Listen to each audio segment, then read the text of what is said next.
Hello,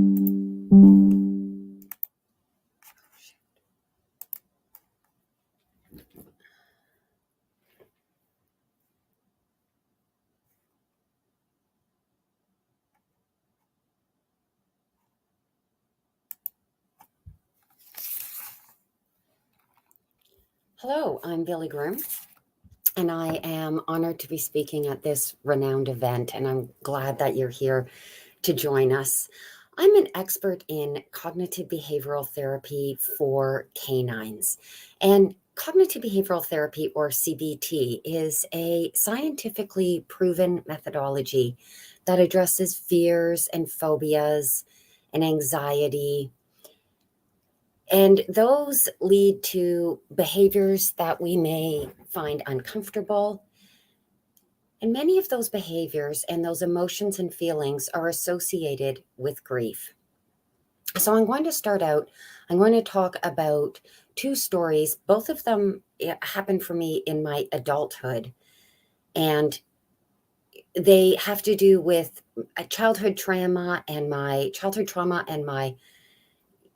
life choices, both personally and professionally, and how I learned about those stories in my adulthood that affected my ability to process and grieve and go through that process effectively.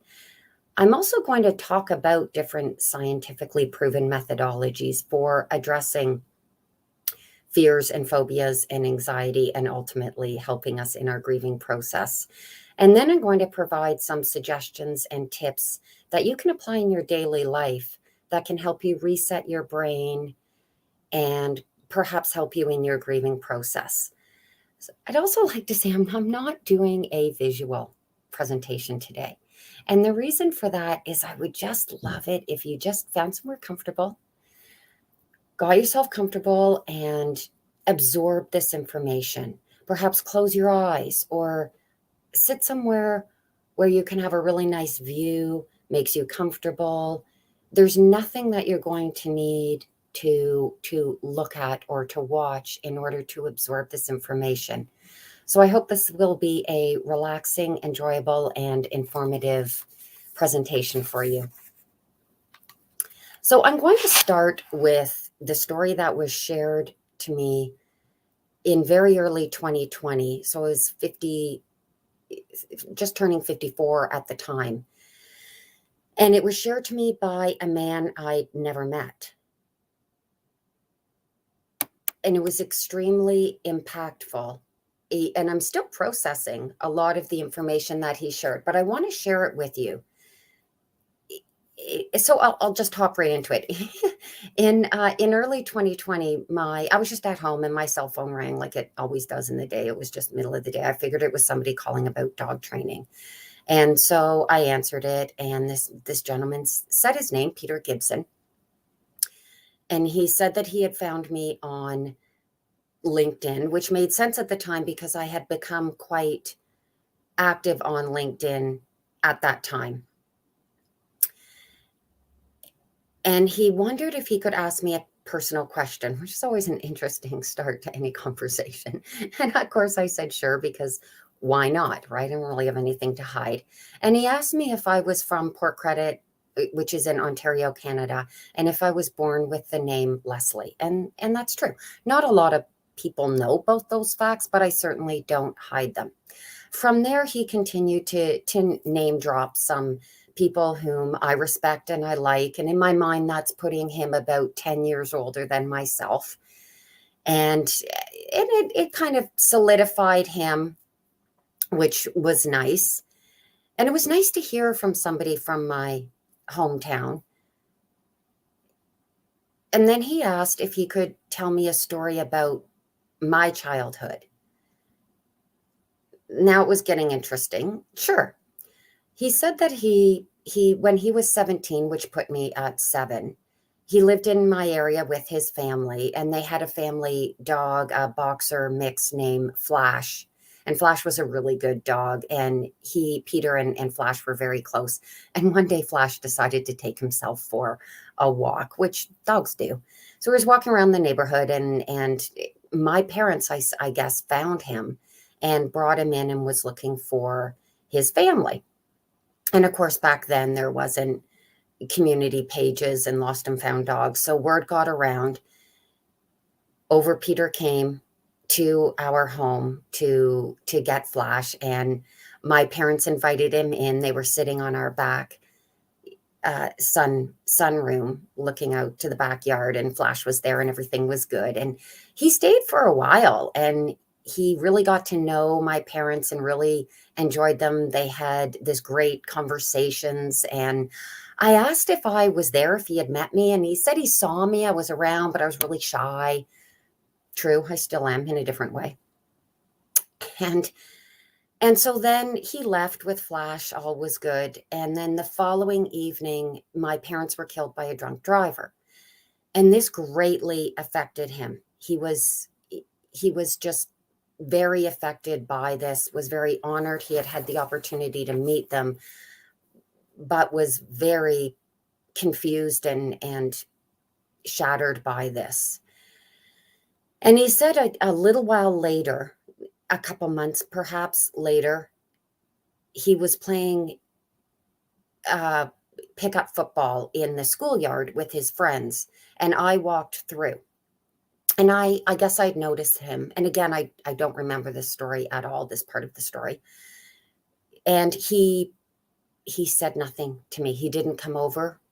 He didn't acknowledge me. He didn't know what to say. He didn't know what to do. He didn't know how to react. And this has always bothered him. And so he was getting a hold of me to apologize for that and to say that he hoped I had done very well. And he could tell from my LinkedIn post that I was very successful. And when he saw that what I do professionally was connected with dogs, he felt that this story was very important to share with me. He just felt he needed to do it. And I was so glad that he did. I did go, I already actually had a flight booked to Toronto where he lives for business reasons. And he and I met during that trip, and we're still friends today. His story is very impactful for me. The reason that it is because I feel that whole story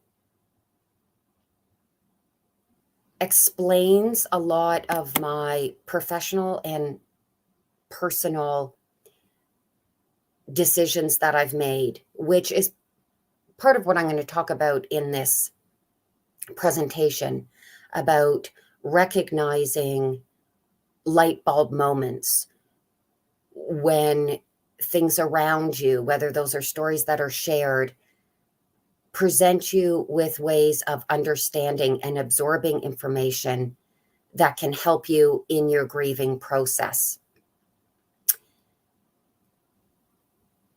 What I did as professionally was somehow I moved that over to dogs. Now, obviously, that combination with Flash, but I wanted to create a way for people to be able to bring dogs into their homes, to relate to them, to understand them, to communicate with them, to be able to help in that process. And perhaps that was because in my life as a child, when that happened, I didn't receive that. And it was interesting for Peter to say that he didn't have those skills to do that. He didn't know how to relate to me.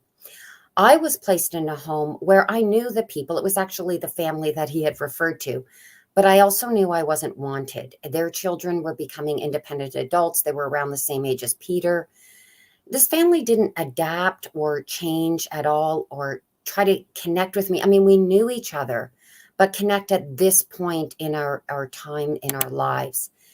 They were big on maintaining the rules and their parenting style that they had used with their children, which was a fine parenting style. It was very different than the one I was used to, very different to how I was raised by my parents. But there was no recognition of this situation. Now, admittedly, they did adapt their entire life to bring myself and my now estranged sister into their lives, that it was very generous and they did adapt, but they were unable or did not feel it was important to adapt the one-on-one and the communication and the emotion to suit us separately, and very different from my sister, very different from their children. And perhaps they just didn't know how to do that. So the daily life, it was just a matter of deal with it, go on, move on. There's nothing different. You're still your same child. Just go along. There's people worse than you. This type of thing.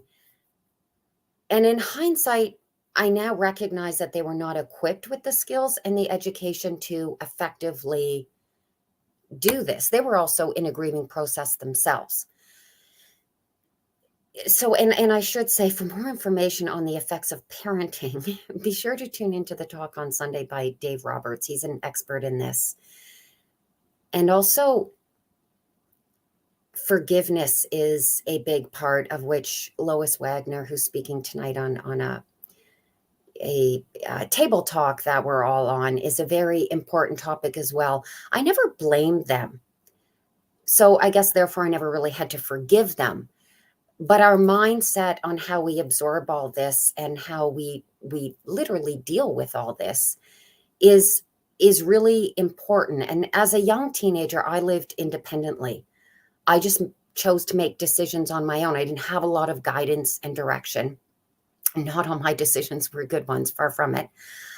I learned to research, to process, analyze, make better decisions.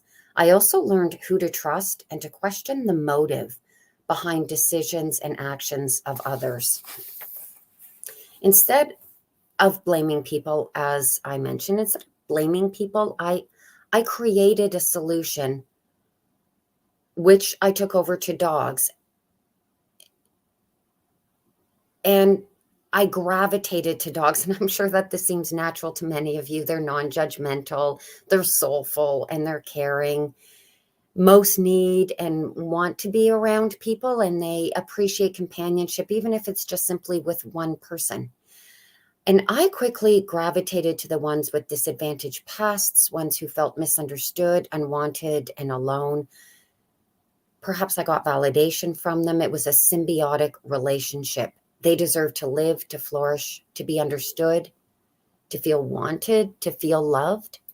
And I felt this intense desire or responsibility to ensure all people who wanted to help these dogs, who wanted to bring these dogs into their home and their lives, or help them in some part of their journey getting from where they are to a good life, or even the dogs who are in a good home, help them stay in that home and help the people who are trying to overcome some behavioral issues or some anxieties or fears that these dogs might have that are affecting their behaviors and affecting their life and their relationship and their communication with them.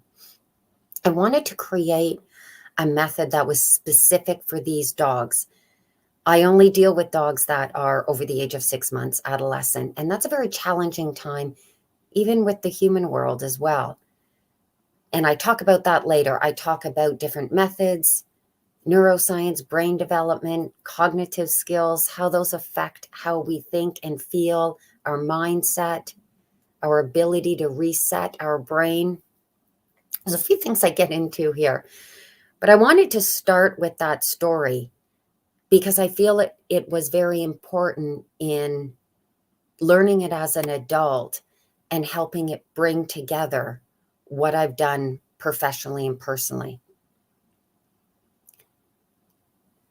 So from there, I went on this journey starting in my early 20s, where I brought hundreds of dogs into my home over the course of a few decades.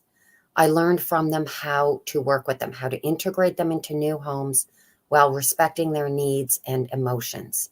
So I literally learned this method from dogs. I learned how to form a bond, create a communication, and establish a relationship based on mutual respect and understanding. I was awarded, the Humane Society awarded me. I was featured in local media. I received accolades and so forth. But most importantly, the method kept dogs out of shelters, kept them in their good homes if they were in homes, and prevented euthanasia from behavioral reasons. From there, that solution, my method, has helped thousands of people successfully integrate dogs with challenging pasts into their families. Of course, there's more than one effective method, and the success of each has many variables. As I was developing this method and going through it over a decade or two, the dog training industry boomed. And there were different and often what they considered competing schools of thought, which still exist today. There's the dominance and alpha approach, which can be applied in different ways. I don't address it a lot. I don't work with it a lot. It's popularized by the celebrity behaviorist Cesar Millan. Traditional schools provide certifications for trainers. They use conditioning methods, strictly conditioning. There's various different conditioning methods, but they strictly use conditioning methods. I was already successful as a behaviorist, which I never intended to be a behaviorist. But because pet parents hired me and rescue organizations, which I had built a relationship with, recommended me and vets referred me, I became a successful one-on-one behaviorist full-time. It was very full-time, it still is. And I continue to use my own approach. As I said, I worked exclusively with dogs over the age of 6 months. I also did a lot of pro bono volunteer work, working with fosters and rescue organizations, and that helped me hone my skill and learn what I do. I don't send out generic information. I actually work with real people. I work globally, worldwide, because I can do what I do virtually. And that two-way communication, working directly with people, has helped a lot in me understanding what I do, why it works, and to hone it. So I started to research the industry as the industry started to boom. And I became more present on social media. I started my podcast and wrote my book and got on shows and magazines. And that was to spread awareness on my method to keep dogs out of shelters and to provide people with the skills they needed. Ironically, a lot of you might find this surprising that trainers were the least receptive to my method because they've spent thousands of dollars, they learned one method, and they're told that conditioning methods. So I was taken aback by this. I was unfortunate. My inner shy self came out, and although I was successful, I knew I had to learn more about what was going on in the industry. So I researched what trainers and dog enthusiasts were learning. They were told by behavioral vets and industry experts and the courses that they were taking, and they still are today, that conditioning methods are the only non-aversive effective method. In their mind, they're trying to keep people away from negative methods and the alpha dominance approach. And I appreciate that. They're told that they have to use reinforcements, positive reinforcements. And so I thought, okay, I need to study these methods. Why are they different? Why is it different from what I'm doing? And why are they all working at different times and at different processes and different stages? And why do I not need reinforcements? What am I doing that's working with adolescent dogs and addressing fears and anxiety and allowing them to overcome these emotions? So I'm going to provide a brief outline of the goals and principles of conditioning methods because it's important and hopefully beneficial for you to understand the differences in these methods. It's not that one is better than the other. They have different purposes based on the subject, person or dog, and depending on the life stages they're in, their preferences, the issues, and on the psychology driving the methods. So the two methods I'm going to talk about are conditioning. They're the most popular. One is operant. Operant conditioning is designed to teach right from wrong behavior, to encourage wanted behavior and to discourage unwanted behavior using reactive reinforcements. And that's important. It's reactive in nature. It focuses on the behavior. And with puppies, it works very well with puppies. And it works very well with young children because we're just encouraging and getting good thought patterns into their head that lead to wanted behavior, I suppose, and happy thoughts, and that tends to prevent unwanted thought patterns, and it works very well. Counter conditioning is a different form of a conditioning method, and it can address fears and phobias and anxiety. It uses associative elements. So it does use reinforcements in the form of a tangible product that the person or the canine associates with a positive experience. They like that tangible product. That redirects their thought patterns and changes their perception of what otherwise would be an uncomfortable or negative stimuli, whether that's an area, a situation, a person, an object, even a time of day. This associative element is combined with desensitization, which is simply a form of repetition, whereby the stimuli causing the fear or negative thoughts is repeatedly introduced, and that's done in controlled environments and at a pace that's comfortable to prevent overwhelming, and which is termed flooding in the industry.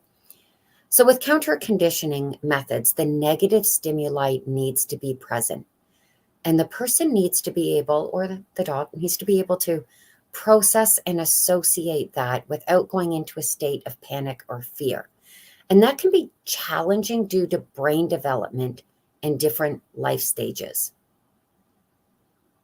It was really beneficial for me to study conventional methods, which are conditioning. As I keep saying, conditioning methods are conventional in the dog training world.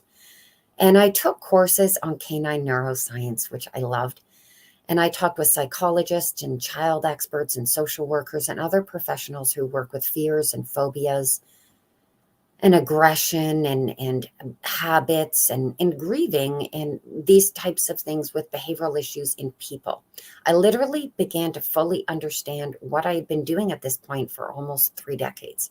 I understood the differences in the principles guiding the methods, the intent, and the rate of success based on brain development, and the psychology governing the methods.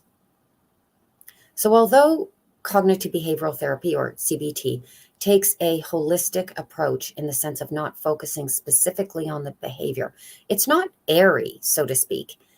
It is a scientifically proven formula that harnesses emotions and feelings, recognizes cognitive skills, and understands and respects the perception that is guiding or motivating a behavior.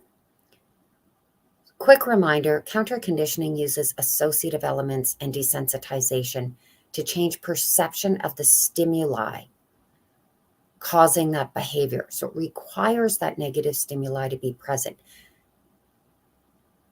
CBT, the intention isn't to change the perception of the stimuli, but to change the perception of the need to feel the emotions due to the stimuli. Whether the perception of that stimuli changes or not depends on many factors and changes as we go through the process.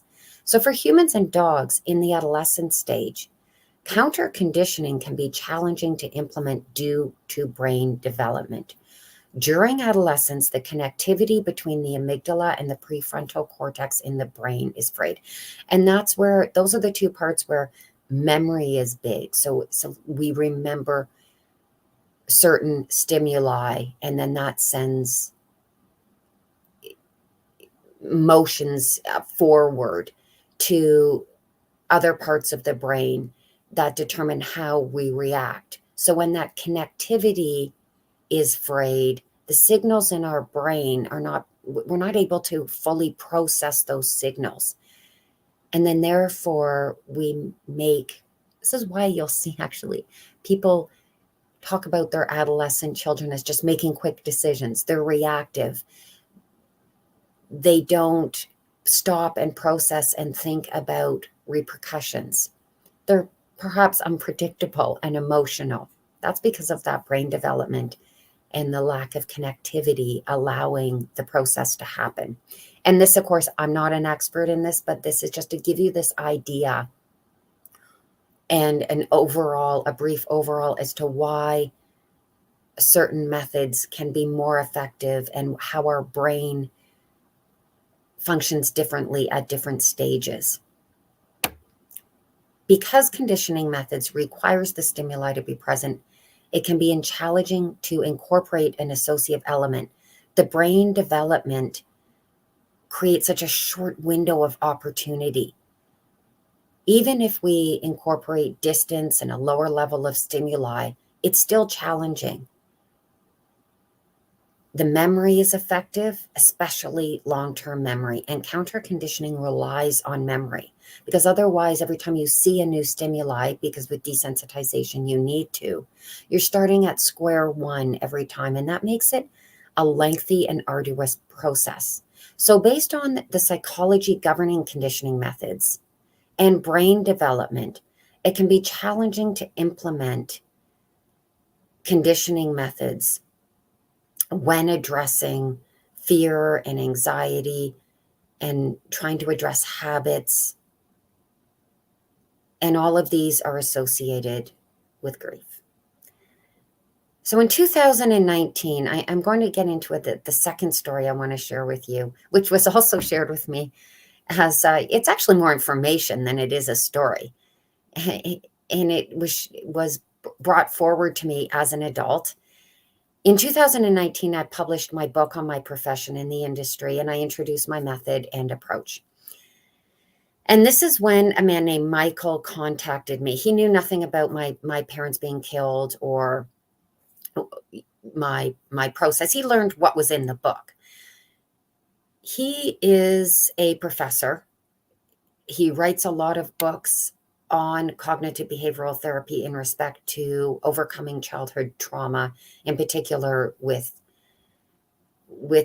specific events that would cause children to have childhood trauma and throughout their life effects, including grief. And he's a big believer in cognitive behavioral therapy. He was actually the one who told me that my method adheres to the principles of cognitive behavioral therapy. And that's when that light bulb went on. That's when I started to really study cognitive behavioral therapy and the different methods. And that's when I started to really understand all through the process why it just made so much sense with my childhood experience as well as my professional journey. Michael was intrigued by the similarities between my approach to working with adolescent dogs and his approach to working with children and with adults with past trauma. He had great success in the 80s and 90s in applying CBT, working with children and with adults. He fully believes in taking that holistic approach whereby you build the bond and establish platform skills outside of the actual issue itself. So instead of focusing on the issue, CBT looks at the reason for the behavior. And this is not necessarily the specific incident, if there is a specific incident that causes these emotions, but rather the person's perception and thought patterns guiding the emotions and ultimately the behavior, which could simply be habit. It doesn't have to be that stimuli every time. CBT practices resetting the brain and encourages decision making. Unlike conditioning methods, it's not trying to teach right from wrong or encourage. It allows us to stop, reset, process, and make those decisions on our own. So for Michael, as similar to myself, the industry for him changed and went toward conditioning for psychologists, psychiatrists, and people who work with children and child trauma, and even people that worked with prisoners and just rehabilitating behaviors. So it was interesting that both our industries went towards conditioning methods. I think the dog industry went towards conditioning methods because the human industry did, and that's what they feed off of. So he was experiencing a lot of the same things during that time period that I was, a lot of the same blocks and just being different than what was in mainstream. So I'm going to talk a little bit about CBT, and then I'm going to provide some tips and some suggestions for you to apply some exercises into your daily life. And so I think it's important just to remember on the different methods, and that's why I wanted to explain them. So in brief, CBT recognizes and harnesses cognitive skills. And these include, but are not limited to, emotional intelligence, memory, processing, calculating, decision making, the ability to put two and two together, the ability to reason.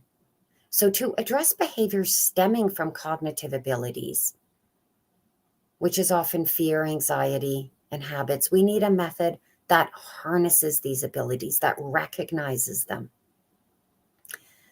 How these are applied varies and depends on, well, it's beyond the scope of this talk for sure, but that's the general idea. And of course, different approaches and different methods are successful with different individuals at different life stages. So being educated on all the options is recommended.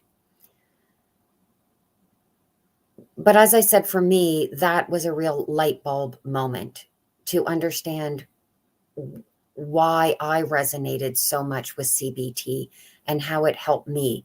And then, of course, the blending of Peter's story with Michael's information was completely life-changing. And I haven't shared those stories a lot.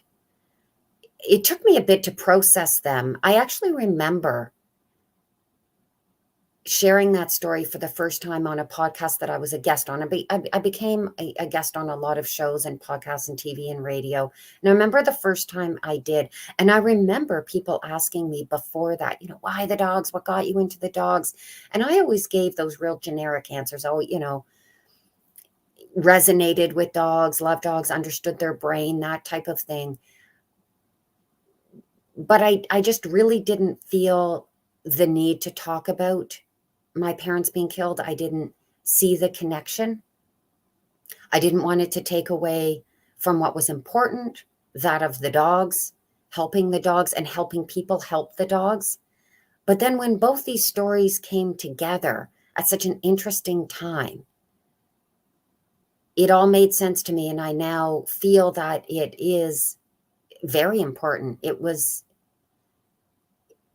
It all makes sense. And I think it's very important to understand those connections and those relationships and to see those and recognize those light bulb moments and that information that's presented to us at interesting times in our journey.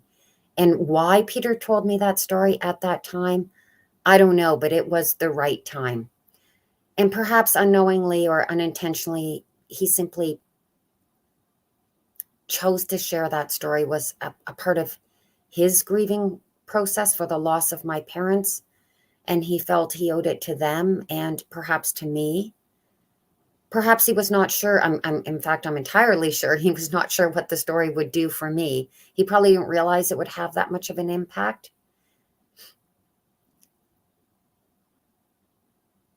Perhaps recognizing the guilt that we take on, that we harbor, whether that's validated or not, is part of our grieving process. And I think there's other people, other speakers who have touched on this issue. They're actually experts in this issue. So please be sure to join in and tune in with their presentations. It is all intricately combined. It's so amazing to listen to all these experts speak. So I highly encourage you to do that. Peter's guilt for not approaching me and connecting with me was interesting. So for me, I think my guilt went over to dogs. I just didn't want dogs to ever feel unhappy. I didn't want them to die alone, to be alone, to feel alone. That is such a horrible feeling. To think that where you're living and where you are, you're not wanted. You're not understood.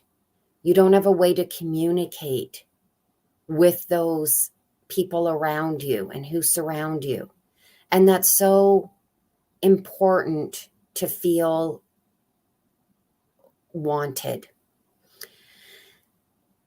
So how does CBT fit into the grieving process? I'm going to refer to specifically the grief of a loss run, but it could be grieving anything really. And grieving is caused by a number of factors. Stress and anxiety can cause grieving, and grieving can cause stress and anxiety. So there's a lot going on there. So I'm going to provide some tips on resetting your brain and thinking about your own particular. So this would be a great time, as I mentioned earlier, just to sit back and to relax and to take in this information. Again, I'm not an expert on this information, professional expert.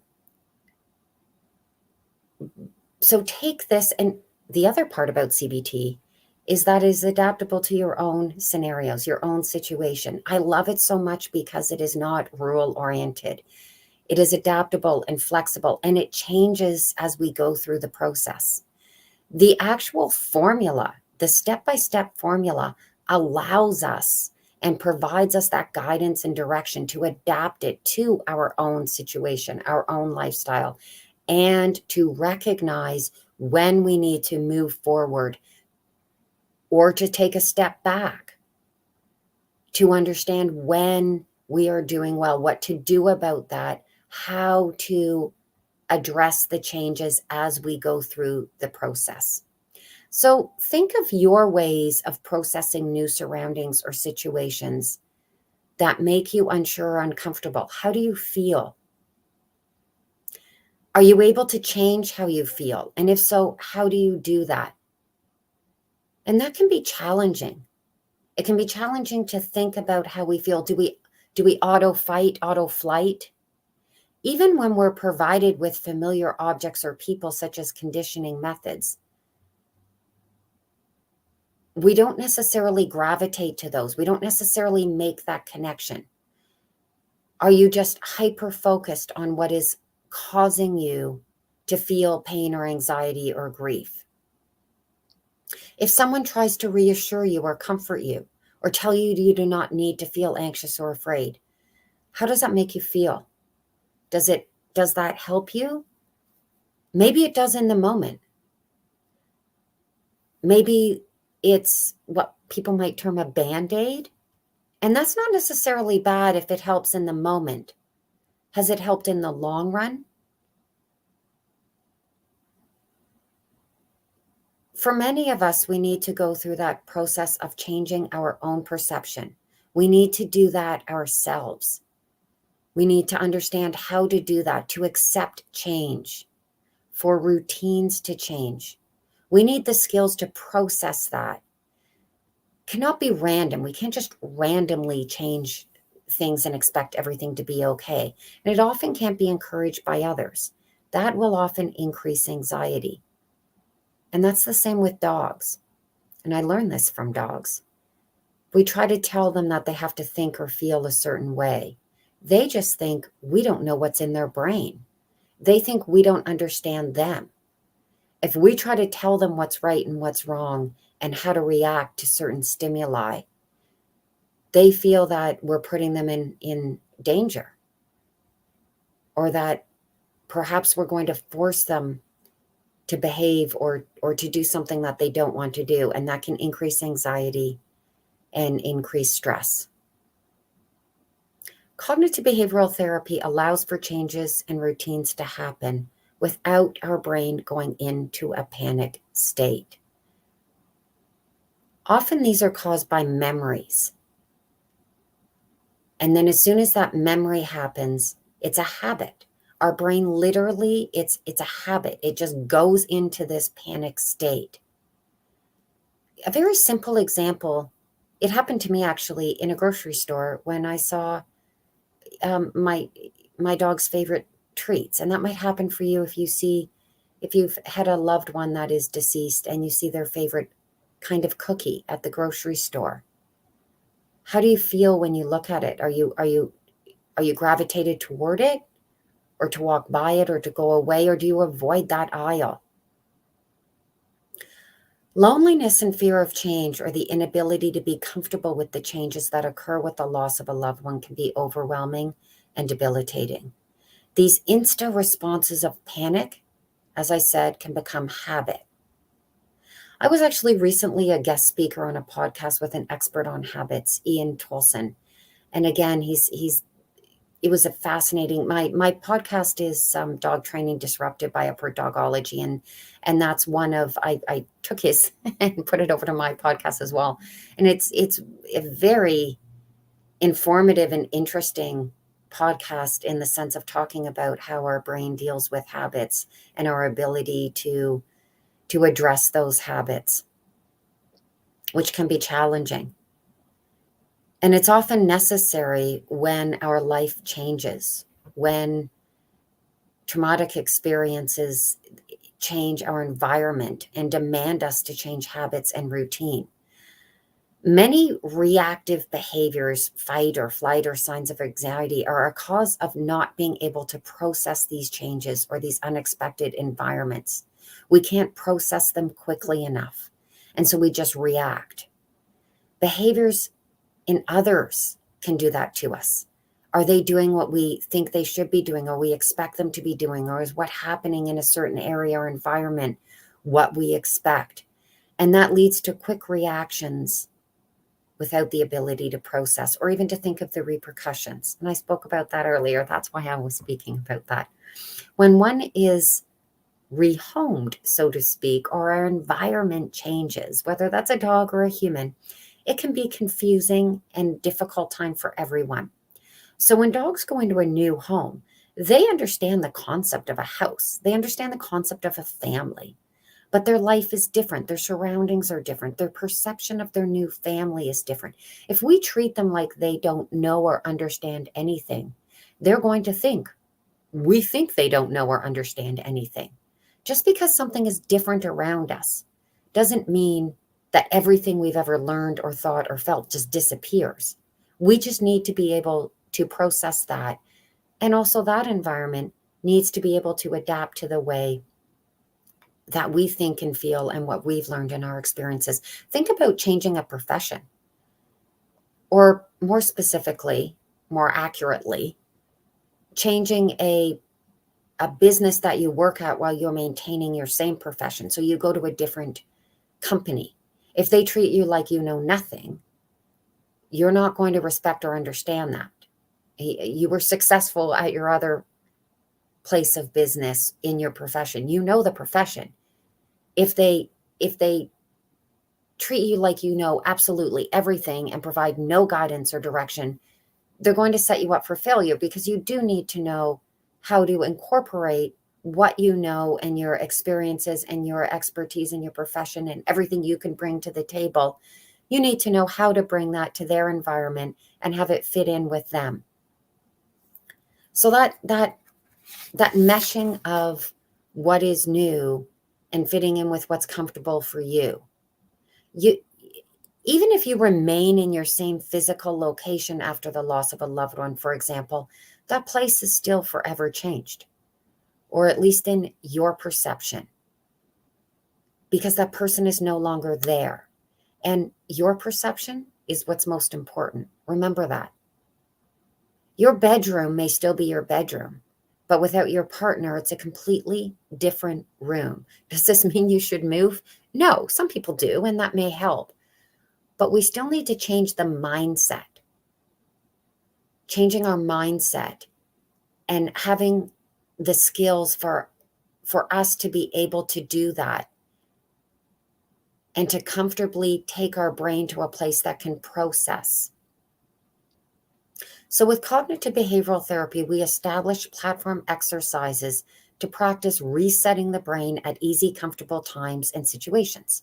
We then advance to applying the skills to be comfortable at times when things aren't going as planned, or when not exactly as we envision them, or to make calm decision when things seem uncertain or unfamiliar or frightening. How do we do this? Well, it's a process. It's not always a long one, but it starts with the ability to process and reset your brain. So I'm going to provide a general outline, which you can adapt to your own life and your own pace, because as we know, cognitive behavioral therapy adapts. I'm going to provide some hands-on exercises you can incorporate into your daily life to help you harness cognitive skills and prevent fear, anxiety, and hopefully help you in your grieving process. Remember, CBT recognizes individual preferences. So just take this general and fit it into your life. Start with habits or routines that you do every day and that you like, ones which are comfortable and cause absolutely no harm. What if you made small change to those routines? Not just randomly. Don't scare yourself or don't have somebody else do it. This will heighten anxiety, as I spoke about earlier. But do this intentionally. Have your brain stop, process, and make different decisions. Consciously disrupt a routine. Perhaps your morning walk routine. Do it in a different area. Go a different direction. Drink your coffee in a different place. How does this make your brain feel? Are you able to absorb this process? What skills do you need? How are you accomplishing this? What are the steps? What are the challenges? When did your brain suddenly start to click in that something was different? And how did you absorb that? What were the results? Did it become easier as you repeatedly made small changes? That's part of CBT. Continuing, once we've accomplished something, it's not a tick the box. It's not right from wrong and a tick the box accomplished. Once we accomplish that and we're comfortable, can you continue to make more changes? And how does that make you feel? You can now advance this to habits which may not be so comfortable. Can you reset your brain using the same skills you employed to change positive, comfortable routines to change these other habits that might be a little more challenging or uncomfortable for you? So for an example, for me, that would be driving through an intersection where I recently had a small car,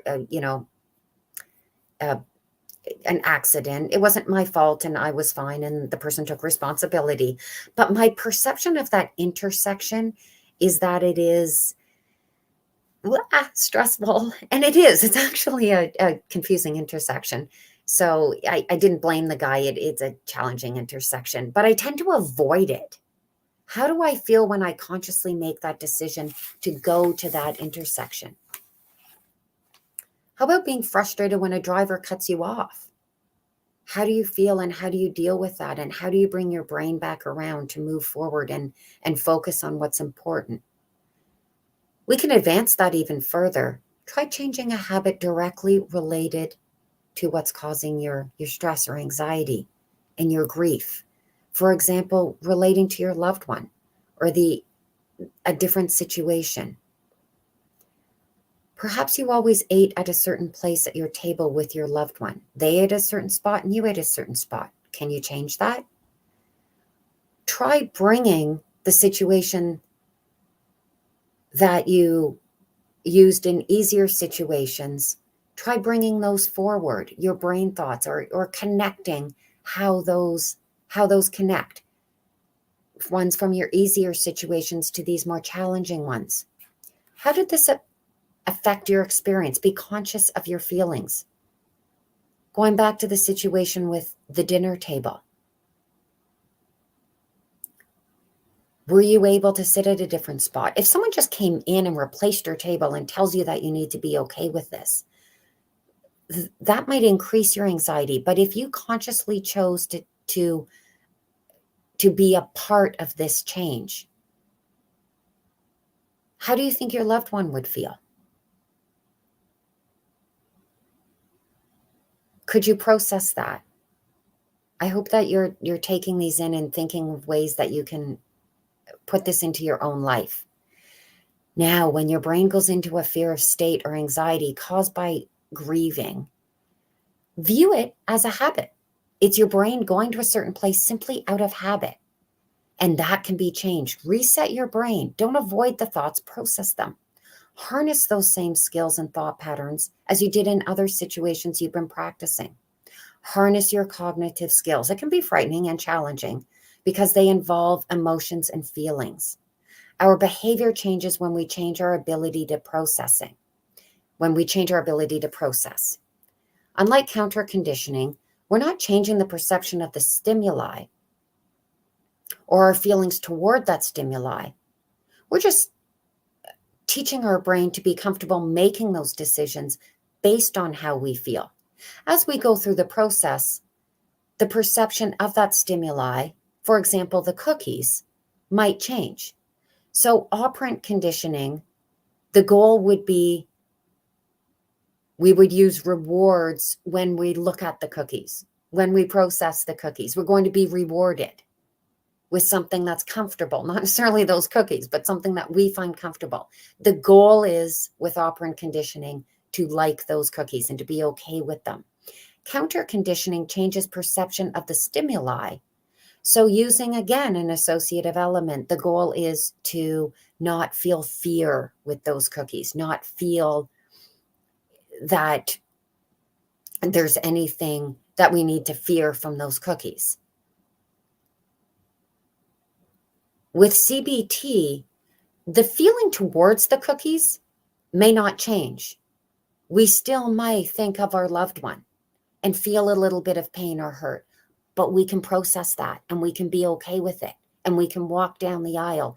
And as we go through that, we might actually feel love or just feel like, those cookies, I have a relationship with those cookies and they're special. So as we practice, it actually becomes freeing and enlightening, and we like our brain going there.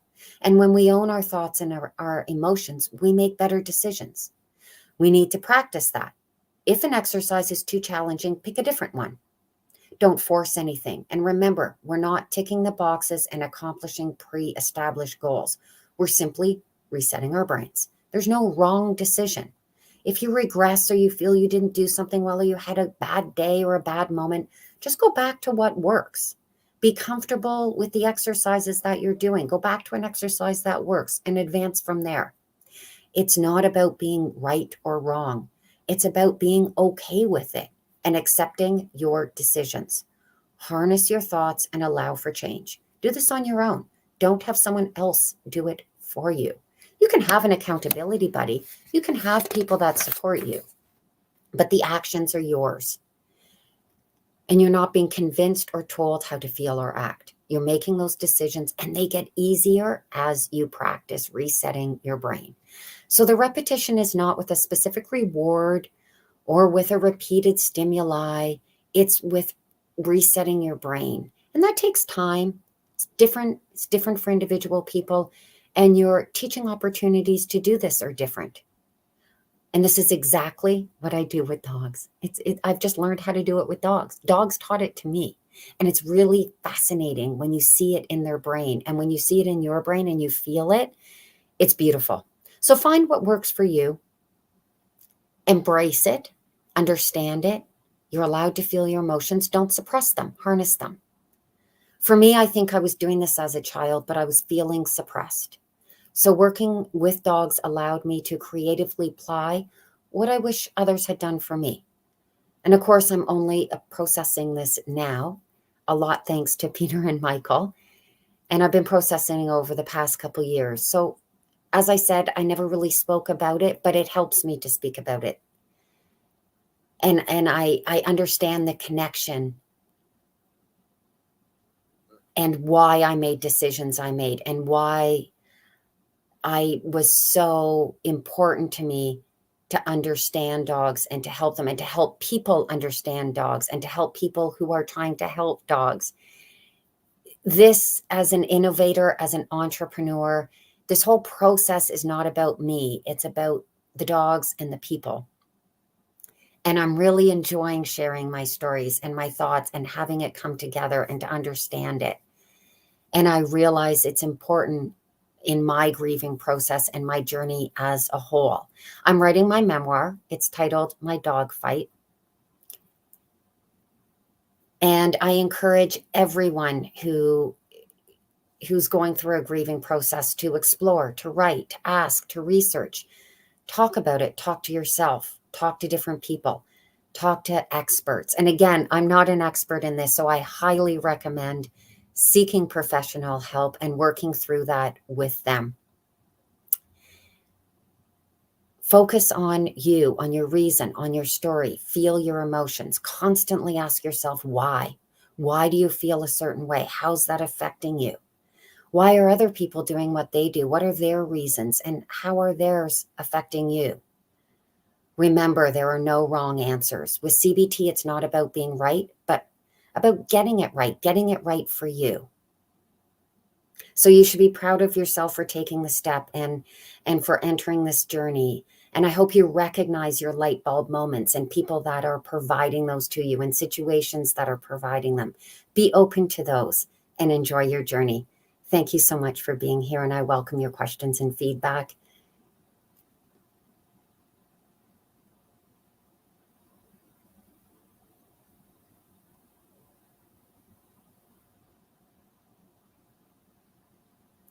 I think there's only a short amount of time left. I hope you enjoy the rest of the conference as well, and everybody who's speaking. It's amazing people. And thanks to Tony for organizing it, and thanks to everyone for joining, and for everybody sharing what is so important to them, to all of us. And if you would like more information on what I've talked about, you can go to my website, www.upwarddogology.com. I also have a link tree which connects from there, and that has a lot of PowerPoint presentations on brain development, neuroscience. It's canine related. And then there's also the chats and talks and shows I've been on, which are not necessarily canine related. And if you'd like to get a hold of me, billy@upwarddogology.com.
Hello, my name is Harvey Laguerre. I am host of Men Are the Prize, the podcast.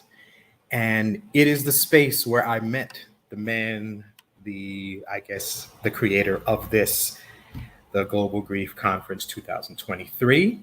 I'm going to give you a little information about me.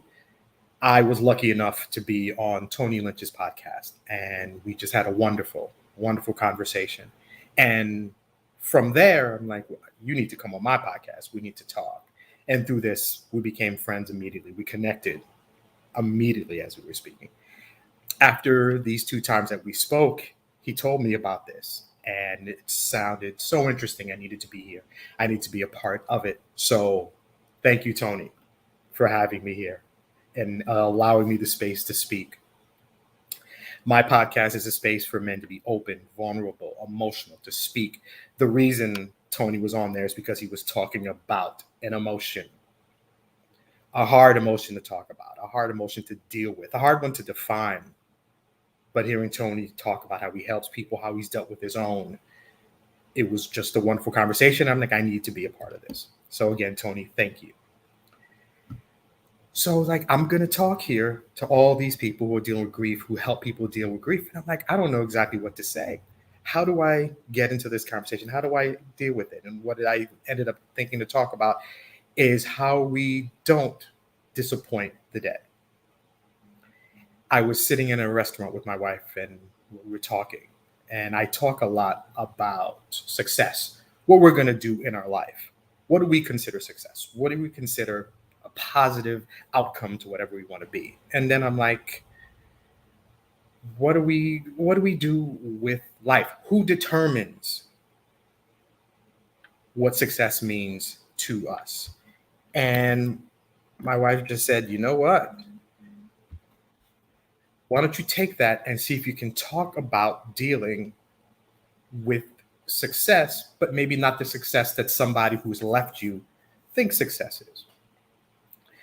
So what I mean to say is, I'm going to use myself as an example. Up until a week or so, I didn't think I was going to be able to put myself into this conversation. But in the last month or so, I have an uncle who I love, who is a very religious person. I'm an atheist, but he loves the Lord. He loves religion. He loves everything. And he's kind of been a bedrock for me through all the issues. While I'm not religious, when I got married, he's the one that did the service. He's been around for all the big things, you know, the haircuts when I was a kid and the tumultuous household that I grew up in, all the stuff that I've kind of got into. And I found out recently that he has cancer. And a kind of cancer that you can fight through, but it's not typically one that you survive. So I've had to really sit here and contemplate mortality, about the life of a family member that I love very much. And it got me thinking. The majority of my family is a very religious group, Seventh-day Adventist to be exact. And I wasn't ever religious. I wasn't somebody who went to church. I was somebody who was taken to church. And I hope you recognize the distinction. I was somebody who was driving me there. I wasn't going there on my own. So going, I was there, I was around, but the more I was around it, the more I was kind of in it, I believed less and less. The more I went to church, the less I was involved in it, the less I believed. And eventually, I'm like, I can't imagine that there's a deity out there letting these things happen in life. I can't imagine what's going on. But I always knew that he wanted me. He wants me to find the Lord, to make him my savior, to embrace the love that this God has for me. And I've never really thought about, well, you know, he's not going to like that or whatever, because he's always going to be here. He's always around.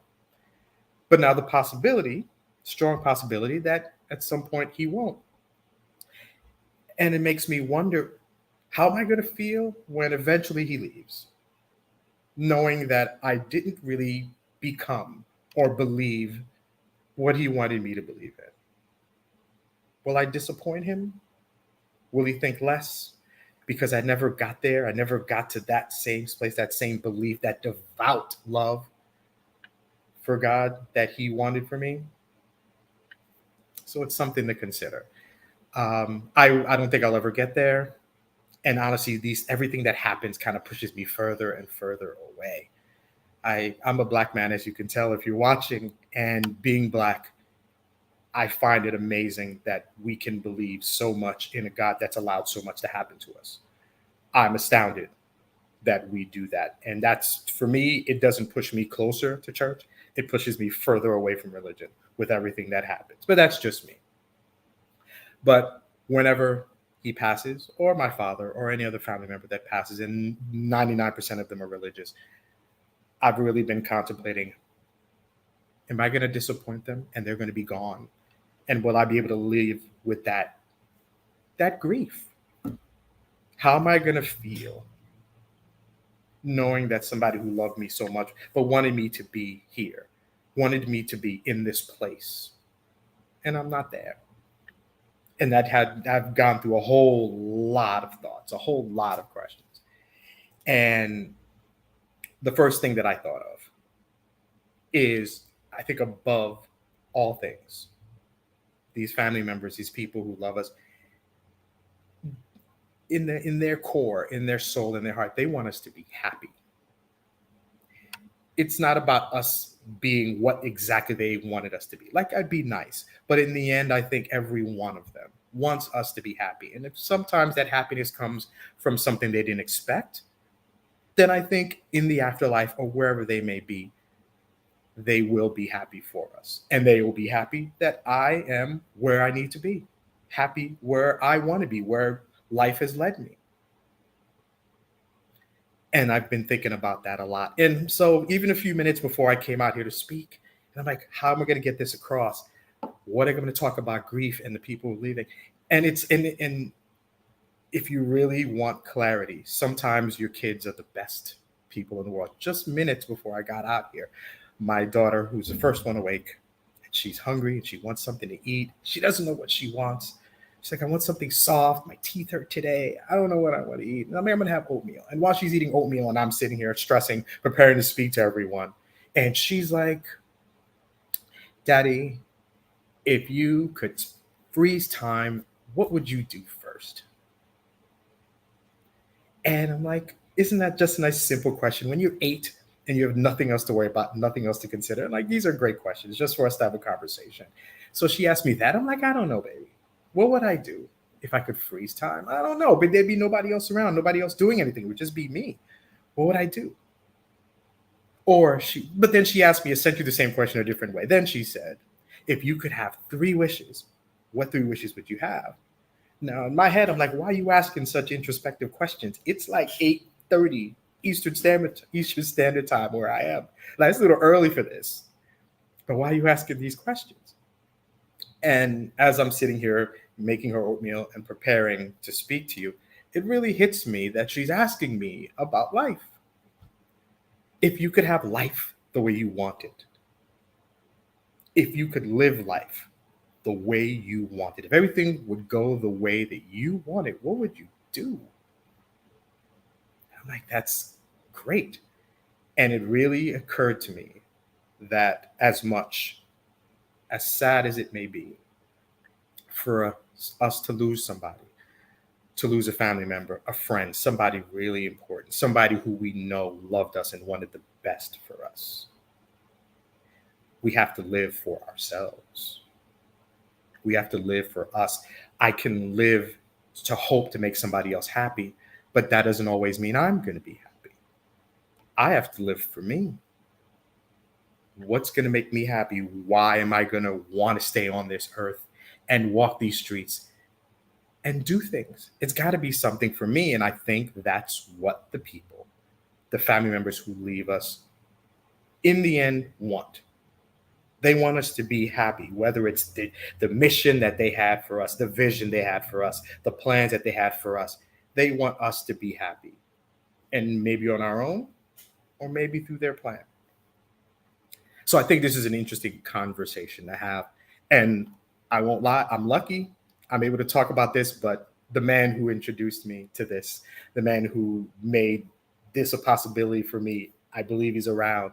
And if it's all right, I'd like to say the creator, the mind who put this together, Tony Lynch, is around. And if you would like to come in, Tony, and jump in, I'd love to have this conversation with you. How you doing this morning?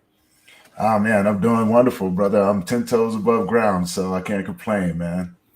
That's good to hear. That's excellent. So thanks for jumping on with me. I appreciate it. Of course. Um, so I think everybody who's watching or hearing for the last day or so, I would hope they know a lot about you. But I think if you wouldn't mind to give a little background on you and how you got into this so that we can kind of have this conversation, I feel like it would help. So tell us about your grief journey, if you wouldn't mind. Yeah, man. I always tell people, I've been grieving for over 40 years. And what I mean by that, age of 6 years old, I watched my twin neighbors, two boys, burn alive from the age of six. 2 weeks after there, I was molested by my neighbor's son. And then the journey would go on. I grew up in a household. My mother was heavy handed. I don't blame her for the things that, for the butt weapons that I got. I probably deserved most of them, but they actually hurt, especially when they go on a consistent thing, and I was a quiet kid, so to speak. And I got a younger sister. I used to fight her like a cat. We used to fight like cats and dogs, normal black household, dad was an alcoholic, mom was an alcoholic, but I had a great family. And like you said, grew up in the church and things like that.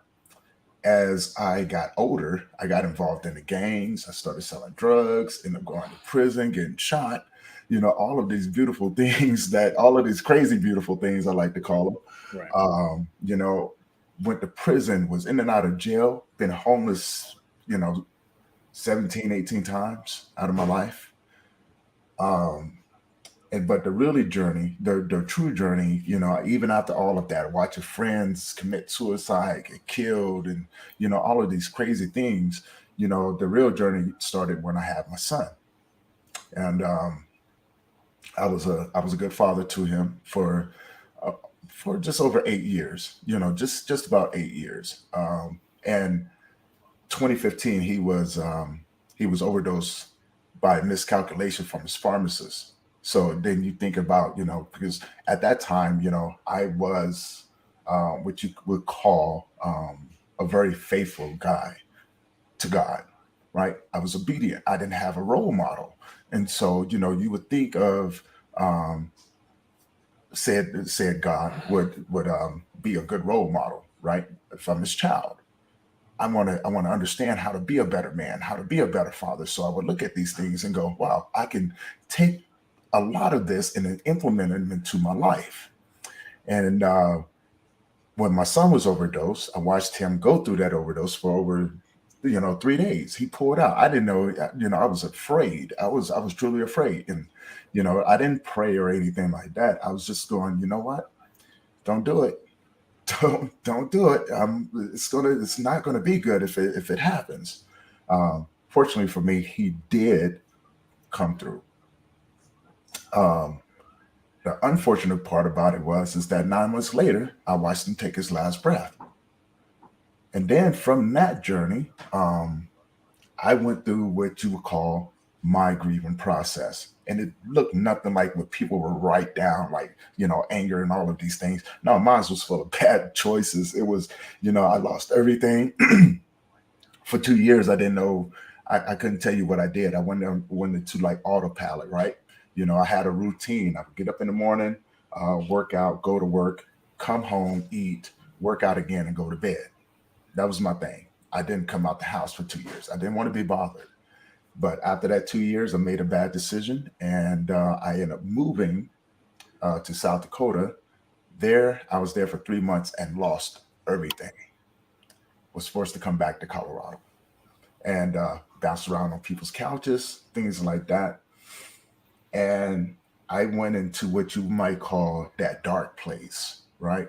It's like my well of darkness. There's smooth walls all around, and all I can see is the top, and it's this little bitty light. And I'm begging for someone to come and save me. Someone help me. Someone help me is what I kept saying. But what ended up happening is that, and this is just a metaphor, it felt like people was pushing, whoever was on the top was pushing dirt over top of me. And as they was pushing the dirt over top of me, I wanted to give up. But then something said, hey, push the dirt under your foot. And what I mean by that is that those was the lessons and that I learned as I was starting to get out of this hole. Like, okay, things started to make sense to me. And over a period of time, here I am standing at the top of this well. I've managed to put all the dirt in there, right? Now I'm standing on top, and I realized there was nobody on top of there, and I was going, whoa, what is this thing? And so I went on a mission to connect and find other men like myself because I wanted to learn. And during this process, I had planned out my suicide. And as you said, I was not successful. I was almost very successful, but something intervened. We can call it divine intervention, or maybe it was just my own intuition. I don't know to this day, but that voice just said, "Hey, pay attention. I got something else for you on the other side." Now you imagine losing a child. At that time, I'd already lost my father and my younger brother, a lot of family members, a lot of friends, and shortly after I get out of this, well, get up to the top of this hole, my mother passes away. So now I'm kind of going backwards, but something said, "No, hold on to this." And so I began to hold on to it. And what it did is that it opened up the doors for me to connect, and want to learn from other men. And that's how Memories of Us was born. And it started off, I didn't start off as wanting to do a nonprofit. I started it off as a way to connect with other men so I could learn. I wanted a mentor. I wanted somebody to tell me that I wasn't going crazy, you know? And from there, it was like I built this thing. As they say, you build it, they will come type thing, right? And I built this thing, and all these men started to connect with me. And I realized there was something there. So I turned Memories of Us into a nonprofit and been dedicated to meeting men in their grieving journey ever since then. Wow. You've dealt with so much trauma in such a limited amount of time, and you're still standing. And I'm so proud of you, Tony, if I nothing else, appreciate that. to maintain. How, if you mind me asking, how old was your son when he passed? He was 8. He was 8. Yeah. So, with what I'm kind of talking about here, what do you think your son would think of the life you lived after he's passed away? You know, he probably would have. My son was a very happy kid, so he probably would have told me, "Dad, it's going to be okay," because he's seen me pull myself up by my bootstraps so many times just to make sure that he didn't have to stress or worry, because that's my job, is to take care of him. He didn't ask to be here. So, and he's seen me do these things. So he probably would have said, "Dad, it's going to be okay. Tomorrow's a different day. Tomorrow's a different day." But these are things that I hold on to as well as I went through these things. It's like I just keep his voice, man, "Dad, it's going to be okay. You've been through a lot worse than this." So, that I hold on to that. And since he's a kid, I can imagine and I'm just going to say he's watching you from wherever, from, let's say, heaven, from above, from a better place. And he's watched everything that you've done, all the success you've had, all the lives that you've saved, all the people that you've helped. But I would imagine, I have an 8-year-old daughter, and I feel like, and you tell me if you think he thinks the same, my daughter would say, "You're not having fun. What are you doing? You're so serious. You're Mhm. doing all this." And serious, this is one of the few times where "why so serious" literally fits. Because what you talk about, what you do, is such a serious subject.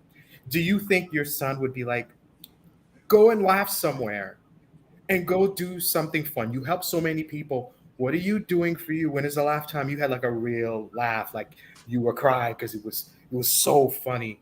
Do you think your son is be thinking that as he's watching you do all this, put this conference together, talk to people constantly, day to day?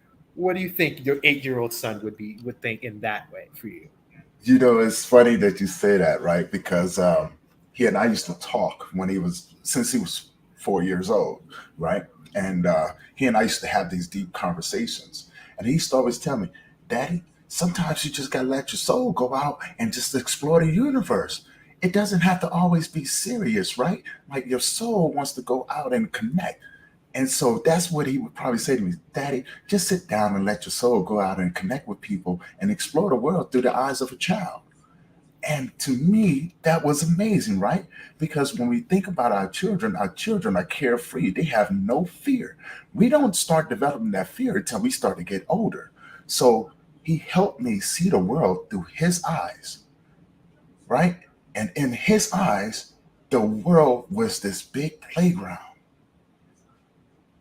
And he would, I mean, no matter where we went, he was touching things. He was looking at things in awe, like it was the first time. And so I use that concept. I look at everything now as an adult as if it's the first time I've ever seen it. You know, conversations, you got to remember, conversations that we have right now, we didn't have yesterday. So guess what? I appreciate the conversation and I'm in awe.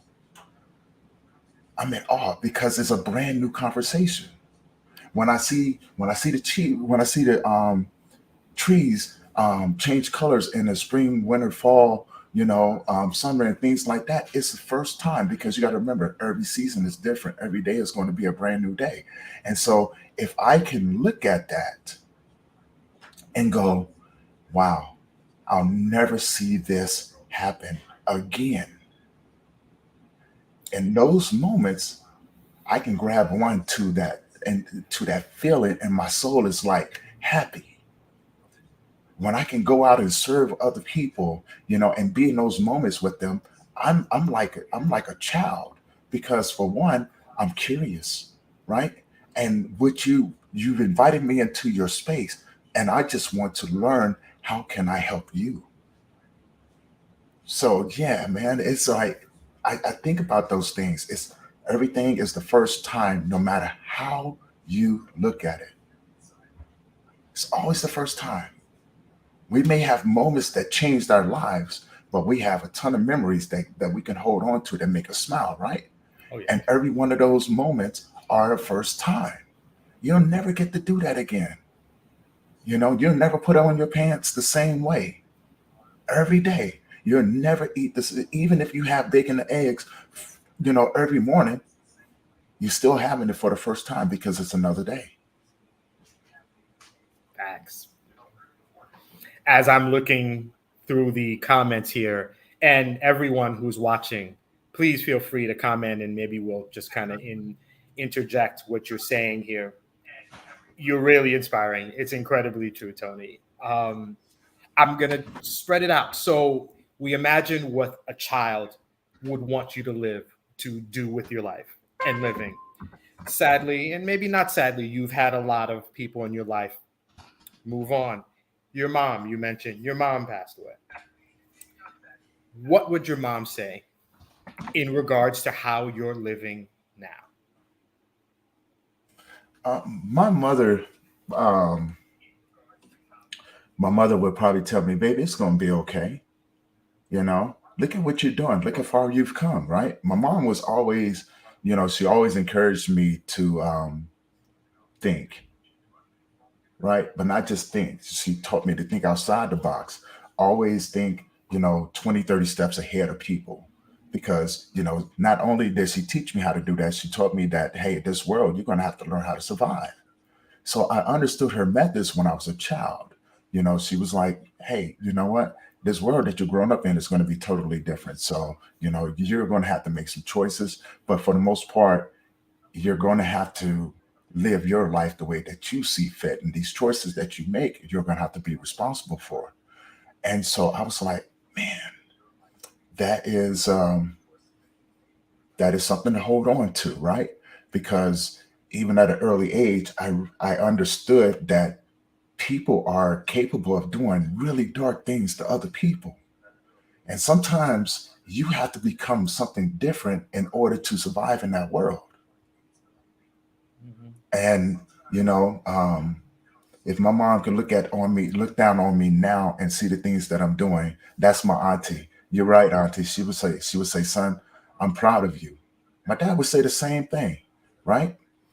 Um, and so to me, if I can hold on to that when I do leave this place and I'm able to reconnect with them and I go and sit in front of God I want I want the I want the post that says on me all used up because I got something inside of me that I'm able to give something, right?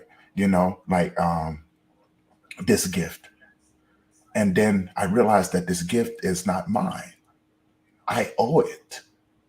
I owe it to you and every man and every person that encounters me. I owe it to you. So I live every day as if I owe it. Right. And I'm dedicated to that service because if I can give you what's inside of me through everything I've gone through to put you in a better situation. So when you leave me, I want you to walk away and say, man, if I see that man again, I'm going to remember him because that's the deal, right? Yeah. We're supposed to leave people better than what we find them. Mhm. So Wow. yeah, I think that they would be very proud of me, right? Regardless if a person don't believe or what they do believe, I have nothing to do with that. Like I always say, if what you believe makes you a decent human being, I am all for it. I am all for it. Now, if it makes you a crappy individual, I say you need to change something. Right, right, right. you know, Yes, sir. but yeah, I would think my family would be very proud of the things that I'm doing. I want to be the reason that someone looks at me and say, because of you, I was inspired to do something big. Well, yes, I definitely, I can say that without a doubt that I did not expect to be in this space, but Right. because of meeting you, I'm in a different space. Isn't it interesting that you've had a lot of people move on. You have a son who in your mind would be telling you everything's going to be okay. Appreciate life. I feel like he would, in your mind, he'd be telling you to live Yeah. life. Yeah. Get up, go see something. Those scrambled eggs you had yesterday, they're different because they're new today. Just like you said, life is different every day. And then you have a mom who would say, you are doing great things. You've been given this opportunity to be on this earth and to help people. Your son says, live. Your mom says, take care of people. And aren't Mhm. those two really important parts of life, of living, of being of service to others, and of being of service to yourself? Right. I can be better for everybody else because I can appreciate life. I can just go walk and I can smell the roses and appreciate life for what it is, the good, the bad. I'm better for it. So when I go to somebody who's probably in a dark place, who doesn't see the good in anything, Hmm. but Tony, you can come into them like, yesterday was tough. It might even be tough right now. But in a little while, you're going to have an omelet that was better than the one you had a month ago. And you're going to feel so much better about life. A lot of it is about perspective. Right. And I Right. think when we have people who leave us, it changes our perspective on life. We appreciate it more. I live for me, but the people who I lose help me appreciate the life that I have now, and I do more with it. I Right. appreciate it more. I'm doing this for my son so that you, sir, hopefully you don't have to deal with this, what I dealt with the passing of my son. Hopefully you Right. don't have to deal with this with the passing of my mom. Life is such an important thing to appreciate. Not everybody gets to live it as long as they want. Right. Not everybody gets to enjoy it as much as they want to be here. So once you find the thing that you love, you have to do it. Right. Yeah. And Exactly. sometimes just thinking or looking at life from the perspective of somebody who loves you changes the way you live. Because I can sit here, I can be depressed, I'm not happy about things, but I can look at somebody who loves me and sees Tony and says, you know, Tony, whenever I see you, you are an introspective, you're one of the best listeners I've ever seen. You're able to go into somebody's space and understand what they're going through without stepping on their toes. You can be in there and listen and just be. And there's nothing better in this world than somebody who just listens to you. And that's why I think talking to you, I've appreciated that because you talk, but then when it's time, for example, here, when we're just talking, you've been able to just listen.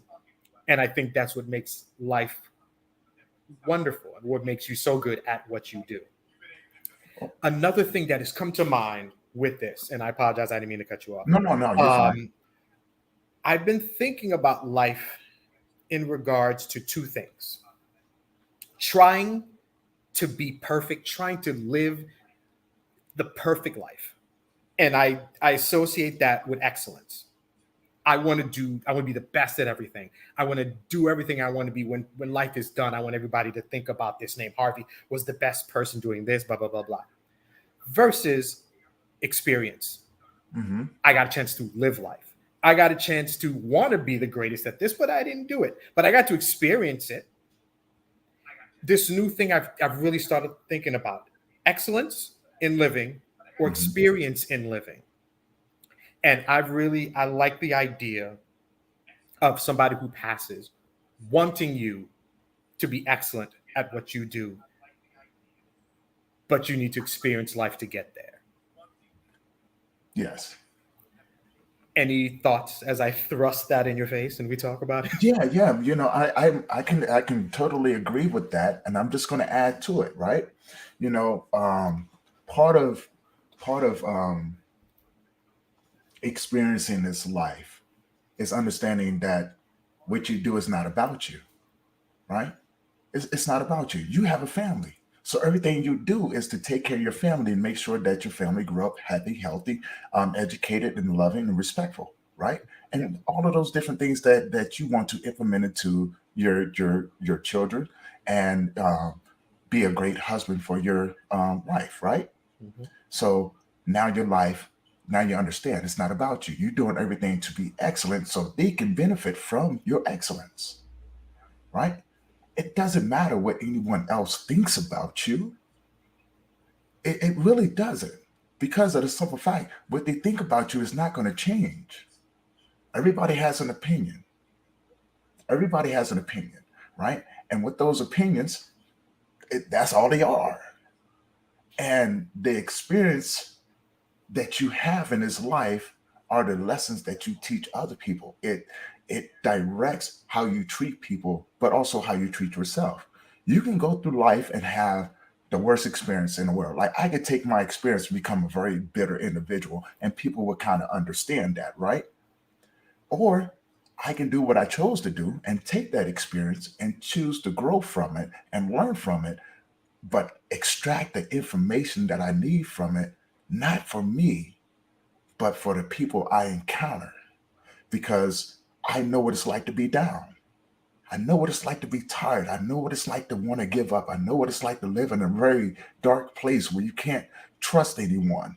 I know what it's like to be afraid. I know what it's like to, have your whole world turned upside down, and then you have to pick up those pieces and rebuild them. I could easily take that experience and take it out on other people. Or I could say, what I've experienced was never about me. And I could take that next moment and meet someone and say, it was about him. It was about her. And I can do something to help change their lives. Because, when we go through life, we transfer energy to other people. If you're having a bad day and you go around someone, the first thing that you do is you transfer that energy to that individual, even though they didn't do anything to you, and they carry it with them somewhere else. Now it starts a chain reaction. I just want to do something different. That's it.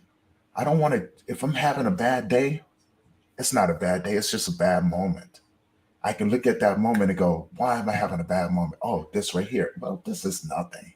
I can throw that on out the window.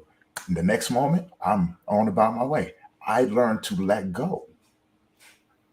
I learned to not expect outcomes or try to dictate those outcomes, right? I just learned to let go of those moments and go, okay, I know why I got here. Now, the next time it comes, because it does come back around.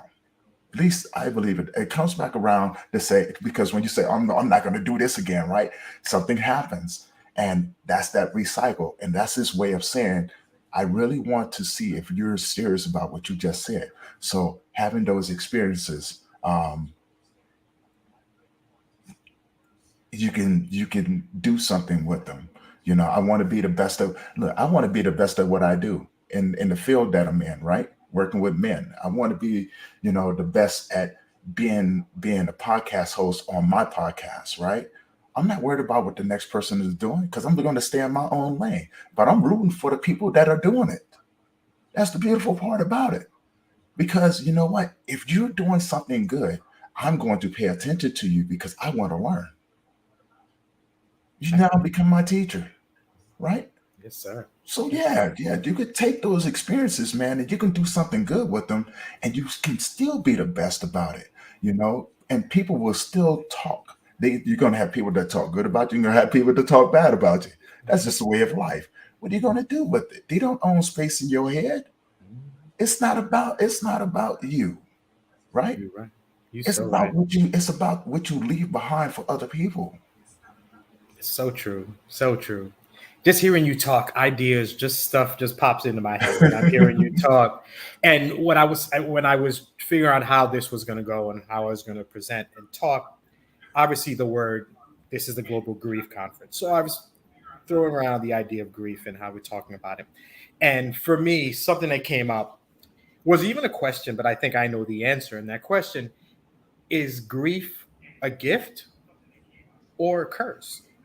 And thinking about that, to me, it's both. Yes. And what came to me, and I think I'm right, pearls that we find there, I think they're in clams or shells or Mhm. whatever.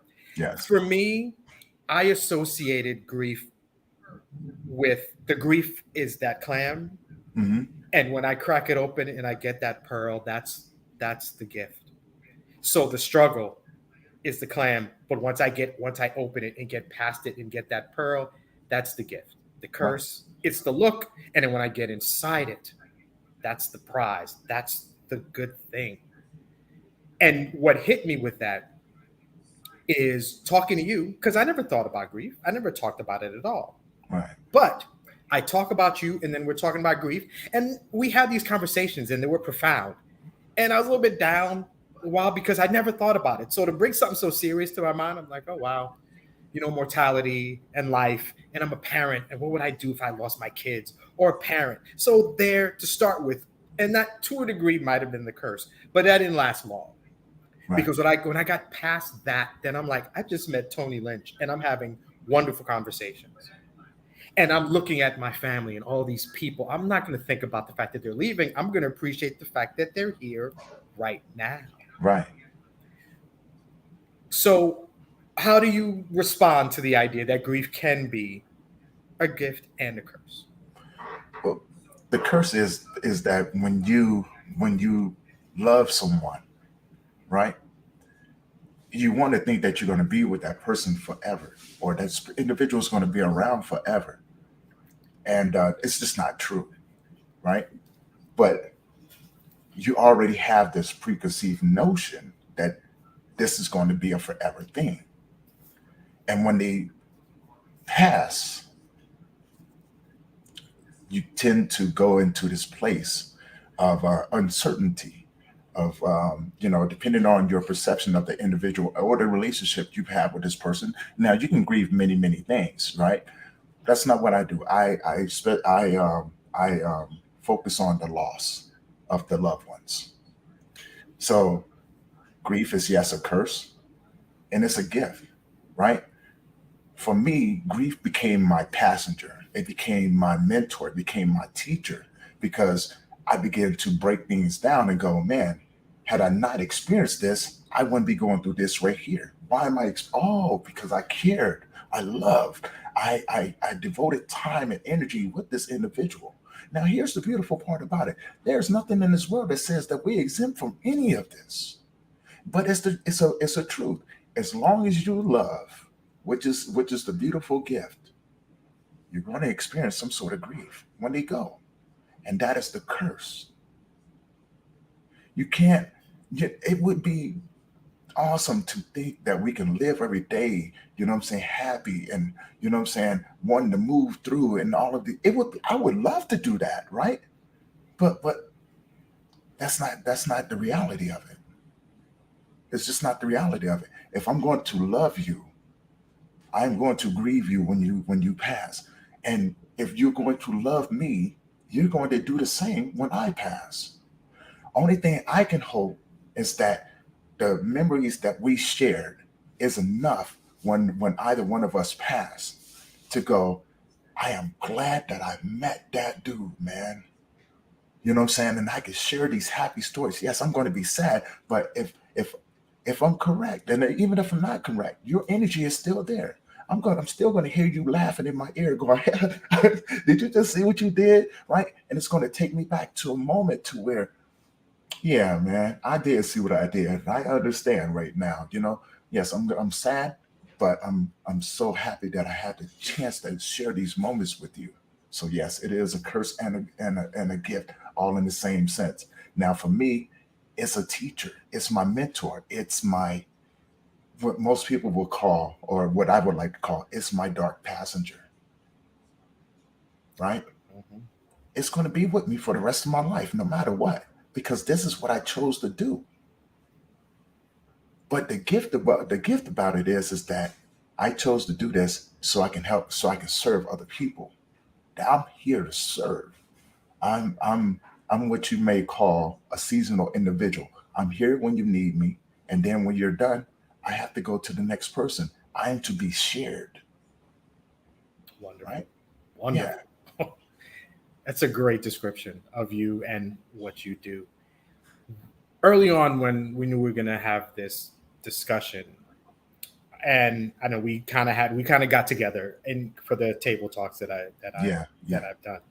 And one thing that I thought about was, for me, I was in a dark place a while back, and to the point where I almost made a bad decision, where I almost did something that I could not turn back from. Mhm. And I got past that. I moved on. It took some time. I met my amazing wife, kids, life. And like you say, 10 toes up. I am alive. I am here. I'm talking with you.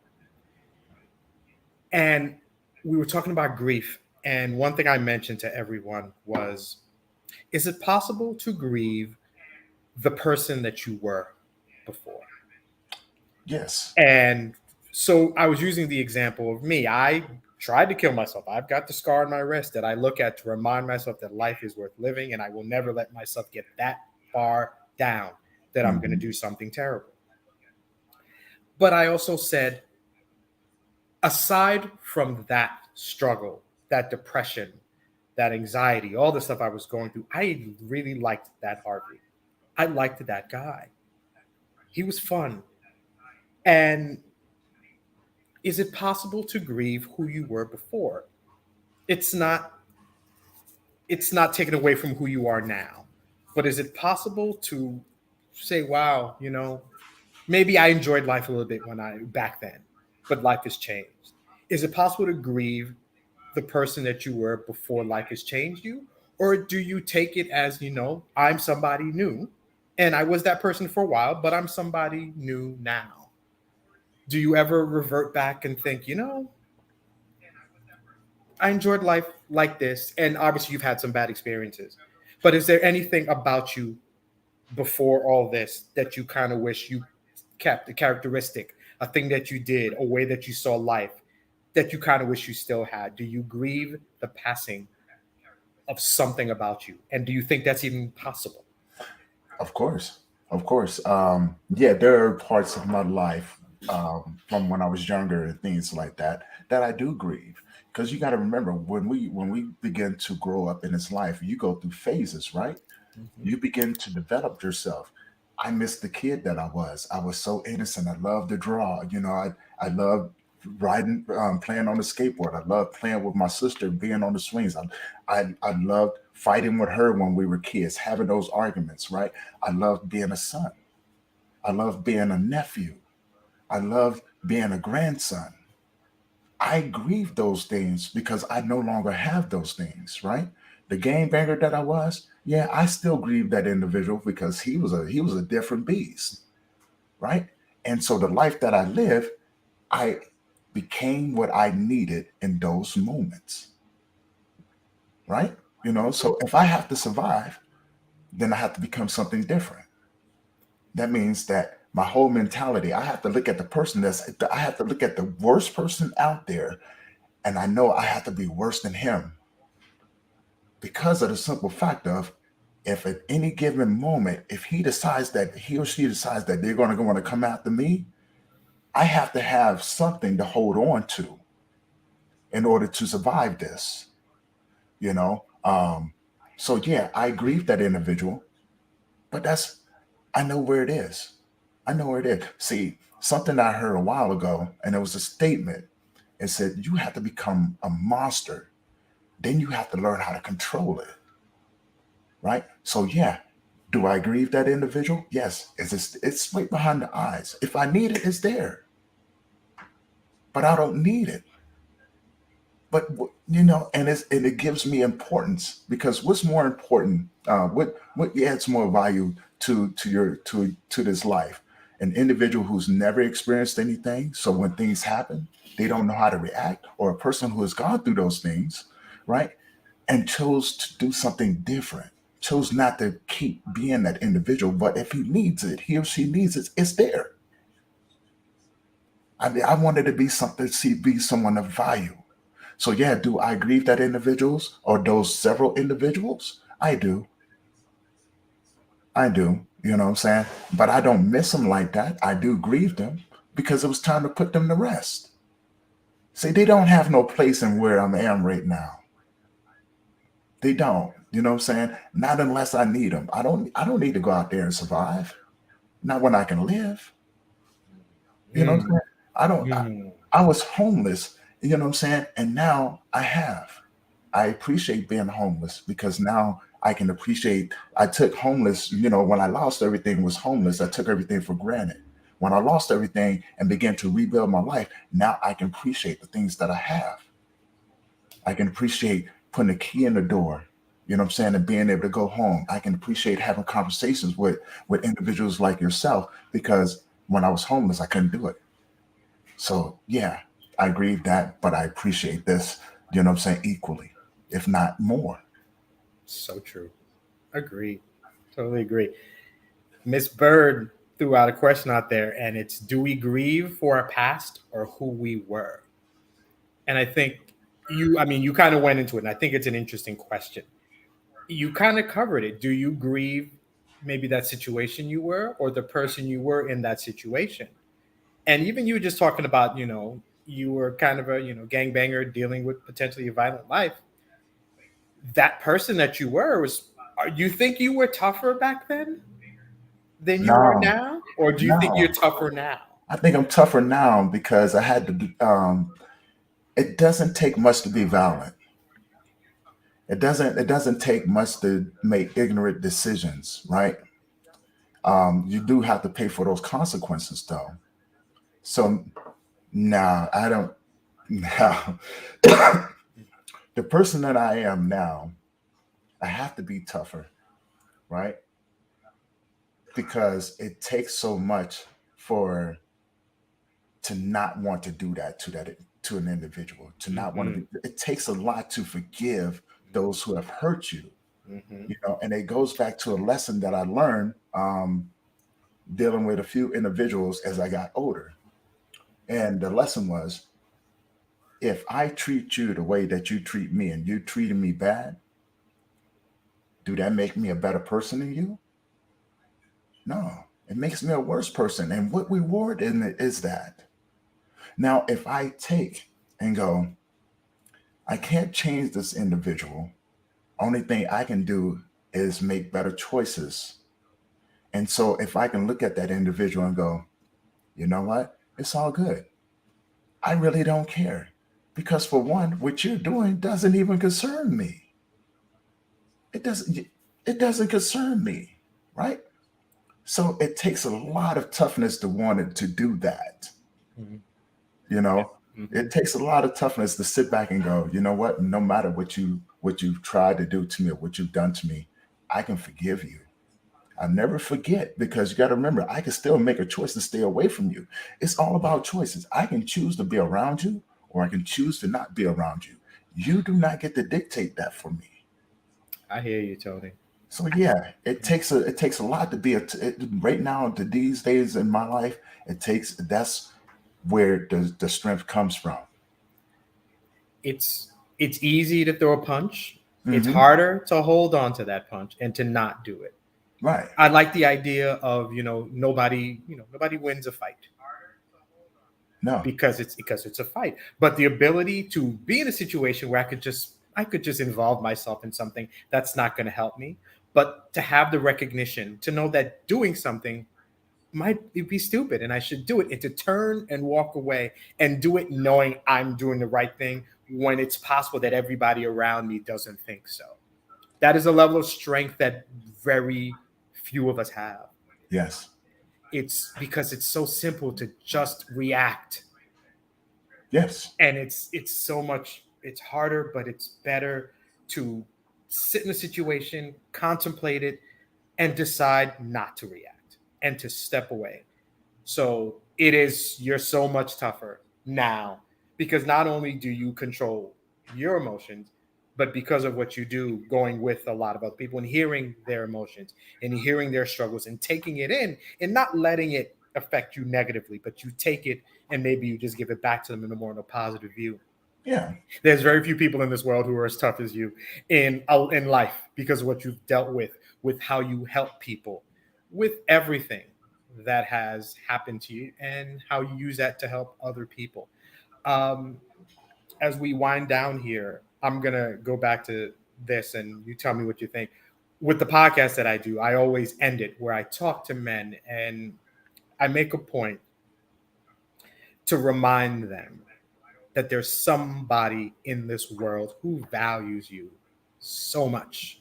Somebody loves you so much. Somebody loves the sound of your voice, the sound of you stepping into the room when you hit that doorknob and you open the door. Somebody loves that.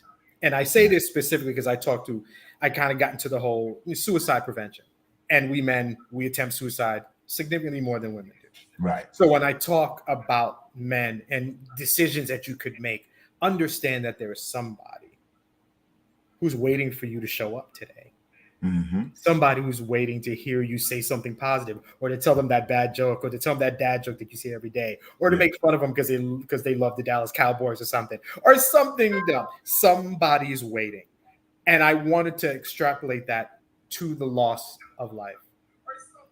When we're struggling with life, with grief, with the loss of a parent, a child, a family member, an acquaintance, anybody, I want you to always consider that person who has left us is, they left us, but they're still watching you. They're watching you experience. They're watching you fail, but get up. They're watching you succeed and keep going. They're watching you do everything. They're watching you live, and they want you to live, not just survive, because a lot of us are just surviving. Right. They want us to live. So that's something to consider. So this whole thing was about not disappointing the dead. What I want you to consider, everyone, is don't disappoint them by not living because they're not living with you. Right. You go and you keep living because they're not here. Because take on the mantle of, this person wanted to do this. They wanted to live and they would want me to live. So now I'm going to do it for them. I'm going to do it for me. I want you to keep that in mind to everybody. We don't have to, in my mind, I have a responsibility to live like somebody who I love is watching me. And when I live that way, I'm going to live better. I'm going to live with purpose. I'm going to help people like Tony does. I am going to appreciate every step, every breath, every drink, every swallow, whatever I do, I'm going to appreciate it because life is wonderful, especially when you live it, when you appreciate it, when you dive in. And even if we don't have all of our friends with us, we still live life so much that we appreciate it and the people watching us appreciate it and can be happy for us. And they can be happy themselves until we get to a point where we get to see them again, and then we can talk about it. Exactly. And we can enjoy the experience, enjoy the excellence that is life. Life is not it's not fun all the time, but living is wonderful. So Tony, any last thoughts in regards to making sure we live for the people who have left us? Yeah. Live this life as if you care about yourself. Live this life as if you're worth loving because you are. But yeah, to be honest with you, live this life like you care about yourself, like you deserve everything that this life has to give you. Um, but work your butt off, because the people that have gone before you, whether if you believe that they're looking over you or not, live it like they are. Live it like they are, and remind yourself, what if your family members was looking over you right now and you saw them again when you passed away, what would you want that conversation to look like? That's a Right? great question. That's a great question. Yeah. That's a great question. What would they think? What would they want?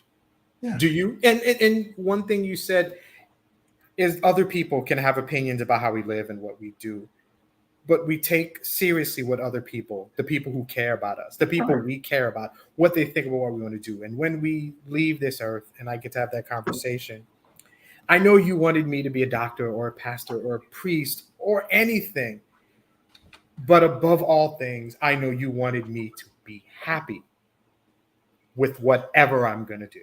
And that's the conversation that I would want to have with a family member when I leave, is that I didn't exactly do what you wanted me to do, but I did what made me happy. Right. And I guarantee somebody who loves you, who values you, who appreciates you, that'll make their day. You were happy. That's all I really ever wanted for you. Was for you to be happy. So my last line is, if you don't want to disappoint the people who have left us, live your life for you. Yes. And make yourself happy. And when you do that, everybody who loves you will be happy for you, and you'll be better for it. Yes, yes. Tony, it's been a pleasure. Thanks for jumping on and talking to me about this. Made it a lot easier. I was going to rattle on for an hour, but I'm a podcast host, so I'm used to having a conversation. So this was good. And as usual, talking to you is always transformative for me. I always feel better after having a conversation for you. I enjoyed this so much. I will leave this. I will see everybody tonight. Yes. We have another table talk. We're going to do another conversation. We're going to have some fun. For now, what I will leave you with is, my name is Harvey Laguerre. I'm host of Men Are the Prize, the podcast. Conversations like this I have with men. We get introspective. We open up. We talk about life. We talk about things. And for me, the most important thing is less the subject and more the talking. I'm happy that you're talking. It's not something that we're supposed to do as men. So that's my mission. Talk. Tell me something. Tell me something else. How'd you feel about that? Get comfortable with it. That's what I do my podcast. And if you want to listen or watch it, there's an episode that drops every Saturday. Today's Saturday. Episode dropped. You can go to my website at www.harveylaguerre.com. All my socials are there. You can find me. Feel free to listen, watch, reach out to me. My socials there, and tell me if you found an episode that you liked and a conversation that you heard and you thought that was great, and tell me what you thought. And I would love to hear it. I would love to have conversations with everybody. I will leave you this, Tony. I have an 8-year-old who is ready to get beat in Uno because I don't play. You're young. They need. I got a draw fall with her name on it. Life lessons, baby. Life lessons. There you go. She got to learn somehow. Right. She will learn. She'll be upset now, but when she's 12, she'll appreciate it. That's what I'm here for. We live life.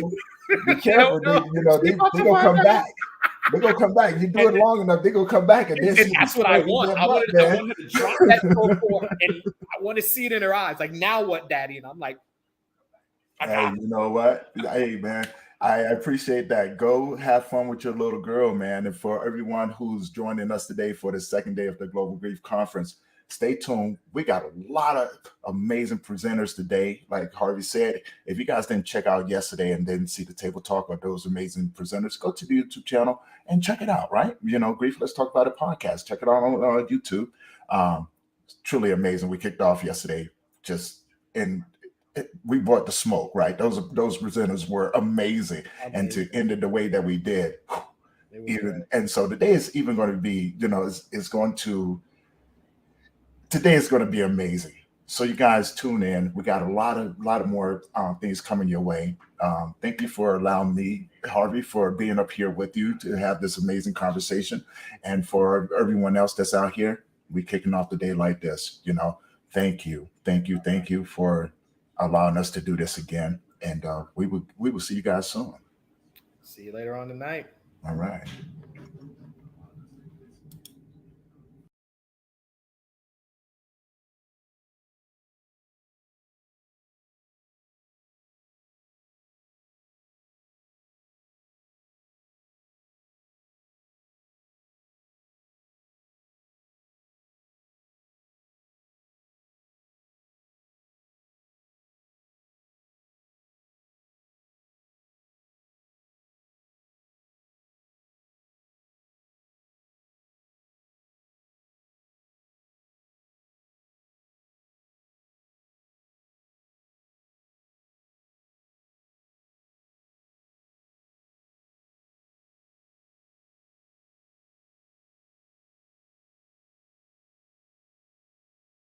Kathy, we, me and Kathy, we've met each other, and she has an amazing story and a very intelligent woman. She has a podcast, which we'll talk about a little bit later on down the line.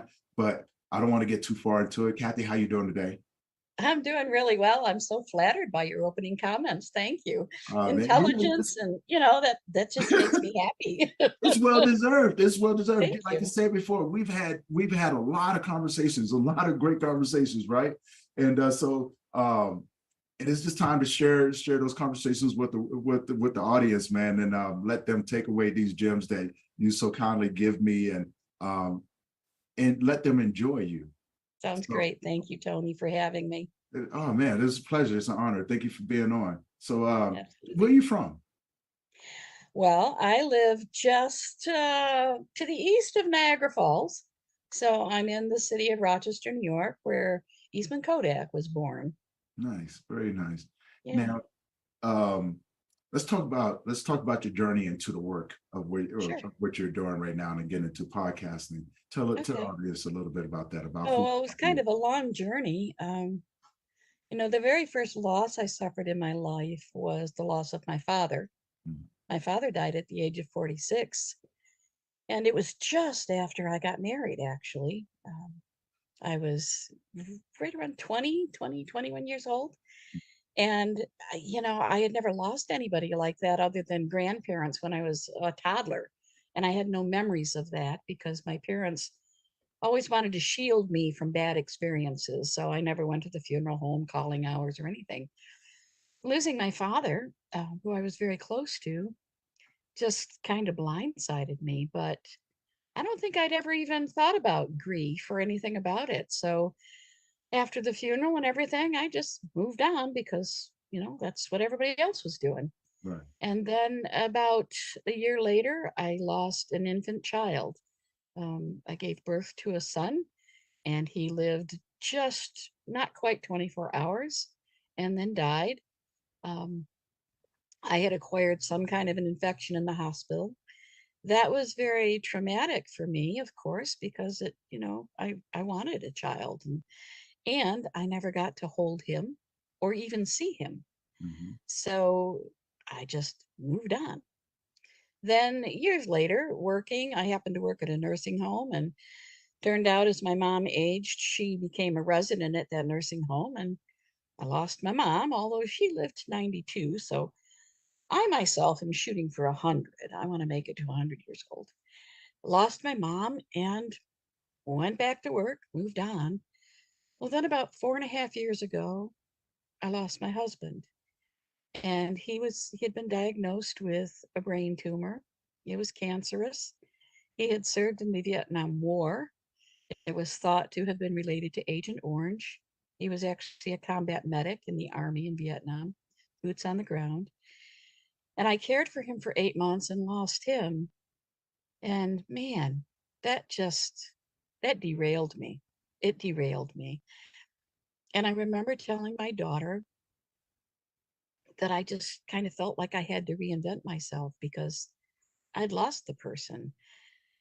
I thought back quickly to the previous losses in my life, and I just didn't feel the same. But this one really derailed me. And in truth, it was the hardest thing I've ever gone through in my life. Um, and we married late in life. We'd only been married not quite 12 years. We found each other late in life, actually, when our kids started dating. But at any rate, at the time I was working part-time in hospice care, and I was in the administrative end of it, not the hands-on care. And it was the staff there, particularly one nurse, that really helped me through that period in my life.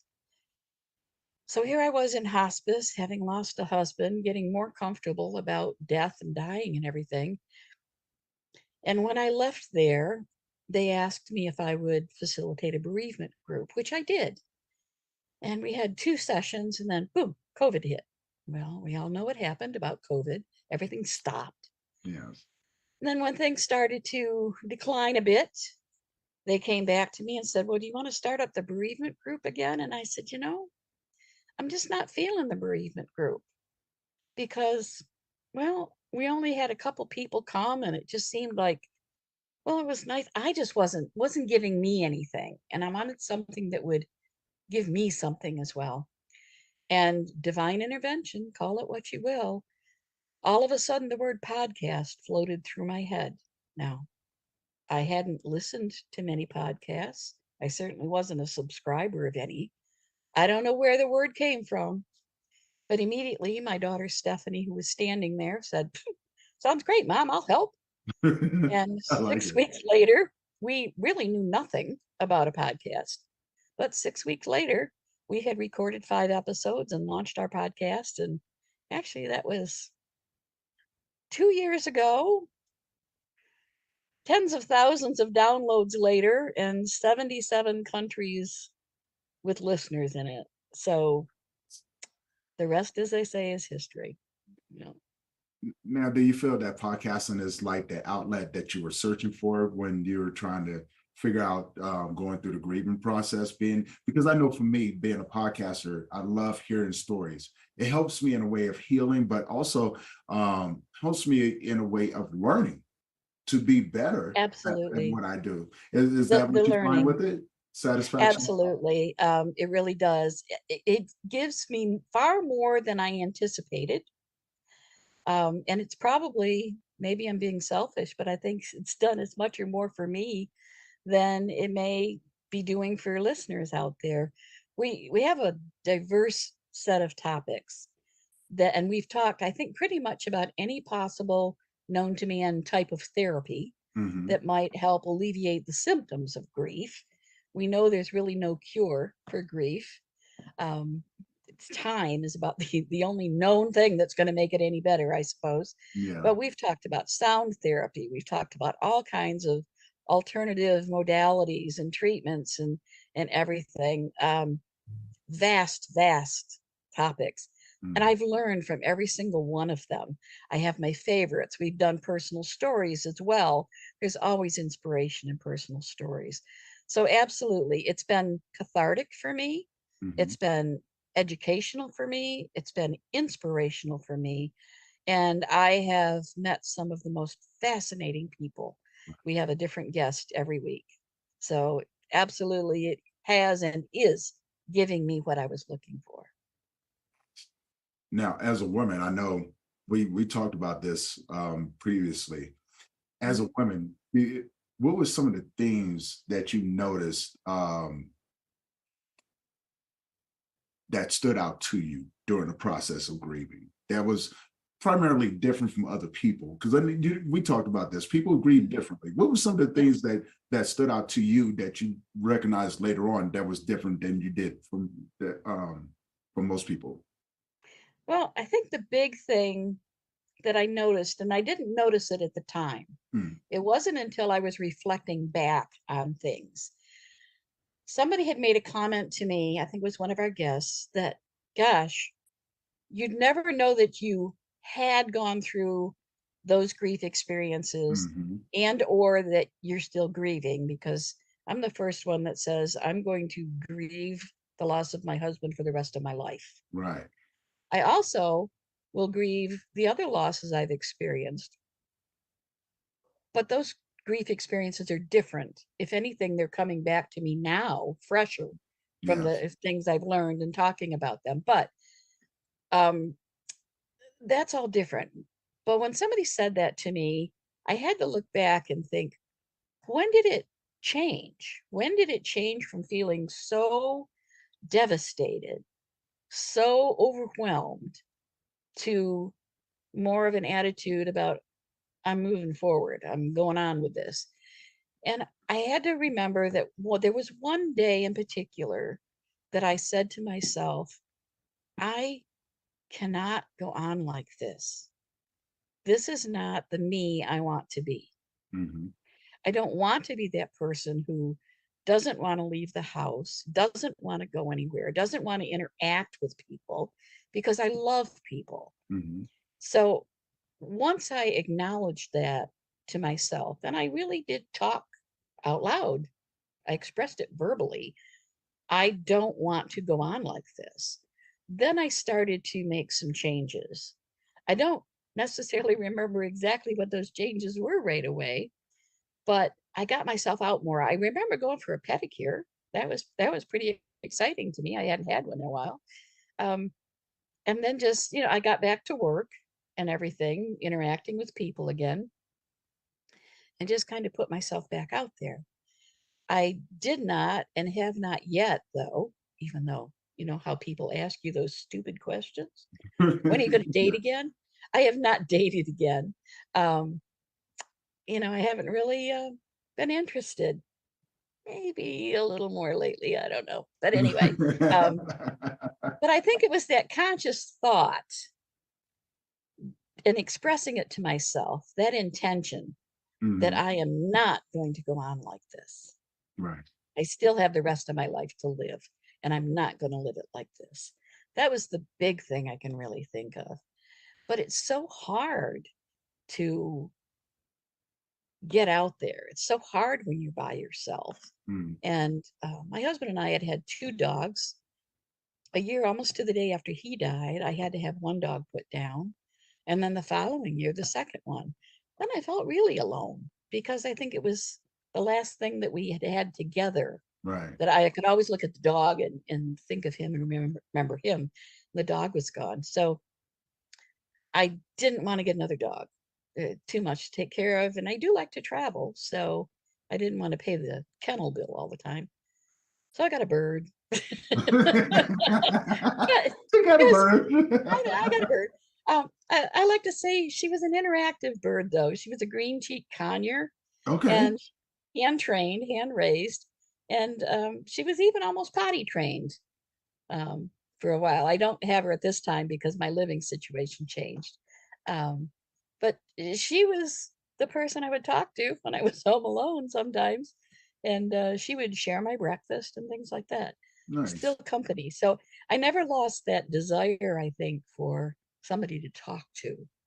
And I remember I would get a phone call in the morning or something, and people would say, Kathy, are you sick? You're getting a cold? Your voice is all scratchy. I said, it's because I haven't talked to anybody in 24 hours, Right. Right. that if you don't use your voice, it tends to get a little gravelly. But yeah, I think those are the things. It's the isolation is really tough, and it takes a lot to Yeah. motivate yourself to fix that. And as well, when you decide you're going to make some changes, Mm-hmm. it takes some serious introspection, I think, because you have to first figure out what it is you want, and then Mm-hmm. what you need to do to get there. Yeah. So, I yeah. definitely agree. Yeah. What was some of the self-care tips? What was some of the self-care steps that you've taken to actually help aid you in your walk as you're going through the grieving process and becoming more of who you are, comfortable about talking about these things? Because we talked about, most people lay on the couch, right? And Yeah. not want to get up. Some people do, like myself, I've isolated. The grieving process looks totally different. Mhm. And the self-care tips were totally different as well. What were Yeah. some of the steps that you've taken as far as self-care? Well, I think I was very fortunate in that, although I lived by myself, my older daughter, Stephanie, was only 10 miles away. And she's got two boys, one which is very active in athletics. So I don't like to miss his soccer games. So that would always very eagerly get me out of the house. Okay. But also, I was very fortunate that I worked for a facility that was a hospice home Hmm. because the staff there are very comfortable talking about things like death and dying Okay. and grief and grieving. And they made sure, especially one or two of the nurses, they made sure to really kind of watch over me. And they would purposely, as I recall, come in and ask me questions that might prompt a memory. So Mm. they would get me talking about it. I realize not everyone has that. They don't have Right. hospice Yeah. workers, people that know, what you might need when you're grieving. You might need to, well, if nothing else, gosh, you need to hear their name. And I know Yes. there's a quote somewhere that Yes. as long as you speak their name, they will not die, or they'll Yes. never really be gone. And that was important for me. Um, and friends and family that would bring those memories back. Hmm. My husband was a veteran and belonged to a local group, the Vietnam Veterans of America local Okay. chapter. And for a long time, I had been the editor of their newsletter. So I was very comfortable going to their meetings because I knew everyone. And that was also another place. So I guess I sought out places and people that I knew would support me and that would be happy to see me. Um, yeah, I can definitely see that because hospice, I've talked to a lot of hospice workers. I love talking with them because it's like we all speak the same language, right? Um, right. and believe it or not, a lot of hospice workers that I find were women. So, Hmm. when I used to go down during COVID, when everything was just a mess, I would sit outside the building with clients and stuff while their loved ones were passing away for the most part. Hmm. And Right. I just remember the hospice workers used to come out there and they used to grab the guy and goes, "Is there anything that we can get you?" And everything. Yeah. This is a hard moment. So I love the way that they used to show up. I Yeah. used to love that. And they just everything was just so natural. And I thought to myself, like, I want to be like that. I want to be able to talk like that one day, right? And Hmm. so listening to them and how they interact, it was just Yeah. a beautiful thing because it was like they knew how to um, walk with you. Yeah. Yeah. And it's so different from where I started because, and I've told this story on my podcast, but when my mother was aging, I have just one brother, and at the time he lived in Florida. So I was the only one here for Mm. my mom. And my mother was the inveterate planner. She planned everything to the most minute detail. So it was really no surprise to us kids that she had not only planned her funeral, Mm. and she didn't have any chronic illness really except arthritis, but I mean, she didn't have cancer or anything. But she had planned her funeral. She had picked out and paid for her coffin. She had paid for the entire funeral and even had the program agenda identified where Wow. she wanted what she wanted done. Hmm. That was so she would like to talk to us about it. Well, since my brother was in Florida, she wanted to talk to me and tell me about it and tell me where all her papers were and everything. I was so terrified, Tony, of the word death Mm. that I literally would make excuses to not have that conversation with her. Yeah. So to go from that, being terrified of the word death, to the level of comfort I have now discussing it Hmm. is amazing, and I can only credit the hospice nurses that I worked with. See, I like that. Yeah, 'Cause I didn't have anyone to talk to me about it. Like yeah, when I experienced all of mine, um, it was like everyone left me. yeah, It's like everyone left me, so I didn't have anyone to have those conversations with. Yeah, and don't get me wrong, not everyone left me. I did have a handful of friends that stood around that right, walked with me as I figured, as I started to learn about this journey right. and things like that, because I never thought I was be doing this, Hmm. and but I found that a lot of people didn't know how to approach me, right? Right. Because I was the one that everybody was always used to coming to and going, Mhm. I have a problem, I'm gonna talk Yeah. to Tony and this, that, and other. And Yeah. I think when everything happened, my language changed towards everyone because, like you said, I didn't have anyone to teach me. So I had to learn, Sure. and I had to Yeah. learn by watching other people because I was so afraid of going up and going, I heard that I heard that you lost a child. I heard that you lost your parents or Mhm. anything like that because I'm trying to get info. I'm trying to get Mhm. insight into, am I doing this the right way? And I Right. think that was a huge thing. I didn't know what I was doing, right? But lo and behold, things started making sense and had that one moment where it's like someone opened up a book and I was starting to read that book that was already Right. there and I couldn't tell you where it came from. So with my language changing with everyone, I didn't know if there was anybody out there that I could talk to because I thought I was going crazy. I was like, "What? Yeah. Are you kidding me right now? Like this makes sense to me, Yeah. Like what do you mean I have to deal with childhood trauma? Okay, I got to deal." And I found that grief was that door that opened it up, and Yeah. so once that door opened up, yes, my language was different, but then, Mhm. like you said, got into podcasting, and I realized that I was surrounding myself with people that spoke the same language as me, Right. right? And I think anytime you have a profession that you're in, I think it's important to be able to communicate in that language. And Definitely. I didn't realize that at first. I Yeah. really didn't. Yeah. Definitely. Yeah. And now there seems to be a trend that we're trying to make death more comfortable topic Right. for discussion. And, there are numerous podcasts popping up now to discuss Yes. grief in all different formats. Yes. And there are far more books out there now Yes. about grief, a lot of personal stories, and a lot of, well, self-help books for those going through grief. Some I find are helpful and some maybe not so much, but Right. I think I've read dozens of them, I'll tell you that. I can't say that I've read all that there are because I keep finding new ones. Yes. But and people now consider me too as a resource for books. I want to give my friend a book. What book do you think I should give her?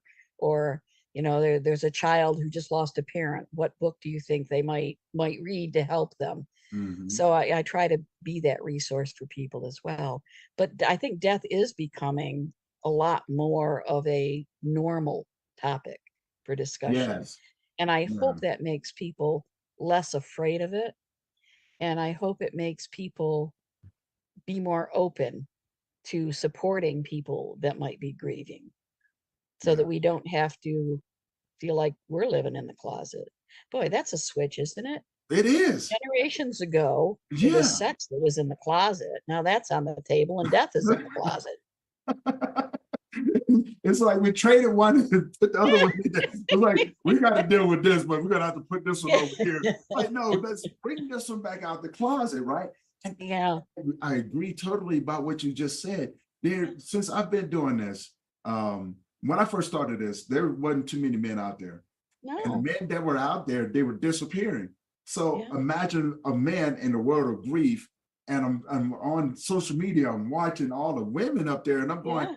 okay, I'm going to try my best to try Yeah. to, I'm gonna try something. That's pretty much what I Yeah. was doing. I was like, I don't know what I'm doing, but I'm going to try it anyway. Yeah. And in the beginning, everybody just kind of looked at me. It was like, who is this guy?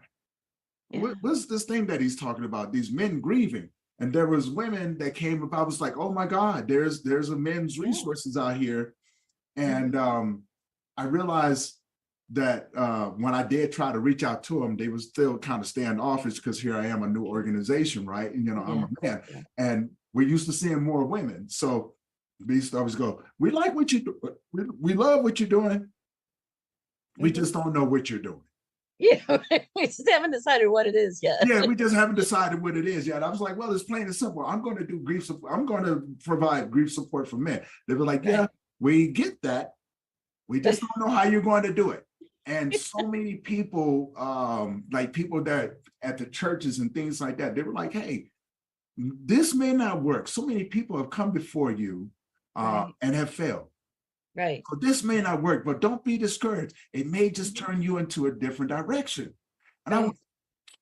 yeah, no, I'm not about to do that. No. And they go, what do you mean? I said, it's in my heart. I can't let it go. And I know for Yeah. a fact that it's going to have to work, right? Yeah. Because for one, what I was searching for, I was, like being a man, I wanted to talk to women, but I didn't know how to, right? Mhm. Because I didn't know what they were going to say about me. Mhm. And so I wanted to surround myself with other men, but then now here the downside to that, you don't know what they're going to say to me either, right? You know what I'm saying? Right. Because we are aggressive in the way that we talk. But Mhm. the one thing that actually helped was that masculine energy, Right. being able to match that energy and coming back and going, look, I mean, no harm to you. I have very good, what do you mean? You mean no harm to you? You don't bust you up and you try to harm me. Like, no, Yeah. I'm not trying to harm you. I'm just saying Yeah. I come in peace, right? Yeah. And most of the guys are like, you're going to leave in pieces. I'm like, no, I'm not going to leave in pieces, but we can talk about it. Okay. Yeah. So Yeah. my approach was a lot different, being in this world. And now, like you said, there's, when I first started podcasting, there wasn't too many grief podcasts out there, and I wanted to do that in a way to be able to, again, have those conversations, but Right. showcase those men who have gone through it. So Yeah. other people and other men can connect and be able to go, you know what, that sounds just like me. Yeah. I It will want to help know more. people feel that Right, they're not alone in their grief, right. because you do feel that way at I first. did. Yes. And I think sometimes I hate to use the word stupid, but that's kind of what they are. Stupid things that people say to you don't help. Yes. They It, just it make you doesn't. feel more like you're alone and that nobody understands what you're going through. That's very true. One thing I did realize though, the things that people used to say to me used to get to me so bad because I'm going, how did you really compare losing a cat to losing a child? Yeah. And it used to baffle me. And I wanted to go off and go, it's not the same thing. It's not the same. Yeah. I've had people, compare losing a job to losing a parent or a significant. It was like it was Yeah. just the same thing. No, it's not the same thing. But No, it's not. it's not. And one thing I learned was not to take people personal. Yeah. Not to take the things that they were saying personal because it came around to me. They're saying what they're saying because they're trying to relate to you. They don't mean anything by it. Right. But do they Right. think about the things that they're saying? No, because in Yeah. their mind, they want to show you that you're not by yourself by the best way that they can. Right. And so once I started to understand that, it helped me navigate that world a little bit better. So Yeah. when people used to come up to me and go, man, I heard that you lost your father and your parents and things like that, and I just lost, I just lost a dog. Mhm. I just look at him and go, yeah, I get that. I get that. And the reason why I say that I get it, because when he said it, I realized that that dog was his family.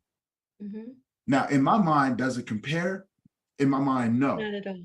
But Right. in his mind, that pet was his family member, so he Yeah. can relate to me. And so I began to entertain the idea, like, where's this really going? Does it Yeah. really make sense, that someone would do that? Because like you said, that punch in the gut, right? And I had to stop a few people like, look, I'm going to stop you right now because if you say anything else, I may get upset with you. And I Right. don't want Yeah. to, but I need to understand where you're coming from. So I'm not taking it personally. Well, I didn't mean it Right. this way. This is how, okay. Now that we have that Yeah. communication down pat, I find that a lot of people do that as well. Yeah. They don't know how to communicate.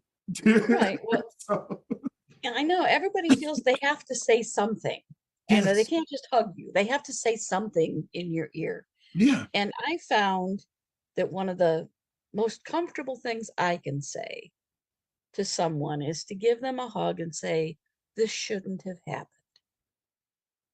And that's all. I like This shouldn't have happened. I like that. Yeah, I do. I've You had know? I didn't say that to one of the guys, Right. but I said something similar. And Right. then I had to catch myself because I realized that when I said it, he was like, well, it happened.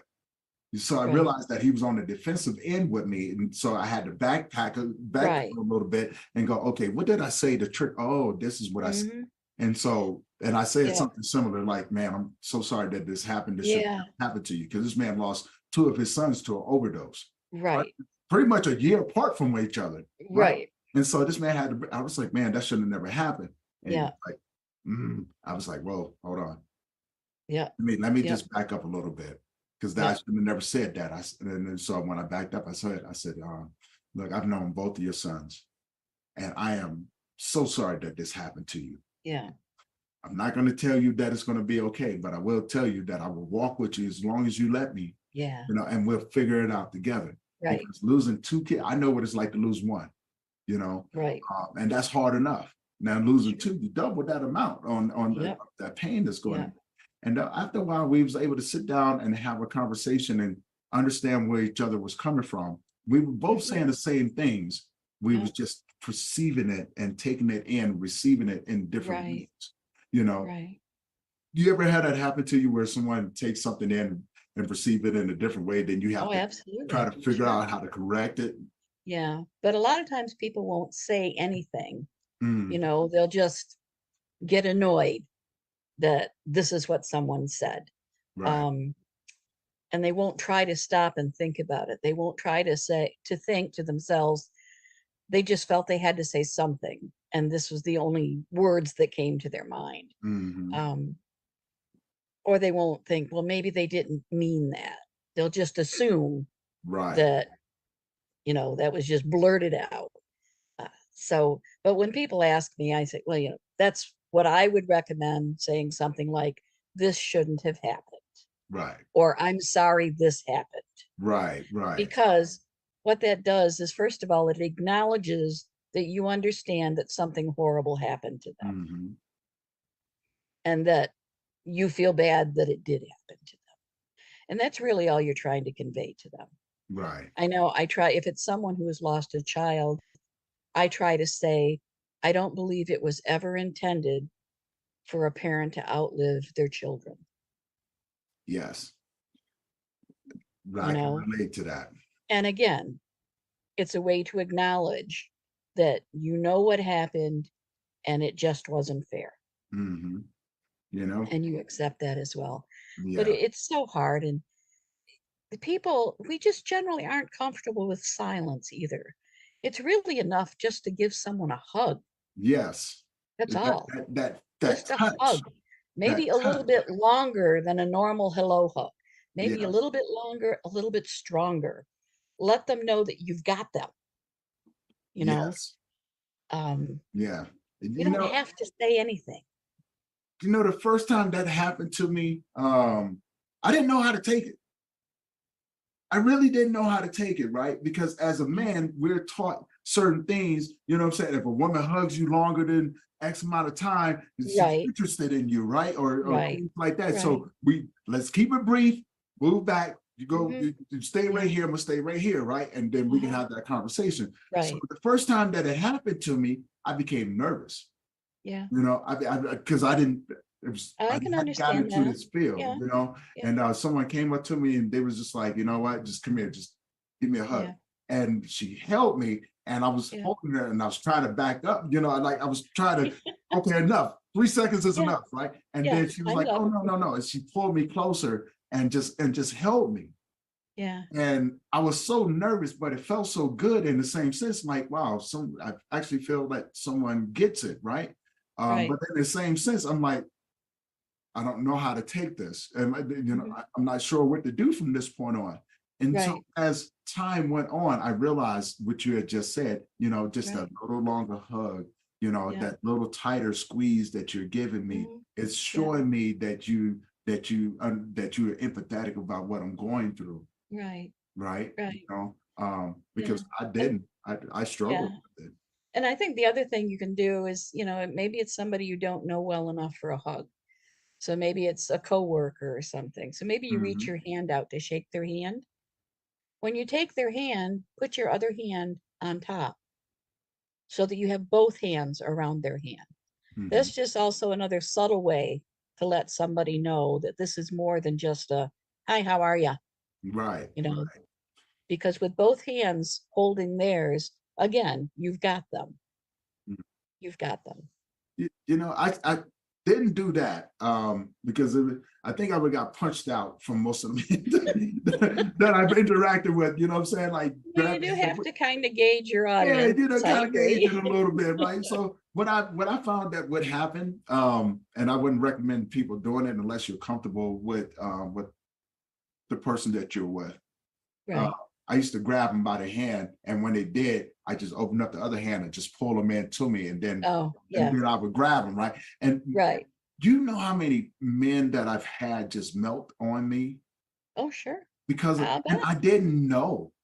Yeah. I didn't know that that's what they needed, right? I just felt Yeah. natural to me, like, oh man, come here, because when bro Yeah. hugs, right? We're a bro hug, there we go. And but when I started grabbing these men's hands and everything, it was just like, Yeah. man, just hug them. Something inside of me was like, just hug them, Yeah. let them feel your heartbeat, you know. Yeah. And so I did, and I started doing that. And these guys would just be like, man, I'm so glad that somebody here Well, that yeah. understands. Yeah. So we talked about the differences between men and women, you Yeah. know, on your podcast, and that's one of the things I wanted to put out there too. Yeah. Men do that. When it comes down to women, we misunderstand the language Yeah. because normally when we're doing, you know, when we're interacting with women like that, we normally have another arterial motive. You know Yeah. what I'm saying? Oh, she likes me. Oh, Yeah. I got Yeah. 10 seconds now, 15 seconds. Yeah. Yeah. So, you know, it tends to play on your mind. That's And right. that's the first, most men, that's the first thing that we think about. Oh, she's interested. Right. She's not Right. really, she don't really want to hear what I have to say. She wants something different. Right. And so I've had to tell other men, like, hey, get that out of your head. That's not what Mhm. she's there for. Yeah. You know, she's there Well, because she tell a cares man that about they us. can take a woman's hand and just put their other hand on top. Yeah. That's a way of not hugging a woman, but it's just letting that woman know that you've got them. Yeah. And see, I struggle. I still struggle with that because I've Yeah. tried that with women. And Okay. what women do with me is that they trauma bond with me. Okay.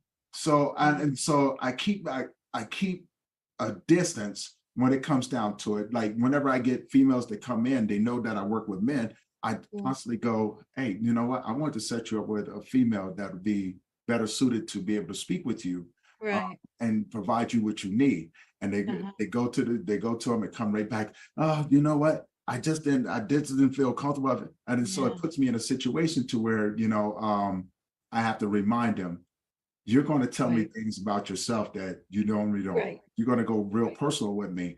And I need you to understand that it's part of the process. I don't mean nothing by it. There's nothing that's going to happen. Right. Boundaries, Right. please don't cross them. Yep. Yeah, you know, I think I'm going to stick with men. It's your charisma, Tony. I like to say that too. But somebody's going to have to explain this to me. I know. I know. No, I get it. But Somebody's I going to think have to sometimes, explain this to me because it's yeah, not yeah. working out for me too well. Okay. I think it's your charm and your charisma. No, you're just so genuine. I can understand how a woman might feel that they relate to you better. But I think your sense to find a female to work with them is probably the best choice. Yeah. Well, I never want to take advantage of anyone. As someone, Yeah. as Yeah. a male grief worker, I get it. Yeah. I finally started getting it the last couple of years. I started getting it, and it was Yeah. like, okay, I get it. You're in a moment of vulnerability, and Yeah. I hold space with you. And Yeah. that's my promise to anyone that ever reaches out to me. If you reach Well, out to sure. me, male or female, even though I don't Yeah. consult with women, I will hold that space for you. Yeah. I will Yeah. hold that space for you. I will give you everything that you need to be able to communicate, to be able to feel as if you're validated, feel as if someone's listening to you, you know, Mhm. and to be able to help you protect your heart, Yeah. you know. And I think with the line kind of goes over or kind of get blurred when you do that, because I realize women communicate through their emotions, Mhm. you know, and that's the difference, you know, and I get Yeah. that. And so I tell them, Yeah. say, hey, this is a very emotional moment in your life. Mhm. These are the things that you're going to go through. Yeah. I'm going to try to keep you from trauma bonding with me, but I can't help that. But if you do, Right. I can take steps to help you get back to being Right. independent, Yeah. but these are the boundaries. And Yeah. it's like, why do I even put up boundaries sometimes? Well, so just tell the women that want you to work with them that there are so few male grief counselors that you need to save all of your time slots for men that may need your help. Yes. You know what it is? I don't want to miss a phone call from Well, someone who exactly. needs me, Exactly. and so therefore I think that's where my compassion comes from, Yeah. because too many times I've not picked up the phone because I was busy doing other things, and then have to Right. get the news later on that someone You want to so and so remain available. overdosed. Sure. Right. Yeah. So and that's where, and I mean nothing by it. And that's why I try to Right. explain to these women Yeah. is that I would rather sit down and listen to what you're going through than to get a Right. phone call saying that you committed suicide or that you overdosed. Exactly. Exactly. And so that's where I'm at most of the time with it, just like I Yeah. just want to hold space with you. I want you to know that someone cares about you, that Right. someone, out here understands, maybe not to the totality of what you're going through, because I can never understand what you're going through because your journey is individual. Right. But I do understand from a person who has experienced similar things Mm-hmm. and everything. And it goes back to that, people are looking for other people to validate what they're going through, but not Yeah. understanding how to communicate, how to do it. Right. Right. Yeah. Exactly. Yep. So, yeah. How can people find you? Oh, I don't hide that many places. Well, they can find the name of my podcast is As I Live and Grieve. And we chose that name from it's kind of a spin-off on the phrase As I Live and Breathe, Mhm. but we changed it to As I Live and Grieve because we believe that you're going to grieve for the rest of your life. And Yes. you may not necessarily grieve the loss of someone, but it could be a divorce. It could be a loss of lifestyle. Maybe you Mhm. lost your job, you lost your pet, but there's going to be some kind of grief in your life, whether you recognize it as grief or not. So it's As I Live and Grieve. Very We're good. on all podcast apps except Pandora. For some reason, Pandora is excessively slow in processing things. I've Yes. worked with them a few times. We also have a website, and it's www.asiliveandgrieve.com. Okay. So it's very easy, and there's a link to send us an email or something like that. But either one of those, you can reach me. You can also find me on Facebook on a personal level. It's just Kathy Gleason, and I went to the School of Hard Knocks. So I like those should be enough clues to help you find me. it. There was, what, we got a few things up and coming. Yep. But tell people what's up and coming, just so they can look out for it. Well, I belong to a number of groups on Facebook about grief and grieving, but I connected with a group that Tony runs. It's the Global Grief Network, and they are doing an amazing thing. And I say amazing, they're having a conference next spring. But the amazing part about this conference, other than the fact it deals with grief in a global status, Mm. because there are presenters from literally from around the world. I know of one from the Netherlands, for example, that's going to be presenting. She's a fascinating person that I met through my podcast. But this conference, it's totally virtual and it's totally free. So that to me is unheard of in social media, in any industry. Mhm. You don't do things free. And it's not only free to attendees, it's free to people who want to present. So if there are people out there listening that maybe are clinicians or therapists, or maybe you have a podcast, or maybe you have discovered the cure for grief. If you have, please reach out to me immediately. Me I too. want you to guest on my show. Yeah, I'll share, Tony, I'll share. Um, But for whatever, so this conference is going to be very interesting, and there'll be so many resources available. Mm. So you really shouldn't miss it for many, many reasons.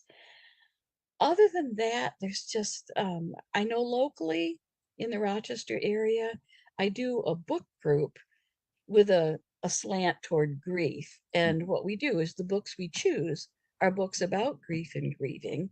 We're just finishing up Megan Devine's book, It's Okay That You're Not Okay, or It's Okay to Not Be Okay, Right. which was the very first book I read after I lost my husband and helped me immensely.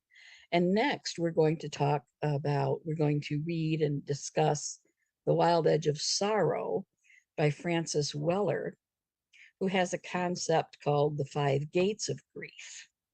There's a podcast episode I did on that, and each gate is a different type of grief. Okay. One is specifically for someone that you have lost that you love. And he starts the book out very blunt by saying, everything in life that you love, you will lose. That's a pretty bold statement, That is a bold statement. but it's pretty true. It is. At any rate, and then another gate of grief is global grief. All the things going on in the world that are upsetting us, that we're grieving. Things like, COVID, or, the devastation going on in the Ukraine and the war over there. Everything going on, there's a global grief. There's also a grief for things that you were never able to have. Yes. Maybe things you wanted in life, a dream you had, and it never came to fruition. You grieve that as well. So Francis Weller's concept is very interesting, and we're going to talk about that. That's on a local level. We've not done that virtually, although that's kind of a little seed in my brain. Mm-hmm. Maybe doing something like that too. We can make it So happen. I don't know. I have tons of ideas. And we can make it happen. Yeah, I know we can make it happen. I know we can make it happen. So maybe I'll kick it off for the conference. Who knows? But just, people can find me, and I'll help in any way I can. Any way I can. Definitely love that. If you had any encouraging words to tell anybody out there right now that's going through something similar, what would you have to tell them? Well, the first thing I'd want them to know is that grief, unlike some other diagnoses, is not a terminal disease. Right. You're not going to die from grieving. Okay. But I do think that you have to admit, learn, and find a way to live with it.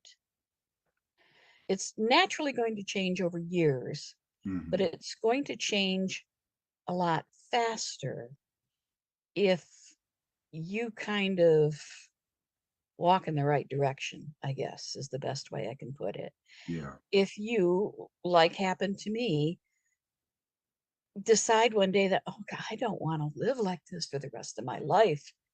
As soon as you hear yourself thinking that, stop yourself and say, okay, it's time. I don't want to live like this.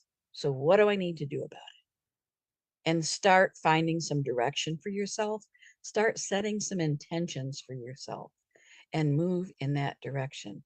Be open to that moment in your grief where you just don't want to continue in the direction you're going, and turn it around. So I guess that's what I would say. That's amazing. Well, I want to say, Kathy, thank you for being up here. We have a lot more stuff coming up. So to everyone that's going to be looking at this podcast, do me a favor, hit that subscribe button, hit the bell notification so you guys are notified every time we drop a new episode. But also be sure to check out our lives as well. Kathy has been on them. She's going to be on plenty more. We take topics and we dissect them for you, the viewer. These are live streams, so you, the audience, can ask us questions and be able to take down all these jewels and be able to connect with these resources as well. So, and that podcast is called Grief. Let's Talk About It. And that is, we do that. We drop episodes twice a month. So, and they're live stream, like I said. So look forward to seeing you guys there. Let us know what you think in the comments. Contact Kathy. Her information will be down in the bio below. And until next time, thank you again for allowing us to serve you, and tell us what you think. Love you.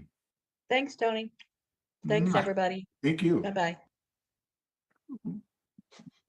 There we go.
I hope you've been getting some good information from all the wonderful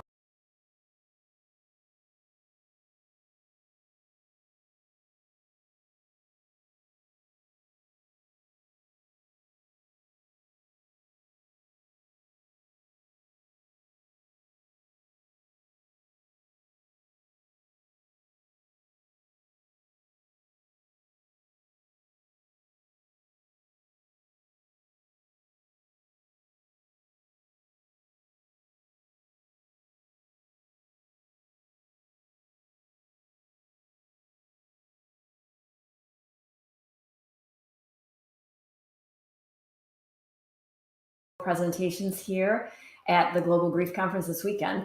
And this morning, we're going to be talking about setting grief boundaries so you can learn how to prioritize and protect your well-being. So to start, let me just tell you a little bit about me. My name is Kim Murray, and I've been a widow since 2014. My husband died from terminal brain cancer when I was 44 years old, and our kids were 8 and 10. So I'm no stranger to the trials and tribulations of grief and loss. I'm also the co-founder of the Widow Squad, which is an online community where widows can learn how to create a fulfilling life after loss. I've had to set lots of boundaries on my grief journey, so let's get into why I think this is such an important topic. But before we dig into the importance of setting boundaries while grieving, it's helpful to first understand what boundaries are and why they matter. So boundaries are just essentially limits that we set for ourselves and those people that are around us, around what we're willing and able to do, what we're comfortable with, and what we're not comfortable with. So this can be in regards to people, places, or things. But why do boundaries matter when I'm grieving? Well, grief can be a very complex and intense experience, right? I'm sure you all can agree. And it can be easy to feel overwhelmed or like you're losing control. So setting boundaries can help you manage your grief experience by just giving you back a little bit of a sense of control, but more important, the predictability that you need to help you stay true to your core values or what's important to you. So you'll do yourself an enormous favor when you set limits or boundaries regarding your time, your space, and your mental capacity. Boundaries can help protect your well-being by establishing healthy relationships with everyone around you. So in order to understand why boundaries are so important while grieving, let's just review some of the many challenges you face in grief when you're grieving. So grief can impact every aspect of your life, and these common challenges can make setting boundaries especially important. So grief can be incredibly overwhelming, both emotionally and physically. It's common to feel like you're in a fog or that you're just unable to focus on anything else in your life. So setting boundaries can help you manage this overwhelm and this overwhelming experience by giving you the space and time that you need to process your emotions and take care of you. Anxiety is another common challenge because grief can also trigger worries about the future or fears about being alone. So setting boundaries can help you manage these feelings by providing a sense of control. Again, a little bit of that predictability that you need in your life. So we know grieving can be physically and emotionally exhausting as you are working through all these complex and really difficult emotions. So setting boundaries can help you conserve that precious emotional energy by giving you permission to say no to activities or interactions that feel draining or overwhelming to you. A common challenge among grievers is the lack of support. So we all know that grief can be a very lonely experience, especially if you feel like you don't have the support or the resources that you need. So setting boundaries can help you prioritize your own needs and give you permission to seek out the support that you need to help you heal. So how can setting boundaries help you? Well, for example, setting boundaries around your time and energy can help you prioritize self-care and avoid burnout. Again, you have a limited amount of energy. So when you prioritize your self-care, that's one of the best ways that you can set boundaries because you will not burn out as quickly as you would otherwise. When you set boundaries around your emotional space, it can help you manage your grief and anxiety without feeling like you're constantly exposed to triggers and stressors, around every corner. So you may be dealing with a wide range of emotions like sadness, anger, guilt, maybe even confusion. And it can be difficult to process these emotions while dealing with the expectations and emotions of everyone else when you haven't set appropriate boundaries in the first place. And then setting boundaries around your relationships and then those interactions with other people can help you maintain the healthy and supportive connections that you want, but doing it on your own terms. By being intentional about what you're willing and able to do, and then by communicating your needs and limits clearly and effectively, You can create a sense of safety and support to help you navigate this really difficult time in your life. Okay, so how do you do this? How do you set boundaries? What are some of the ways you can protect your well-being? Well, first of all, you get to decide what an appropriate boundary is for you. So there are no right or wrong ways to set boundaries, only your way. And you get to change your mind when you want to adjust or remove those boundary lines altogether. So we'll just go over a few ways to set healthy boundaries with friends and family members, including your kids, so that those boundaries can have a positive impact on everyone involved. The first example is setting boundaries with people who need help managing their own grief. And I'm not talking about your kids here. I'm talking about other adults who feel compelled to share their stories about how hard their grief is on them. So maybe your spouse died like mine did, or maybe a parent died or a sibling died, and other people are grieving those deaths too.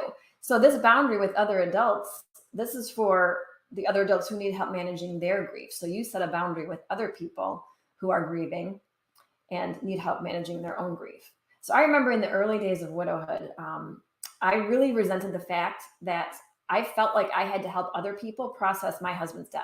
So people would constantly tell me how distraught they were after he died.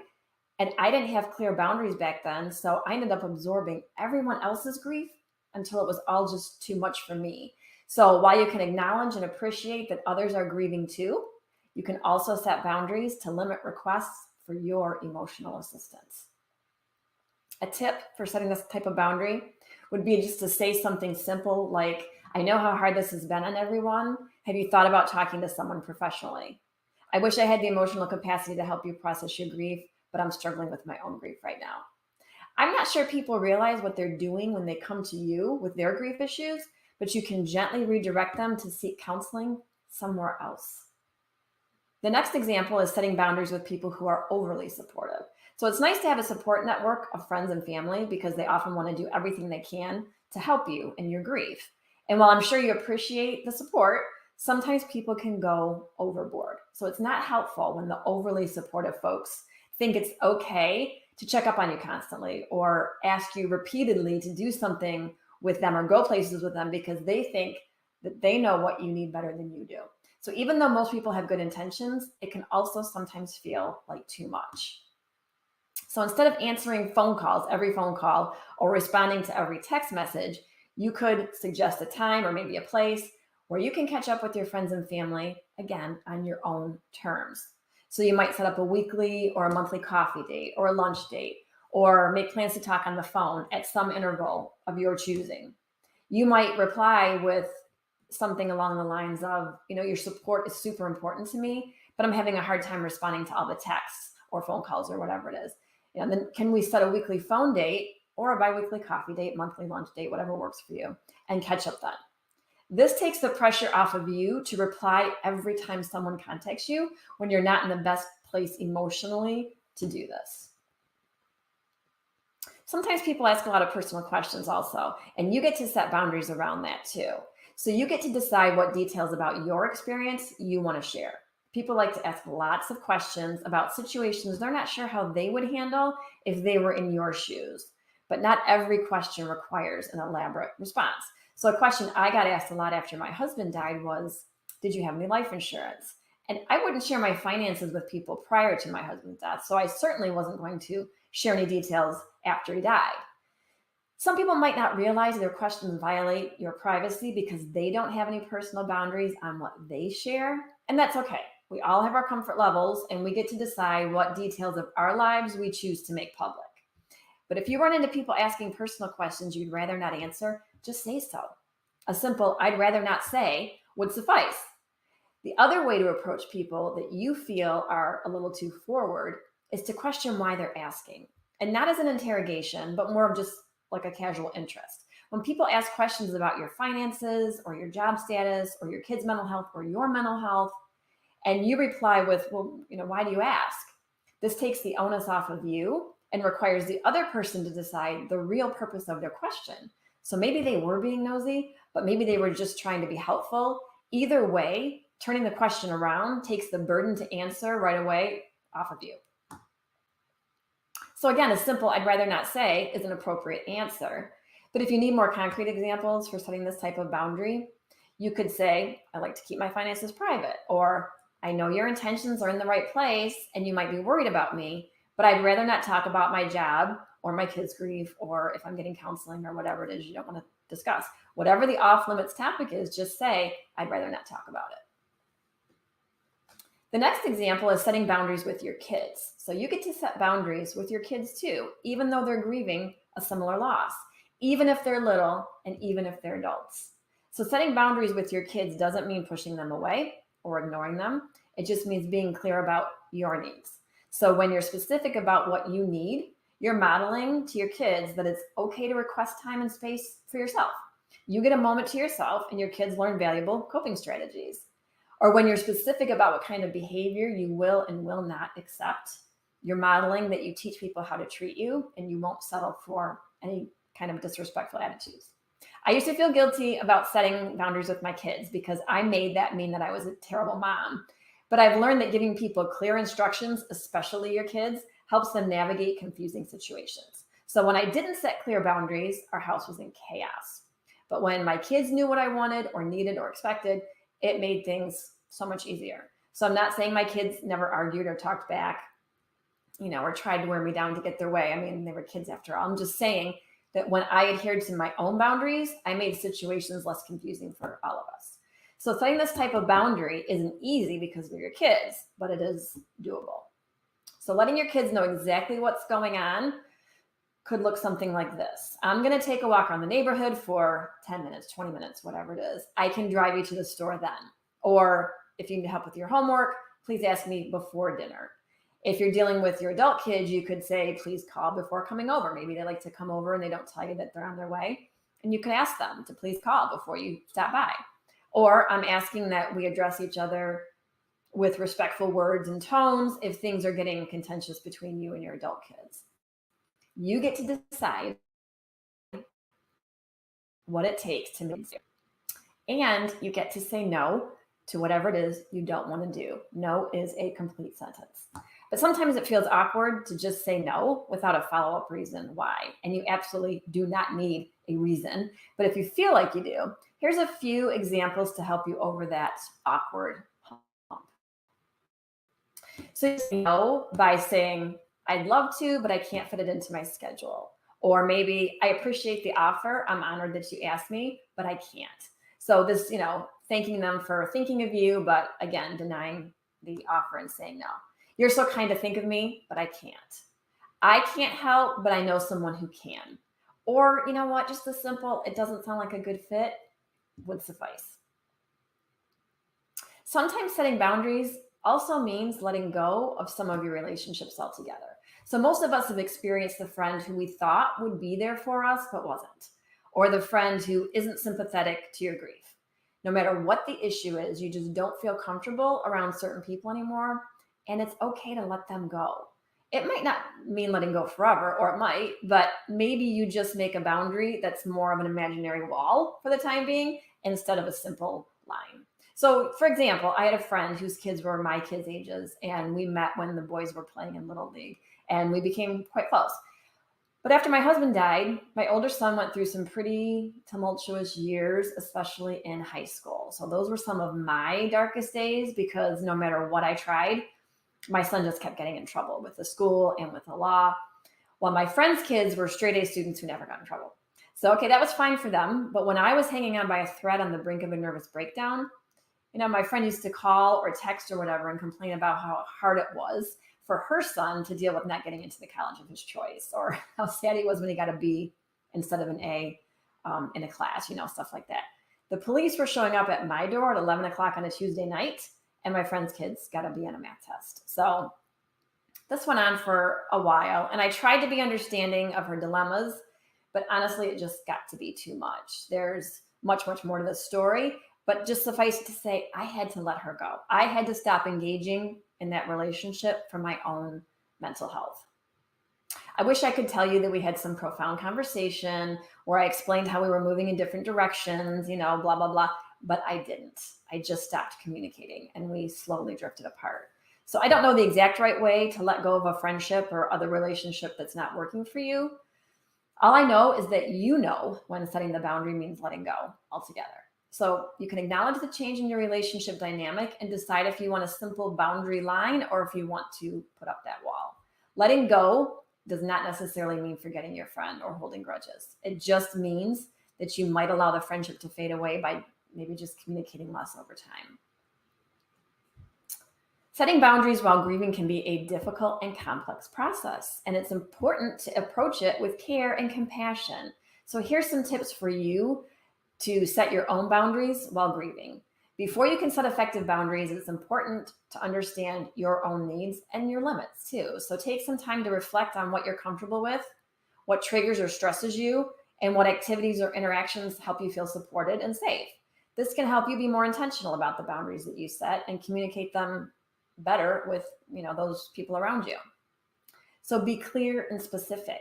When setting boundaries, it's really important to be clear and as specific as you can about what you're comfortable with and what you're not. And using I statements to communicate your needs and limits will help you avoid blaming others or accusing others. So, for example, instead of saying, "You're always overwhelming me with your demands," you could say something like, "I need some space to process my emotions right now, and I'm not able to take on any extra responsibilities." So you're just using I language and communicating what is happening with you and what you need. And be compassionate. It's important to be compassionate with yourself and others when setting boundaries, because grief can be so hard and such an emotional experience. It's natural to have ups and downs in your ability to manage it. So be kind and patient with yourself and try to communicate your boundaries in a compassionate and non-judgmental way. Of course, you need to practice self-care. Setting boundaries can be an act of self-care, but it's also important to prioritize other forms of self-care as well. So take care of your physical and emotional health by eating well, getting enough sleep, and engaging in activities that bring you joy and relaxation, because this can help you manage the challenges of grief and approach this boundary setting process with more clarity and more calm. So before I take any questions, I just wanted to let you know about the Widow Squad online membership. I mentioned at the beginning of the presentation that I'm the co-founder of the Widow Squad. And in this exclusive community, widows can learn how to design a life they want to live, find the skills to do things they've never done before, figure out who they are now that they're flying solo, learn the difference between moving forward and moving on, and get all kinds of support along the way. So myself and my two co-founders are all widows, and we created this space to help widows get more satisfaction out of life by surrounding themselves with other people who get it and understand exactly what widowhood is like and how to manage it. So if you're a widow or you know a widow who needs support, please visit us at www.widowsquad.com. And we're currently running a promotion where widows can get 2 weeks free. So please check out the membership, and you can look at the 2 weeks free before committing to joining. Again, that's www.widowsquad.com. So that's all I've got for you this morning. We can open up now to any questions or comments you might have about setting boundaries and goals. Maybe you have a story about a friendship you had to let go of, or other boundary issues. So now we can open it up to questions.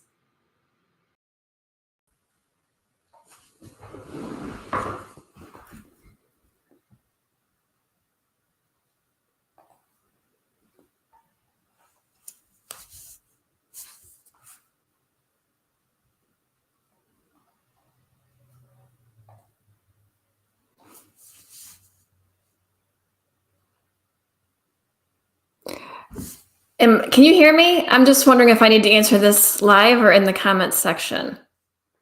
I'm not sure that people can hear me.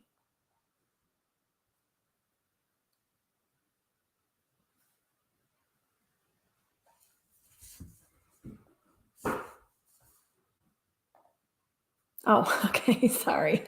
So Deborah's question, so effective comforters need to understand how important boundaries are with the grievers and family. And I would say yes.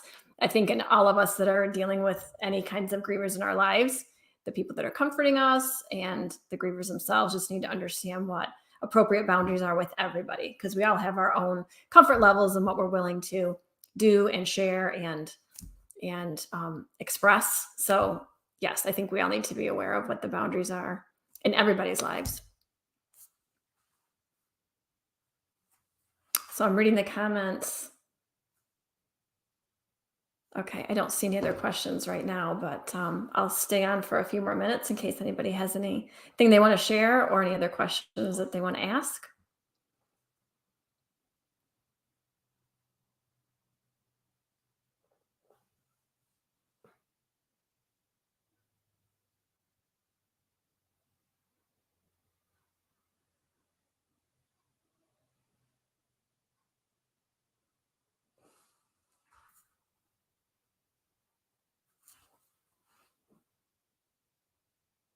Okay, I don't.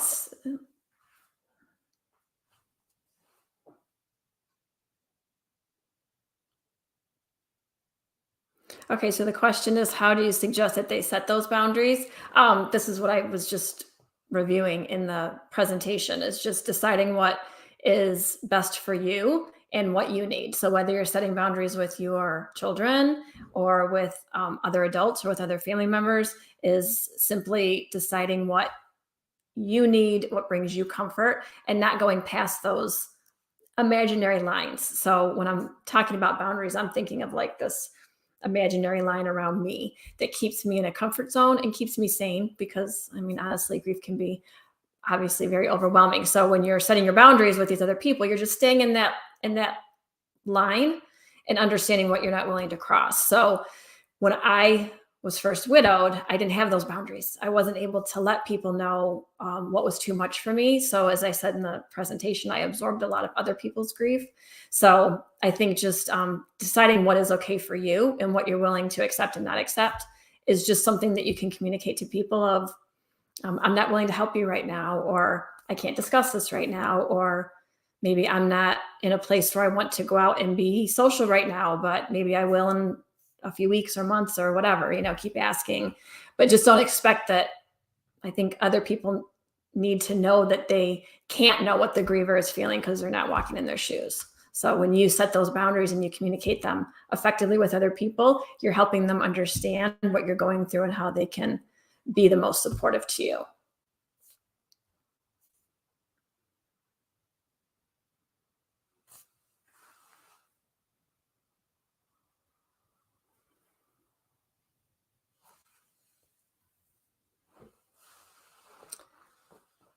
Yeah, these boundaries are good for any grieving situation. Yeah, I mean, I think that it's just a lot of emotional taxing situations when you're grieving. So the more you can communicate to the people around you and your, support network, or anybody who's in your world, the more you can communicate to them what's going on with you, the better off everybody's going to be. Because sometimes we don't like to talk about our grief or tell people what we're really thinking or what we're really feeling. And I think that does a disservice to everyone, because when people are trying to help you or they want to be supportive, they can't be if they don't know what's going on with you. So when you're clear about what your boundaries are, then it's helping everybody in your circle.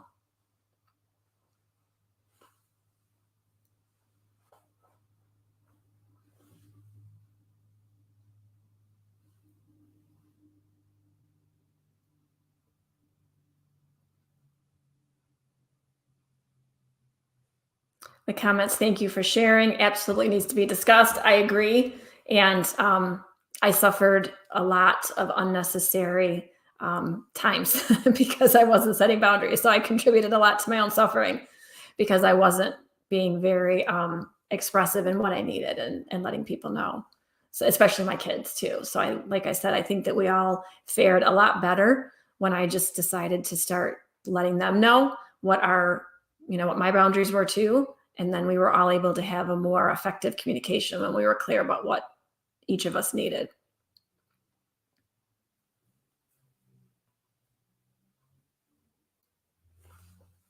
So Tony, if there's no more questions, then we can move on to the next.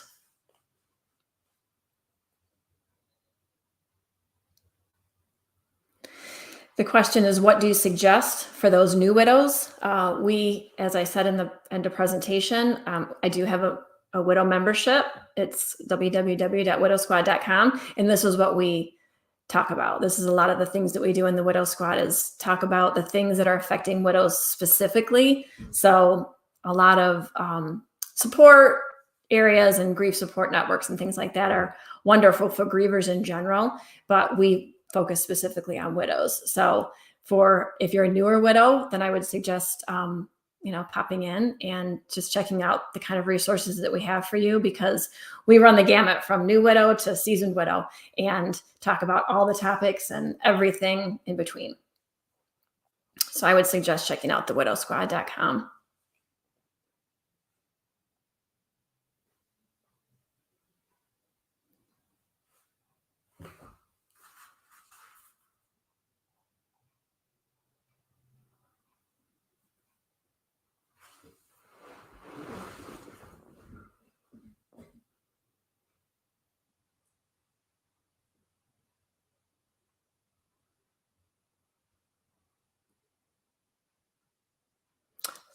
So I do not see any other questions. If there are no more questions, then we can move on to the next presentation.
My mother's decisions to overprotect me after my father left. So I was able to do that kind of healing following the challenge, the challenges with my daughter Janine's death to impart healing on other areas of my life, the past traumas that were not healed. So, and I had talked to Tony originally about doing something because the experience I had, with the healing was very powerful and was very, it was very empowering and powerful. So that's my narrative for now, but my narrative continues to evolve by the minute and by the day. So that's who I am. Thank you, Dave. Let's move over. Mr. Lewis. How are Good you? evening. How you doing, brother? I'm good, brother. I'm making things happen. You know how it goes. Yes, sir. Well, I'm Jay Lewis III. I'm a motivational speaker. I started this probably like some of you on accident. No, not on accident. I lost my wife in 2016. And from there, I learned some things about bereavement, loss, things of that nature. And it motivated me to be able to talk to people about how to actually empower themselves from the grief that they're experiencing. Grief, I always talk about the fact that grief is energy. And energy is transformational or transformative. And transference or transformative. And we have the ability to do so if we choose. Again, it's not a situation that happens overnight or happens quickly. It takes time to understand that over time, it becomes your choice. And that's pretty much what I talk about. I just started a brand new podcast. Somatic, and I then learned how to deal with that past trauma. I was carrying that trauma for 2 years on my back. I wasn't dealing with it properly, and so there was actually nothing wrong with my back. So after dealing with it and understanding that it was psychosomatic, I had 8 chiropractic treatments, and I did a 5-day hiking trail with a 29-kilogram backpack on my back. So that is what dealing with past trauma can do for you. And then 14 years after that event, I went to the prison. The rapist was given a 25-year prison sentence. I went to the prison and I forgave the rapist. So my story, who I am, I always say, come smile with Lois. I'm a speaker. I'm a storyteller, a speaker, an author, a mentor, an inspirer, a learning facilitator, and an empowering coach. So that's what I am. And yeah, that's my story. Thank you very much, Lois. Miss Groom, Billy Groom, hello. Hello. How is Hi. everyone? Good. We're Thank good. you. I didn't want to Thanks. say good morning, good evening. I didn't know where you Good- were. I'm I didn't good want to go the evening. wrong- I'm Good evening. Canada. I'm in that weird time zone that isn't anyone else's time zone. I've been bugging Tony about what time zone are you in? Because I'm in Canada, where the province that doesn't recognize daylight savings, and we're in this odd little time. But anyway, here I am. Happy to be here. Did So you I'm say speaking something? Did you say something about a boat or about? about Okay, all right. out in a boat. Well, that's the East Coast. I'm not on the East Coast. I got it though. Sorry, my It's humor. oot-na-boo. Sorry, my humor doesn't get any I better. got It's it. just I consistent. got it. It's just consistent though. That's the problem. got All it. right. It's like park the car on the carport. Where's that? New Jersey? Somewhere like that, right? Mhm. Oh my goodness. Okay. So I am speaking, I'm the first speaker actually on Saturday morning. And I'm going to be talking about, it's sort of similar to this, because as I started to write my presentation, it developed and changed and grew. And it became very similar to what this topic is. Which is really kind of interesting actually. So I'm 57, and I learned 3 years ago some different from 2 different gentlemen of whom I knew neither of them in my life at all before. One of them phoned me and told me a story about my childhood that was very impactful. And then another one was a professional who works with children, and he writes books for colleges for social work programs and this type of thing. And he uses cognitive behavioral therapy to work with children who had trauma. And he got a hold of me after reading my book. I'm a canine behaviorist, and I use cognitive behavioral therapy to rehabilitate anxiety, aggression, and fear, and just all around behaviors with dogs. So I learned from these 2 stories from these 2 gentlemen who just happened to get a hold of me within the same year, that really changed the way I viewed my professional and personal journey over the last, well, I'd like to say 3 decades, but really since I was 7. At 7, my parents were killed by a drunk driver. And the one gentleman told me a story that happened back then that really changed the way I view why I went into working with dogs, and how I addressed, or I guess more specifically did not address that issue, and how I felt why it was so important to me to help people and to help animals and to help people understand how to work with disadvantaged. For some reason, I took it over to dogs, but the story that that gentleman shared with me explained that to me. And I'm explaining, I won't get into that whole story, but so it allowed me to understand why it became so important to me for other people to be able to relate and communicate and understand people who have had pasts or situations that are different than their own and that are challenging for them and for those around them, and to be able to effectively bring them into their circle and communicate with them and understand them.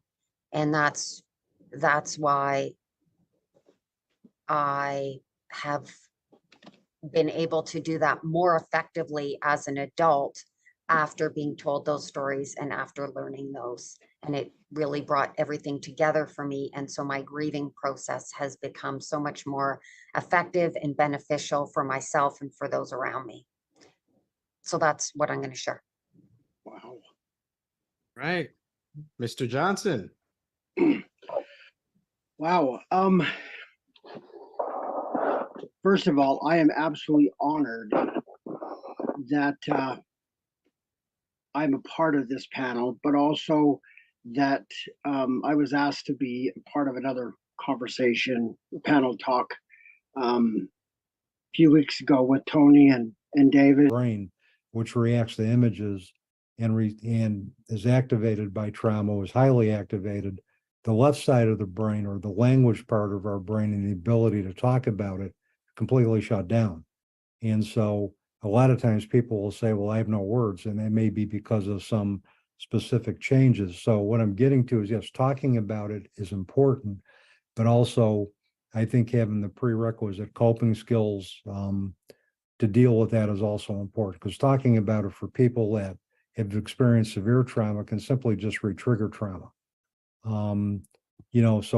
So for me, I was fortunate that, that I had a lot of support. I was in therapy with an individual who helped me get in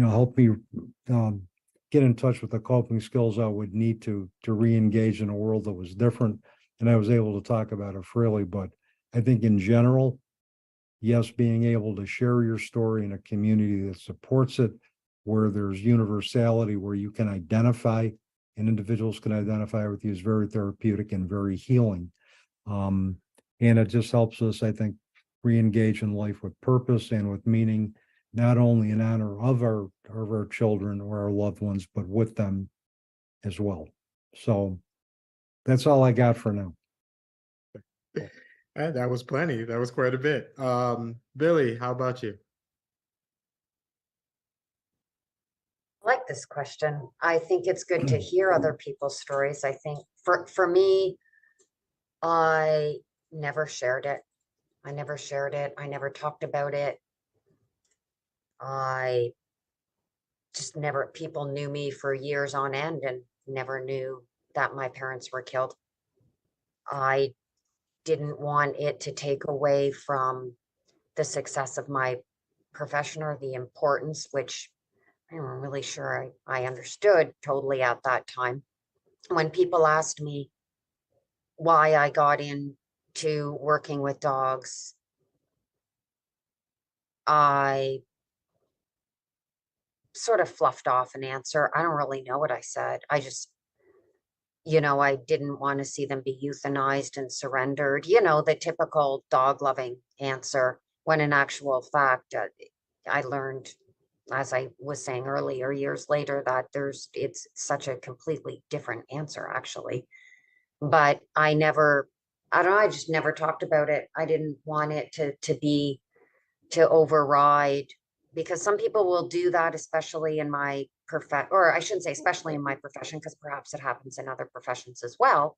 But in my profession, people will, use their backstory a lot, which really has nothing to do with why they're good, if they are good, or even if they are good at the profession, has nothing to do with it. And I just didn't want a backstory that I felt had nothing to do with it, although I now realize has quite a bit to do with it.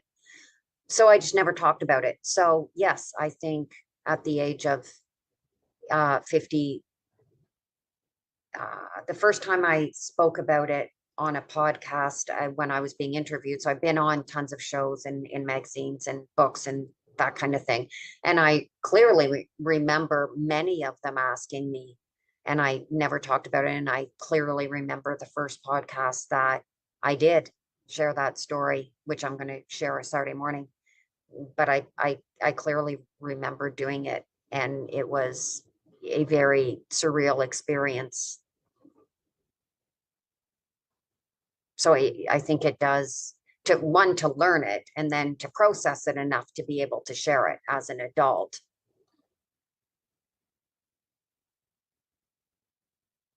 Um, Oh, you're muted, Harvey. yeah. Mr. Lewis. Oh. That's what I said before. Let's say that again. What do you think about this, sir? You know what? I truly do believe that it's great to be able to let people understand the experiences and see others. I think that's the most important part. Seeing other people who have agreed to deal with their personal circumstances. Yeah, we have a lot of professionals and things of that nature, but then we also have a lot of people who have gone through things as well. And because of that fact, now you're dealing with such a taboo subject like death or loss that you're now humanizing it. And people are now beginning to say, well, okay, if Dave, for instance, or Jay Lewis can go through this, then I can do it as well.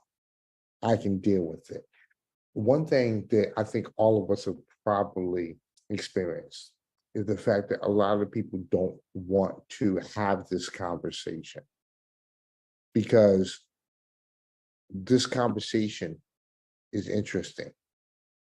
One, people around the world just don't want to talk about passing, loss, grief of any kind. We want to pretend we're happy. I mean, Facebook has filters for this stuff, and we don't realize that behind the camera, people are hurting. So I think something like this conference is giving us the opportunity to be able to expose that aspect of things and let people know it's okay to not be okay. And there are people who have gone through this just like you are going through this. And at some point, when you finally agree to open yourself up, then we'll be able to have a better dialogue about it.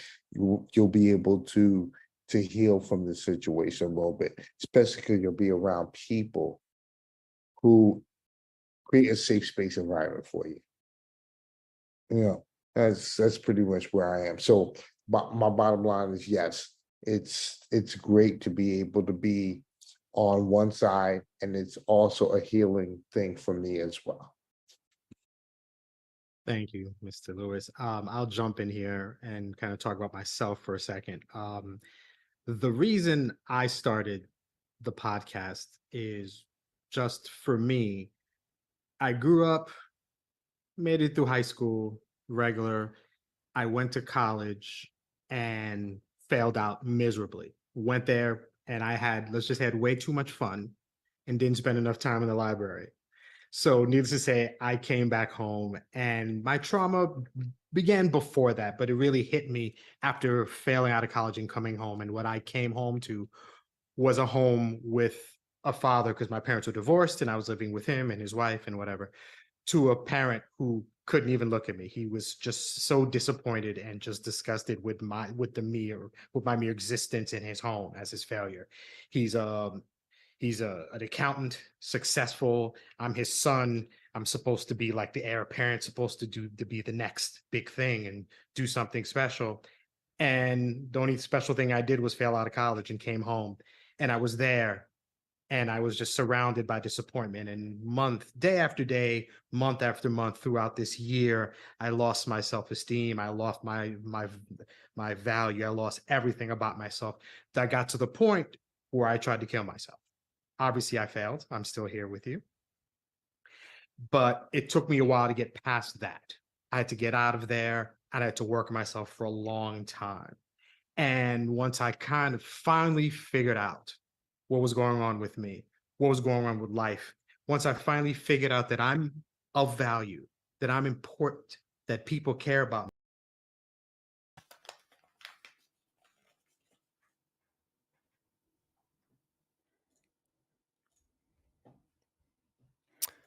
All righty.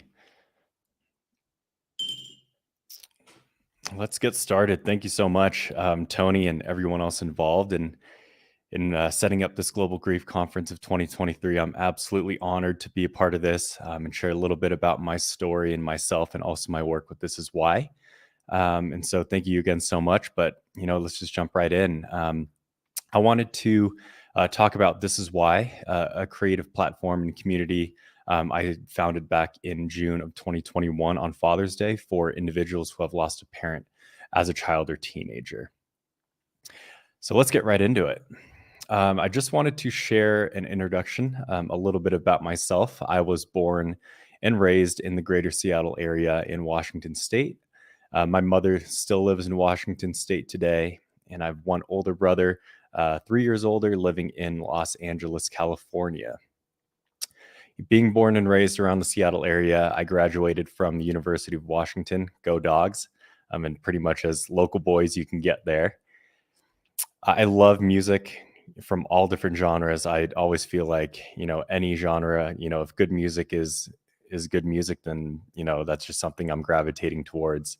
I really enjoy playing different instruments. In the past, I've kind of dabbled in piano, drums, and guitar. And also love to produce and perform some electronic music in my free time. So really try to expand my my reach there. But really got my love for music from Mom, and that's for sure. She still is today and was a piano teacher even before I was born. And so, I've been always surrounded with music, and it's been so incredible just because, we had the home studio, her teaching studio in-house.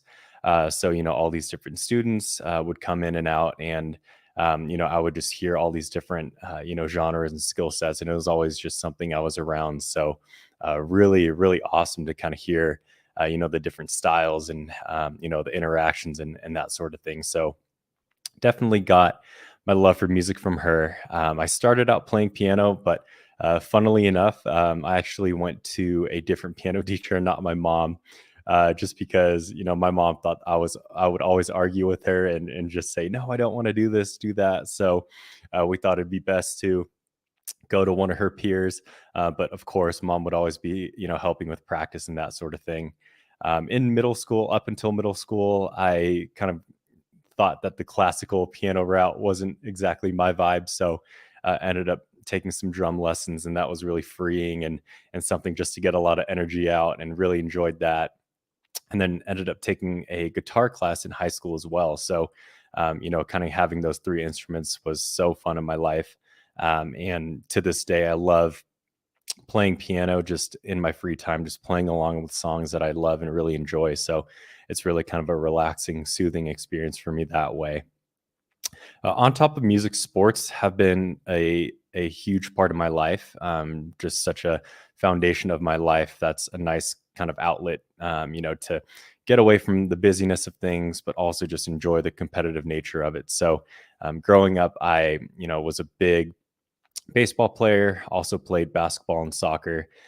Baseball was really my main sport up until middle school, but was kind of losing the joy of playing baseball a little bit. And my older brother was following the competitive golf route kind of in his middle school and high school days. So as a younger brother does, they usually follow in the footsteps of their older brother. So at that point, I was definitely intrigued in golf as well. And so it was kind of that decision of, which way do I go? Because it is obviously hard to kind of maintain a baseball swing and a golf swing, for those who might know. So, I ended up choosing the golf route and played competitively in middle school and high school, and still play competitively every now and then today, in local tournaments and that sort of thing, but just really enjoy, all that golf has to offer, from just the mental challenges, the competitive nature, and just really kind of in that individual sport aspect. So it's something that is so fun for me. And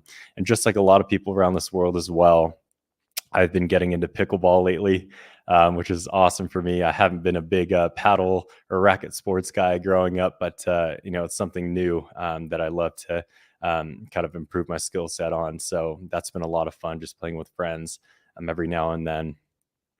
I'm currently a data engineer at Amazon. I was fortunate enough to receive an internship when I was a junior at the University of Washington. And upon that internship, I was blessed to receive a full-time offer once I graduated. And so I've been with the company since October 2017, which is really crazy to think about, because it seems like so recent. But 2017 was, coming up on 6 years, which is, wild to think about, but just very, very blessed on everything this experience at Amazon has given me, and continues to challenge me and just make me a better person, inside and outside of work. So it's been really special. So I wanted to get into my story.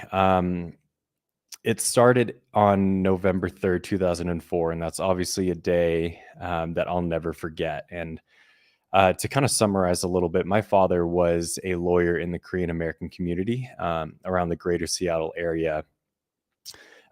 Based on the court proceedings and what I've heard and what I've read at that time, regarding this whole situation, it was said that the opposing lawyer that was going up against my father in a case felt like he was a little bit behind my father in terms of progress and ultimately winning the case. So he wanted to, whatever this meant, put my father in the hospital temporarily while my father was recovering, and so that this lawyer could catch up on some work and try to gain some ground in the case.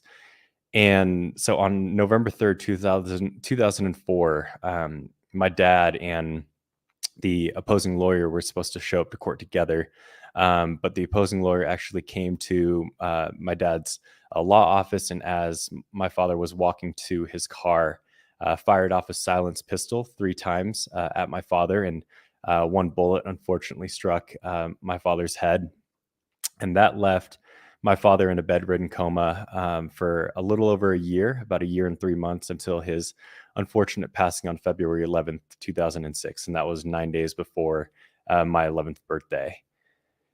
November 3rd, it's coming up on 19 years ago, but is a day, I'll obviously never forget. And I think as a 9-year-old, when everything happened, there's just so much to process at that time. But also, with that, some memories might be a little bit blurry from that time, not only with, how long it's been, but also just the trauma and stress on such a young, brain, essentially. But I do remember just that day and moments of it. It seemed like a normal day. My dad dropped my my carpool buddy and I off at school, and that was just a normal day. I wouldn't think anything different. Went to school, ended up getting dropped off after school by my carpool buddy's dad. Everything was same old, same old. Came home. No one was home. My older brother was still in school. My mother, she was maybe running errands, so it wasn't, really any concern or anything like that, or anything off that no one was home. And so I would just go upstairs, start playing some video games and relax after a long school day. But what was interesting is that, my aunt actually knocked on the door and came to pick me up. And that was a little bit off because my aunt does live around the area, but, she would never just come to our house, to pick us up and go somewhere, without really much notice. So that was a little bit strange to me. But we were essentially just going to go to my aunt's house. And apparently, my dad was sick, and mom was tending to him, and that was kind of the initial story that I remember. And so got in the car with my aunt and went to pick up my brother as well from school, which was also kind of strange as well because we never really did that. And then we went to my aunt's house just to kind of hang out while my mother got back, and hopefully while dad got back to get over his sickness. But going to my aunt's house, they had a little video game system as well. So I was playing that.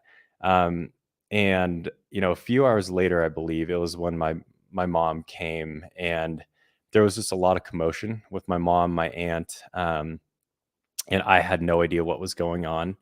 My older brother didn't really know much either. And I think they were just trying to figure out the best way to give us the news. And that was just so tough.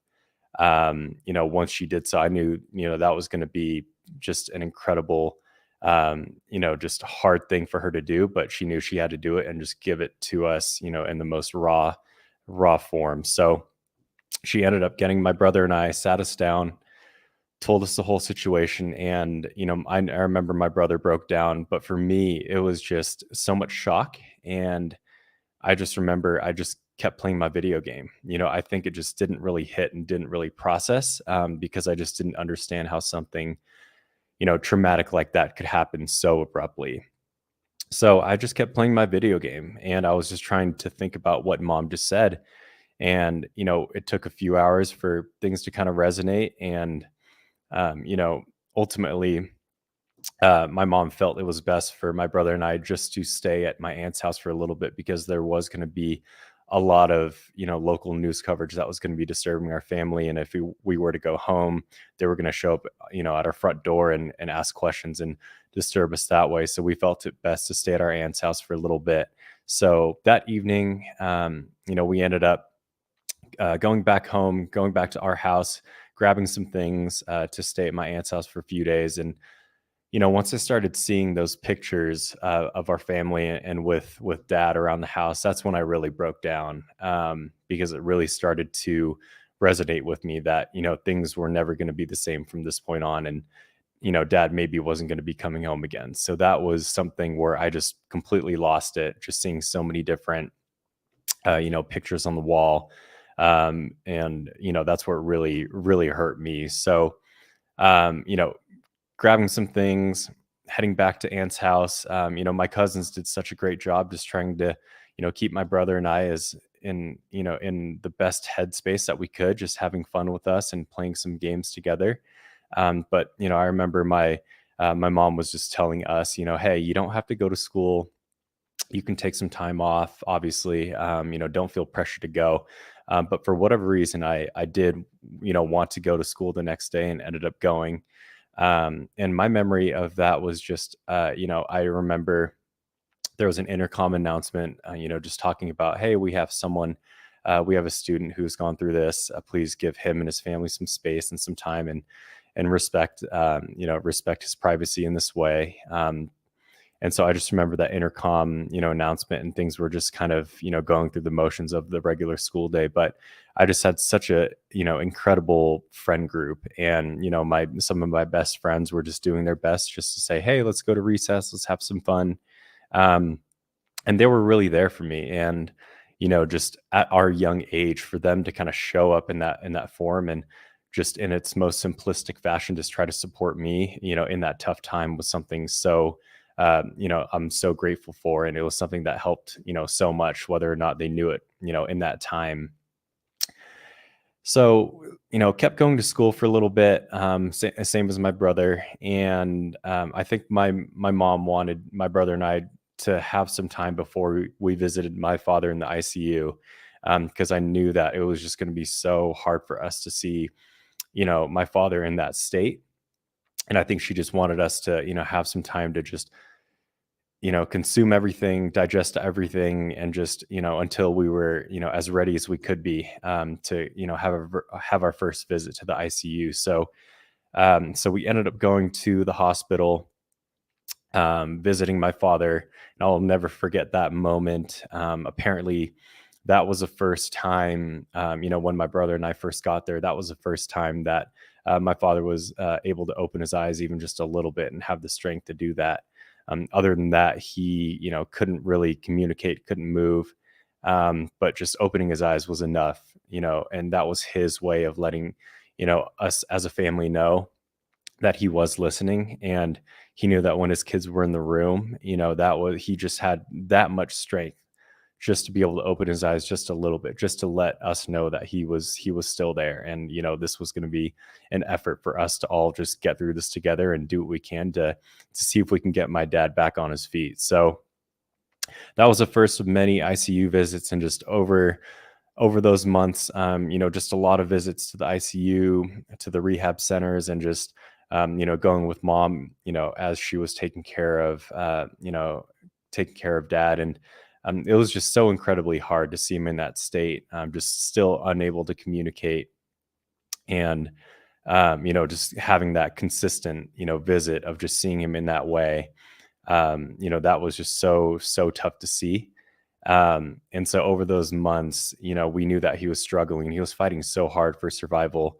But on February 11th, 2006, that's when he peacefully passed. And, as sad as that was, my family and I knew that was, him, becoming pain free. And, he was going to be pain free. He was going to be going to a better place. That was our kind of mindset. And so we were almost kind of relieved that he was able to get away from that pain, because we just knew how much pain he was in the whole time. So, while February 11th was a tough time, especially with, my 11th birthday coming up, about a week and a half later, we just knew that, it was going to be something that was going to be a relief for him, but also our family as well. So yeah, just an unbelievable kind of year and 3 months in that span. And just such an incredibly tough time for, our family, obviously, but also myself. And that's why I kind of wanted to discuss, life after my dad's passing. My dad and I were so close, which made it so difficult. I just remember even on November 2nd, 2004, we were sitting on the couch together, watching some of those proceedings about the presidential election. He was just teaching me more about that process, and just because he was a lawyer, kind of gave me some of those different viewpoints. But, that night just seemed like a normal night. Just like I said, November 3rd was just a normal morning as well. But that's what made it so difficult, was because we had such a close bond. He was such an incredible role model for my brother and I, being that coach for us in sports, supporting us in every, shape or fashion, just really kind of having, that fatherly figure there, and just having that impact on us as we, continue to grow as kids. That was something so special. And it is, it is kind of tough to say that, I really only had about 10 years with him. But those 10 years, I'm so incredibly grateful for that time I had with him, and just his impact that he had in those early years. And so I'm just so, so thankful for that, even that short time that we had together. I'm just so grateful for what he did for not only me, but for my entire family as well. But because that emotional impact was so tough, I started to develop a pretty severe anxiety disorder, I would say, that really had a significant impact in my life up until college. And a lot of what triggered me was, these same normal, panic attack kind of feelings, enhanced heart rate, extremely, extreme dry mouth, and just sort of things like that. And what really triggered me, for whatever reason, was going into a new situation that I've never been in before, and just kind of having a change in routine. That was what triggered a lot of these things that was going to be very tough. So, getting into any new situation, whether or not that was like a sports tryout or something of that fashion, that was going to be something that just really triggered some sort of panic attack, or those feelings and those emotions. So that was always hard, up until college. And, thankfully today, I think it was just over time and growth that way. It doesn't affect me, anymore, thankfully.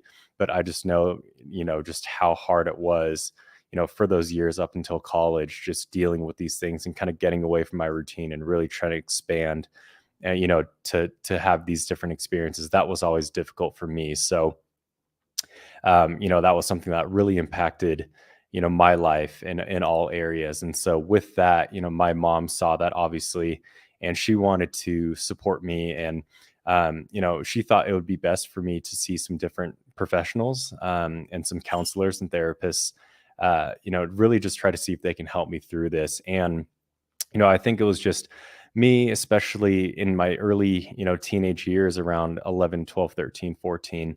I was just, learning how to be a teenager. And so it was tough for me to really be expressive, especially to someone I didn't really know. So, looking back, I didn't really resonate with one particular, counselor or therapist, because I think it was just me trying to process everything myself. But, the last thing I wanted to do as a teenager was, share that with someone I had no idea, about. So that was tough, but there were a couple, counselors that were a little more profound, in that way. And, they were just everyone that I went through and met with, was just doing their job to help me. And it wasn't their fault, by any means, that I was just not as, expressive to them or didn't really feel a good connection with them. I was just a young kid, a young teenager, just trying to navigate my way through all of this. And they were just, doing what they could to help, support me and get me through, whatever was going to help me through this journey. But there was one counselor that, actually recommended our family to get a dog, and getting a dog was not in our radar by any means as a family. But she brought it up and thought it would be, something to fill the void, of losing our father and just kind of bring some joy back, into our family, especially, around 2006, just shortly after my father passed. So, we ended up getting, a little 5-pound Maltese named Haley. And what is an unbelievable coincidence is that she actually shared the same birthday as me, February 20th. I don't think that's a coincidence. I think that's truly God's gift. Us meeting her and her coming into our lives at that time, I do not think that's a coincidence at all. So she brought so much joy, so much happiness in our lives. And she fought hard for 15 years, but she unfortunately passed, in July of 2021. But being with us for 15 years and just, filling that fourth family member, spot, was something that was so special. And she, she did so much more for our family than she'll ever know. And I'm just so grateful for the time we had with her and this little puppy just running around the house and just, giving us smiles and laughs and, just being there for us as we cared for her. So she was just an incredible, important member to our squad there. But yeah, we're just so grateful for the 15 years we had with her. And I really just wanted to spotlight, mom. And as I kind of think more and more and reflect back, I just can't fathom and really can't put to words how she did what she did and got my brother and I to where we are today. Just her dealing with all the court proceedings, dealing with her own grief and her emotions, dealing with raising two young boys as a single parent. I can't imagine, how she was able to get that strength and that resilience. And, I think what definitely helped was that we had such great, support around us, whether or not that was family members, family, friends, neighbors, around the community, just showing so much love and support. We were so appreciative. And, I'm hoping that's what really got her to, have that strength. But, obviously she was dealing with her grief, her emotions, but she did her best to really just put on a strong face for my brother and I, because she knew that she was going to be the one to be the rock for us and get us out of that situation. And so she did her best, to keep my brother and I, in a great situation and keep us in school, keep us in sports, keep us social, and just try to have the most normal childhood that we could. And that's something that I'm, forever grateful for, because, in these situations, there are a lot of instances where, the kids can, go off the wrong path, get into a lot of trouble and that sort of thing. But she just did such an amazing job, just keeping us, in this life as a family, and just keeping, pushing us forward and showing us support in any way we needed. And, to this day, I'm just so indebted to her. And she is, my hero. She's, the hero of our family. And so I do what I can today to help her and kind of support her that way now that I'm older. But, that's why we still have such a strong family bond today. My mother and older brother and I, we're actually in 3 different states physically right now. But whenever we're together for, holidays and vacations, we're always so close, and we still keep in touch, obviously, over the phone as well. So, it's so great, how close we are. And I'm just so grateful for that, because I am, someone who really values, a strong family relationship, all around. So, up until college, after college, I've really felt like I was in a great headspace to figure out how I could tangibly help, some other kids and teens, and also adults who have gone through something similar, and how I could help them and support them in their grief journey. And that's where I started really, thinking about ways I wanted to get more and more involved with grief and bereavement support that way. So, I was talking to, a bunch of different, grief, organization, volunteers and people involved in that space, and really wanted to learn and get my feet wet about, that grief and support, a grief and bereavement support world, essentially. And I ended up coming across, Aluna, which is a nationwide organization in the United States, and also the Safe Crossings Foundation, which is a little more local to Seattle, Washington there, and came across, a camp called Camp Aaron, which some of you may have heard of before. But Camp Aaron is essentially a camp for youth grieving the death of a significant person in their lives. And, it's a camp that's held all around the nation. I think, a couple times a year, in various locations. And, it's such an incredible camp and program that I read about and really wanted to be involved as a volunteer. So, in 2019, after college, I wanted to, get in there and really, be there for that support, especially for these kids and teens, that were experiencing a young loss. So, I ended up becoming a volunteer in 2019. And, it was just such an incredible, profound experience, even for me. I knew it was for those kids and teens, but also for me. It was just so special that I had that opportunity to, through my words and my actions, just really kind of encourage these young men and women, that there is a light at the end of the tunnel. And regardless of how bleak and dark some things might look, there is a way out of all of this. So, ever since, I've been wanting to find more and more opportunities to be involved and have that interaction and really show my support, that way.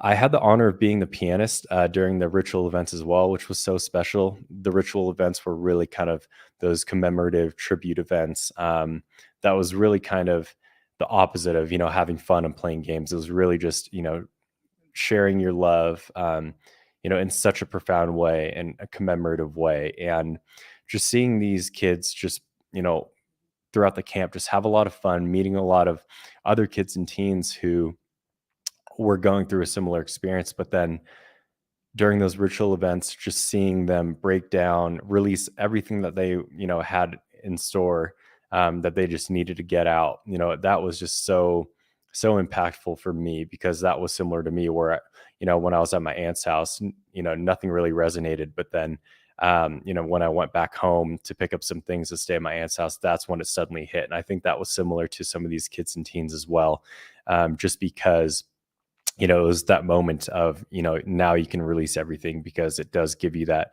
that sigh of relief and that sense of, just freedom almost in that way. So just seeing these kids and teens just release all of those emotions was so so hard and difficult to watch. But also I knew that they were just going to be, leaving the camp encouraged and just having a little bit of weight off their shoulders. I think that's what was so special to see. So I was so honored to be the pianist during the ritual events. And just overall, just meeting so many incredible kids, teens, and also volunteers, and just seeing, how all these individuals really wanted to help these bereaved kids and teens.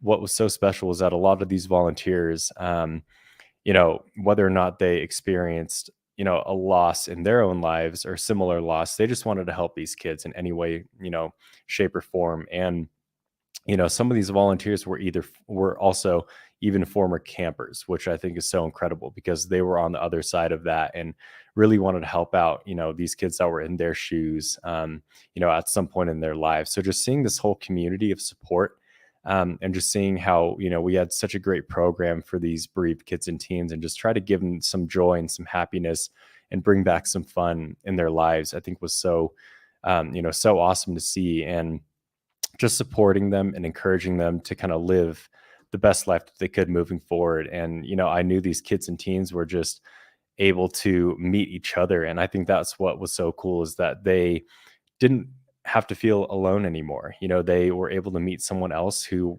was going through something similar in terms of processing and grieving and in those emotions as well.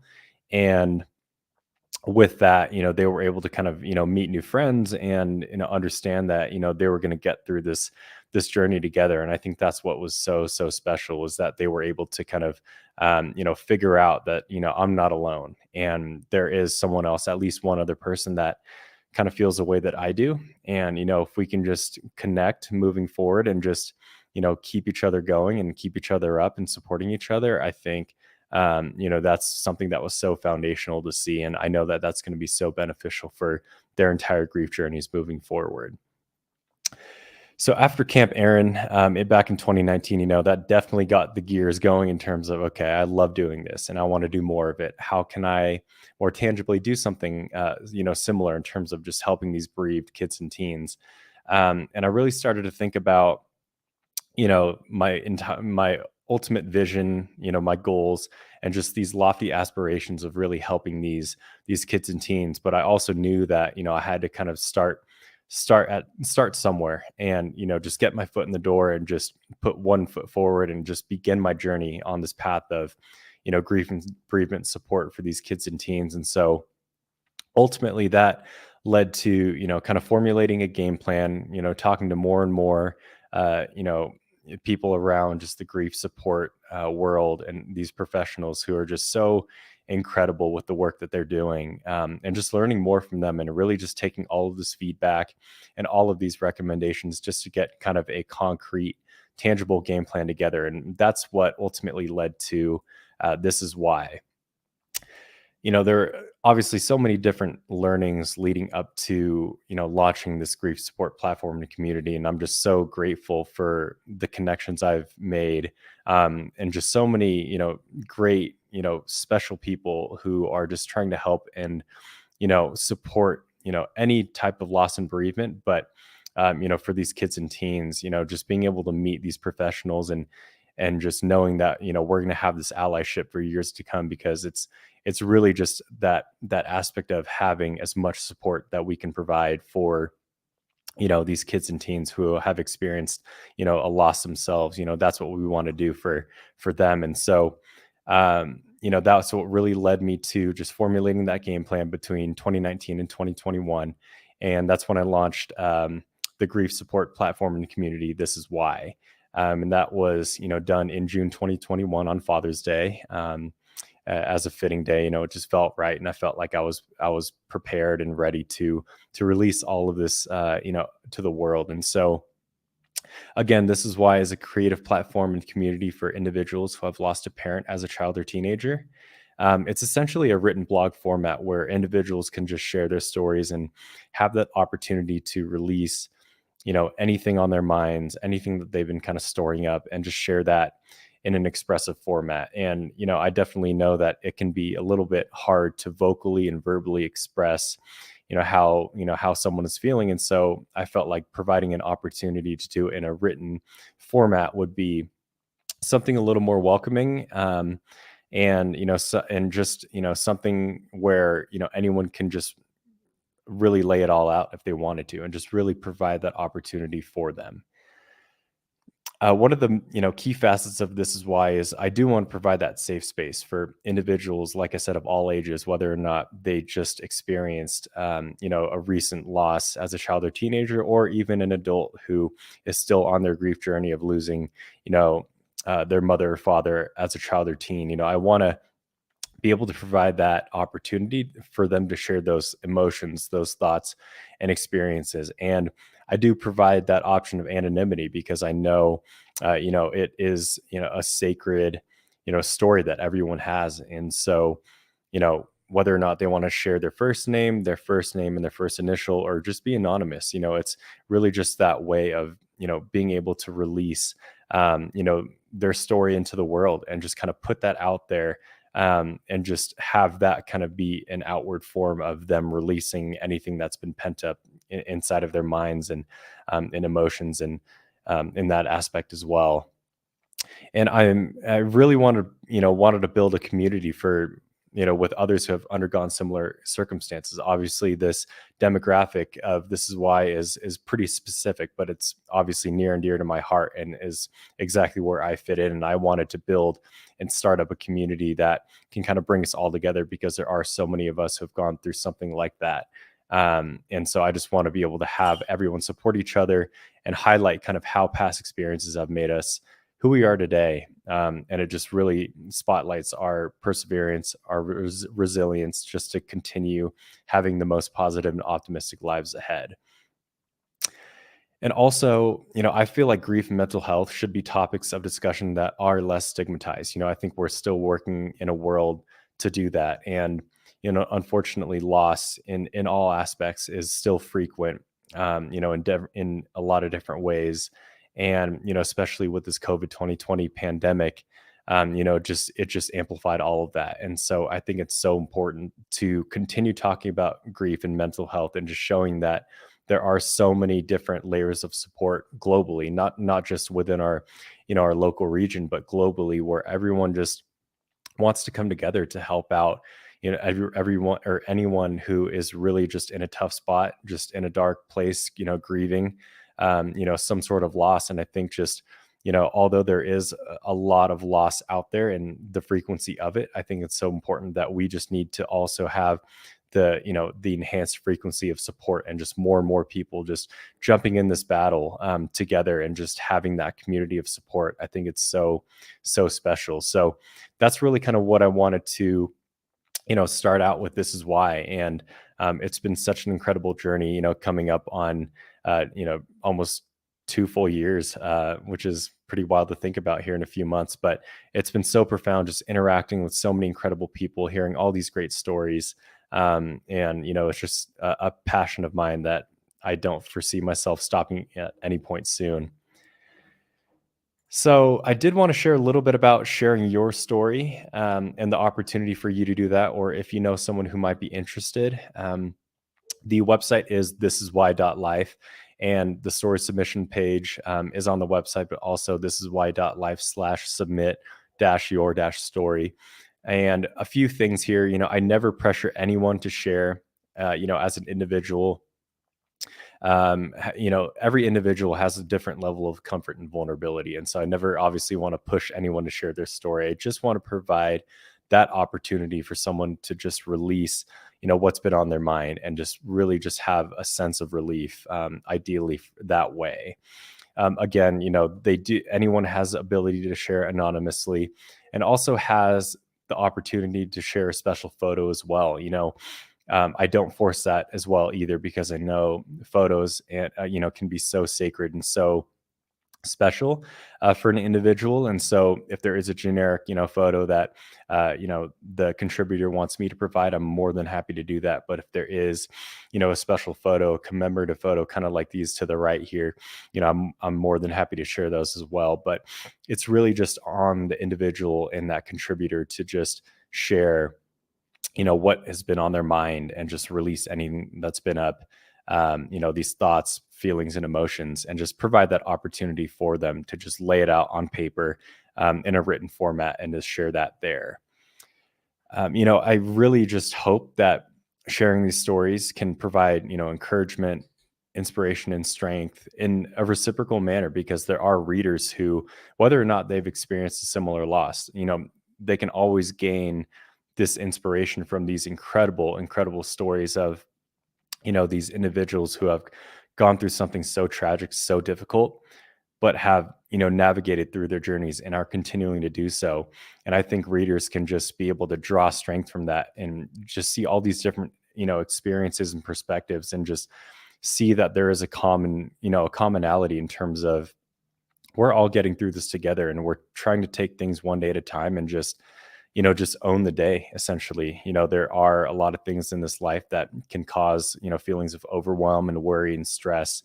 But it's really just kind of navigating the ebbs and flows of our unique individual, grief journeys that we all have.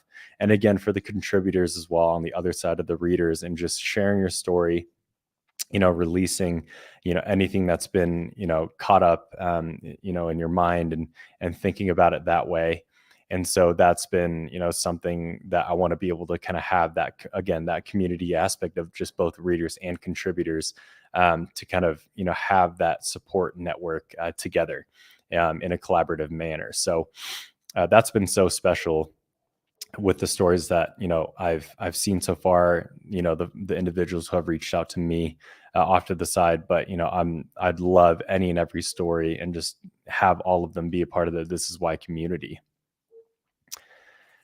So I did want to talk about some current happenings with This Is Why. Social media has been, one of the biggest aspects, just sharing, some updates with This Is Why. But I ended up, over time, starting a For Me series. And it's really just kind of self-reflection questions where, if there's something on my mind that, a topic that has helped me, I kind of frame it in a for me kind of question where the reader can answer introspectively themselves, and just ask themselves that same question that has helped me, or something that I've kind of thought about, over time. And so that's, a series that has been great. It's really just kind of, an opportunity for me, wherever my headspace is at, just to really kind of get out some of these thoughts, and just see if that can help any reader out there of this post. Just kind of think about how this can help them in their lives as well. And also on top of that, I love to just share tidbits of learnings, and experiences in my life. I'm not professionally trained or certified in health, and being a healthcare professional. And it's really just me, just as raw and true as I can, just what has helped me in my journey. And, some of the special tidbits on learnings here, has been, strength in numbers, this aspect of community, self-care, the importance of that, not having any bad days, but good and great days, coping mechanisms and techniques that might work for some, but not others.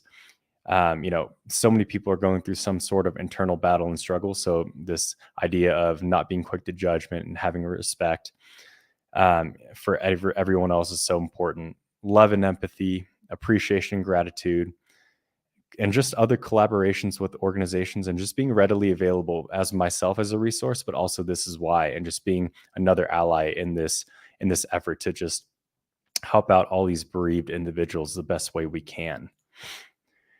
So some of my learnings, I know that every second and every moment cannot and should not be taken for granted. I saw that obviously firsthand on November 3rd, 2004, but that's just something where I'm just so extremely grateful and blessed for the support from not only my family, but also friends and just the community around.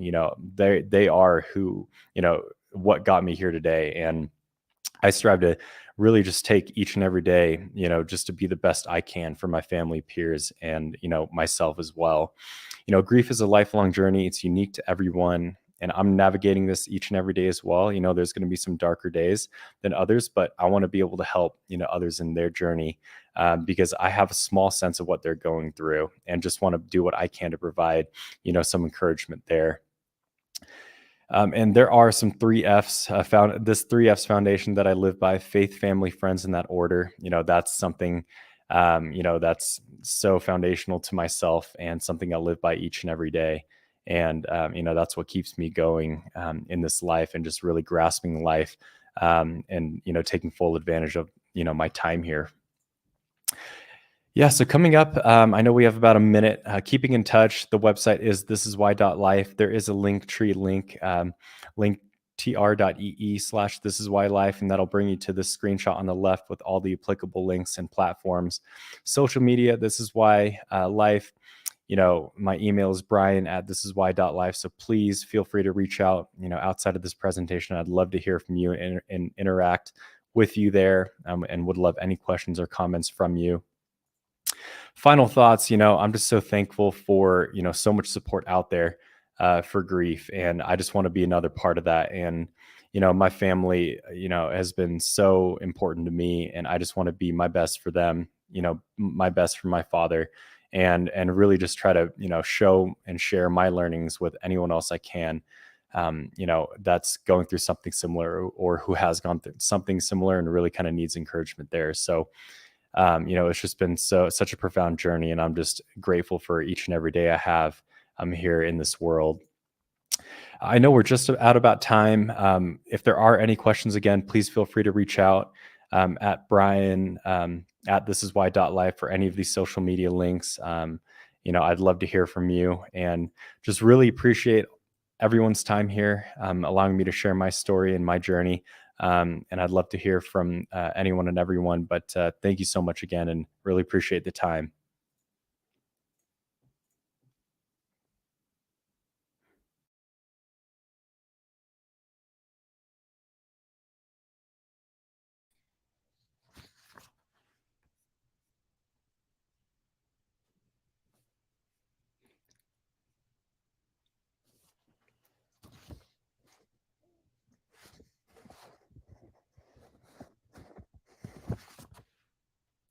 Okay, I guess I'm live.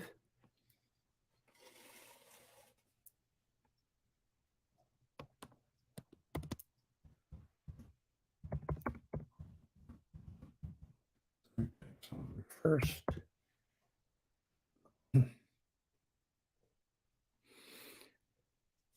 Okay. Welcome, everybody. My name is Dave Roberts, and I am going to be presenting a program called Pieces of Me, a tool to integrate grief and transform relationships with our deceased loved ones.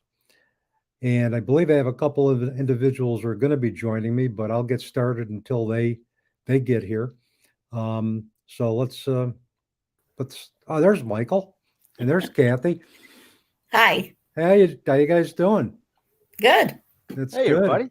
Okay, how you doing? Thanks for joining me. Before we put the slideshow presentation up, why don't you take a second to introduce yourselves?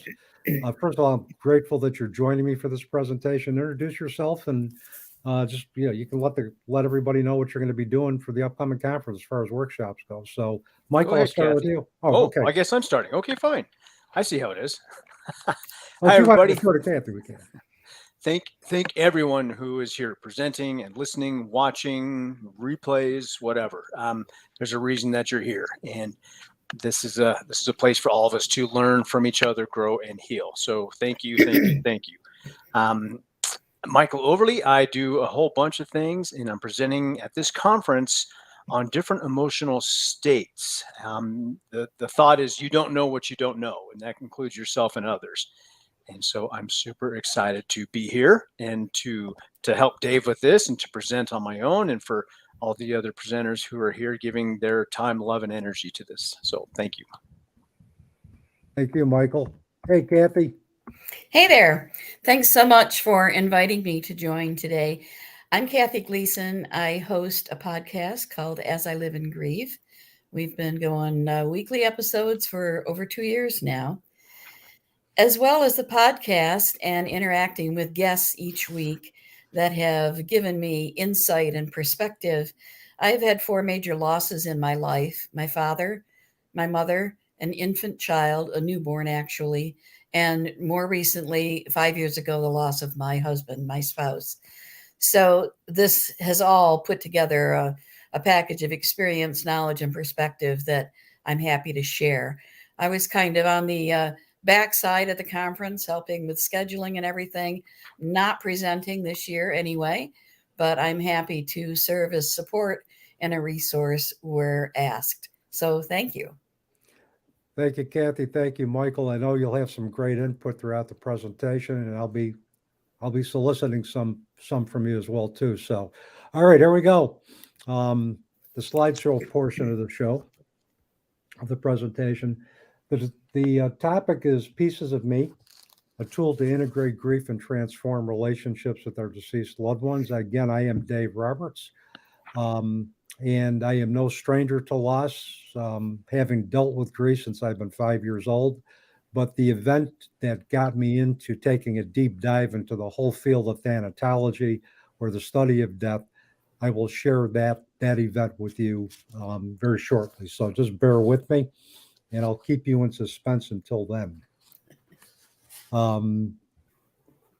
Okay, let's see here. There we go. Okay.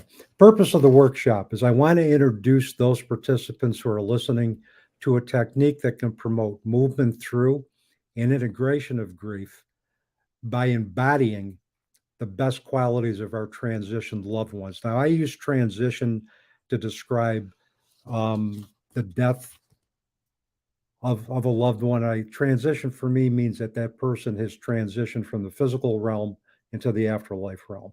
But however a person conceptualizes death as well, is the verbiage is where I'll meet them, whether it's passed away or dying or transitioned. I will always go with the verbiage of the individual who's experienced a loss, and will respect that verbiage.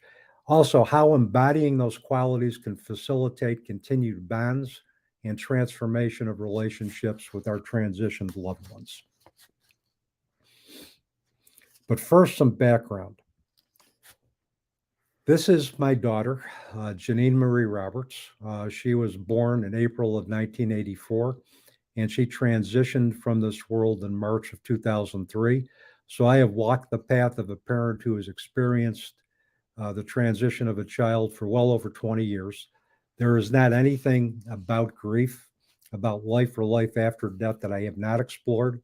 And I typically tell individuals who are newly bereaved that I am an open book, and you can pretty much ask me any question. There's really nothing that's off limits in terms of what I've explored in it that I'm not willing to share. She transitioned 10 months after being diagnosed with a very rare form of cancer. It was a velar rhabdomyosarcoma, which is a connective muscle tissue cancer. The 5-year survival rate for her cancer was anywhere between 10 to 15%, which translated meant that there was an 85 to 90% chance that she would die or transition within 5 years. And it was 10 months. It was also 10 months. She transitioned 10 months following the birth of her only child and my first grandchild, Brianna, who is now soon to be 21 and has a daughter of her own. So not only am I now a grandfather, I've become a great-grandfather. I became a grandfather at 47 and a great-grandfather at 65. So we can add those categories to the many which I encompass, which I do at this point. The whole process of transforming relationships really began for me 7 years after my daughter Janine transitioned. And that was due to meeting an interfaith minister from Long Island by the name of Reverend Patty Farino. How we even met would be one for another workshop in terms of the serendipity and the synchronicity that was involved. But one thing led to another, and I found myself in Long Island going to a program that I'd wanted to see and that Patty was involved with. And I spent the weekend at her and her husband Marco's residence. And during that weekend, she facilitated a spiritually transformative experience that convinced me that my daughter's spirit survived in consciousness. And through Patty's guidance and through Patty being a vehicle, she was a conduit for a variety of different messages that my daughter Janine gave me about not only walking the walk of a parent who lost a child, but walking the walk of just a person in general in embracing all of the categories of my life while honoring her. That experience led to more and more conversations with Patty, which piqued my curiosity and allowed me to explore a variety of different spiritual perspectives that have allowed me to come to the point where I believe that transforming relationships with our loved ones, continuing the bonds with our transitioned loved ones, are going to be the key for us moving through grief and eventually finding peace, with our circumstances. So that's how kind of all that happened. And that's an encapsulated version of Patty's and I 13-year friendship and relationship, collegially a relationship. So, and there's much, much more to that, but it was her influence that basically got me onto this path and has allowed me to find peace amidst the sadness of my daughter's physical absence. Just some preliminary concepts to set the stage for the introduction of Pieces of Me. I would like to explore these concepts. One are continued bonds. The second are linking objects. And the third is what I see as the process of integration being within the context of Pieces of Me. Continued bonds, and I adopted this from a website. Where's the grief, or what's the grief? I can't read that in green, but the hyperlink is there. This theory was originally developed by Dennis Klass and initially discussed in the book Continued Bonds, New Understanding of Grief, which was co-edited with Phyllis Silverman and Stephen Nickman. Dennis Klass is a professor emeritus. He has a PhD in thanatology. He's a professor emeritus at Webster University. And he also wrote a very, very transformative book for me called The Spiritual Lives of Bereaved Parents, where, and Klass himself was not a bereaved parent, but he observed a lot of parents and bereaved parent support groups, I believe through the Compassionate Friends and the Bereaved Parents of the USA. He also had a chance to sit with several bereaved parents, and from that he developed kind of a process of grief based on those interviews and his observations that are in antithesis to the stage theory, which looks at grief as being a linear process that goes from point A to point B. Klass's theories and his model looks at grief as a very dynamic, a very circular process. Their work questioned linear models of grief that were supposed to lead to things like acceptance, detachment, and a new life, and which view behaviors that promoted a continued bond with deceased loved ones as pathological. Klass and his colleagues disagreed with this notion and suggested a paradigm which is normal for the bereaved to continue their bond with the deceased. And they observed in many cases where individuals who maintain continued bonds with their loved ones are able to find peace, comfort, and support in coping with loss and adjustment. I know this has worked for me. And one of the things is I won't present anything that to any group or present a concept to any individual that I am doing bereavement support with if it's something that hasn't been tried and tested in my own journey. Okay. So I'm just looking at some of the comments. Thank you, Tony, for your validation. Thank you, Dee. Okay. Before I get into linking objects, I want to just ask Kathy and Michael if they have any preliminary thoughts, or if they see kind of this whole concept of continued bonds as being relevant in your work. I'll go. I think it's important to not try and hide from or bury the event or the person or that situation or the depth of that bond, because there's still an energetic attachment there. And I think people who understand how time really works, everything's happening simultaneously. So if we can not only continue, but maybe even deepen that bond in this other way, we're healing so many different aspects. It's wonderful. Thank you, Michael. Yeah, for me, Dave, I really hadn't thought so much about the phrase continued bonds, but for me personally, the loss of my husband 5 years ago was the hardest loss that I have had. And I read lots of books. I'm a voracious reader and all these theories and examples of what to do and everything, but I just wasn't happy. I was stuck. And it wasn't until I finally decided that, okay, I'm just going to grieve for the rest of my life. I'm not going to ignore the fact that Tom was very prominent in my life. We were best friends. So I started accepting that bond, if you will, although I don't think I really even acknowledged that that's what I was doing. But as I kind of adapted to that and allowed that to be a part of my daily life, I suddenly realized I'm happy. I'm okay. And I was able to move on in my grief. And that's one of the things that I think for me was that, I never envisioned having a relationship with my daughter that would be simply in spirit. I always, and one of the things I mentioned this yesterday in helping parents and families through the grief of a child in this presentation. As a parent, I never expected to come into this world and bury a child. I always thought that my child would carry my legacy, as opposed to me carrying theirs.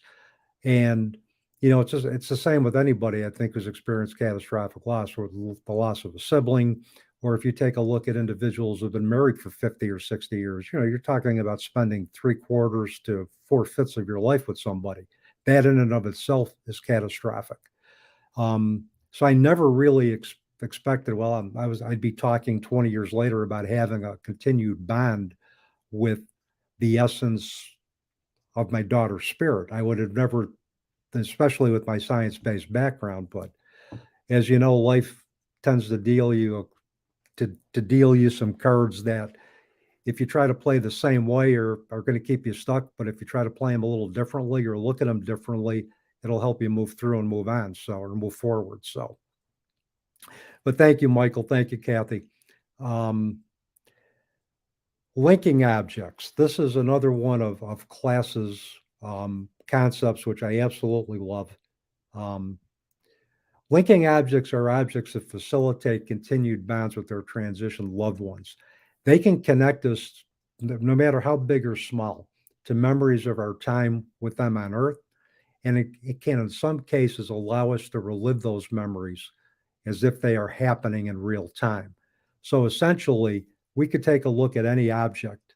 It could be, in fact, I could tell you one quick story. A friend of mine used to facilitate a general bereavement support group at our local hospice.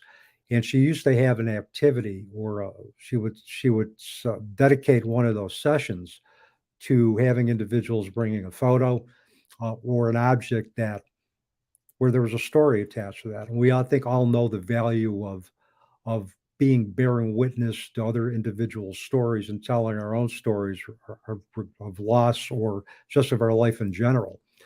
And she had a rule. She said, as long as you could get that object through the door, was all good. Woman brought in a pasta machine. Okay. And she smiled and she said, so tell me about the pasta machine. She goes, well, every night my husband and I would be talking about just normal everyday stuff. We'd be talking about issues with the kids. We'd be talking about finances, about major decisions that we had to make. And we'd always do it over making homemade pasta. That was her linking object. And what she did, basically, she said that I mean, you could see him come alive. My friend said you could see him come alive through the telling of that story, through that object. And I think that's one of the things where we linking objects can help us re-experience that memory as if it's in real time. And again, it could be anything big or small. As I mentioned, as long as you can get it through the door. Now, I am going to show you my linking object, and there's a story attached to that, if you guys would like to hear that. So Michael's clapping his hands, Kathy's nodding. Okay, cool. All right. This is my linking object to Janine. Now, Michael and Kathy, I'm going to ask you, what does that look like to you? It's a fan. Ceiling Yep. fan. It is, you know the car deodorizing fans that you hook to your air conditioning system? Yeah. Okay. Yeah. That's what that is. Okay.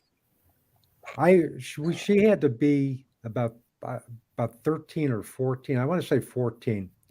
And I had this old Jeep Cherokee. It was a 1993 Grand Jeep Cherokee. And it was like really off the ground. And I mean, this thing could hit bumps and the whole Jeep would shake. But she saw me one day. This was in the summer. She approached me one day. She goes, "Dad, I'm going to take you to we have a Pep Boys, which is a local branch of auto that has auto products. They have, the accessories for cars, and they do repairs." I said, "Why do you want to take me to Pep Boys?" She goes, "I'm going to buy you a deodorizer because your Jeep stinks." And that's what she said to me.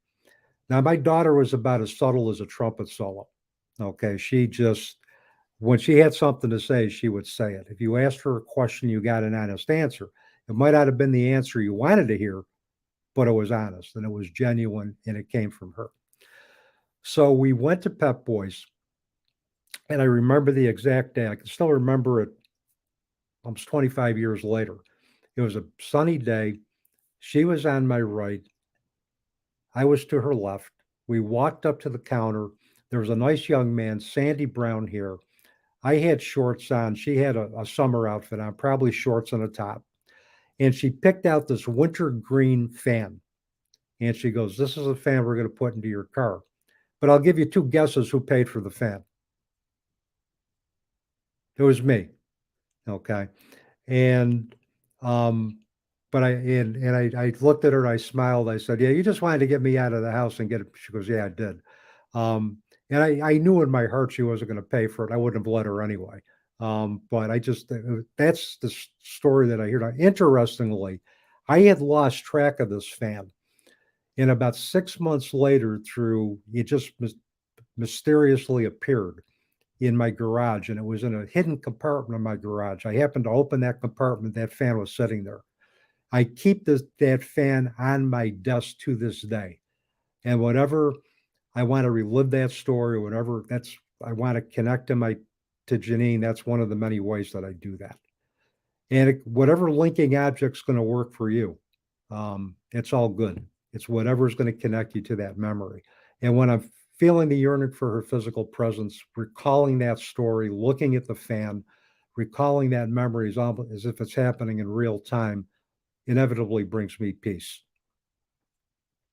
And I would encourage all of you out there to find your own linking object, no matter how big or small, and use that to connect to the memory of your loved ones. The process of integration. This is basically, from my perspective, the integration of grief involves experiencing the raw pain of grief. I believe I always get back to one of the lines that I heard in the movie, The Fault of Our Stars, which is based on the book by John Green. It was by the male protagonist who said, "Pain is meant to be felt." And that hit me, because so many times we try to outrun our pain, we try to suppress our pain, but it's always going to be there. I look at the analogy of, and I got this from a book by Debbie Ford called The Dark Side of the Light Chasers, where, let's say if you had a beach ball and you had water, you had a tub of water, and on that beach ball said your emotional pain, and you suppress that pain. And Michael and Kathy, you can weigh in on this, or anybody can weigh in on this. What do you think is going to happen the minute you start just a little bit of pressure off of that ball? Where's your pain going to go? Out into the universe. Yeah, it's going to right in the surface. And then let's say I want to get all of my dear friends who don't want to see me experience pain, because pain is the antithesis to happiness, which for many in society is the key to fulfillment. And I don't believe happiness by itself is ever the key to fulfillment. I believe genuinely experiencing and expressing all of our emotions with those who support it is the way to go. So typically I don't hang around with people who see happiness as the key to fulfillment. I like hanging around with genuine people. Somebody could tell me they're having a bad day and I'll sit down with them because at least I know where they're coming from and I'm willing to sit in that space. But you can get all your friends who want to see you suppress that pain, and they'll put they'll suppress that beach ball as far with your pain on it as far as it can go. But then the minute somebody starts letting it up, that's going to come to the surface. So the message is say, look, I'm going to be a part of your journey. You might as well let me teach you, even if what I teach you is that you can survive it. Let me be a teacher to you. Deciding to re-engage in life in honor of and with our transitioned or passed away or deceased loved ones. There is no set time frame to decide to re-engage. That's going to take as long as it's going to take. If we look at grief as being a very circular process, the time frame is variable. As long as there is movement, as long as we can, and we measure progress in small steps, and we can see those small steps of progress moving forward, that time where we decide to re-engage and say, I want to re-engage in a meaningful and purposeful life in honor of and with my loved one, that's variable, as long as there is movement forward. Transforming our relationships by continuing the bonds with our loved ones in spirit, and transforming our relationships by embodying the best pieces of our loved ones in ourselves, which permanently alters our life narrative after catastrophic loss. What I've been able to do is I've been able to take those qualities of my daughter, which I admired, and I've been able to make them a part of my life narrative. And I typically tell anybody that I'm talking with or a group that I'm presenting to or my students in my death, dying, and bereavement class who are very well aware of my history of loss, including that of Janine, that I will tell them, I will say to them, you're getting a package deal. You're getting me and you're getting my daughter. You're getting both of us. You're getting both of our qualities. And a lot of times when that really young, playful energy will come out among my students, I believe that is my daughter's influence. And that has been the benefit for me integrating those characteristics. Is it the same as having her physical presence? Of course not, it isn't. But is it better than me wallowing in the muck and being stuck and not moving forward, having that type of transformed relationship? Absolutely. Because most days that gives me peace.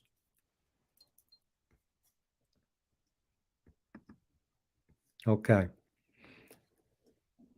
This is what PowerPoint gave me as far as the theme pieces of me. They gave me a puzzle. So I kind of figured, let me roll with it. PowerPoint now has a smart feature where if you ask them to give you design suggestions, they'll do it and you can just pick. It's kind of pretty cool. So what does pieces of me entail? This is something that I developed in 2017, and this was the outgrowth of many conversations I had with Patty, and also the influence of other spiritual teachers that have crossed my path. Because one of the things Patty has taught me, and I pass on, is that it's good to have more than one teacher. We have a support group with different perspectives, different spiritual perspectives, different holistic perspectives, and we can integrate bits and pieces of those, no pun intended, to expand our belief system. So pieces of me, I describe this as a very structured, self-directed activity that empowers those who use it to permanently alter their life narratives after catastrophic loss by consciously incorporating the best characteristics or qualities or embodying those qualities of their transitioned loved ones into themselves. It is a way that we can permanently carry the essences of our loved ones in ourselves until our time on earth is done. It is another way that we can, I think, proactively and productively carry our grief, is by carrying those qualities of our loved ones within us. And in the process, our relationships with those who have transitioned are transformed, allowing us to find peace and clarity. Now, one of the things is that with the circular nature of grief, there are going to be days, there are going to be moments where depending on what's going on, you're going to experience the early days of grief. You're going to experience raw emotional pain and maybe some of the other changes that go along with that. But I think as we become more, we move, as we're moving more forward in our grief, we learn that those emotional ups and downs, or those uh, negative moments, are going to be a part of our journey. And they comprise kind of the mosaic of a lot of different emotions that we walk on the path after grief. And inevitably it has, everything has something to teach us. Inevitably it does. In the beginning, I would run away from that as fast as I could, but now I've learned to in some strange way embrace it as part of my continued growth. So questions to ask ourselves. And I'm also going to show you an experiential exercise I do and give you an opportunity to reflect on that, and give Michael and Kathy obviously a chance to respond if they so choose. Here are some of the questions that we can ask ourselves. What qualities or characteristics of your loved one do you admire the most? How can you make these qualities a part of your own life so that you can find meaning and joy amidst the sadness of grief? How can you make these qualities a part of your own life so that you could be of service to others? How will embodying the qualities or characteristics of your loved one help you strengthen your connection to him, her, or them? And I put a copyright symbol on there for 2017. I did that just so everybody would know that's my own work. But as far as I'm concerned, you can pass this on. If you find the activity and the concept useful, you can pass this on to anybody that you so choose. I believe that the more we can share our work collectively as a community that is pledged and that is committed to the healing and transfer and helping others transcend catastrophic loss, I think the more resources we can share with those individuals who come across our path, the better off we are. So please feel free to share with anybody you think. Plus, I needed to see how do the copyright symbol on my MacBook. So that's the other reason I did that too. So, I mean, that was the other part of it. But seriously, you can use this with whomever you see fit and in your own work. Okay. These are some common characters. First of all, I got to apologize for the formatting. I think this is a StreamYard thing. I was talking to Tony about this when we were loading the slides. I think this is a StreamYard thing because my slides are formatted where characteristics are all in one line.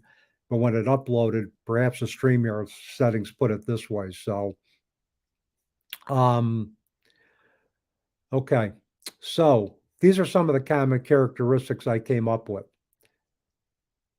And you can come up with your own: integrity, sense of humor, honor, hardworking, sensitive, caring, loving, tough-minded, stubborn, which describes my daughter to a T as stubborn, playful, helps others, willful, good-hearted, intelligent, persistent, good father or mother, artistic, athletic, direct to the point, good with children, good family man or woman, industrious, creative, fun, loves music, loves art, loves to read, took risks. I put this together just because when I presented this in groups, and presented the activity, I wanted to essentially give individuals, kind of some starting points, and particularly depending on the audience, if these are individuals who are in really early grief, their ability to concentrate or focus or to come up with some characteristics on their own might be a little compromised just because of their inability to concentrate, forgetfulness. So I kind of figured throwing some starter characteristics would get them going. So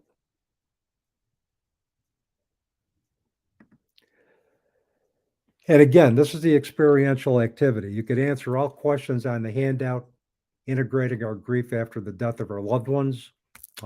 which is what I give. And I have that saved on PDF. If anybody wants it, they can email me with the characteristics and feel free to use it. For the first question, you can use the common characteristics or trait sheets and or produce your own and discuss your thoughts or feelings if you so choose. So what I would have you do is answer those questions that we had on the, if you guys want, I can go back to the previous slide so you can see the questions. Would that be helpful? Everybody? Okay. So those are the characteristics. These are the questions I would have you ask. What qualities or characteristics of your loved one do you admire the most? So if I were to ask that question of everybody, what would you guys come up with as far as qualities that you could think of? Kathy or Michael, if you care to share. Well, for me, my husband could talk to anyone and would talk to anyone. We could be standing in line at the grocery store and he would strike up a conversation with someone nearby. Initially in our relationship, that used to irritate me a bit. But then I came to realize that he met some of the nicest people, and sometimes his willingness to engage someone in conversation made that person smile. Mm-hmm. And I found he was excellent at finding those people that maybe just needed a connection with someone. Mm-hmm. I'm basically an introvert, but I really try very, very hard to start a conversation with someone, even if it's a comment about, oh, I love your dress, or those are cool shoes, or a conversation with their child or something. I travel frequently, and I have met some of the most wonderful and engaging people by adopting this trait of my husband's. And it reminds me every time I do it, every time I summon up the strength, if you will, to do it, Tom is there with me to help me. Mm-hmm. And I bet you have probably used that trait of Tom's and you've integrated that within yourself to help others in your own work. I have, yes. Hey, that's a process we could do consciously or unconsciously. And, we're probably already doing it without even knowing it, because regardless of how early it is in grief, one of the things that our brain and our will and our mind and our soul wants to do is to not forget our loved ones. So even in the midst of the shock, the fog, the disorientation, we're striving to get into to make sure that they're not forgotten. And we're doing that anyway. It's just, we're doing that anyway. And we just may not realize it until we progress to a different phase of our grief, where we can sit back and take a look at the tools that got us to this point. But these are things that we've been probably doing all along. This, I think, just kind of gives a nice way to conceptualize it. Absolutely. Anything else, Kathy? Nothing other than I just want to say that my linked object is a bottle of hot sauce. Oh, good. I don't do hot well. I don't either. So. I don't either. But Tom loved hot sauce, and we probably, we had more than one cupboard full of hot sauce. At one point, I had a shelf unit on the outside of a door, and the varieties of hot sauce became an art object, if you will, with all the labels.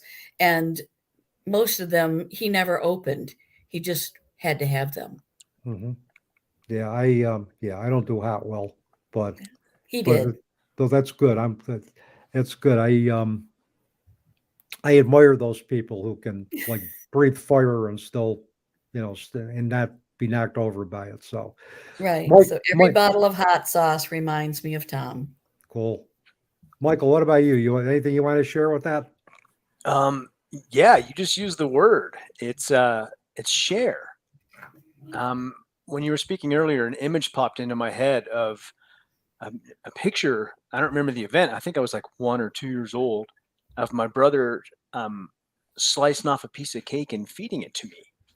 And that is just a typical description of his life, right? He shared everything he had, his home, his car, his money, his time, his tears, his love.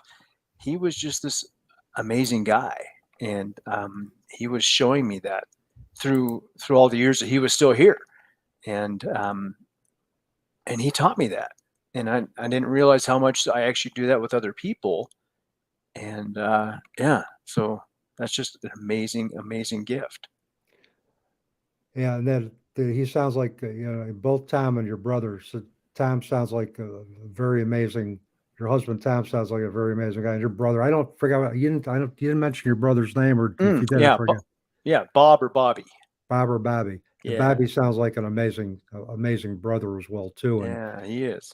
and that's something with sibling loss that sometimes sibling loss doesn't get acknowledged as much as child loss does, and it needs to, because siblings have their own unique bond with their with each other. And I mean, siblings are going to tell things to each other that they never tell their parents. So, and I had mentioned this yesterday in the other workshop, but I want to mention it again, is that bond needs to be honored, it needs to be respected, and it needs to be given the same attention that we would, as parents have lost a child. Because sibling loss, if it isn't expressed, can become a form of disenfranchised grief. The sibling may question, is this my loss to grieve? Because everybody else is concerned with how my parents are doing, or they're saying, hey, you ought to, you be good for your parents, don't cause any trouble. They got enough pain. Well, what about my pain? And I was an only child for 66 years, and I discovered through the wonders of Ancestry.com that I have a younger sister. And I now get the sibling bond. I told my wife this, who has 5 brothers and sisters. I now get the sibling bond. So I tell anybody that has a sibling, I could say now that I get it because I do have one. But I was an only child for 66 years. But that's another story in and of itself. That's another story. So you could see this as being a useful tool. Do you think with Michael and Kathy? Can you see this as being a useful tool for? Absolutely. Okay. Absolutely. And, sometimes I guess what it is, you have to put words to it. And you've done that with these questions. You've made it kind of a process and something you can think about. Otherwise, you may just in conversation say, well, Tom was very conversational. He loved to talk to people. But when you put it in this format, Dave, it helps me really identify that's what I've done. And that's what I'm doing. Yep. Yeah, can I add one thing real quick? No. Yeah, of Okay, course thank you you. can. Yeah, of course you can. Michael. So I think the importance of the question in being able to create curiosity and accessing maybe accessing memory in a different way, accessing that emotion in a different way, Yes. and seeing, it's that slight shift in perspective. The question's different, and so I can see that same thing a little differently. So these are fantastic, Dave. Thank you. And it's about a perspective shift. I've always said for myself, and I've said to others, if I chose to hold on to the same beliefs and values prior to my daughter's death, and I held on to those after, there would be no movement. I would not be presenting at any conference. I would be stuck in the muck. So for me, moving forward, I had to determine in my life what beliefs were going to stay, what beliefs needed to be modified, and which beliefs no longer served me. And that is the process.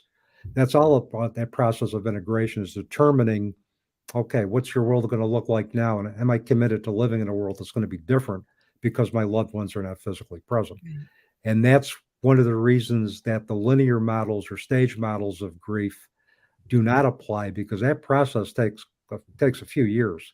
I hate to put a time frame on anything, but individuals I've talked to in the field who have worked with grief and have talked about cognitive restructuring or restructuring the assumptive world have said for most of the clients they've talked to, it takes about an average of 3 to 5 years to get to the point where you can accept that your world is different and you're willing to recommit to that, which is why, the linear models of 6 months to a year to me are just unrealistic. I mean, after a year, we still might be in shock after a year, and we still have that surrealness after a year. So I think the other part is us as individuals who are going to support others who are bereaved, is to just be patient and realize that everybody is different in terms of getting from the raw pain of grief to the process of acceptance. And if we can recognize that, and it'd be a great world we'd live in. Okay. We talked about the common characteristics. Okay. We're coming up to actually, we're going to get done a little bit early, which isn't bad. I was probably be about 45 minutes or a little. So that'll give the next presenter some time to do what they need to do. Honor the past as your teacher. This is something I know Michael and I have talked about this. This is Native American medicine and Crow medicine, which with Crow, according to the teachings, according to Jamie Sams and David Carson's book, Medicine Cards, Crow is about honor the past as your teacher, honor the present as your creation, and honor the future as your inspiration.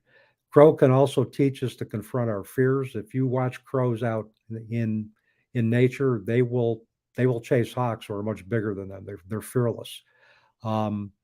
They also are omens of change. They teach us to confront our fears, and they're also adaptable. If you notice, they take whatever the earth gives them, whether it's meat, whether it's grain, or whether it's vegetation. Being adaptable or being able to shape shift during our grief is what Crow can teach us.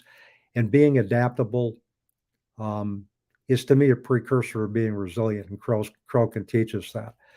And one of the quotes I like from Soren Kierkegaard: life can only be understood backwards, but it must be lived forwards, which for me means that we have to look at our past. We have to understand our past, to understand our present, and create our future. I tell individuals, if you take a look, if you did a retrospective of your life right now, whether you're 21, 41, or 61, you'll look back, and hopefully you'll see that the decisions you made in your past created your present. Decision you made, every path that you took led up to what you're doing in the present moment, which reminds me of another one of my favorite quotes from The Afterlife of Billy Fingers, is that all roads ultimately lead to the same place, the present moment. That's just one of my favorite quotes, because any roads that we've taken, particularly in the past, have led to that. So if you need to contact me, my personal email is bootsyandangel@gmail.com.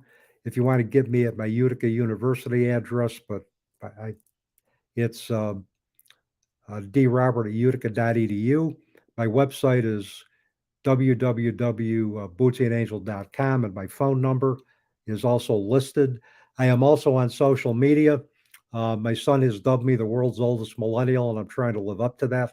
Not only do I have a Venmo account, I have a Facebook account, I have a LinkedIn page, and I have an Instagram page. So you can reach me there as well. And also psychologyprofessorandminister.com. I didn't put that on our slide, but that is the website that is dedicated to the book that was Patty Farino and I co-authored and published in 2021. The book is in part about the details of the spiritually transformative experience that she guided 7 years after my daughter Janine's transition in 2003. And I had mentioned, which I had mentioned earlier on. It also talks about how gives a sample of our conversations where we talk about how the integration of psychology and spirituality can help us transcend challenge, and also the importance of critical thinking, among other things. And we've been grateful for the reviews that we've gotten for the book on Amazon. We've got, I think it's like 4.8 out of 50 with 43 reviews and ratings. So we're very grateful with the response it's gotten. If you want a signed copy, you can contact me and I can make those arrangements to get you one. Also, I have recently joined the growing number of podcasters. I just established the Teaching Journeys podcast with Dave Roberts. The motto of our podcast is we are all teachers and students. Let's learn from each other. I'm a firm believer that anybody and anything can teach me something at any time, no matter how young or old. I can learn from people younger than me. I found my students I count as among my greatest teachers, as long as my animal friends, as well as my animal friends and pets that I've had have been among my greatest teachers. You can find the Teaching Journeys podcast on Apple or Spotify and just any platforms that podcasts are offered. If you want to take a look at the public page for the podcast, you can go on rss.com, Google the Teaching Journeys podcast, and that will come up. we've dropped 2 episodes already, and more will be forthcoming. So, and I believe that is it. So I'm going to remove this from the stream. We are done. Michael and Kathy, any final thoughts before we sign off?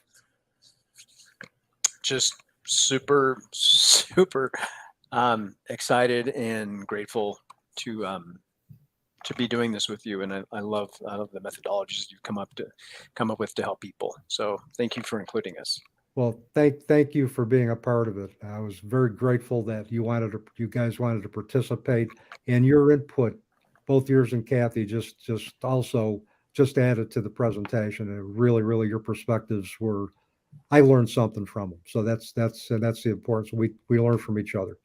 Yeah, I also just want to say a quick thank you, Dave. And I love when someone invites me to help them by doing something, and in turn, they help me.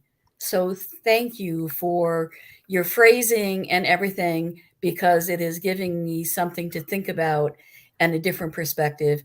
And I appreciate that so much. So thank you. And thank you, Michael, for sharing as well. I enjoyed being here with you. Yeah.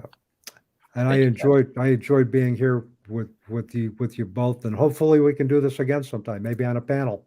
Oh, let's do that. We'll do it again. Absolutely. Let's talk to Tony. I think he knows a guy. Yeah, Tony. I think Tony knows the guy who knows a guy who knows a guy. So I think we can probably arrange that. So, right. But anyway, it is now 1:20. I think this will be a good time to end and give a little bit of extra time for the next presenter to get ready. So, with that, Michael, Kathy, thank you again for being a part of the presentation. To everybody who listened, thank you for your time. Thank you for your presence. I hope to see you again soon. And until now, I wish you peace. Bye-bye. Bye-bye. Take care.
We are live. All right. Well, it says on my screen, it says be back after a short break. So just fix my hair here. Are you there, Tony? Thank you. I'm live, so I will go ahead and start. So great to be here. I am absolutely inspired and amazed with all of the incredible speakers I've gotten the chance to hear, that our amazing panel of organizers has gotten together for us. It's incredible. And I'm so grateful that we are in a situation like this where people are gathering in groups, in individual talks, live streaming over multi-platforms to talk about grief.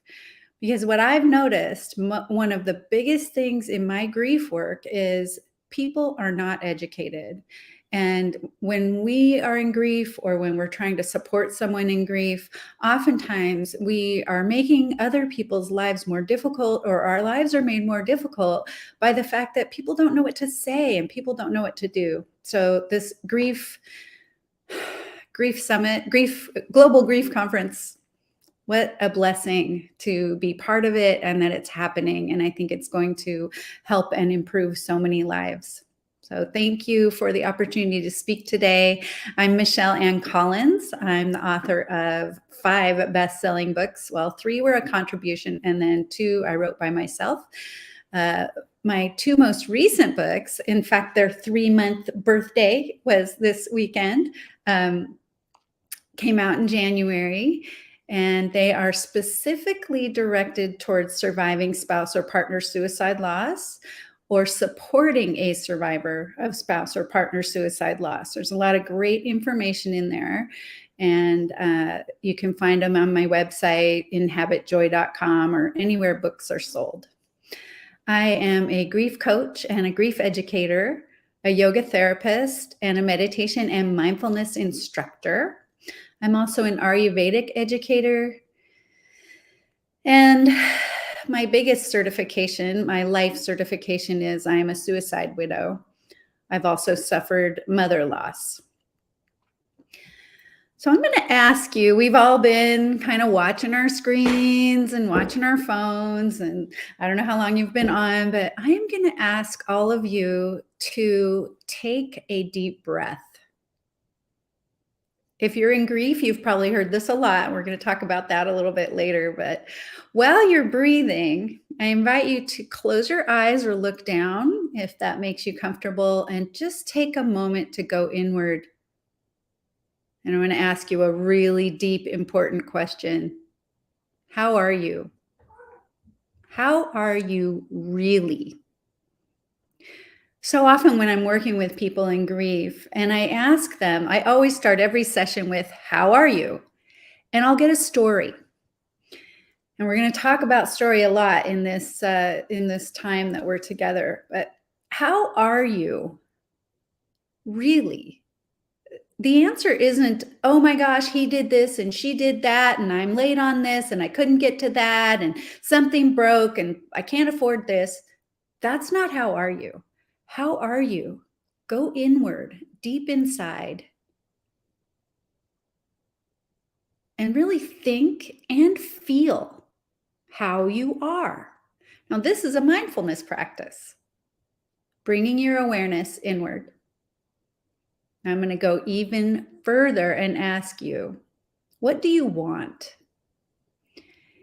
And when I'm saying, what do you want? When I'm asking, what do you want? What I actually am asking isn't, I want that new car. I want the latest Switch game. I want to go on a trip. I want a boyfriend or a girlfriend. It's none of those things.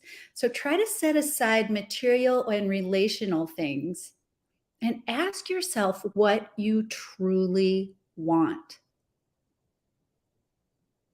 Usually your heart's desire, when you really go inward and think about it, is also your soul purpose. Soul, S-O-U-L. And this is really important to know. The reason it's important to know is because when you're aligned with your purpose, your deepest desire, it's usually something like, I want health and wellness for myself and my family.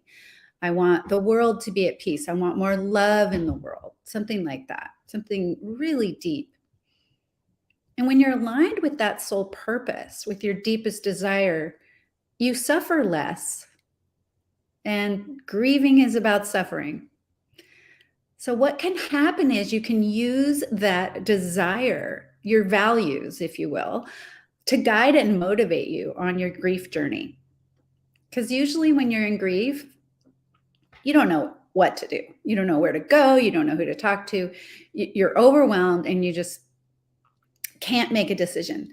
So if you take a moment, yes, it's mindfulness. If you take a moment to really go deep and inside, you can guide yourself. Now, this isn't always easy, especially if your grief is new. I'm going to take a sip here. One moment.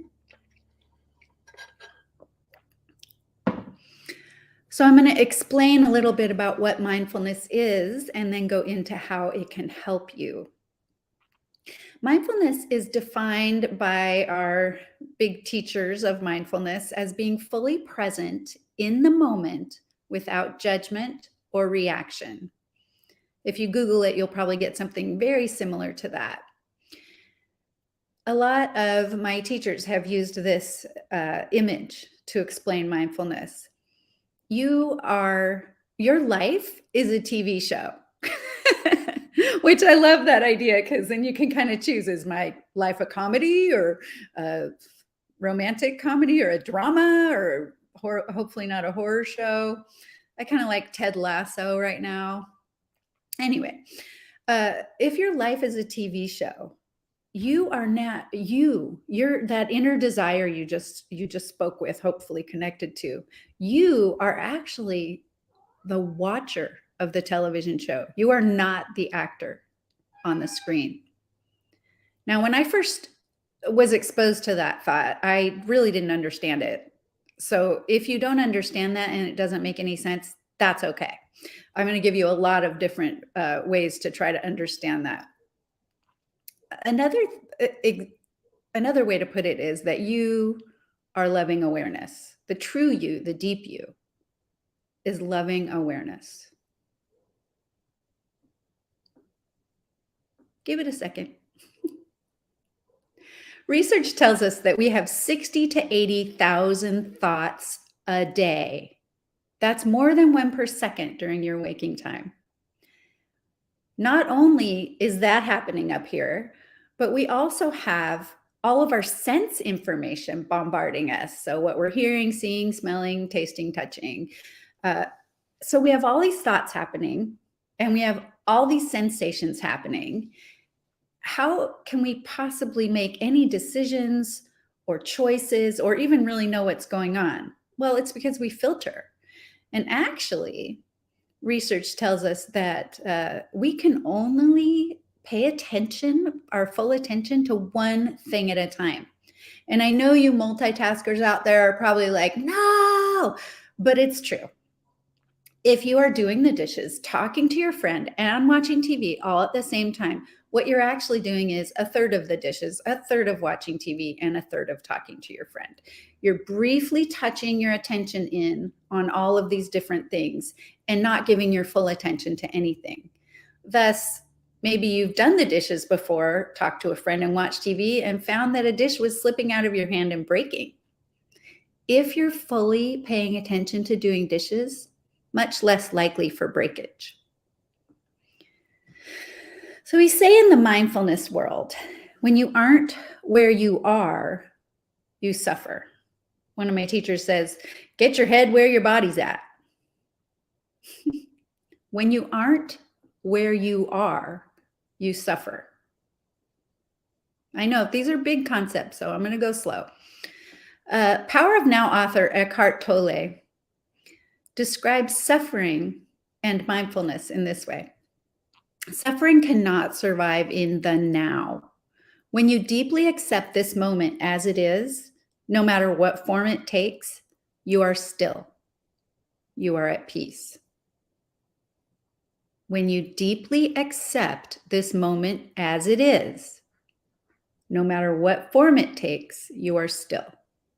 You are at peace.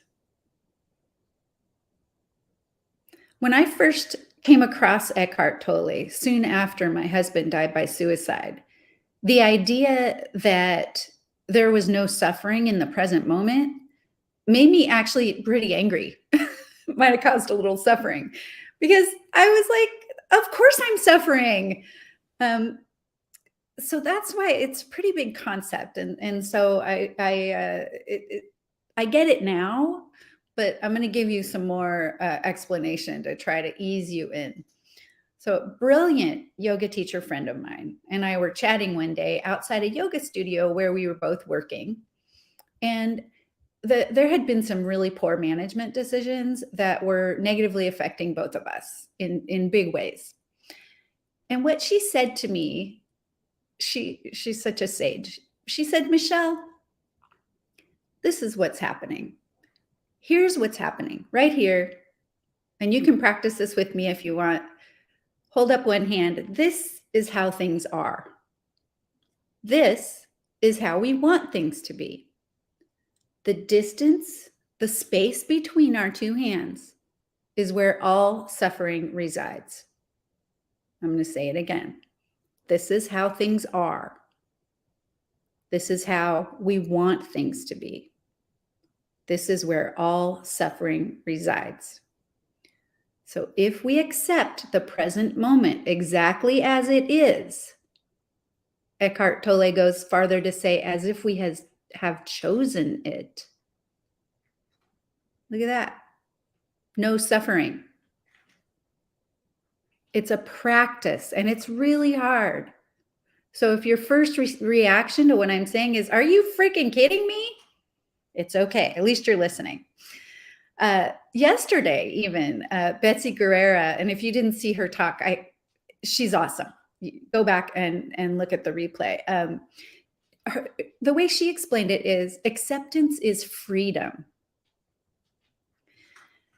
Now, an example of a way that mindfulness helped me to come into the present moment and give me a bit of relief after my husband died is a story I'm going to share with you. So he had only been gone a few days, and I was in absolute terror. I was in shock. I was in terror. I was in grief. My 160,000 thoughts a day, 1,060,000 thoughts a day. I was completely beside myself. I couldn't eat. I couldn't sleep. It was a disaster. I was a disaster, and I was suffering. In the middle of all this chaos, I had a moment of quiet, of presence. And I hadn't studied mindfulness yet at this point. I didn't even have the words for what had happened, but I was simply washing my hands, leaning against the sink, washing my hands. All of a sudden, I noticed the water flowing over my hands. The soap, the lavender scent of the soap, the bubbles reflecting rainbows. It was as if I had gone from this stadium full of screaming people to somebody putting noise-canceling headphones on my ears. It was like, quiet, peace. It only lasted a moment, and then all the noise, all the pain, all the fear and shock rushed back in. But that was my first experience after Glenn's death that allowed me to understand that there was a possibility that I wasn't always going to feel as horrible as I was feeling. That was mindfulness. Mindfulness, it's magic. It really is. Some of the things that mindfulness can offer you are increased calm, love, connection, wise decision-making, and clarity of thought, peace, increased peace and joy in your life. I told you it was magic. It can also help us decrease the chaos, like I explained with my hand washing example. It can help us with reactivity. It can move us from reaction to response. And I'll get into the how and what that means more later. Mindfulness can reduce our pain, physical and emotional pain, and our suffering. So before I go on to give you some examples of how to use mindfulness in grief, I just want to make sure we're on the same page as far as what the definition of grief is. In my books, Surviving Spouse or Partner Suicide Loss, A Mindful Guide for Your Journey Through Grief, and its partner book supporting a survivor of spouse or partner suicide loss, I talk about grief as a journey. And I use, because I love hiking, I use the example of hiking up a mountain with a heavy backpack. And along the way, there are steep areas, there are flat areas, there are areas where people are helping you. You get your trekking poles out, you increase the useful tools in your backpack, you remove things that are weighing you down that you don't need to carry on your grief journey. But overall, what I want to impart to you is that grief is a journey, and it is not linear. It doesn't go from A to B to C to D.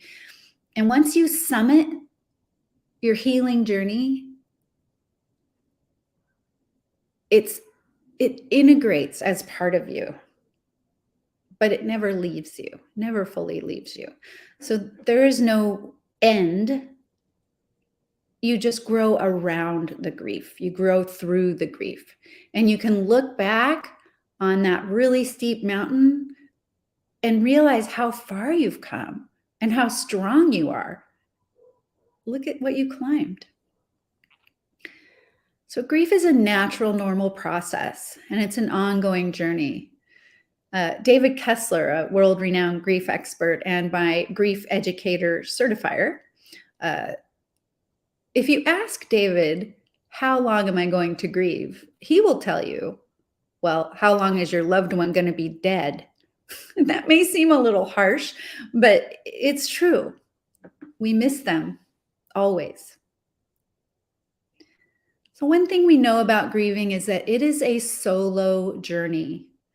Paul Denniston, the teacher of grief yoga, and he recently authored a book called Healing Through Yoga, which is wonderful.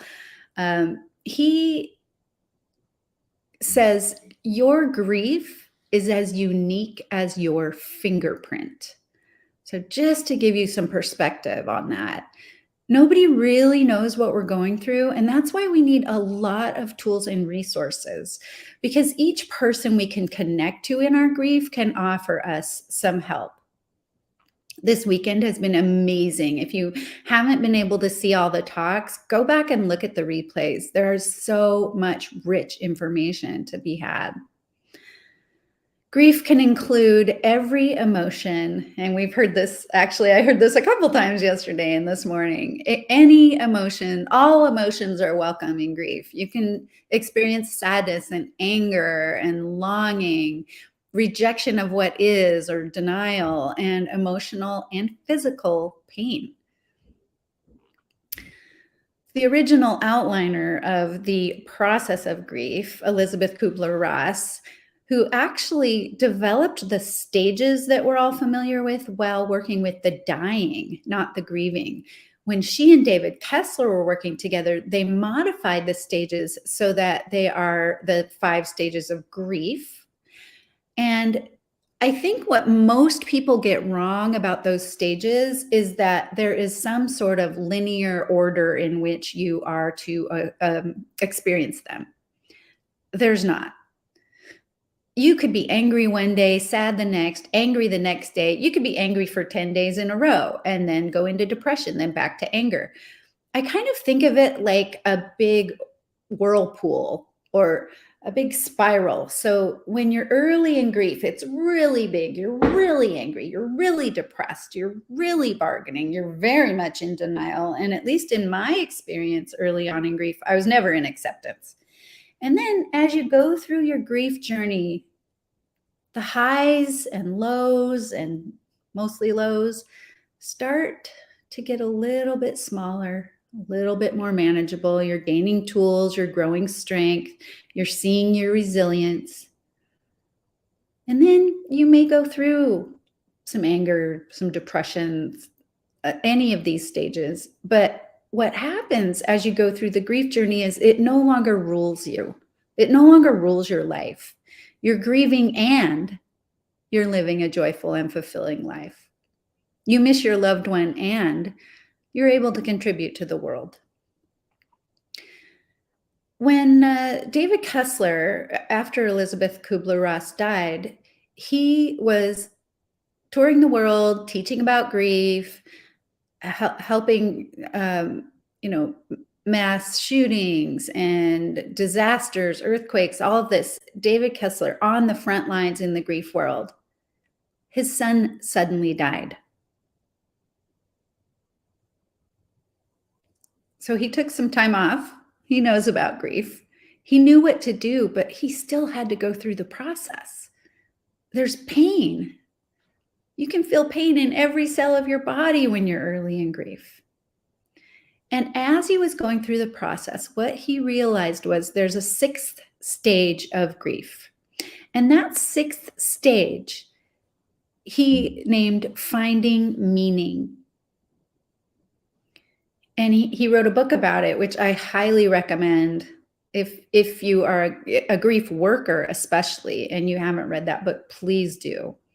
It is so full of fantastic information. And to be honest, it wasn't until I read his book and took his grief educator course that I was finally able to let go of the guilt that I felt after Glenn's death.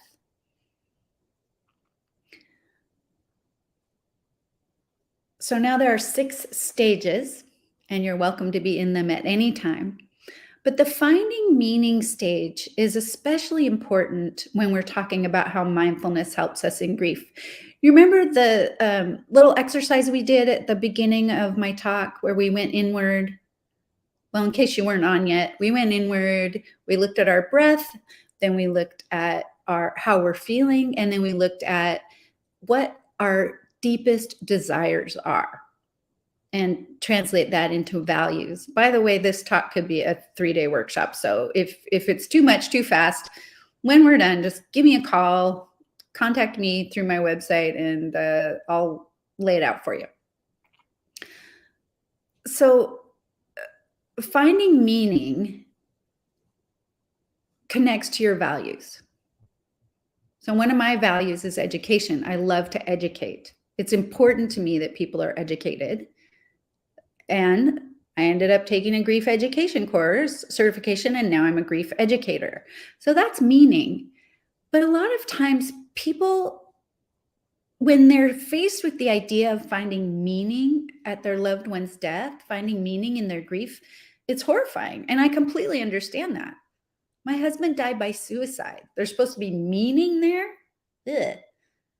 But that's not where the meaning lies. The meaning lies in the fact that he lived, that he helped people during his life. He impacted the world. The meaning lies in my grief journey to finding how deeply resilient I am, how strong I can be, and then turn around and help others who are earlier on their journey. That's meaning. And then write books about it. Now, you don't have to write books or become a grief educator or grief coach like I am. Not at all. You can find meaning in getting up every morning out of bed and noticing the beauty in the world. Noticing you're still here and you have a life to live. And trying to connect to your values to help guide you to live the best life you can. That's finding meaning. So moving on to the goals of mindfulness in grief. I can hear my mindfulness teacher cringing. That's really, a goal is really cringy in mindfulness. So we don't have goals. But for the purposes of my talk today, I'm going to give you some goals because it's easier to kind of keep on track of where we're going. The goal of mindfulness in grief is to move from pain to love, from grieving to growth, and to increase your love, connection, peace, and joy. Being aware that you are grieving, being aware of your emotions, being that loving awareness that we talked about earlier, rather than suffering from or being a victim of your emotions. Amisha Jha, the author of Peak Mind, describes mindfulness like this: what you pay attention to is your life. I'll let that sink in for a second. What you pay attention to is your life. And just in case anyone's writing comments, I'm not paying attention to those because I need to pay attention to my talk. At the end, I will have plenty of time to read your comments and take questions. What you pay attention to is your life. Here's a visualization for that. Imagine you're sitting next to a window and you look out and you see this beautiful flower. You want to share your beautiful experience with people. So you pick up your phone and you take a picture. You look at your phone and what you have a picture of is a dirty window screen. Well, you could have seen that too when you were looking at the flower, but your camera focused on the screen rather than the flower. You were focusing on the flower. Mindfulness allows us to refocus. Remember the 60 to 80,000 thoughts a day? If you just cherry picked the ones that are helpful to you on your journey, imagine what life would feel like. You get to choose your thoughts. So mindfulness helps us refocus on desirable thoughts that fit with our values. Sounds like magic. Well, it is.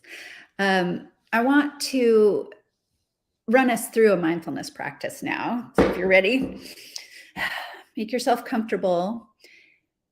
Early on in grief, when you're really activated, a lot of times, or maybe you're not in grief when you're activated, that happens too.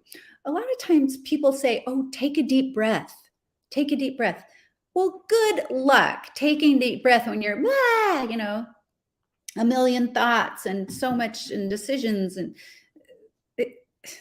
I know they're just trying to be helpful, but it's really difficult.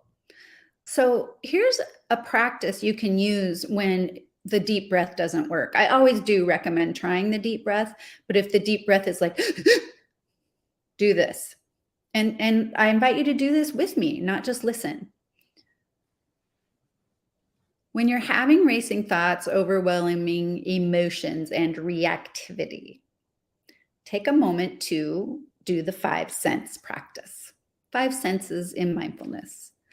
Start right now by looking around your room and notice 5 things. Now remember, the definition of mindfulness includes no judgment or reactivity.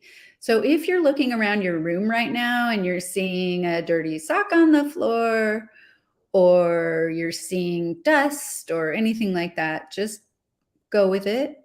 You're observing, you're not reacting, and you're not judging. Some things that you see may induce pleasurable feelings. Maybe you have a beautiful painting or a picture of someone you love. Some things you see may be uncomfortable, like maybe you should have cleaned that up. Just notice there's a response or there's a feeling. Notice it and let it go. Now feel free to close your eyes and listen for 4 things. You may or may not be able to hear 4 things. The benefit of this practice is in the practice itself, not the goal of, okay, I only heard 3 things, I failed. No. Usually when I teach this, I'm silent for quite a while, but because it's a live stream, I don't want to sit here silently in case someone pops on and they think something's wrong with the sound. So the next sense that we're going to bring to our awareness is feeling. You might be able to feel the texture of your clothes. You might feel hot or cold. You might feel feet on the floor. Just find 3 things to focus your awareness on. Bring your awareness to. Next, smell. There might be two things you can smell. There might not be. Oftentimes when we sit in the same place for a bit, our nose gets used to what we're smelling. So maybe you put on some beautiful smelling lotion earlier, or your coffee or tea has a scent. Just take a moment, breathe in through your nose and see what you smell. And then finally taste. What can you taste right now in this moment? It may be that you haven't eaten for quite a while, but there might be something in your mouth that you can sense. So that is a great mindfulness practice to engage in when you are feeling really chaotic, to bring you into the present moment. That's what mindfulness is about, to let go of those swirling thoughts, reactivity, and just be with your senses. It's a great one to use. Say you're waiting in line somewhere and you're feeling agitated, or you're stuck in traffic. Hands on the steering wheel. Maybe you have your seat warmer on or the window down. Feel the breeze. Just be. Viktor Frankl, a Holocaust survivor, concentration camp survivor, and a wonderful, brilliant psychologist, wrote the book, Man's Search for Meaning. Again, I know I talk about books a lot, but I love books. If you haven't read Man's Search for Meaning, I highly, highly recommend it. It was sort of the grandfather of self-help books. It's an amazing book. It is pretty sad because he's talking a lot about his experiences in the concentration camp during the Holocaust, but well worth the read.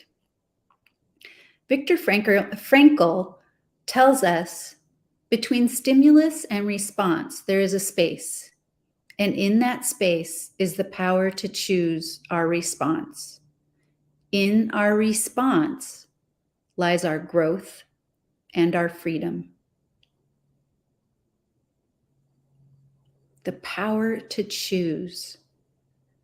I'm going to read it again because it is one of the most influential thoughts that I've had studying mindfulness. Between stimulus and response, there is a space. In that space is our power to choose our response. In our response lies our growth and our freedom. Freedom, something we all want. In grief, we behave in less than optimal ways when we're injured, often causing further injury. It's not just in grief, it's whenever our needs are not fully met. In grief, we behave in less than optimal ways when we're injured, often causing further injury, including injury to ourselves. How do we injure ourselves? Well, we should on ourselves. We get into these coulda, shoulda, woulda spirals. And that, in Buddhism, they talk about it as the second arrow. So something happens, that's the stimulus, the first arrow.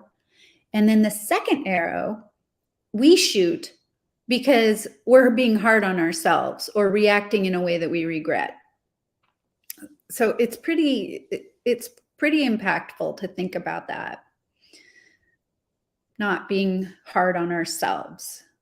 And mindfulness can help us get out of that coulda, shoulda, woulda into self-compassion. Mindfulness gives us the space that Viktor Frankl was talking about so that we can respond wisely and, like we talked about at the beginning, in connection with our values. That's how we want to go through life. When you aren't where you are, you suffer. When you are where you are, suffering ends, or at least you get a brief respite. After Glenn died, I didn't want to be anywhere near where I was. And in fact, after a few months, I developed PTSD, classic symptoms of flashbacks and dissociation. And it was the most terrifying thing I've ever experienced in my life. It's like the example of the farthest away you can get from where you are. dissociation. You don't even know until you come back that you weren't where you were, and you come back terrified. You go into a flashback. I medicated myself with alcohol and drugs. And what that did was, first of all, made me very sick, but also it numbed me so that I was even further away from where I was. And I'm not saying that you need to feel all the feelings all at once, because it's a lot when you're in grief, especially in early grief. So I'm not going to tell you not to use numbing substances. I'm just going to recommend that it's a last resort. So after several months of this downward spiral that I was going through, a very good friend of mine came for a visit, and he could see how sick I was and what a mess I was. And he threatened to put me into rehab. And I was shocked by this because I didn't think of myself as having a drug problem. Rehab's for people who have drug problems. You know, I mean, it was only a Tuesday. I did. The other thing that he said, along with his threat about rehab, he gave me a week to straighten my life out, was to go see my trauma therapist. Now, I had been recommended to a trauma therapist from my regular therapist as soon as I started presenting with the symptoms of PTSD. But I didn't want to go to another therapist. I didn't want to talk to someone I didn't know. So this conversation I had with this friend of mine really turned it around for me, because what he made me realize was I wanted to feel better, and this was not the direction to go to feel better. So in my trauma therapist's office, she would ask me, "How are you?" Remember how I started my talk? If you weren't here at the beginning, that's how I started my talk. How are you? Go deeply into it. And I would respond with, "Oh my God, this estate delay, and these people aren't cooperating, and I can't get a hold of this, and the bank won't give me a minute on the credit card, and the blah, blah, blah, blah, blah." And she'd say, "Okay." Because what was I doing? Telling my story. She would say, "How are you?" Blah, blah, blah, blah, blah. And then when I started to get activated, which is the way that I describe, trauma sensitive people are now describing triggered with the word activated. And I appreciate that a lot, because when Glenn died by using a gun. So even the word trigger used to trigger me. So when I would go to get activated, my trauma therapist would say, "Okay, back into the room, back into your breath, back into your body. Look outside, connect with the tree." I know that sounds really silly right now, but that's what we would do over and over and over again until I finally was able to interrupt that trauma cycle of activation and no longer dissociate when I was activated. It was a lot of work, but I was able to keep reminding myself that my deepest value, the most important thing to me, was I wanted to heal. I wanted to be able to be there for others, to help educate, to be resilient. So you may have noticed what I was talking about just now. Nesreen Ahmed spoke yesterday and mentioned it too. This is somatic therapy developed by Peter Levine. It's also mindfulness. After my talk, are you going to never want to hear that word again? No, you are. So we're going to do another practice right now, just to show you the magic of mindfulness. It's a body awareness practice. So I invite you this time to close your eyes if you're comfortable with that, or simply look down. Just unfocus your gaze so you're having a little less visual stimulation. Focus first on your breath. Without judging or changing, just notice your breath going in and out. If you could assign your breath a weather pattern, what would that weather pattern look like? Would it be a nice soft breeze on a summer day? Or maybe because I was just talking about trauma, you got a little bit activated and your breath's maybe more like a thunderstorm. Either way, knowing what you need is the best way to help bring compassion and understanding to yourself so that you suffer less. So then you ask yourself, what do I need right now? First, you go internally, notice your breath, and then expand your awareness from your breath to your whole body. What do you need right now in this moment? This is how we go from reaction to self-compassion to response. When we are injured, we behave in less than optimal ways. You can come back if your eyes are still closed, or if you're enjoying the mindfulness moment, go ahead and take that. You can always watch the replay. We behave in less than optimal ways when we are injured, often causing further injury, including to ourselves. With mindfulness, we can increase the space between stimulus and response and therefore increase our freedom. We can increase the connection with our deepest desires. I hope you all got to see Betsy yesterday. She had an acronym that she used called FAITH. So I have an acronym that I teach all of my students and clients of mindfulness, coaching clients, everyone. It's a wonderful acronym. And I have a blog about it on my website. So if you don't feel like writing it down right now, really, really helpful. I use the acronym STORY. And part of that's because I like to tell stories. So I want you to come with me right now on a mindfulness journey through your story. I'm going to use an analogy of having a traffic altercation because that's something most of us can relate to.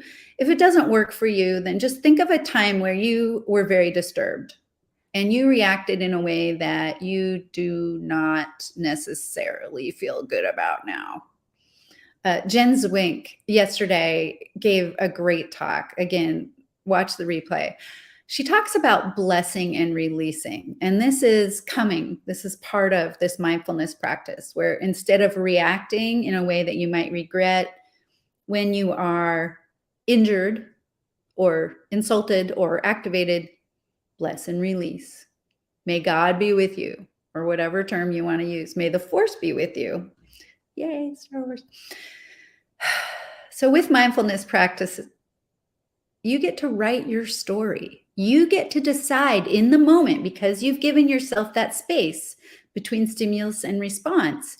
You get to decide to move forward in a way that keeps you connected to what you need and to your values.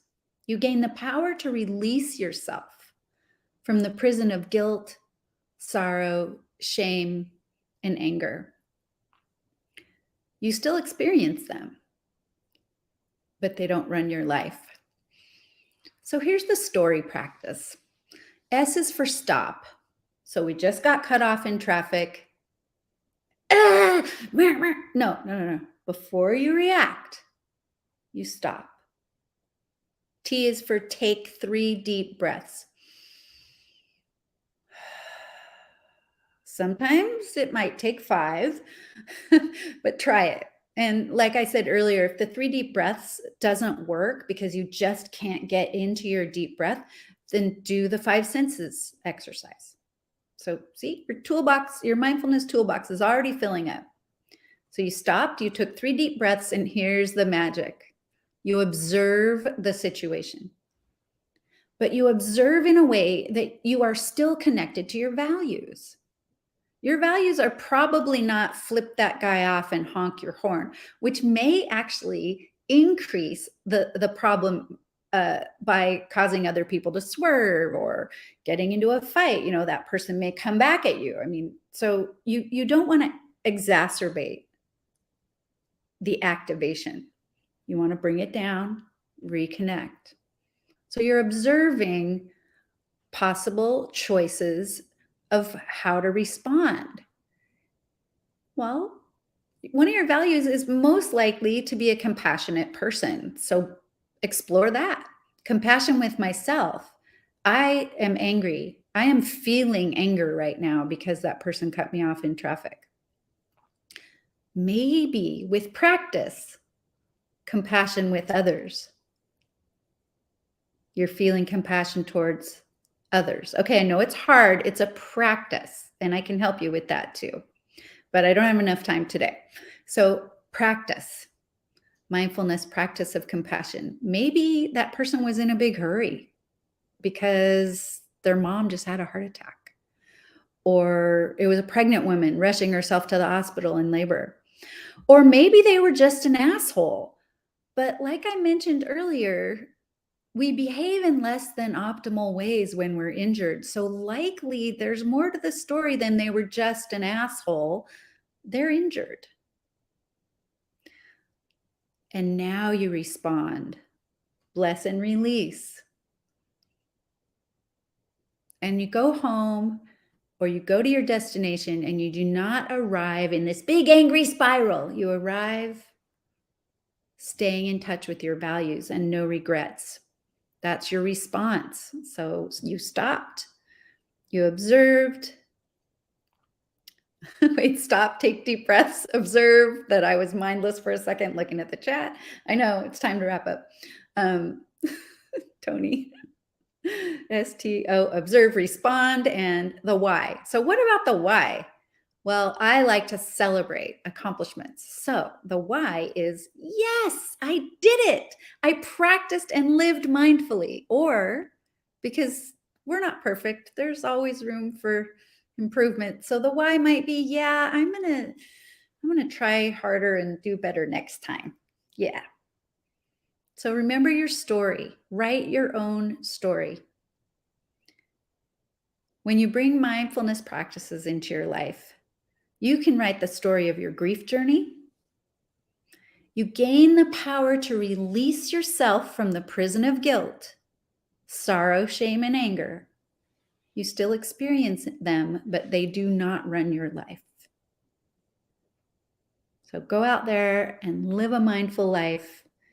And if you can't remember how and you don't want to watch the replay, send me a message at inhabitjoy.com or on one of my socials. I'm on Facebook, Instagram, LinkedIn. Find me. Let me help you. Thank you so much for your time and attention today. Blessings. I'm happy to take some questions. I think I have 1 or 2 minutes left. Let me see if there's anything in here. Oops. Tony, you can, if there's something in here. Smelling my candle. Oh, lovely. Your grease. Yeah. I want health back. I want to be valued. Oh, I love you guys. Thank you so much for all your interaction. It is a deep question, and this would be a lot. Like I said, it would be great to run a 3-day workshop on all this, but I wanted to just give you guys a taste of the possibilities that are out there. So one question that came in before the talk, and I'm still looking, if I missed something in here, a question, Tony, will you put it in the chat for me? I got the question, how do I get others around me? Because so much of our difficulty and grief comes from the people that are on our journey with us that don't know how to be helpful and supportive, and sometimes say things that really increase our burdens. How do I get other people to be mindful, to treat me mindfully? And the answer is you don't. I'm sorry to say, you don't have control over other people's behavior. So we had a couple talks ago this morning, a great information session on boundary setting. Best way to do it. You can try to educate. My book on supporting a suicide loss survivor, it has a lot of great tools that go way beyond suicide loss, ways to support grievers. You could get them that book. But you can't teach someone to be thoughtful until they're ready to learn.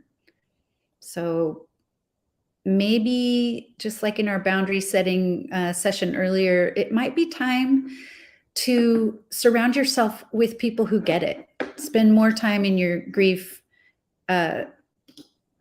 chat, in your chat. See, I can't pay attention to more than one thing at once. Spend more time with your grief community and less time with the people who are making your grief journey harder. So I think that's about it. Time. Yes, time. Thank you all so much for your time and attention. And I look forward to the rest of the talks today. Blessings to all of you.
You guys hold on a second while we try to get Andrew to unmute real quick.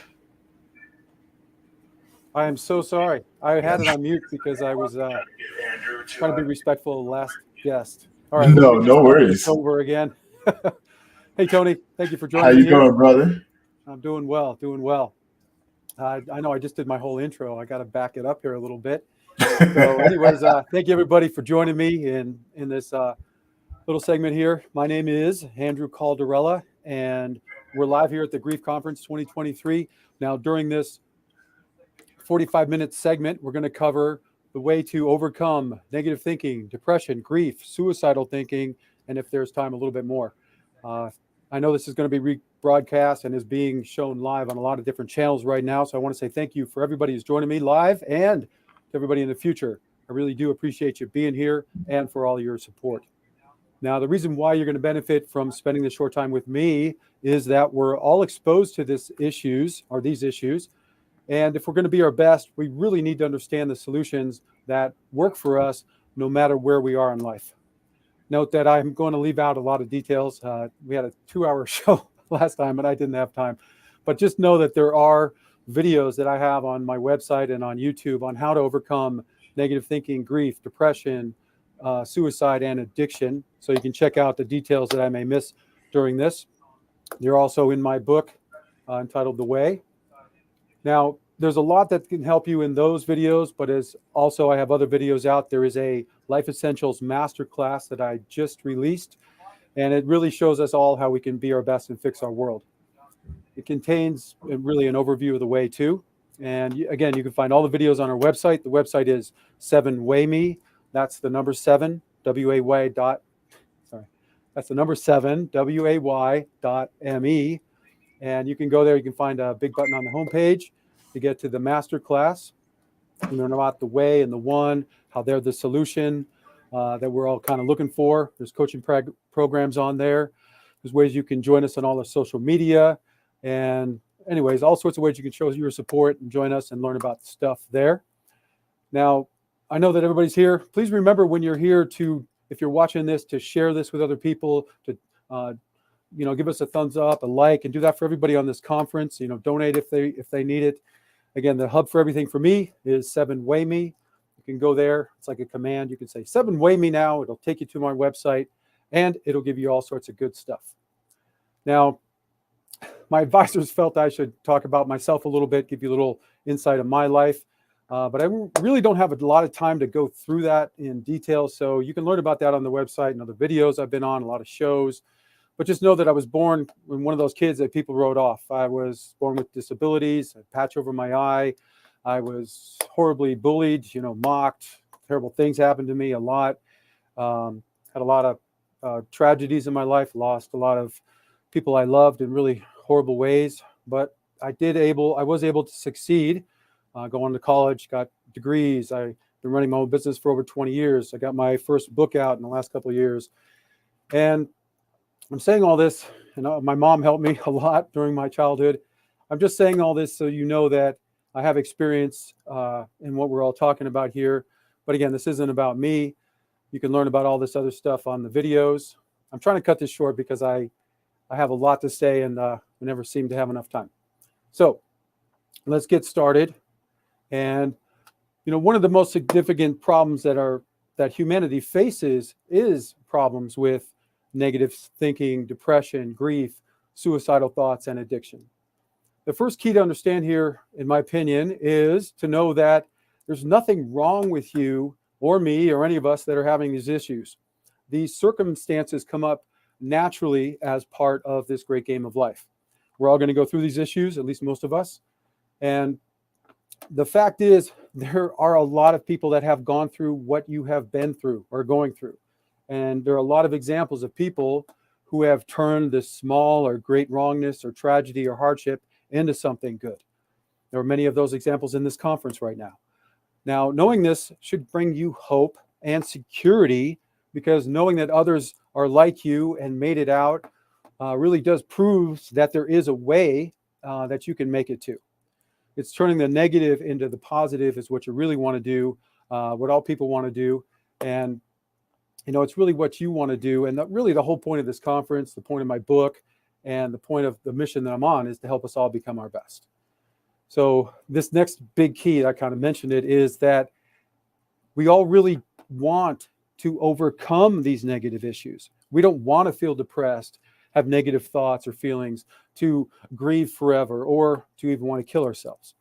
Simply put, we want to recover. We want to learn what we need to learn, to be happy, to live a wonderful life. And everybody that's ever lost somebody know that they would want you to recover too. They wouldn't want you to hurt yourself. So eventually we all want to kind of recover and become better and move on with our life. So those are the basically the two first keys. I know, hopefully Tony will agree with me, is knowing that you can overcome this. You can become stronger for it, and other people have done it. So you can do it too. Is that right, Tony? Do you agree with that? You're on mute. Yep, I do agree with that. I was just trying to make sure everyone else was taken care of, I know you're so busy. I really do appreciate you just showing up here. Oh no worries, man. No worries. No, I do agree with that. There's always a way to correct the behaviors and be better in this life. Now I think you're on to something with the things that you've put together. Can be very beneficial to those individuals who take the time to read and want to have a better change. Absolutely. I think it's good too. At this point, I'm going to jump in and do a little definitions here, because I want to make sure that we're all on the same page, understanding what we're talking about. So I'm going to stop here and go a little deeper into some of these terms before we get on to the next page. First, negative thinking refers to a pattern of thinking negatively about yourself, your life, other people, our society, organizations, and pretty much everything surrounding you. So grief is a natural reaction to loss and is defined with words like sorrow, misery, sadness, anguish, pain, distress, suffering, heartache, and heartbreak, and is usually associated with the loss of a loved one, but also can occur for other reasons like being seriously hurt or losing something that you really loved in your life. Now, depression is similar, but is defined as a prolonged period of feeling sadness, hopelessness, worry, and despair. These are negative feelings that are persistent and may feel like they're never going to go away. Now, suicidal thoughts are a response to the intense negative feelings brought on by depression and grief that we feel that will never go away, or that we just feel like we cannot continue to bear these anymore. To be clear, negative thinking, depression, grief, and suicidal thoughts are tied to negative feelings. Again, negative feelings include things like being sad, sorrowful, hopelessness, feeling desperate, heartsick, lonely, fearful, worried, distrustful, revengeful, ashamed, hateful, hated, worthless, angry, enraged, reckless, alone, and unmotivated. So let's just stop here for a second and really focus on this idea of feelings, because it's really key. Okay. These feelings, these negative feelings, are really mixtures of different chemicals that are released in your body in response to something. So extreme negative feelings come from a specific chemical or specific group of chemicals that are released in your body, and in the short term can really help motivate us, creates focus, and even provide a lot of energy. However, this cascade of intense chemicals over time will do damage to us mentally, physically, emotionally, and even spiritually. Negative feelings can create a physical reaction like feeling a tightness in your chest or an upset stomach, inflammation, clenching, restlessness, sleeplessness, and a lot of other problems, which multiply your problems at the time, right? Positive feelings, though, have the opposite effect. So positive emotions help improve all of your health, meaning eating and sleeping, good eating habits, good sleeping habits. It helps with your motivation and a lot more. So positive feelings, actually these chemicals, positive chemicals in your body, help flush out the negative chemicals that are caused by depression, grief, and negative thinking. Now, this is really important. I'm saying all this because the definition of grief, depression, negative thinking clearly shows us the crux of the issue and actually leads us to the solution. The fact is, harsh negative thought and feelings over time lead to a downward spiral that creates negative habits, ending in destructive behaviors and even suicidal thoughts. So let me say this again in a different way because it's really important. It's natural to fall down and be hurt in life, but it's these negative feelings and thoughts over a long period of time that leads people to a very bad place, mental illness, and suicidal thinking. Again, often we start thinking about ending our life because, we just can't take this anymore, right? We just don't see that there's an end or a way out. And that's the kind of idea that I think we need to get more into the mainstream thought process, that it's natural to feel that way, but there is a way out. And if the kids knew and everybody knew that, whatever the steps may be, which I'm going to share with you, that you could follow these steps and get through this okay, I think that would help a lot of people in our society. Now, to be clear, I'm going to show the way out and why this is happening to you. I just want to see quickly before we go on if there's any questions. Looks like there's okay, no questions yet. All right. Okay, let's talk about what causes these negative feelings, right? So there's usually one or a combination of three things. The negative self-judgment, meaning your negative belief about yourself, whether it's true or untrue, right? You're having this negative thought about yourself. Negative things happen to you. You've lost somebody, you've been hurt.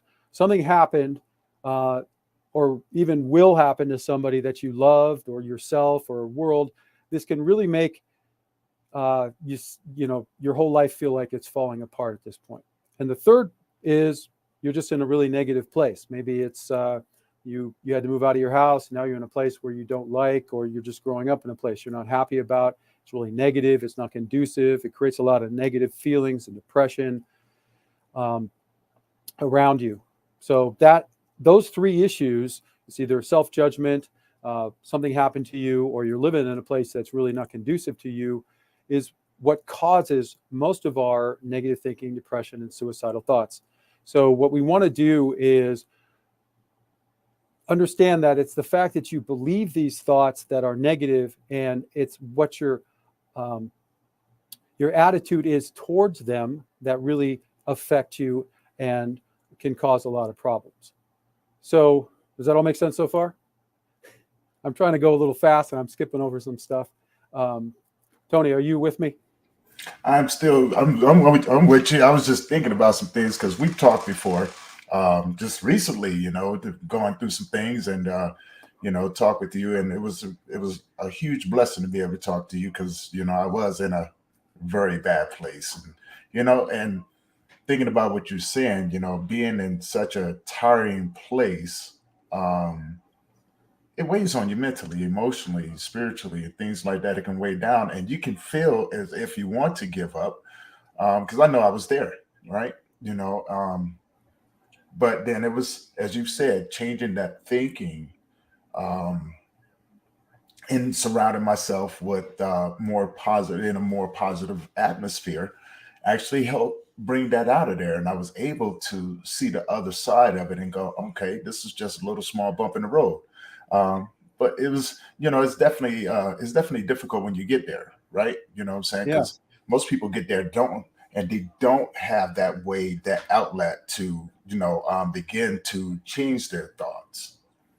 absolutely. And that's where, I started off as a kid thinking really negatively about myself because everybody's calling me stupid and mocking me and everything. And then I'd hear something completely different from my mom, and she'd be like, "No, you're smart. They're wrong. They're the ones that have the problem," and all the rest. And it would created this, kind of dichotomy in my mind where it was like, "Okay, I'm okay, but everybody's thinking I'm stupid and they hate me."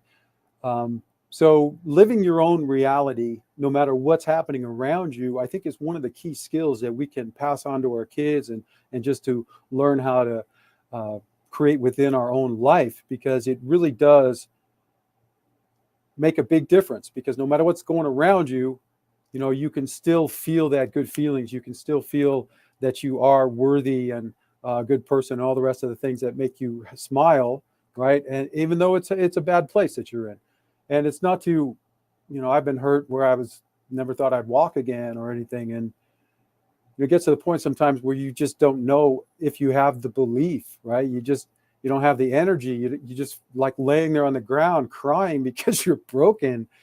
And all I can say is that when you're in that moment, be broken, feel that, but just know that there's that little light that still exists that's going to lead you away and out of this place.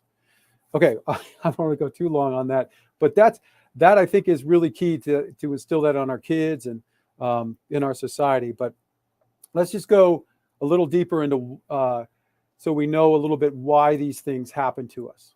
Okay, so I'm going to continue on with my little presentation here.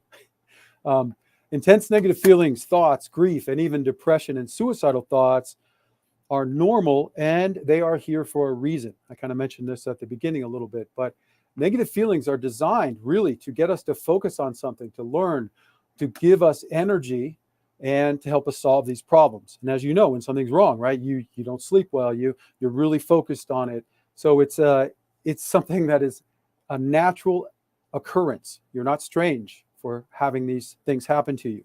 Okay. And if we handle it correctly, these situations can develop skills that can help us become better people. It help us create a better society. As we're all exposed to this wrongness, and it all needs fixing, right? So sometimes the things that happen to us are direct cause of humans, right, being bad people or some wrongness in our society, and working to help fix these wrongnesses, I think, is a lot of part of why we're here. So to be clear, I want to say that it's our focus and belief in the negative, in this negative feelings, that create these negative feelings. The more you believe that you are unworthy, the more that you believe all these negative things, the more mixture of these negative chemicals will be released into your body, right? And then it'll create even more problems. So it's like I said, in the short term, it can help you. In the long term, it can do damage. So if believing in something, it's feeling, thinking and acting in this negative way over a long period of time, that hurts you, right? So it's to say it another way, it's not feeling this way.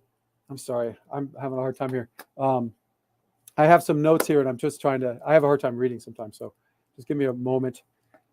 To say it another way, it's not feeling bad, right? It's this feeling bad. It's not unnatural. It's natural. And since it takes about 90 days to build a habit, it's really important not to confirm this badness within your life too long, because then it will become a habit. And that's kind of what happened to me. And I know Tony's had that problem too. And it becomes this kind of old friend of bad attitude that you kind of fall back into, but it's going to lead you down a negative path. So what we need to understand here is that understanding that something is wrong and that you don't want it allows you to understand that that's the place that will allow you to find the way out, because it's this first place of having desire to overcome these things that allows you to take that first step.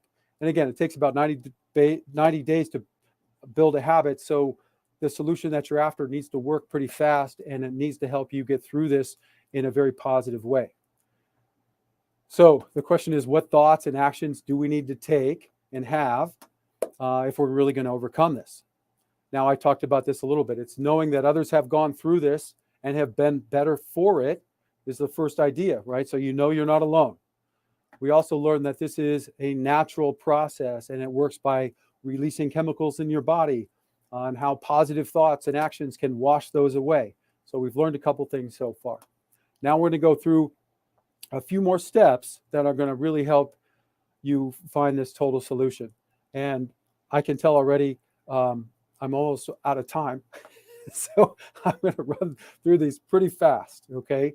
So the first one is to face it. Okay. So the first thing is, as Tony knows and everybody has talked about, you must deal with this. If you need to feel grief, just lay in your bed and cry, or whatever it may be that you need to do it. But don't hurt yourself. Don't go to that negative place where you start drinking or smoking or doing drugs or something else that's really going to destroy your life. You want to face this in a positive way, deal with what you need to deal with, and go on. You want to, while you're facing this, you want to deal with the lessons, look for things that you can learn, look for ways that you can become better through this, the trials, the challenges, and everything else. There's a lot, through pain, there's a lot of learning that can be done. So if you're facing this, you need to be open to what you're supposed to be learning. And understand too that if you lost a loved one, that this world, everybody's going to leave.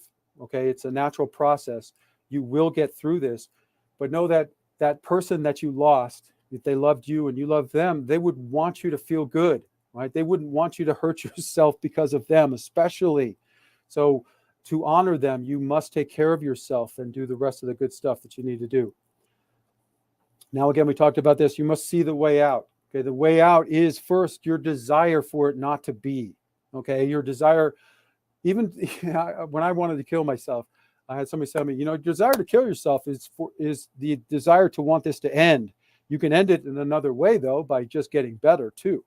So just understand that yes, the desire to kill yourself is really desire for this horrible mental PTSD, whatever it is you may be going through, to stop. And time and the right actions and thought processes will get you through it. Another piece is to know your power. Now, I had talked about this a lot in the book and the videos, but you have the power to change your mind. Just as you do, like when you have a dream, a really bad dream, you wake up and you realize, wait, this wasn't true, right? No matter how horrible it was a second ago, you can just go back to sleep. If a friend tells you a joke, he walks up to you and goes, hey, so-and-so's just got rushed to the hospital. And then he jokes about it. During that moment when he says, oh, he's in the hospital, you may have freaked out, but then a moment later, you feel good. I'm illustrating those 2 points because your body and your mind responds to your thought process. So if you think something, it can make you feel better, right? And again, it doesn't mean that the situation didn't happen. It just means that the way your attitude and your thought process about that has changed to lift you up a little bit. Like Tony just said, sometimes we could see it at an end point, or you can see it as a bump in the road. There's a big difference there. So, and I think if we just understand that this life is going to end at some point, whether we want to or not, that our goal is to fight all the way through it and do the best we can, then everything's a bump in the road. The next thing is to use your power. This idea of change is power, and it is happening regardless of if you wanted it to or not. Time passes, change happens. So if you take the right actions and do the right things every day, change will happen and you will get through this. And loss, a lot of times, they always say time heals all wounds. So if you know 5-6 months from now, if you do the right things, you're going to feel better no matter what happened right now. It doesn't make that situation okay. It doesn't make it right. It doesn't make it any of that. It just makes it like you are okay so that you can go on with your life. The next point is that you do have to let go. You have to move on at some point. You cannot linger in a state of depression and grief and sadness and negative thinking for too long, again, because it will build a habit. But two, it's not really what you want, and it's not going to help you become a better people or person. And it's also not going to help that situation or the person. And again, if you lost somebody, this is really important, because every time I talk to people that are feeling really depressed, or they're guys especially, you go into your cave and you want to drink yourself to death or something, you got to stop, because there's no way that person you lost would want that for you. Okay. And if you're going to honor them, you got to keep yourself together and go on and not take your life and not hurt yourself. I know it's hard, but that's part of the challenge of life. Okay. So the next one is to find help with people, like Tony just mentioned. Okay. And this is all for grief experts, and everybody else talking about happiness and everything. Doesn't mean we're all happy all the time. It doesn't mean that we don't have problems sometimes. It doesn't mean that we're not laying on the floor crying some days.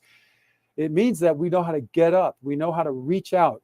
And there are people. Look at this whole conference. Beautiful. I mean, there's other conferences. There's so many people out there looking to help you, and we'll do a lot of it for free, right? This whole conference is free. So I have videos out there that are free, right? How to overcome negative thinking, depression, suicide. You just have to take the steps, learn, and then apply it to your life. The next one is to bond with nature and animals. And I say this is absolutely true. I mean, getting your hands dirty, getting out there and working with nature. Your dog will always be happy to see you, to do anything you want to do. They'll be right there with you. They can bring happiness and joy. And plants, especially in your living space, out in nature, there's a whole bunch of chemical interactions between you and nature that will help heal you. The next is faith, your belief in the one, something greater, the divine, meditation, spiritual enlightenment, all of that, the oneness you can feel will evaporate a lot of the negativity within your life.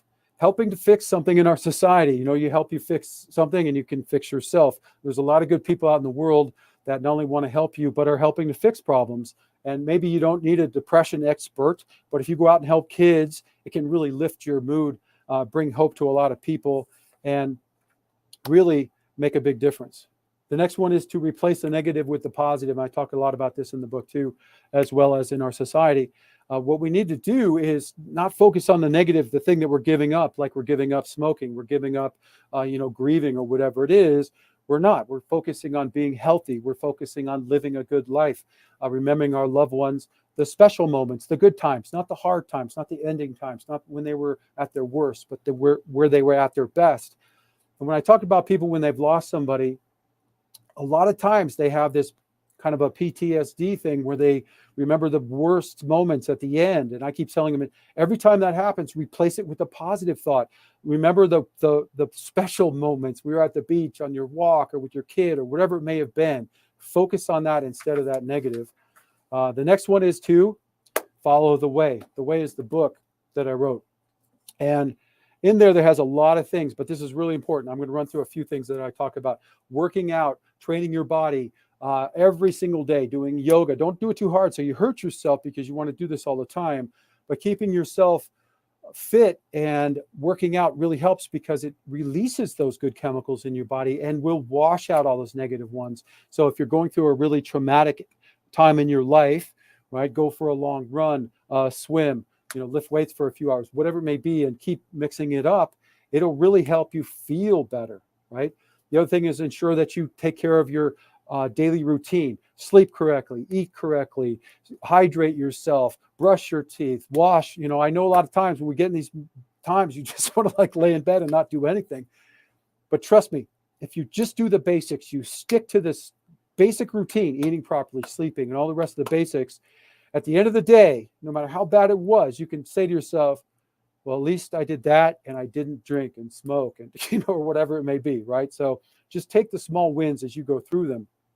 These victories can be a source of positive energy, right? So again, the idea is to crowd out the negatives, bring good people into your life.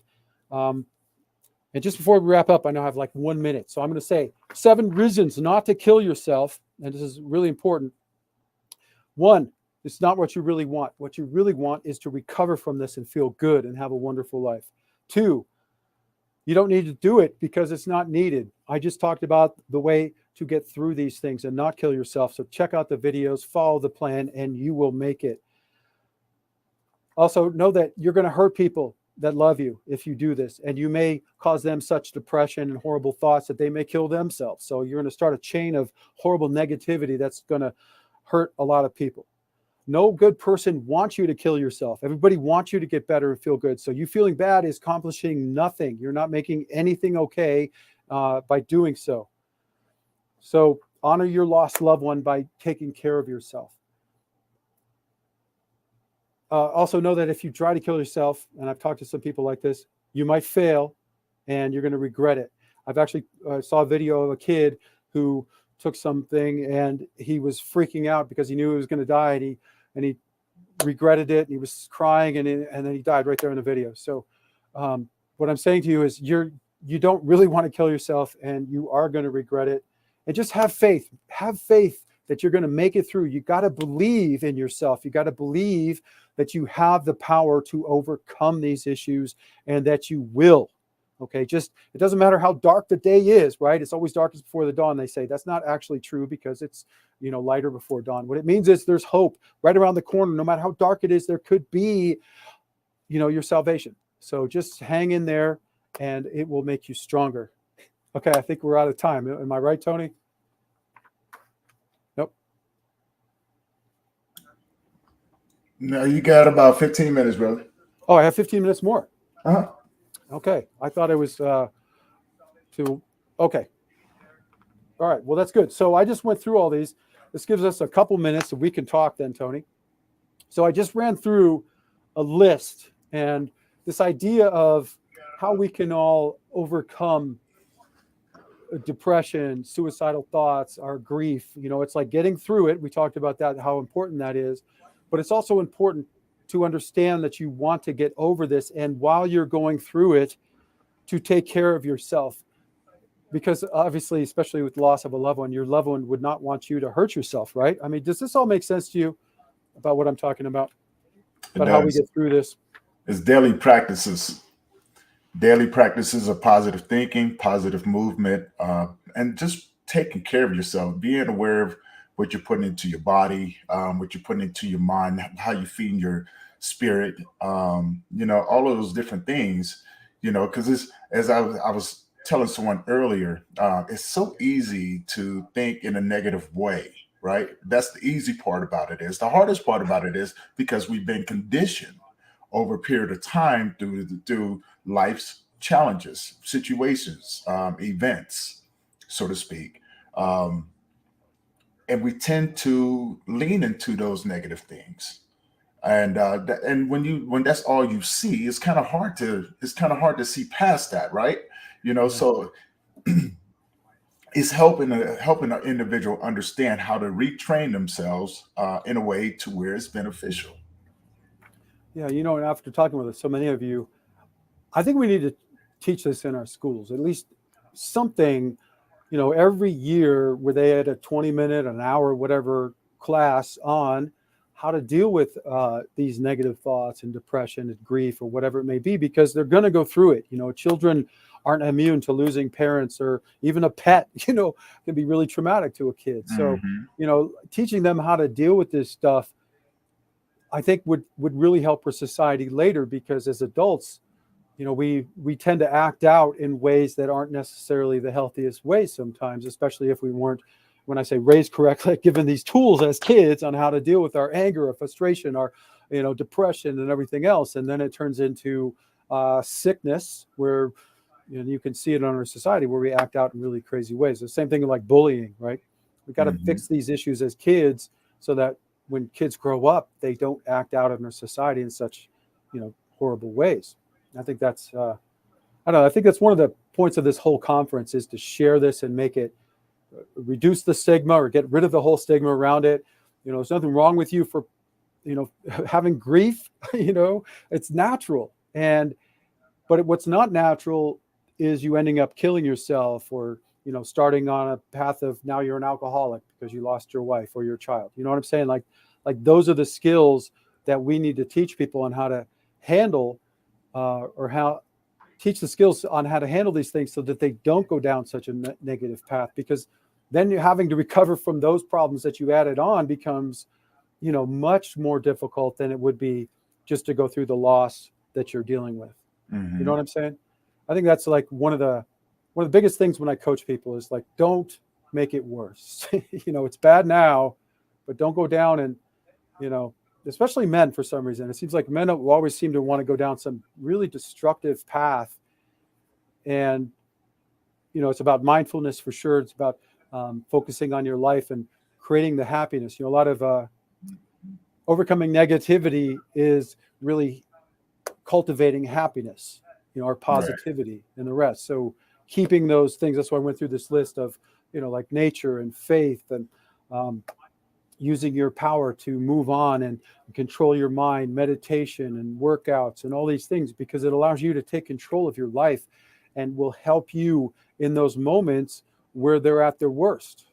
You know, and I think one of the things that allowed me to get through some of those moments was just knowing it wasn't going to last. I don't know, I was also an athlete, so sometimes, and a martial artist and things, and sometimes you're in a race or whatever and you're just hurting. You know what I mean? Like, you know, you're not going to win, you know, you're not going to even place, and it's just, you're having a hard time for some reason. But if you just persevere, you know, and get through the race, in the end, you're still going to feel good. So with life, it's like that. We go through a negative situation, we lose somebody, maybe in a car accident, unable to move or whatever it may be. And it's traumatic. I mean, that moment, it seems like the end of the world.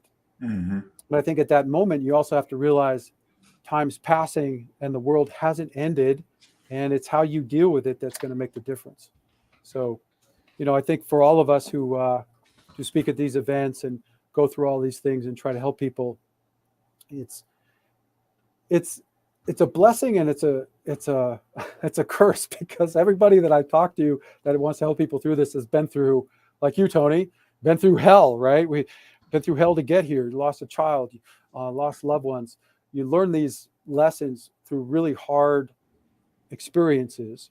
And I think a lot of us are trying to pass this knowledge on what we learned so that you don't have to go through, you know, the trials and tribulations maybe that we did. And I think that love, that caring for humanity is the whole salvation of us, of humanity itself. That feeling that, you know, I went through something, it really hurt, but I want to help other people not go through it and be hurt as much, I think is what makes humanity a noble species, and what makes all of us part of something much grander than just, you know, your life, because you can affect people. I mean, Tony, you've affected God knows how many thousands of people with your story, and all the people on this conference. Well, you know what it is. I found that it does me, my heart and my soul good to serve other people. You know, when I can displace myself from a world that demands so much, you know, I can always remind myself that what I do is never about me, right? It's about the people that I can inspire. And, you know, if I can inspire them, I want to. If I can give them a piece of me to give them hope, to keep going on through another day, or if I can share a piece of my pain that I've gone through and show them that, you know, this is what I've done. And if they can take that and use it in a way to lift themselves up, but also pass it along to other people, then yeah, I would rather do that, right? Do I have bad moments? Yes, I do, because I'm a human being, right? And yes, the life that I've lived may have affected me, but it doesn't control me. It doesn't control me. I control everything about me, and I can make a choice. And I think that's where a lot of this leads down to. It's about understanding that you do have a choice of what tomorrow looks like for you. You may not have a choice of the things that happen, but you do have a choice of what it looks like to you. And if you can look at the things that do happen to you in a way of saying, this is happening for my benefit, instead of saying, this is happening to me it kind of changes the direction that you could take yourself. Absolutely. I think that's like one of the biggest points is that we as people have the option to choose on how we react to something. And, you know, it's like somebody says something negative to you or does something, you can lash out and fight and do all this, or you can laugh, right? And say, yeah, that's funny, man. You know what I mean? So it's like, I've dated women that for some reason, like this one girl I dated, she was always happy. You know, it didn't matter what was happening. We were stuck in our car in the rain. The car's dead. You know what I mean? We're in the middle of the freeway, and she's like, "It's going to be okay." You know, and this idea of happiness being a virtue and seeing the bright side doesn't make you like you don't see the problem. It just makes you like, okay, we're going to be okay. We're going to get through this okay. And I think for men, especially, for some reason, we want to hurt ourselves. You know, like we want to punish ourselves when bad things happen. Mm-hmm. And I think that idea, right, is like you feel like you did something wrong, right? Now you deserve this. It's, you know, and it becomes like I said, kind of a negative sickness feeling in your body and your mind. And I think for men especially, because of how, you know, violent we can be in the world, we need to learn how to understand ourselves. It's okay to be weak. It's okay to cry. It's okay to feel like you don't have it in you anymore, but you don't have to act out in violence to fix that. You know what I mean? Like we don't have to kill ourselves. We don't have to, you know, destroy or burn down or, you know, whatever it may be. We can also just surrender. You know, I think that's the biggest thing when I'm teaching meditation and especially when you're teaching men and women, it's like the idea of the men in your mind and holding on and grasping and forcing your mind to do what you want. No, you just got to let go to find the peace. And I think a lot of times when I'm in grief with a man, he finally breaks down and cries and lets it go, let himself go, doesn't care, right? That's the moment that healing starts, because it's sometimes holding on to this idea, I'm going to be strong, I'm going to do this, I'm going to fight, you know, this anger, it's not helping you. You know, it's this idea like, I can be weak, I can cry, but then tomorrow I can be strong again. You know what I mean? It's being a human being, guys. You know what I mean? It's this false idea of what a man means is, I think, a lot of times what hurts our society, because it's not true. And it creates a false expectation in your own mind. And then when you start feeling weak, you judge yourself like, oh, you're weak. You know what I mean? You shouldn't be that way. So, you know, I think for all of us, it's about realizing our strength sometimes comes from our ability to let go of some things. And I had to learn that so many times in my life, I can't even tell you. So, yeah, I got you. I know we only got a couple minutes left, so anybody got any more questions, you can feel free to post them in there. I really do appreciate everybody for being here. Sorry, I hurt my hand earlier this year, and I wasn't able to write or do anything, so my ability to script all this out was a little bit lacking. Hopefully, you all got something out of this that was good. And remember, you can find more about me, the shows I've been on, the other videos that I have, this Life Essentials Masterclass that really shows us all how to be our best, fix our world. And I'm just getting started on all this. So a lot of good things are going to be happening. Hopefully you can join us. Please go to our website. It's the number 7, WAY.me. And there again, you can find everything about me, the courses, the trainings, the books, everything that we're doing. Please join us on social media. And let's make this world a better place. It doesn't have to be this way. And just, so I have 1 or 2 minutes left. I'm just going to say to all the doomers out there, the people that are seeing that we as the human race, our world, society, everything is doomed. It's burning down. It's broken. I get you. I hear you. But there is hope. Okay. Don't go to the first stage of breaking everything, right? We need to fix everything. And we have a path through the way and the one that I'm trying to share with everybody. This isn't my way. This is the human way that we can become better people and we can fix our world. Please check it out. I'm just getting started. I need all the help, the great advice I can get, and all the support. So I just want to say blessings, everybody. Thank you for joining us. And thank you all, everybody in this conference, for putting this out there. I really appreciate you including me and for being here and for being a part of it. And Tony, you got any final thoughts? No, that is it. You know, as we wrap up and waiting and looking at the next presenters coming in, and you know, thank you. Well, thank you. It went by so fast. It does. It Yeah. does. And like you said, people go visit his website, you know how to find him. And if you guys get a chance, check out his book. Until next time, thank you for joining in for the Global Grief Conference 2023. And stay tuned. We have some more great, amazing presenters coming your way. Andrew, thank you again. We definitely will talk after this. So you have a great day, man. And we're definitely going to connect. Everybody, Right, thank you. we'll see you guys Talk to you. soon. See you. Bye.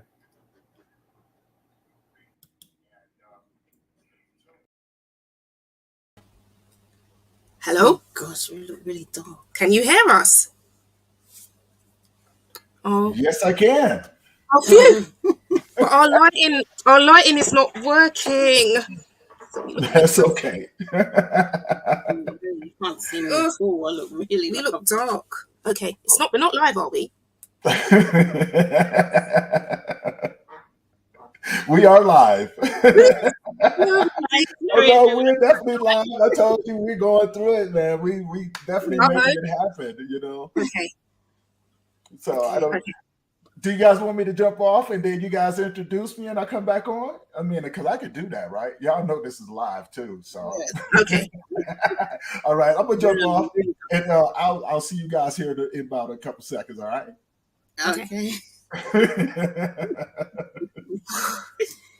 Oh my gosh. Okay. Hi everybody. Everyone. We're Grief Probate Journey, and we're honoured to be part of this event once again. We were part of it for the first time last year, and this year we wanted to come back and do something a little bit different. We wanted to try and highlight and represent men and grief, because not only can grief be a taboo subject, but we believe that men and grief and speaking about their feelings and emotions can also be taboo. So we're really honoured to be able to be interviewing one of the organisers of this event, Tony Lynch. Hello, ladies. I am back. Hi. Hello. Now, thank you guys for having me on. This is kind of like my thing right here. Yeah. So, like as we were saying, we wanted to do something a bit different, because for us, we speak about grief and we speak about different mental conditions, but what we find is that for men, there can be a stigma that men shouldn't cry, men shouldn't talk about their emotions, and that can lead to not even wanting to go to the doctors about things, and medical conditions can be misdiagnosed or untreated for a certain amount of time. And so this is why we feel that this is another avenue of grief that is important. So with that being said, we would just, first of all, wanted to start out by asking you a bit about yourself and what you do. Yes. My name is Tony Lynch. I am the founder of Memories of Us, where I am dedicated to meeting men in their grief journey, no matter where they are. And my journey started after, my journey started a long time ago when I was younger. I watched some friends of mine get burned alive, being molested. This was at 6 years old, being molested at 6 years old. At 2 weeks after that, grew up in a household, got a younger sister. We used to fight like cats and dogs, but she was my best friend. I love her to death, and, but it wasn't always like that. When I was away from home, I was staying in fights. I became angry and all of these different things. And, so when you watch the people in your culture, in your environment, you kind of mimic what they do. So when things would happen, you would see the men and they would go off and do other things like drink, gamble, whatever they were into, but you never saw them showing any sort of emotions, right? So you think that as a man, that is the way it's supposed to be.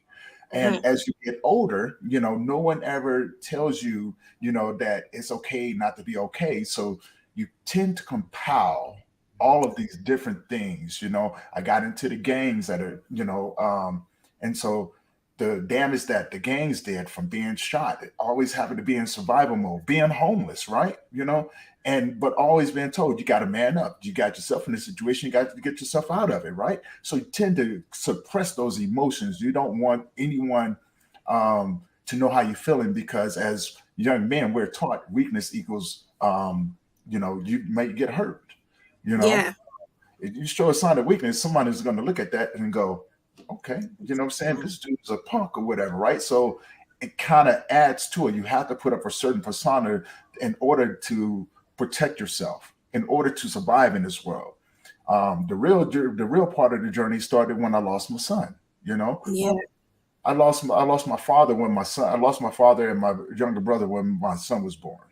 You know, and then 7 years after my son was born, he suffered a major overdose due to his pharmacist mixing his medication wrong. So I had to watch my son go through that. So this opens up the doors, right? You know, it opens up the doors for everything else that's been compiled on top of me. So now, you know, I'm in a different state of mind. I've gotten rid of all of that, but now I'm watching my son fight for his life for 3 days. Instead of going trick or treating, I was watching he was in the hospital. All because of a mistake or miscalculation by his pharmacist. Now you get through that and you kind of breathe a sigh of relief, right? Like, it doesn't get any worse than that. How wrong was I? I was very wrong, because 9 months later, my son passed away from unknown causes. And then 2 years after that, my mother passes away, right? And so now as a young man trying to navigate in this world, you don't really understand. You don't really get it, because on one end you're falling apart, on the other end, you know, you're trying to make sense out of this world, because now you've entered into what I like to call unfamiliar territory. Yeah. And you did. And so I grieved, but my grieving process looks a whole lot different from what you write down in the book.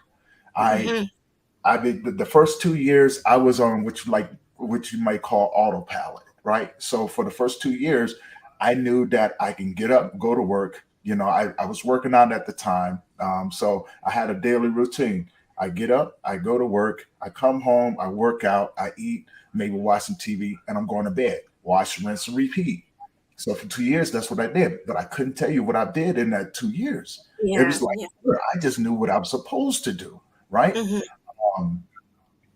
So then, you know, like I said, when my mother passed away, it was the straw that broke the camel's back. You know, it took me down a road to where it was dark, it was messy, you know, and I didn't really care too much. I'm empty, you know, I don't feel nothing anymore. And honestly, I didn't want to feel anything. It's, you know, and what I was feeling was this deep embedded pain.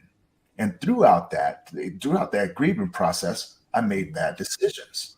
I became homeless again. I lost every doggone thing from the decisions that I made, even though I didn't think I was making bad decisions, right? I left here to go to South Dakota to go be with a woman, was out there 3 months and found myself, I lost everything. I lost my gym. I lost everything. And I came back down on people's couches for a little bit. And you can only get told, hey, you know, like, my wife is kind of wondering when you're going to leave. And so you still in a situation. But yes, that's what happened to me. You know, like, everywhere I was at was temporary. And I had to keep that in mind. Like, I can only be here for maybe about, you know, a few days, maybe a week, if that. But then I have to go again. So the problem is that where do I go? I have to go into survival mode again. This is all part of that grieving process. And then from there, I just completely spiraled out of control. You know, but I didn't know. I had got into a way of, you know, I needed to make money, but now I didn't go back to selling drugs. What I did, I got involved with a group of entrepreneurs, and it was more of, you know what I'm saying, I'm watching what they're doing. Now, the problem with me is that, you know, I'm looking at them and I'm going, why am I so much further than them? So now I don't see the value in being around these people, but I can see the value in being alone. Now, no disrespect to them or anything. I think they're wonderful people. It's just that my mindset at that time was like, I don't get it. Like, I know what I'm supposed to do. Or at least I thought. And after that, you know, I got good at what I was doing and I began to wander, right? I'm a lone wolf now, you know, I'm wandering. The people I know are no longer around. I had a handful of friends that was there. But deep down inside, I just wanted it to be over. So this is where we talk about the mindset of a man. If we can't fix it, we break it, right? So I fix myself. So I'm about to break myself. And I began to play 3D chess with my friends, moving them around and things like that. And I began to plan out my suicide. Oh, wow. 2.5 months, that's what I did. I planned out my suicide. And then when I got it to a point to where I had an open weekend where I knew won't nobody going to mess with me, that was my opportunity. And I took it. Got off work one day, had my clothes in the back. I took off, went to the middle, went to another state, way from over where I am, drove out to the middle of a desert. And for the first 2 days, it was just like, I'm going to do it. My mind is made up. And the night that it came down to it, I was determined. 2 seconds before I did it, something intervened, like someone called my name. And now my biggest thing is that I'm not going to take my life because I don't want to traumatize someone else for what I'm about to do. That's not what I want to see. If I'm going to do this, this is my choice. This is my life. This is the one thing I can control, no matter how angry I was, right? And not thinking about it. And so once that happened, I was reminded that my life was never about me. And a sense of gratitude and appreciation came upon me. And I came back here. I decided, I needed some help because if I didn't, I was actually going to take my life. And I knew I was going to be successful, because I had no fear of dying anymore. You can't take nothing else away from me. My whole family is gone, And so when you live in a world where you have nothing to hold on to and everything that you loved is gone and all you know is pain, you just want the pain to stop. Well, I'm not a drug addict. I could have easily went to drinking again, but I didn't want to do that because it wasn't going to solve anything. Best decision I ever made because it put me in a position to face everything head on. Yeah. Right. Okay. You know what I'm saying? And there was nothing clouding my judgment. I had to face it head on. And from there, I started wanting to connect with other men like myself who have gone through it because I was looking for mentors. I was looking for people who I can latch on to and see what they did to get through this. And maybe I can take a little bit of that and hold myself. Right. So I birthed it. That's where Memories of Us was birthed from. It was birthed from my darkest moments. Yeah. And being dedicated to wanting to connect with these other men, just so I could learn, and then it reversed on me. It kind of reversed on me. These men I started meeting started coming to me, looking to me for mentorship and, holding space with them. And I realized I was good at it. Men was taking the things that I had gone through and they were able to take it and mold it in a way to where it benefited them. And so I said, well, if I got this and I'm doing this over here, I'm going to turn this into a nonprofit because I look at my nonprofit as a thing of servitude for other people. And that makes me feel good. Right. And so I started doing that. I started podcasting to get more of these stories out here about men going through these things in order to try to make a difference in someone else's life. Because my philosophy is that your story can become someone else's survival. Yeah, definitely. Right. And so that's where all of that was birthed from. And I've been walking that path ever since then. And it's led me to do things like start another network group called the Global Grief Network and be able to connect with other people and bring us together because they talk about grief being lonely, but grief work is lonely too, right? As a man, it was like being in unfamiliar territory, being cracked open, reading the book of who Tony was and being able to put that out in the open and being very transparent and going, look, if I can do it, you can do it because I'm a nobody. And if I can inspire you to take what I have to get you in a better place, I offer it freely. I offer it freely. The space that I hold is a no judgment zone. There's not a man that's inside that space that has any right to judge the next man because we all there because we share something, share a struggle. Yeah, we think it's so inspirational and it's like such a good thing because even for us in our grief journey, when we decided to start our blog, we didn't even know that there was a community of grief that do these sorts of things. And then when we find that there are actually men that do it too, we was like, oh my gosh, that's something that we definitely want to connect with because our blog and our journey started through our dad and his illness. And so that's why we also feel that it's important to connect to that side of things, because it's a part of our journey. One of the things that we wanted to know, like you starting this, the path that you're on, do you think that this is helping you in your journey? Because, you know, it wasn't something that was planned, but do you think that it is helping you along your journey?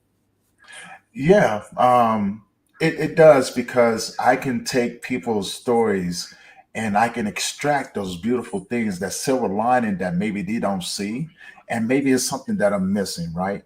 But also to be asked to step into someone else's space, to be able to share that journey with them, and them share their journey with me and become the best visitor I can in that space.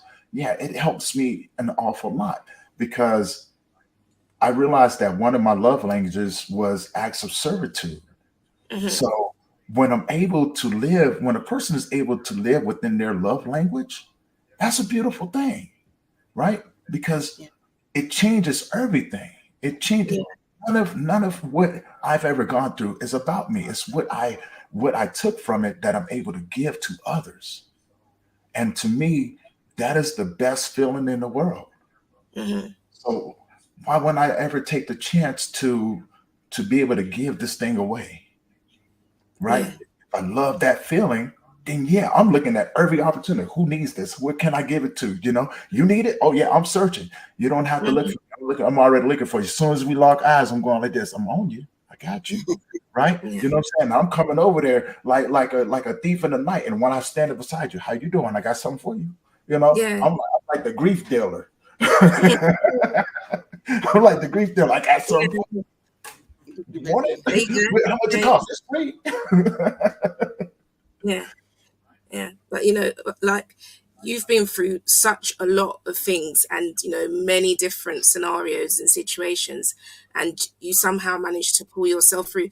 Do you feel that there's enough services and support for men that are going through things like this, and enough open spaces for men to feel that they can comfortable enough to speak about things that they're going through? I do not. I think there needs to be more, because when you look at the world the way that it is, there's a lot of things out there for women, you know, dealing with loss or dealing with mental health recovery and things all of that nature. You know, when it comes down to men, we either have to get in with the women where we fit in, right? You know what I'm saying? To be able to go into their space. But the thing about it is that when we go into a women's space, we automatically want to protect. We neglect the things that we go through, and there's not enough services out there to where we can feel comfortable. And we have to be careful, because, you know, we want to be in a place to where we don't have to worry about it if the next person is going to take what I'm saying and try to use it against me. You know, we don't want to share our journey around women, because, you know, we want to be the provider. We don't ever want women to think that we're weak or anything like that. So do I think? No, there needs to be a lot more out there, because when it comes down to men and grief, there's so many different variables that you have to take in. Our mental health, right? You know, if we self-medicate, we have to be able to go through the addiction recovery stage, but also, you know, the things that have been compiled upon us. You know, we need to be in a space around other men that actually get it. And unfortunately, most men that get it, they don't want to give it away, because it's like something that they can hold and protect on. So we need more men like myself and a few other organizations out there, you know, to be able to expand our reach and be able to provide that safe space, but also be able to teach the next man how to be more efficient in dealing with the men that they're around.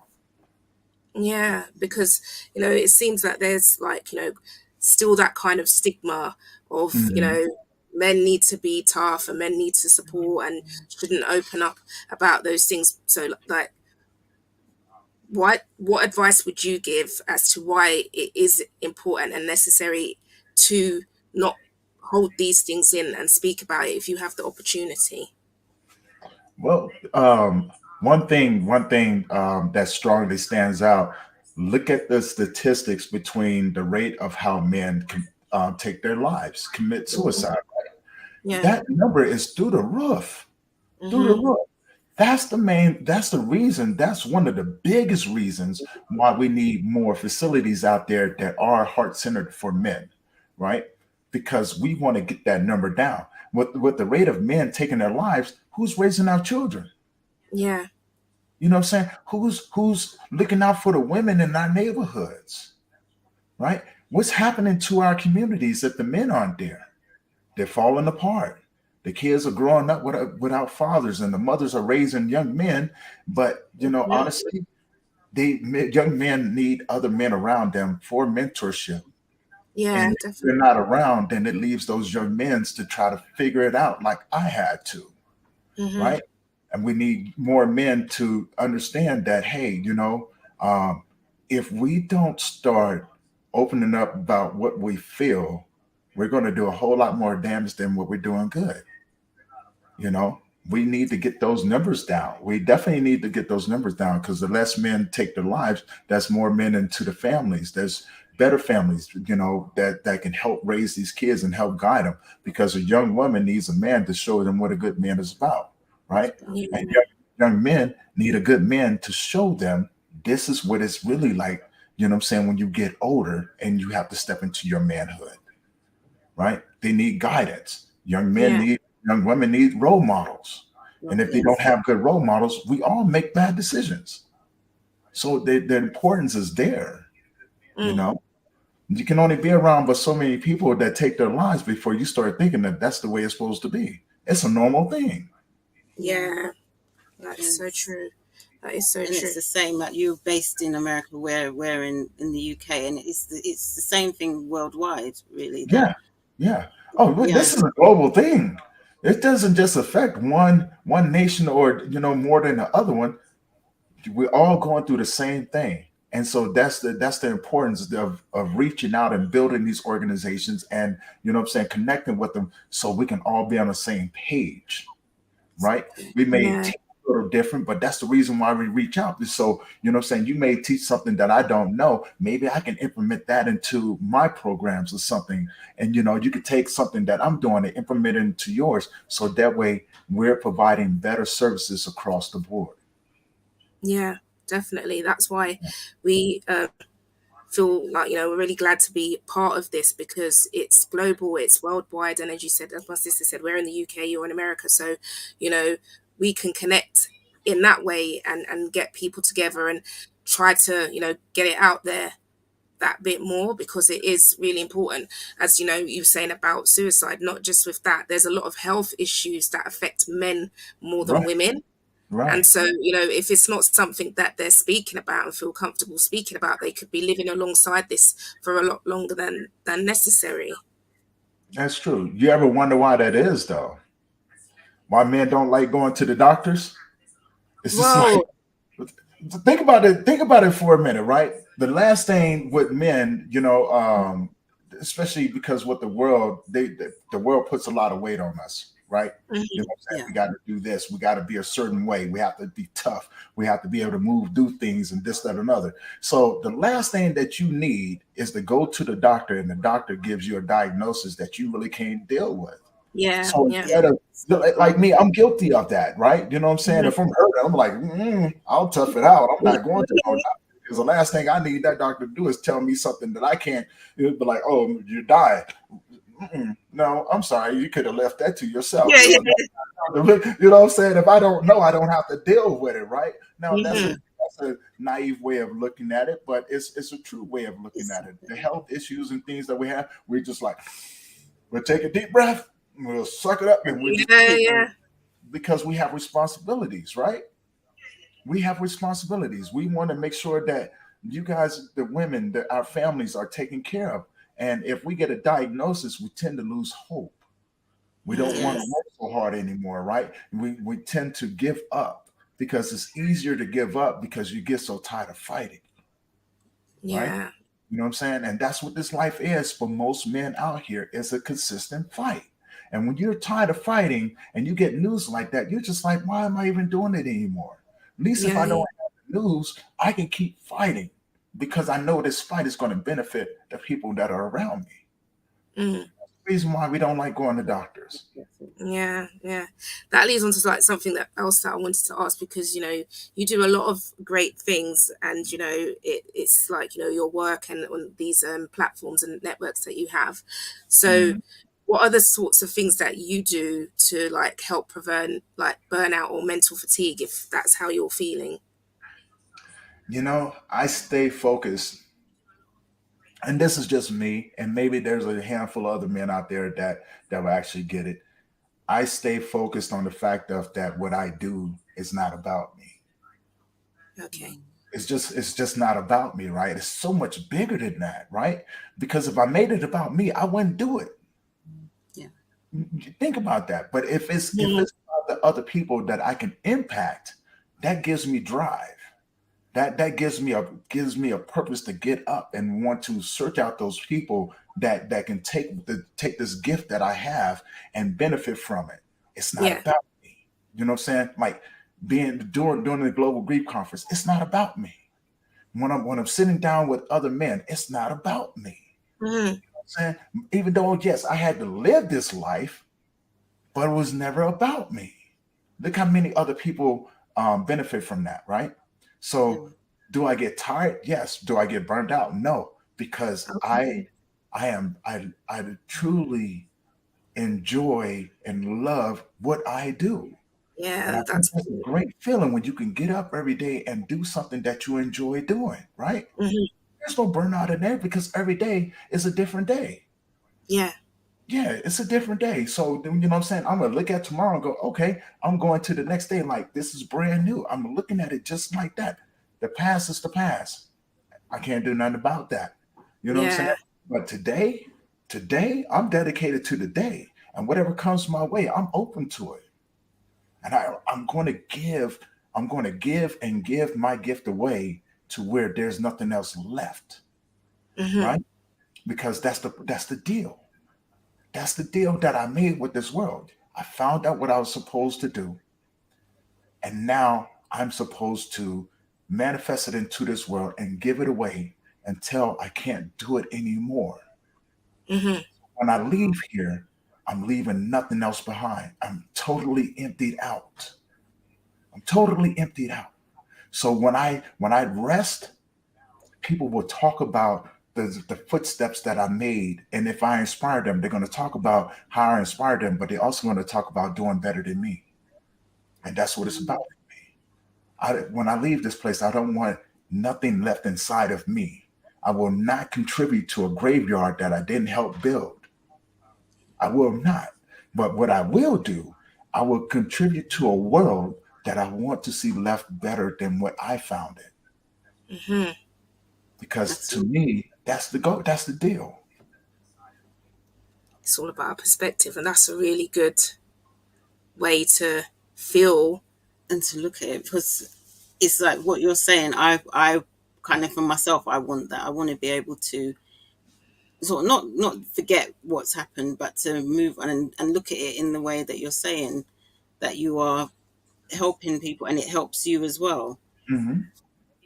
But So I think I think for us that's sort of because when we started our blog, we didn't really one of the main reasons why we did it is because we were going through so many things, and we didn't understand it, and it's like we're going through grief, but then there's all of these like technical terms and things that we don't understand, and we just felt that it was wrong to keep it to ourselves and not share it and help Right. other people, because there were a lot of situations where it was too late for us. Now the time had passed and there's nothing that we could do, but we felt like, what, if we share it and it can make a difference for one person, then it will be worth it. And at first it felt a bit like, oh my gosh, we're going to be exposing ourselves and putting ourselves out there, this is our life. Mhm. But then at the same time, it's like it would just be in there like burning away until the topic's done, or until we've shared it. So it's like it's something that feels right. Right. So Yeah. we didn't know that this was going to happen, but now that it has, I don't see how our life could be without it. Yes. yeah, Exactly. It's it's as if someone put a burden on my heart to do it. I Yeah. yeah, have to do it. because I have to. Because if not, it's not going to let me go. It's going to keep nagging at me until I do it. Yeah, You that's know, so exactly. yeah, I have to do it. It's a must that I do this. Yeah, yeah. That's how we feel. And like, even like certain topics that we might cover, like we will be speaking to people and we hear the way they feel about it. And then we know that we're going to be sharing that as a topic. And it's like, oh, I'm so glad that this is something that we can try and put out on a bigger scale. Yeah. So, and like, even like, because we got our Instagram got hacked last May. And so we were trying to get our page back, and we were gone for quite a while, and we were not even sure if we would come back or not. But it's like, you know, talking to people within the grief community, the support, and also that same thing, speaking to people and hearing the things that they don't know about the things we share. I was like, it's time to come back. Yeah. People are talking about these things and they don't know about it. And these are the things that we share and feel passionate about. We need to just come back now. Yes, we went through that hacking experience, but we need to come back. So we're glad that we did do that. Right. I saw that. I saw that your Instagram page had got hacked. Actually, you reminded me when I was tagging you. Yeah, I was like, oh, not a problem. You know what I'm saying? But yeah, I feel the same exact way, right? No matter how many directions I have to go in, how many failures I have to go through, I will not stop. I will not stop. Whatever challenges come my way, I look at these challenges. I have a simple philosophy, right? So I asked to be strong, and I was brought people to help, right? I asked for love, and I was given challenges. I asked for patience, and I was put behind an old woman who couldn't walk. Yeah. Right? You know what I'm saying? So these different things that I apply to my day-to-day life helps me keep that drive going. It's as if, you know what I'm saying, I have a vision, and as they say, a man without a vision, you know what I'm saying, is bound to destroy himself. Right? So I have this vision, but then I realized the vision and it was bigger than me. And I couldn't figure out how to do it, but then I realized that the how never even concerned me. All I had to do was walk. Yeah. I had to stay on the path, right? And I put what you call blinders on. It didn't matter what anyone else was doing. I had tunnel vision of the vision that I was trying to build, right? Because I see the long-term benefits of it. I see how it can impact other people. I see how it can bring others together and have a place to collaborate and educate and, you know, support each other, but not just each other, but to do what we're called to do. Yeah. You know what I'm saying? We're called to be on the front lines because there's nothing more powerful than people who are dedicated to seeing our communities get better. In order to do that, we have to start to heal. In order to heal, we need people who have walked that path, right? And then in order to walk that path, you have to be dedicated into your own journey of becoming, right? You have to fall in love with the process. We need more people that have fell in love with the process of becoming and dedicated to giving it away, you know, until you can figure out how to become valuable, but you become valuable during the process. Yeah. And to me, that's what it's about. It's about seeing these communities, these women, children, and men in these communities start to step outside of the way and begin to take a breath and go, whoa, there is something on the other side, right? And then they pass that on to someone else. That's what it's about. That's exactly what it's about. At least for me anyway, right? Yeah.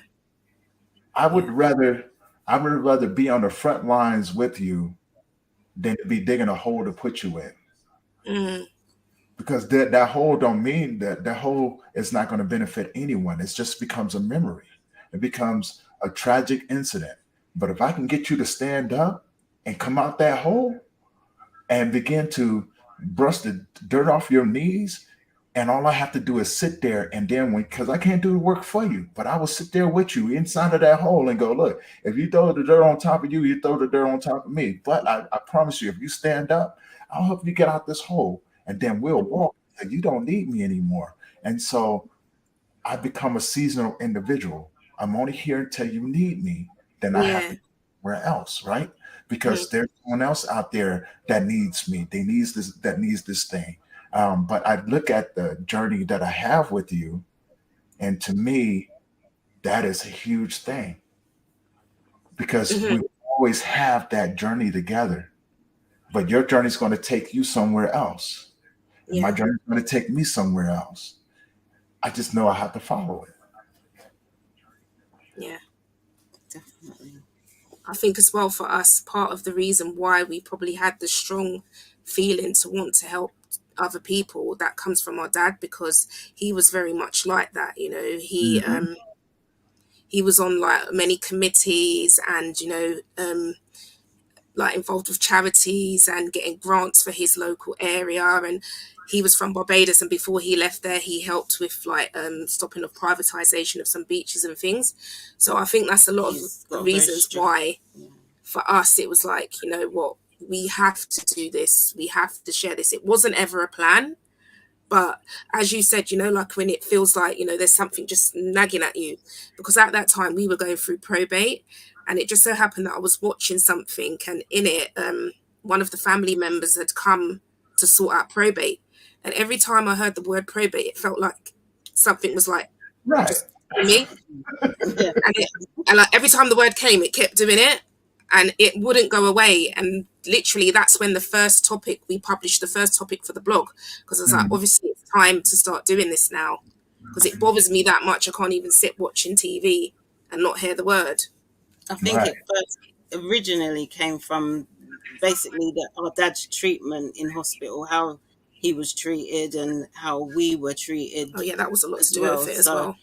We wanted to put that out there and try and sort of make it that no one else has not go through it, because everyone goes through everything, but just to put it out there and make it be known, the sorts of things that can happen when your loved one is in hospital. It's not go on, because at the end of the day, the situations that we went through, we would have never expected to experience that. You think, you've got someone in hospital, you go and see them, you come home. You don't expect that you're going to have to be, before you've even got there, you're thinking about the things that you need to say about the day before. And then when you get there, there's more things to deal with as soon as you get there. So this is why we also wanted to share those sorts of things as well. I can definitely understand that. When my mother passed away, I got the call, and I live in Colorado. My younger sister, she lives in Virginia, so we're about 1,750 miles away. And so when I got the call that my mom was in the hospital, she had a stroke. Now, the last memory that I have of my mother was, she loved to walk, and, she loved being around her grandbabies and things like that, and there was nothing that, like, if she can walk somewhere, she would. You couldn't keep that woman down. She's gone, right? She's just out. So to get there, and I get this, to get that call, my sister's calling me, hey, you need to come home. You know what I'm saying? As fast as you can. Mom's in the hospital. So I'm thinking to myself, and I just talked to my cousin the day after, and I was telling him I got a bad feeling about this. I don't know if my mom's going to make it. He says, don't talk like that. Don't talk like that, right? I'm a realist. I mean, what do you want me to say? I just watched my son pass away. So watch my son pass away. What makes you think that I don't think that this is a possibility? I'm a realist. This man just told me my mom had a stroke, right? And I get there and I'm looking at my mother. Now the reality of it is has set in, but in my childlike mind, you have to remember my mother, a man's mother is his first love. Yeah. Right? So now this beautiful woman that raised me and nurtured me, my first love, is sitting on a bed, and she's paralyzed on one side, and she don't really recognize me because, you know what I'm saying, she's in and out of sleep. And when she is up, she's, she can't talk. And, you know what I'm saying? So to me, it's like, whoa, this is not, no, I didn't come home for this. I came home to bring her out of the hospital so we could talk about her not going back in there. Yeah. The thought of her not coming out when I talked to my cousin was a brief thought. Now on the way down there, it's like, nah, maybe I'm just overthinking, right? Until I saw it. Then the reality of it was is that she may not come out, and if she does, she's going to be a vegetable. And 3 days after I was there on my grandmother's birthday, July 25th, my mother took her last breath. Oh dear. And I was there. You know, everyone else had left. They was like, why don't you leave? Now, you got to remember, I stayed in the hospital the whole time. So I got all the same clothes. I'm stinky and everything, Right. right? I remember talking back, boy, you stink. You need to go home and take a shower. I was like, no, because if I leave, I don't Yeah. want my mother to think, you know what I'm saying, to feel alone in this journey. How can you leave your family member in the hospital by Yeah. themselves? You don't know what's going on with them. So whenever my mom, whether which way it was going to go, I wanted my mother to know that she was never alone Yeah. and that I was there no matter what. Mhm. We do one or two things. We come out of this hospital together, or I bury you. I have to say goodbye to you. Either which way it goes, I'm here to the last minute, to the last second, and I'm going to be here. And that's not going to change. And when she took her last breath, I was there. I kissed her on her forehead when she took her last breath. And I told her, Mama, I'm going to miss you, you know, and I understand that you had to leave before me. But don't worry, I'll see you again one day. But what I do next, hopefully it makes you proud. So I did all this. So when it came for them to go to the funeral, I had no need to go to the funeral, Yeah. right? It was more for everyone else instead of me. I don't know. My family never understood that. They was like, you just left when, you know, got it. There was nothing else I can do. What do you want me to do? To sit around and weep and cry with the rest of you? I've already said my goodbyes. Yeah. I need your support, but I'm going to end up supporting you. Mm. No, you guys take the opportunity, say your goodbyes. I'm going to go home and grieve. I'm going to grieve the memory of my mother. I'm going to grieve the feeling that I had when I was with her. I am going to honor her Mhm. by being the man that I am today and make her proud, just as well as my father, my brother, and my son. I want them to look down on me and go, that's my son. That is my brother. That is my father. And I want them to brag up there in heaven to all their friends. Look at what he did. I want them to brag. So when I go up there, they're like, we was talking about you. Yeah. Yeah, that's what it's about, you know. So yeah. Happen, and you know, the fact that you was there with your mum till the end, she would have felt that and known that, and that's a Right. true blessing for her. Right. Definitely priceless, and for you, yeah, precious and priceless for the both of you. Yeah. And So you they are carry all those proud of you. memories. Yeah, you carry those memories, you know, you carry those thoughts. Yeah, I watched her pass away. But I got the chance to watch her live. Yeah. You know, I got over 40 some years of memories, you know, that can take me through the next day. I only have moments, simple moments that changed my life. Yeah. They don't define me, but they did help me. They did help me because had I not experienced those things, I could not do what I'm doing now.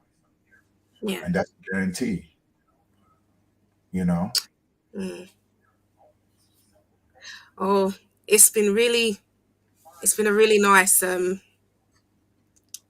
know, talking to you and hearing all of this, because it's like, you know, different perspectives of all of the things that you've gone through and how you've managed to turn it around in such a positive and, you know, positive way. And, you know, there's these safe spaces, not just for men, because we can come and speak to you and feel comfortable and share our experiences. So, you know, you're doing it for everybody, even though, you know, the focus is men, which is very important. And we do feel that, and we will always try our best to try and, you know, advocate that. But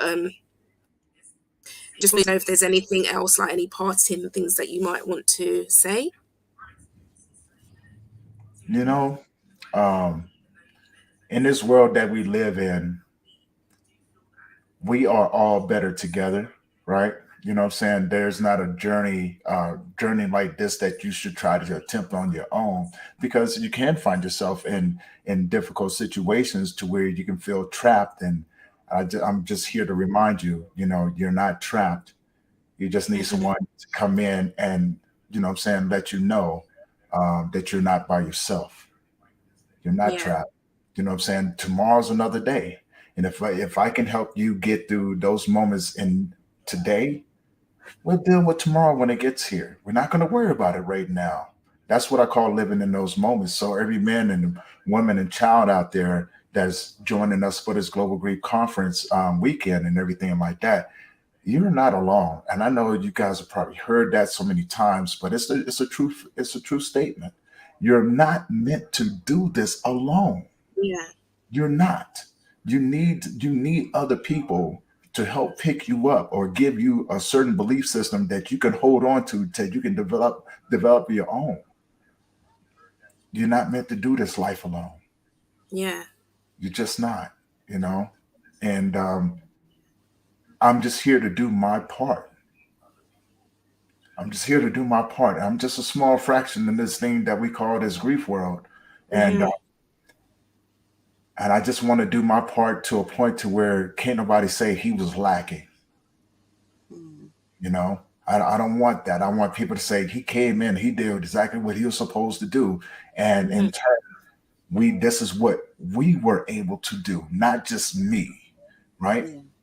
I'm just a small fraction in this thing. So yeah, I just want to do my part in this world.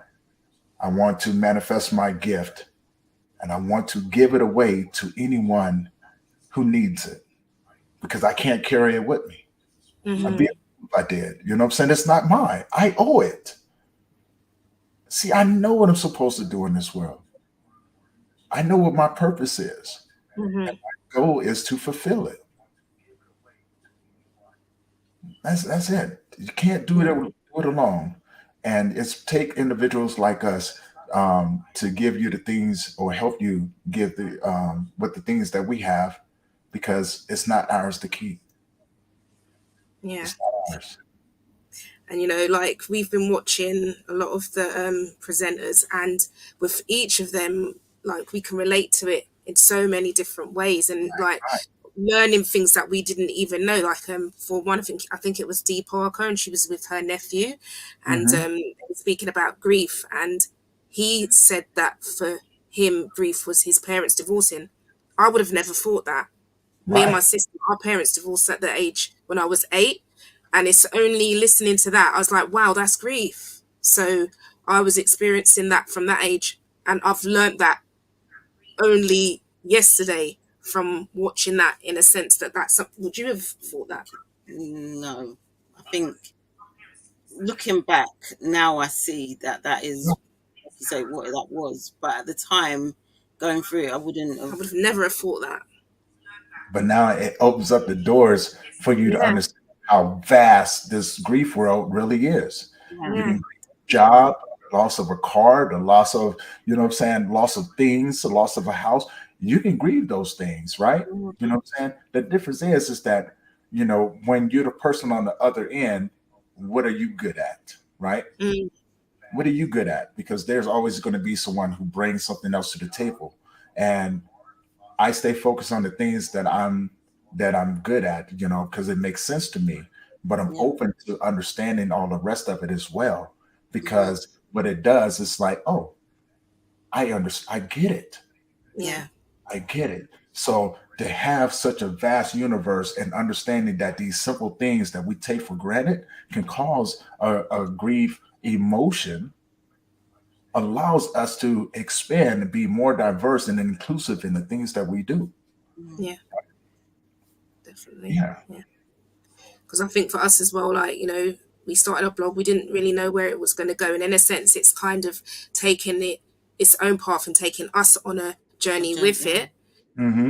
But we are learning so much. Like, we wanted to share, but we are also learning. We learn from the people that comment on things. We learn from the people that share things with us, from the people that want to do guest blog topics, and then being a part of this and, you know, all the different presentations. So in a sense, we are grateful for that. It's like an unfortunate circumstance, but there's so much common understanding within this community that it helps. It does. And that's what it's about. That's what it's about. To each one, we teach one. Yeah. Right? And we can teach someone else. When we move on, they can take that information, add to it, and teach the next person. To each one, we teach one. So as long as we keep that in motion, we can have an impact in this world. We can definitely make a difference in this world. Not just the communities, because the people that we know go out to other countries and things like that. We can make a difference in this world, and we can begin to start to heal as human beings. You know, but we have to learn to teach each other. We have to learn to have more compassion for each other, right? You know what I'm saying? Not necessarily being empathetic, but having compassion for one another and understanding. But most of all, we have to learn how to be patient with ourselves and have gratitude for the life, because this life is not guaranteed for anyone. No, definitely not. But it's what you do with it. You know what I'm saying? It's what you do in between those dates on your headstone. I'm still working on the dash. I ain't working about the end one. You know what I'm saying? I'm still working on the dash. So if I can teach the next person, I will, because I know someone's going to come along and teach me the things I need in order to progress in this life as well. So to each one, we teach one. Yeah.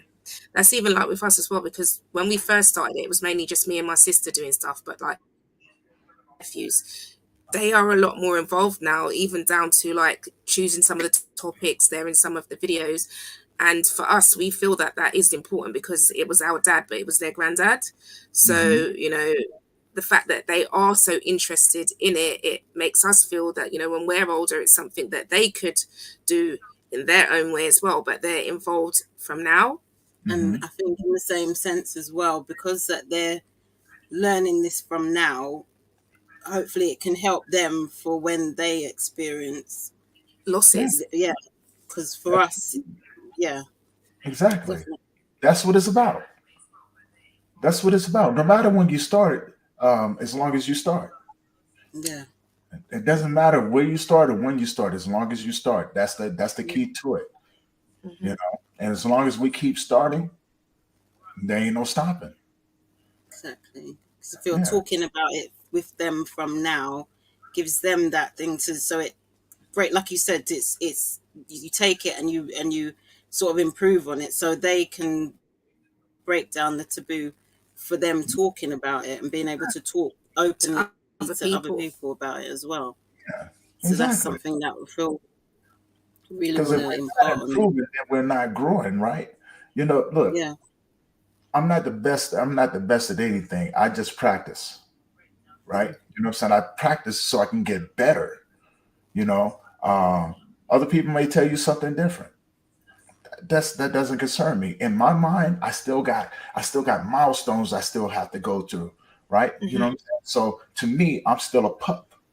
I'm still a pup when I'm growing in this thing. To other people, I may look like a pit bull or something, like, ooh, you know. It's okay though. Perception is everything. You know what I'm saying? Whatever you perceive, that's what you're going to believe. To me, I'm still learning. And so I know I still have to have space to grow.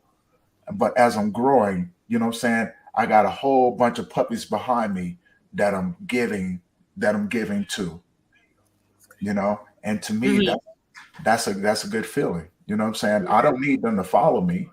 I just need them to become individuals so they can lead the next generation. Yeah, definitely. Right? They're looking at what I'm doing. They're going, ooh, he did good over here, but I can do better. I want to inspire the next generation to do better than me. I really do. I want them to take the things that I'm doing and blow me out the freaking water. I do. I do. I want to inspire them. I want them to look at me and go, yeah, he did all right. You know what I'm saying? But I'm gonna I want to do that. I want the next generation that comes behind me to take what I'm doing and blow me out the water like nobody business. Because if I can inspire you to do that, that means the next generation that comes after you is going to look at what you're doing and they're going to strive to do Yeah, better. yeah, definitely. Yeah. It's a chain reaction.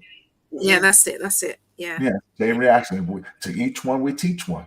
I like that one. Yeah. Yeah. Definitely help make the world a better place. Really, I know it sounds cliche, but There you it's go. There you go. We have to make the world a better place because we don't want to leave the world in the way that it is now. Because if we do, it's not going to be good for anyone. Definitely not. Yeah. So we have to work together to make this place a better place, not just for us, but for the generations and the children that come behind us. Yeah. Right. So we got a lot of work to do. We got a lot of damage that we have to repair or we have to correct, so it doesn't become repetitive in the future. Yeah. Yeah. Yeah. Yeah. Make a change with everything. Yes. Okay. All right. Well, I don't know if there was anything else that you wanted to say, but I think we're kind of like to the end of our presentation, and we'd just like to say thank you to you, Tony. It's been a learning curve for us, and it's been great. I appreciate you guys having me on, and I look forward to seeing what you guys do as we start to move forward in this thing. So thank you for inspiring me as well, and many blessings to you, many blessings on your journey. Thank you. Thank you. Same to you. You're doing really great, and as you said, you feel like you're still learning, but and it does. The perception is that you are there, kind of thing, but you're always learning. Everybody's always learning. Yeah. When I stop learning, I'll be dead. So I'm still a student of this world. I'm still a child in this world, and I would do everything I can to be the best human being I can be, and to give till I can't give anymore. You know, so I appreciate that, but I'm still a pup in this world. You know what I'm saying? I'm still moving along, bumping into things. You know. But I'm curious enough to bump into it and go, oh, what's this? Yeah. You know, I'm still curious enough to do that, you know, but I'm crazy enough to dream big. That's a good thing. Yeah, that's the beautiful thing. I'm crazy enough to dream so big that if I told you my thoughts, it would make your head hurt. You know? And I'm crazy enough to go after it too. You know? The best way to be, though. That's what it's all about. Yeah. It's been an honor to talk to you guys, and you too. Thank you for the opportunity to come on and be able to share this space with you guys as well. So thank you. Thank you to you too. Right. Bye. Bye. Bye. Take care. You as well. I'll talk to you soon, okay? Okay. All righty.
It's an amazing conversation. So I hope you guys enjoy the conversation as well. Dean, how you doing today, brother? I'm great, and it's really nice to meet you and to be a part of Memories of Us. I thank you for the invitation. I appreciate you being a part of it. So Yeah. tell the audience a little bit about your journey, about how you got here. I know we talked a little bit before, and I was enjoying it. I was like, wow, we got to get this. Yeah, we got to hit the record button. We got to hit this. Well, I am. I'm going to be turning 60 years old pretty soon, and my journey has been. I'm not where I expected I'd be, and it's not because I've had a terrible life necessarily. Had an interesting relationship with mom, but other than that, I've been pretty fortunate. Grew up in a military family, moved all over the place. My father was sort of a nomadic kind of guy, and we transferred around a lot more than my friends did.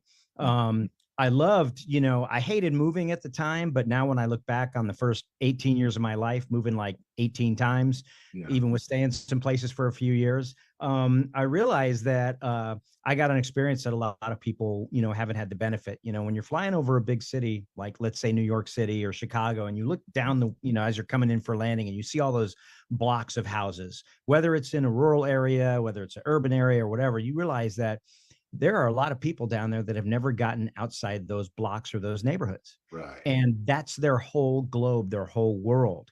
They only know their people and their experience. And even if you're like today, it's easier because you got media and things like that, social media, and a lot more television channels. Right. You can experience some of it, but also, you can't do it unless you actually get dirty and you get in there and you shake somebody's hand and you're there to see and smell and feel everything that's really going on around you. And I got to do that up through, when I was through 18 years old.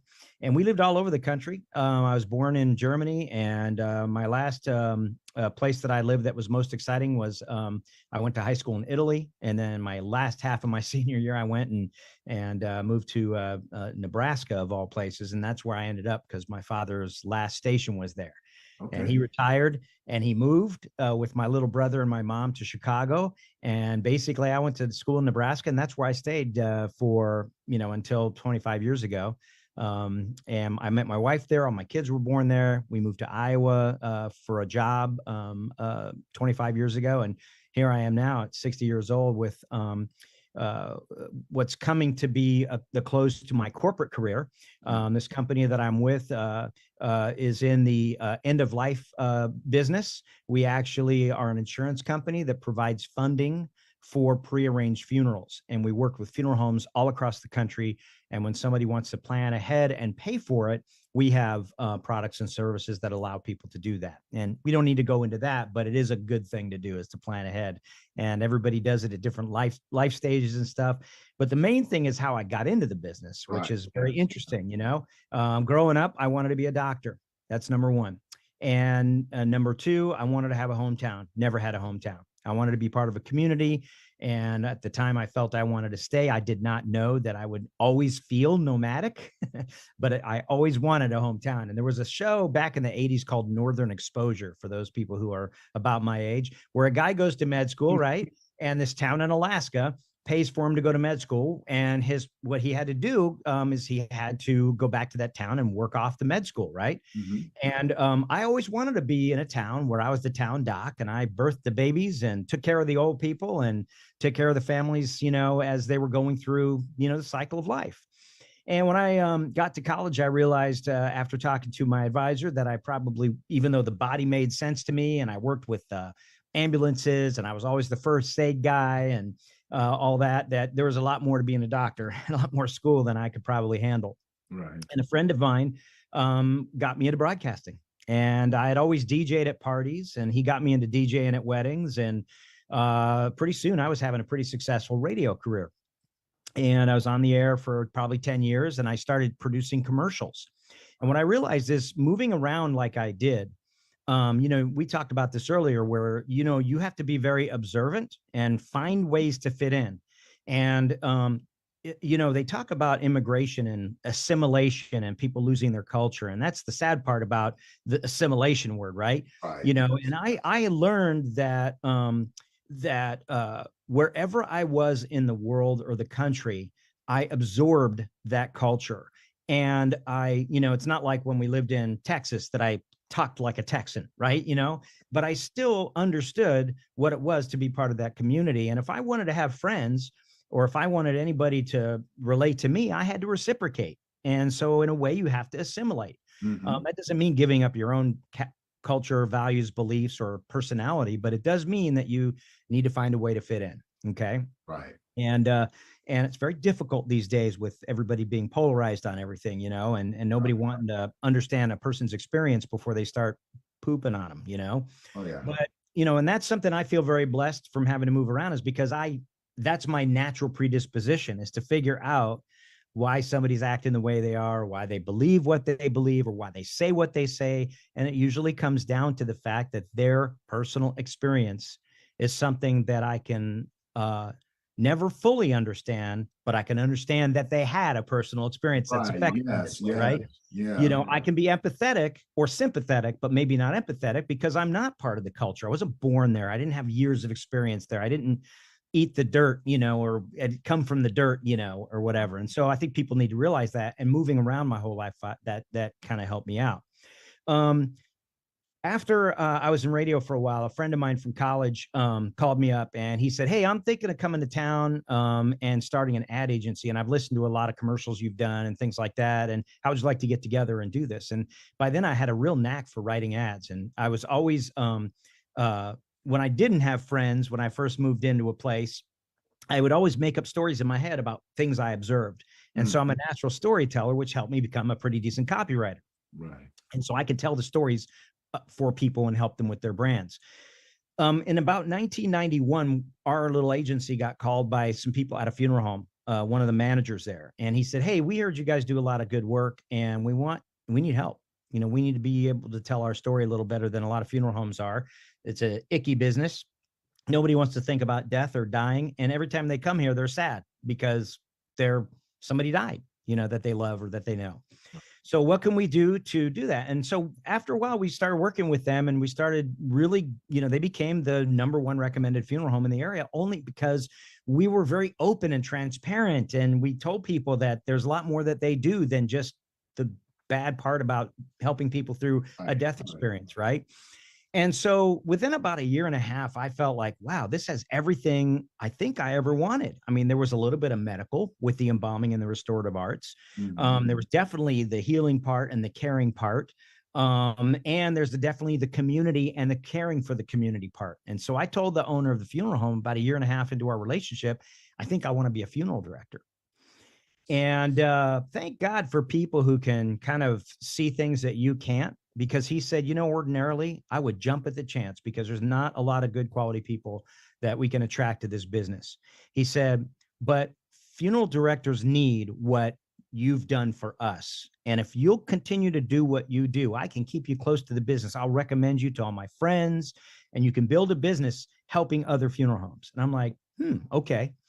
And so by the end of another year, we were working with 200 or 300 funeral homes and helping them tell their stories and helping them demystify what funeral directors do. And they're not these tall, sullen, hand-clasped guys that, want to take advantage of you when you're at a very vulnerable time. Right. And then 25 years ago or 27 years ago, I met the people who I work for now at a convention, and basically they said, how would you like to work with 3,000 funeral homes instead of 300 funeral homes or 200 funeral homes? And, I'm mission oriented. So I'm like, you know what, let's do this. And plus I don't have to worry about a paycheck. When you very true. That's awesome. or 11 other people's paychecks, right? And awesome. So that's what I've been doing for the last 25 years. The company that I work for has given me a platform and the ability to work with people in end-of-life care to help them better serve consumers. And a couple of years ago, I was working with our CEO, and I said, we're not reaching enough people, because we're depending on funeral homes to do the marketing and the public relations, and they don't have a lot of resources. A lot of them are small family-owned businesses. And even if they are bigger businesses or they're a corporate business, meaning that they're owned by a large funeral home corporation, they're not going to spend money on marketing and stuff. They're the profit margins aren't there for them to do what is required to affect millions and millions of people. and get them to think in more healthy ways about talking about memories and end of life and things like that. And so we started the Love Always Project. And basically, it is we are not a lead generation company. We are here to help rise the tide for any business that's in funeral service, or anybody like you who is in the grief and support business, to give a platform. And we're creating this movement to get people to talk about in focused ways and in healthy ways about end of life. And so that's what the Love Always Project's about. If you go to the website, lovealwaysproject.org, you'll see information. You can join a forum that's private where you can ask questions, or you can just read what other people are talking about in terms of their experience. You can, and we learn from each other. And we're on social media and stuff. And my goal is, if 80 to 85% of the content on the website or on social media comes from people, that's what we want. Because we want people to learn from each other, not from so-called grief experts, which are great, but because everybody's experience is different, you'll take what you want out of other people who have similar experiences. We talked about this leading up to hitting the record button. So my mission, and then, you know, I think I'm probably going to be retiring from the company finally next year. I think I'll be able to work on the project afterwards, and still be able to not touch my what little I have saved up. And and then we've also started a foundation. And the foundation, we just had our first board meeting, and what I want to do is I want to give people who belong or who are part of our effort to, you know, achieve this goal of more healthy discussion about end of life. We want to give people more than just a good feeling that they're learning things or whatever. We want them to feel like they're part of something that has a purpose. And so we're trying to figure out what to do with monies that we will have endowed to us. And a lot of it comes from, like, if you have a project where you want to have a series of seminars that help men deal with grieving and relationships, you may say, hey, I want a grant. I need a grant. It's going to cost me X amount of dollars. And here's my grant. Here's what I hope to achieve. Can you help me out? And our board would look at it and hopefully write a check, you know? And so it's not just in our little bubble. We want to do good. And right now, I'll say this and then I'll wrap up. We can have a one-on-one conversation. Is there's a lot of talk about death and dying out there, you know? All these tragedies you're hearing in communities and school shootings and synagogues and police actions or inactions. You're hearing about prominent people dying, you know, whether they're music artists or whether they're like when Taylor Hawkins died from the Foo Fighters. I was devastated, man. I love their music. I've met them. And I was really messed up for a little while because it was just a surprise. This guy is full of life. Then you got Queen Elizabeth, you know, and Queen Elizabeth had been around for my grandparents' lifetime. So it's sort of an end of an era thing, you know?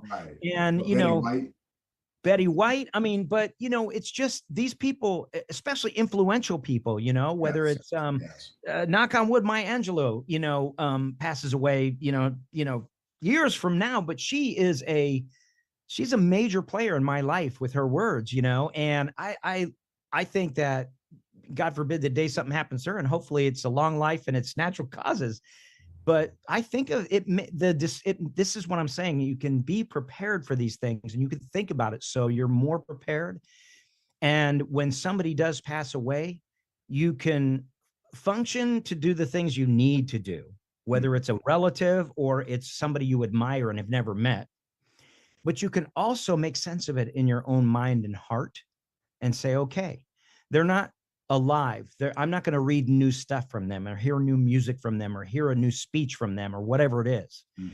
But what I can do is access everything that I remember they've ever done and make it part of the rest of my story. This is what I hope that people can start to realize and feel for themselves and make their own sense out of it through the Love Always Project. And that's why I'm talking to you, because you're interested in very similar things. And, you know, we're going to have some good time together talking about, you know, how people can overcome and live with these things that happen in our lives that can be very tragic, but also be very valuable to us. Yeah. And see, I heard a passion in your voice. And I want to, if you don't mind, I want to touch on how did that passion come about? Because we did talk about, some losses and Yeah, we everything. did. I don't want to spill anything, but you and I, we have some really Yeah, yeah. Well, things. the most recent one and the biggest impact on my life happened about 6 years ago when our son passed away. He was in the Marine Corps. He was one of these guys, you always hear the stories about, man, they always solved my problems and they were the funniest person in the room and they always made me laugh. And what happened? Well, in his obituary that I wrote, I kind of said that there's people out there whose flame burns so hot and so hard, and everybody benefits from the heat and the light off of that. And you only have so much fuel, especially if you are dealing with issues on your own, and especially if you're not talking about those issues with other people. Yes, yeah. Right? And Because as men, we don't. Yeah. My son was in the Marines. He went to Afghanistan. He always was the first guy to volunteer for stuff that was outside his MOS. And I heard these stories from people, or a lot of his best friends are now family friends of mine. And, the sons and daughters that, they extended family. But he got back and like a lot of veterans, he just could not adjust, and he had a lot of demons. And so on after a great July 4th, we stayed away from fireworks. We watched some movies, which he knows the words to every, comedy movie ever written. And so that gets a little annoying. I had enough of it at about 2 a.m. Said, all right, I'm going to bed. Good night. And he said, love you, Dad. And you know how you talk about regrets and moments, just split second moments in your life. Right. And I should have turned around, man, because he never said that to me ever. Not even in jest. I know he loved me, Right. but unless it was a quote of a movie, he really never said that. But he said it, and I should have turned around and said, okay, because I feel like I might have seen something. I doubt it, but this is what we go through, right? Right. Yeah. And the next morning, got a call from his girlfriend really, really early. She said she was worried about him, and so I went downstairs. He was living with us at the time, and he was out the window. He was gone. And we searched for him for a while and finally found him. He was in his full dress combat uniform. He had a message in his pocket. He had pictures. He had his dog tags around his left hand. The method that he used to kill himself was a black powder rifle. And one thing we found out was that he was going to go buy a shotgun, and the system worked. For some reason, they caught something, and he couldn't buy the shotgun, but he could buy a black powder rifle because it's a one shot. It's not a regulated thing. Right. So his whole death was better planned than a lot of people plan their funerals and plan for their end of life, especially when you consider, if anybody knows about black powder rifles, you don't just, lock and load. It's a process to get it ready to shoot that one shot. And he went through that. Think about how mindful he had to be about the process. Yes. So, we knew that, that at that time it was very intentional for him to do that. And I got to say, I'm one of those people that can run towards a crisis. I was in crisis mode. I knew what to do and everything like that. We went and searched for him. And when we finally found him on a beautiful part of the river, close to where we live, he told us everything he wanted us to know about how he wanted to be treated at the end of his life. He had a high regard for his military service.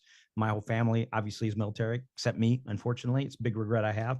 But so we knew that. We also knew that he wanted to be buried with Jewish tradition, because I'm Jewish, and he began to really get into Judaism in his last few years. He began talking to my youngest daughter about it. And she actually took it up and actually went to Israel and converted and everything. I mean, it's crazy. But so he had a lot of influence on her, but we knew all that. And so the one thing that I want to share out of this tragedy is, even though my wife and I had worked for over 20 years, 25 years in the funeral business. My wife works with funeral homes every day. The funeral director that we knew and that called and helped us out did not make any assumptions that we knew what the heck we were doing. because he knew from experience that the best people look like they have their stuff together, and they just don't. And there was one point in the planning process that that I knew I was messed up, and that is when it was something so obvious that I was going to get. I made 2 calls after we found him. One was to the funeral home, and the second one was to my Patriot Guard captain. And Patriot Guard riders are people who, motorcycle guys that do military escorts to and from funerals and things like that. So Adam and I both rode our motorcycles in the Patriot Guard in that last year of his life, and I had been doing it for probably 10 years by then. And anyway, so the other thing is that a lot of funeral homes have these Harley hearses. They're caissons that are towed behind a Harley motorcycle where the casket goes. Okay, you've seen them. And I must have talked to, I don't know how many funeral homes about that they need to invest in this, because it's a real tribute to military, law enforcement, firefighters, EMS, anybody who's been a public servant. And it's something that is of value to a certain segment of their population. So when we went through the planning, and the funeral director said, okay, and so you know, we have a Harley hearse, you want that, right? That's when I had to stop, because I forgot.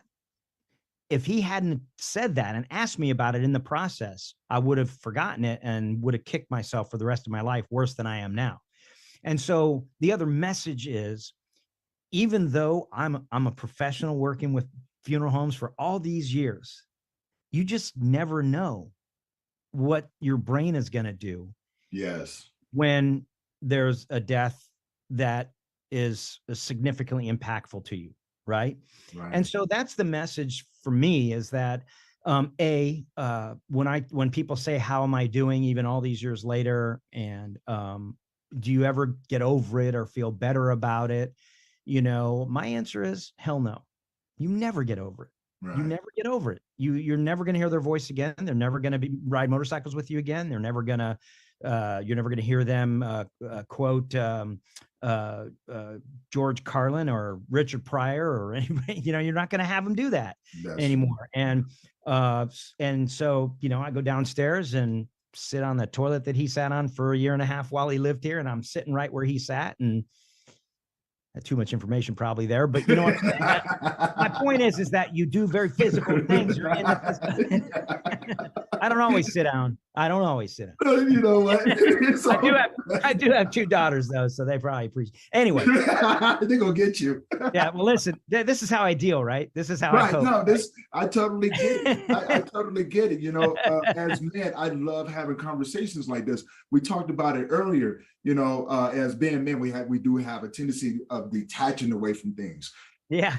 And it's normal. You know, when you first detach, you're like, oh, whatever, man, you know, and I think there's a sense of, you know, in that moment, just anger.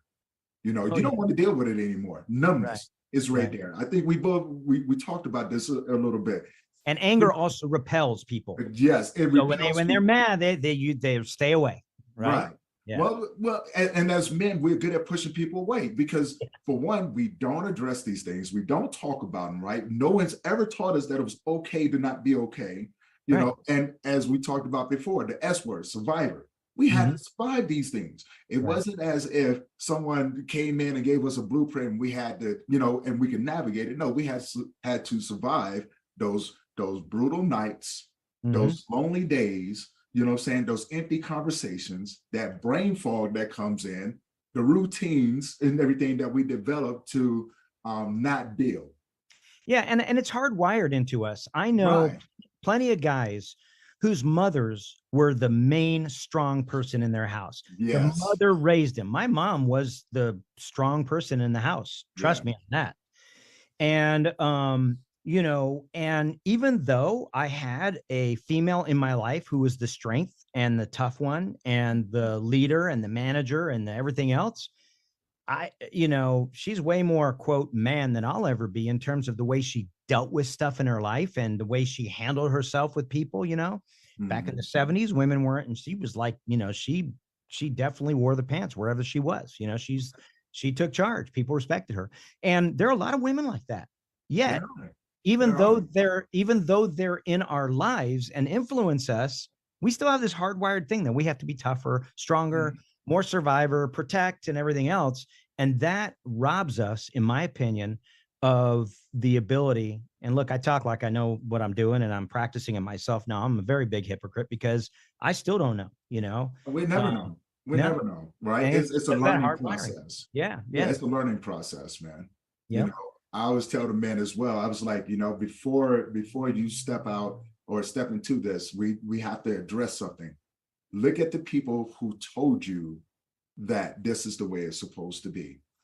And like you said, most of the men I talk to, they're women. Of course, my mother, right? You know, just Right. like yourself. My mother raised me with an iron fist. She was a Golden Gloves boxer, right? And she did not take nothing from nobody. My mom was Right. 6'4", beautiful, Yeah. but she had a mean streak a mile long. Right. And she didn't care. And, you know, when it came down to me, I was the oldest of me and my sister and my brother. Yep. And so the oldest one is the one that we experiment on, right? Yep. So by my mother being raised by the boomer generation, well, you know, the boomers, they was rough on them too, right? So I couldn't fault my right. mother as I got older, but I did understand that, you know, we have to call it what it is. It's abuse, right? Yeah. You know, you can't go around getting your butt whooped 5, 6, 7 times out of the day and think that that's normal. With But anything that's available to them. with yes, frying pans, belts, I, hands. to this day, I can't stand when they get the dog leash out and my dog is all excited. I'm somewhere else. I'm in the closet. It's like, no, flashbacks, still can't do this. Right. No, I'm not going in. You could take her out. Yeah, you go right ahead. Yeah. It's funny, right? Yep. You know, Yep. But we laugh about it now. But you know, I also tell the men, and I tell anyone that I talk to, take your time. This is you don't have to rush the process, right? Go through it, and we're going to walk together. Yeah. We will walk together because, for one, being someone who has walked that path and being a man, having to understand my version of the grieving process and then finding similarities with other men, which I actually figured out that what I was going through was our grieving process.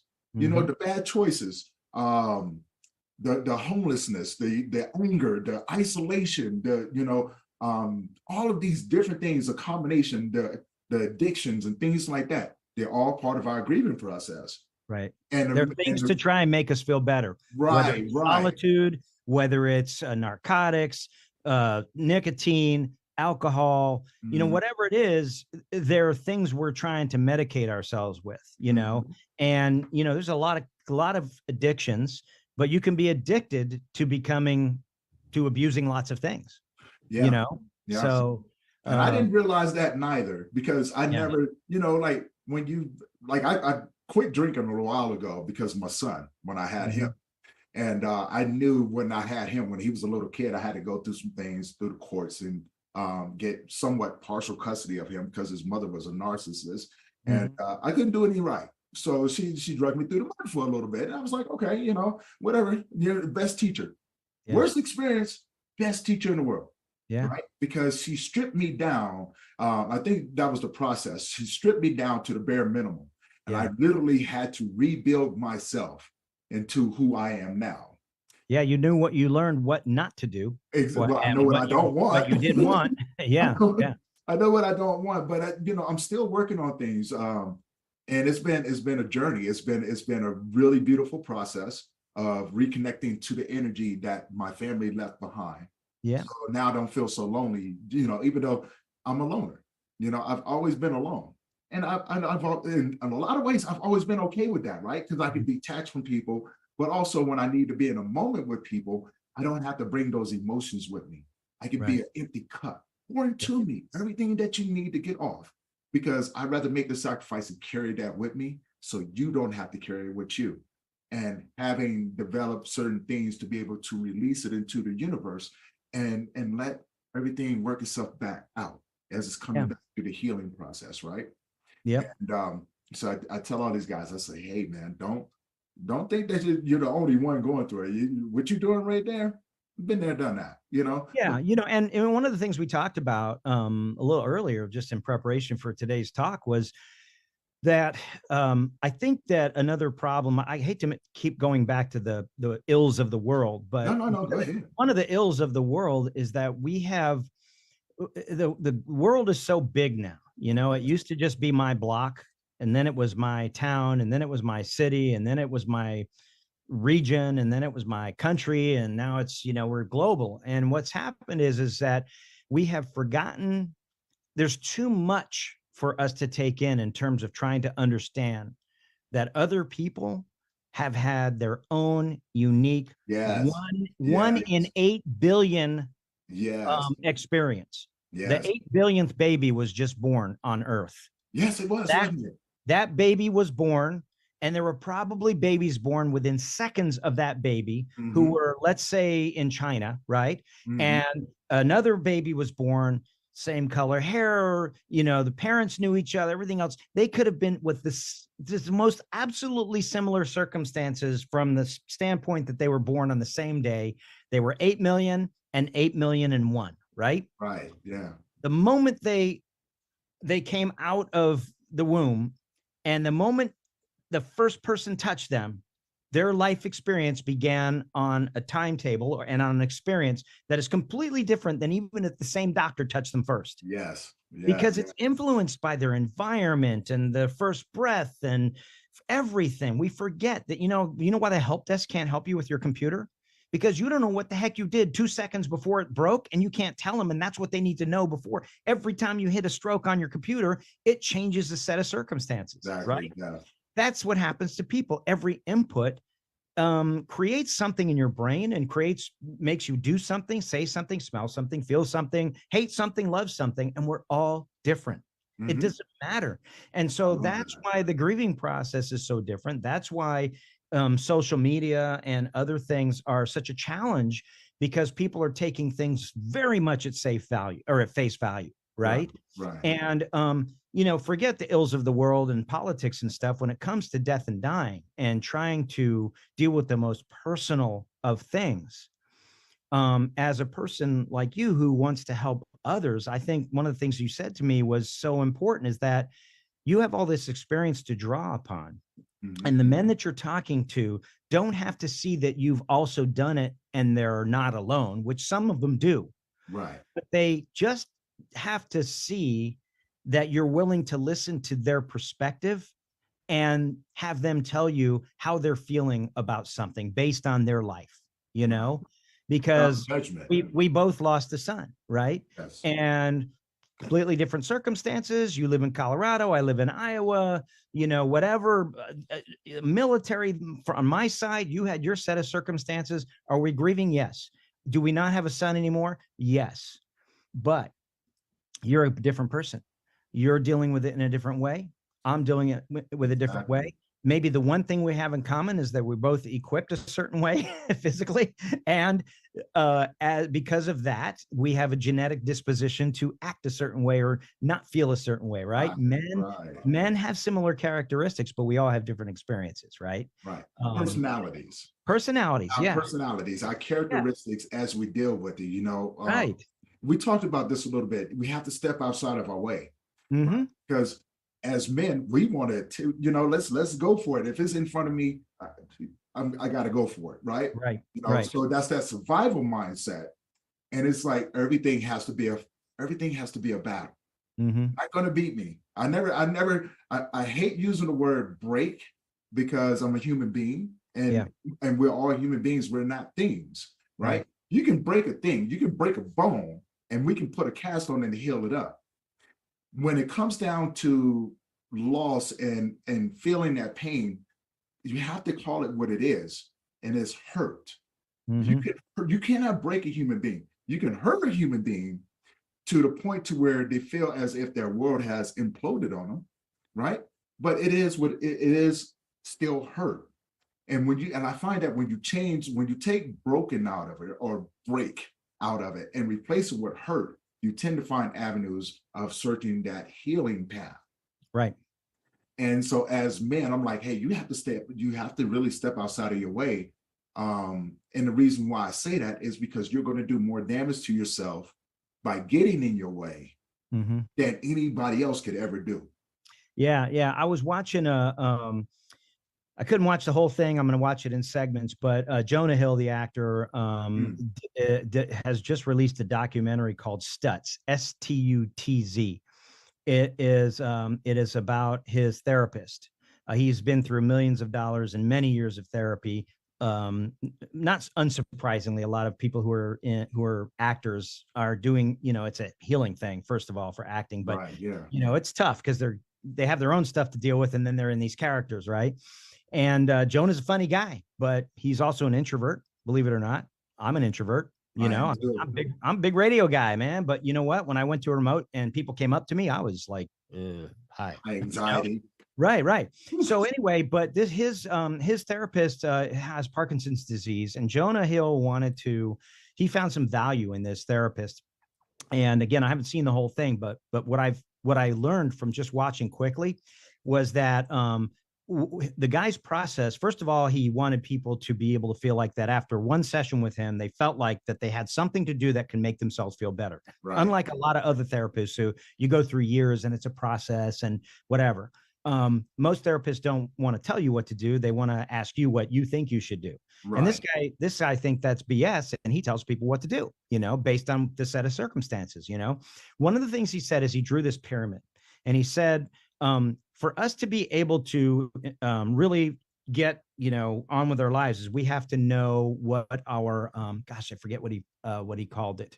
Anyway, he drew this pyramid, and at the bottom of it was your body.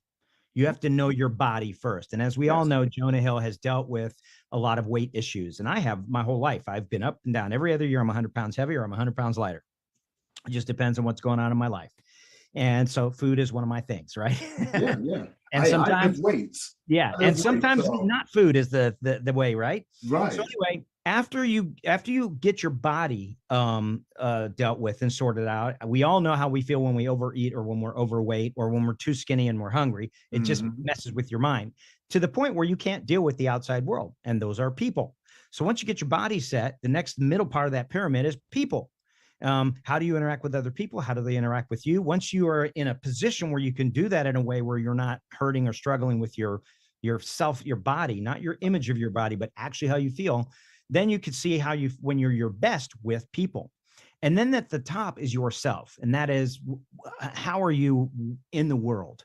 Not just with people, but what are you doing based on your friends and your interactions with people? Yes. I started thinking about that in terms of grieving and the grief process, right? A lot of us, after somebody dies, we don't want to eat. We don't want to see anybody. We want to stay in the dark. And all of a sudden, what happens? Our body goes to hell, right? You starve yourself of vitamin D, your melatonin's all messed up. You're not getting enough fluids, whatever, and you become unhealthy. Yes. Well, then it affects your ability to deal with people who might really be the key to you being able to live your life with a different relationship with that person who died in your life. Like my son is still in my life. Yeah. Just different way. His picture's behind me on the wall. I've got some cool memories of him. I've got stuff of his. There's still things in the house that I can smell him. We have some cologne and things like that. So they're still in the life. Anytime somebody tells me, or Veterans Day or Memorial Day or whatever, they're still there, never going away, right? Exactly. But you can't deal with it. You can't be with people unless you are feeling physically well. And then when it comes to then dealing with people, then after you're able to do that in grief, then all of a sudden you're able to work on yourself again. Then you're able to think about, okay, what are the things that I can do? And what you're doing after your journey of your life that you've had up till now, because you don't stop till you die, it's always a journey, it's always a process, is that what's manifested in you. I mean, I can only see you from, your torso up, but you look like you're in pretty good shape, and what I'm saying is you probably take good care of yourself. You probably have some friends you can rely on, and you have some people in your life that, you have people. The next thing is what am I going to do in the world now that I'm not needing to live in the dark or be angry? Well, your podcast is one of them. And the fact that you're willing to serve others is another. So when I was looking at that psychological thing about how a person survives, forget death and dying and everything else, just to think about your own mental health. But then when something tragic happens to you and you're in grief, you really have to go back to that whole thing. Take care of myself. Yes. Allow my people to help me and help them. And then become somebody who can, make money, contribute, do other things out in the world, Right.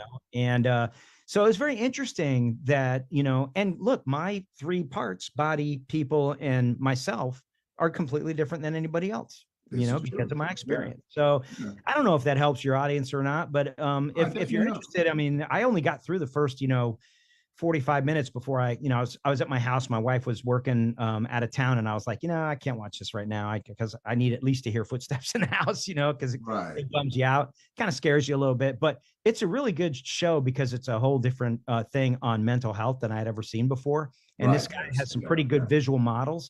And the minute I thought about how it affected me in my grieving process, I started thinking, wow, this is something good to talk about.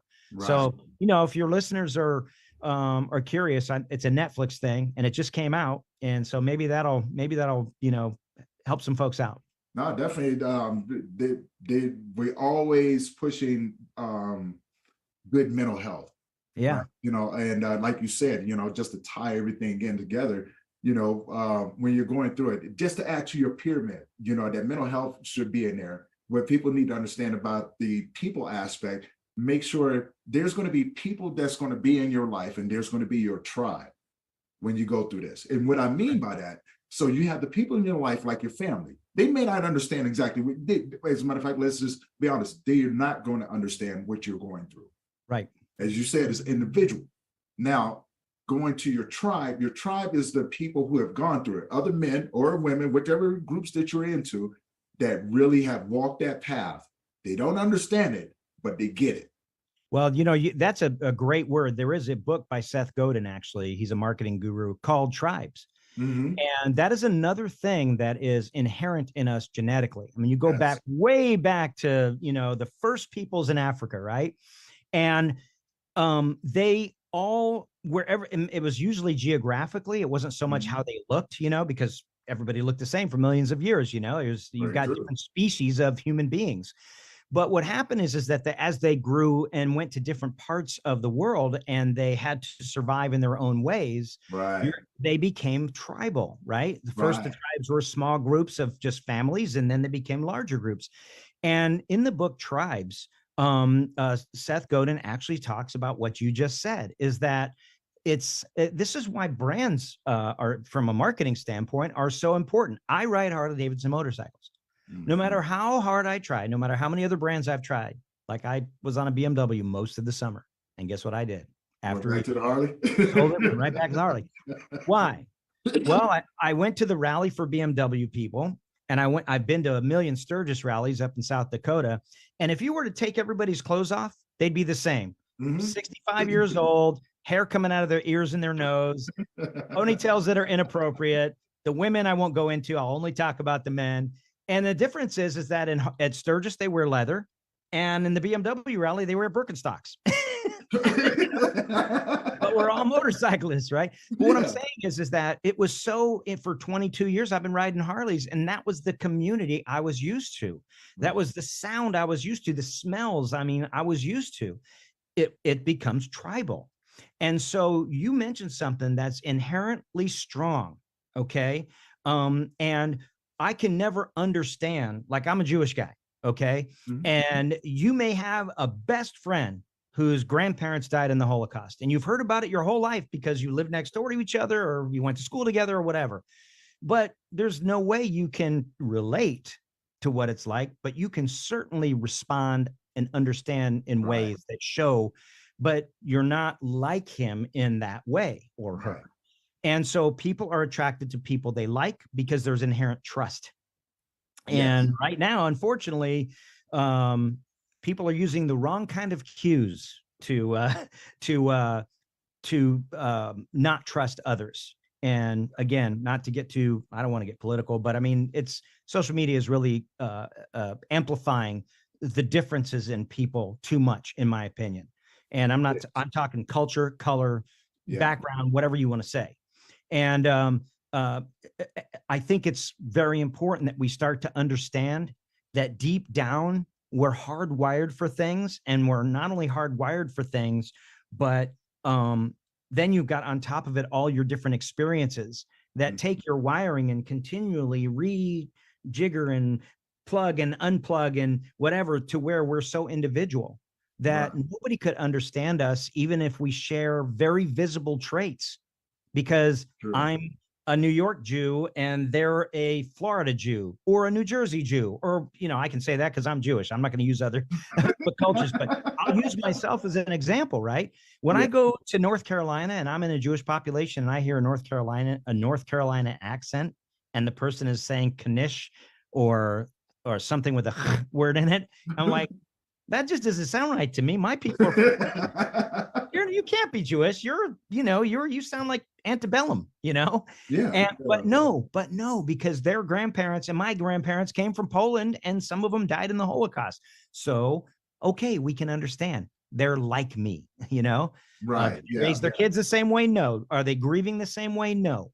New York Jews, some of them will tend to do burials and grieving a lot different than somebody who was born in Georgia. They tend to go all out on funerals, right? Right. That's the tradition, even though they're Jewish. The one thing they will do, though, is they'll bury in 24 hours because that's what Jews do.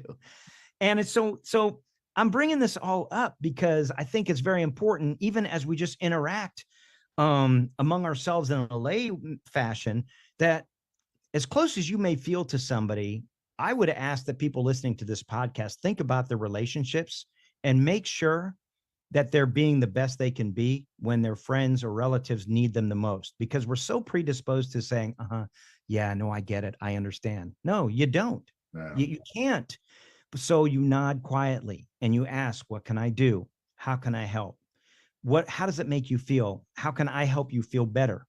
Or would you rather just go out and have a drink and laugh, Ask a lot of questions, because we always live under this golden rule: do unto others as you would have them do unto you. That works if you're in the same tribe, sort of, right? Like we talked about. Well, but the fact of the matter is, it's the platinum rule that should apply: do unto others as they would have them done unto themselves. Now, how in the hell am I supposed to know what somebody wants done? Well, I got to ask them some questions. I got to listen really well. Yes. And that's really the way you celebrate life. You help people through grief, and not everybody can do that. You can be the best friend, but if somebody's really hurting, the best thing you can say, talk to Tony, because he does this every day and he's better at it than me because he does it every day, And I recommend people too, like the word expert is by no means, I'm a student. I have so I'm constantly learning, right? And I may be good in some areas, maybe not, right? But I know people, and I'm not afraid to go, hey, maybe I'm not the right fit for you, but what I can do is I can connect you with someone. Now, we tie all of this stuff in because we talk about the languages and being around the tribes and everything, but there's another important aspect that goes along with it. Now, the people that you're around, we can talk verbally, right? Now, the people that you're closest to actually talk to you in a different language, which is your love language. Yeah. So, as men, if you don't know your love language, you kind of veer towards other men who don't speak it verbally, but actually show it in different ways, right? And there's that connection right there. So what I mean by that tribe, these people all talk to each other, even when they're not talking, they're talking. Right. They're sharing something with each other, right? And Absolutely. it's something that builds that brotherhood. And brings everything together, so it doesn't have to be in such a small bubble. It busts that bubble out. The friendships come. The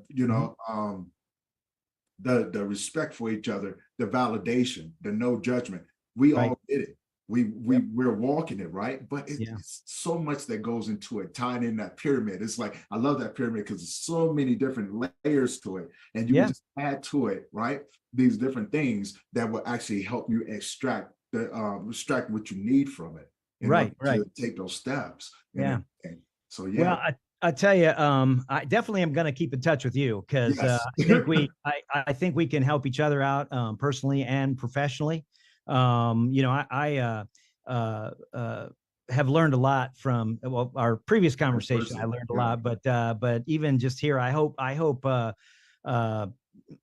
what I'm saying is helpful to the people that are listening to your podcast. And definitely, Tony, talking about this stuff helps me out. I hope it helps you out. Oh, man, it's beautiful for me, man. This is amazing. Well, thank you. If you had, where can people find you? Well, first of all, you go to lovealwaysproject.org.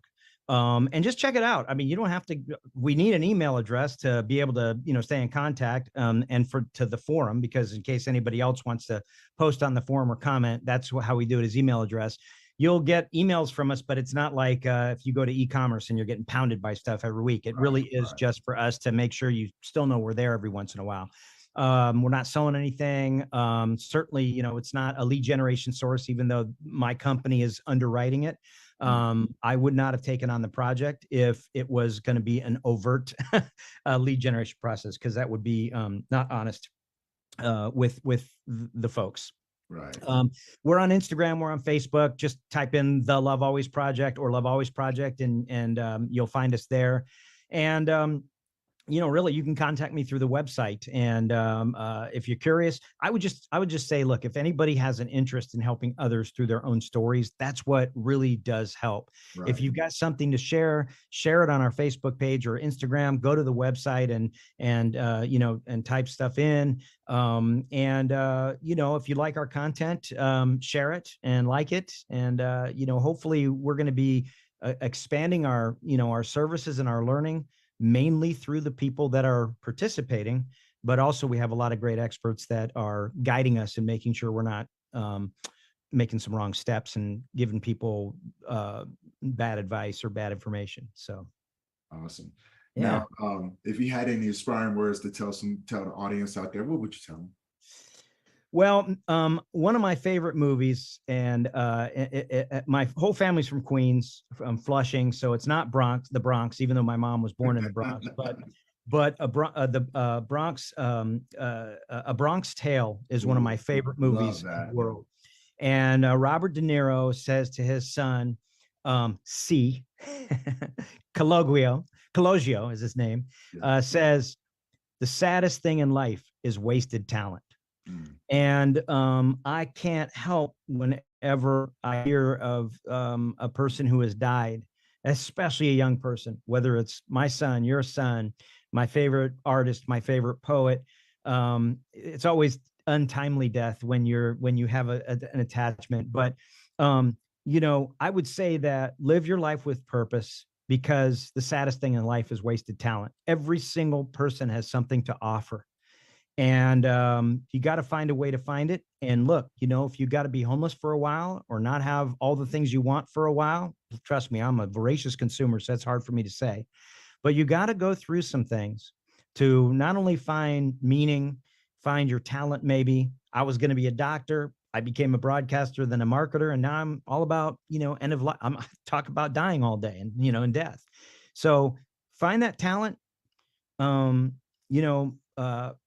and do what you think is right to make sure that talent gets out to the world and realized by others. And you're going to fall and you're going to fail. But Tony, you've gotten up. I mean, you've lived. I call you a survivor, because I think what your talent is and what you need to do in life.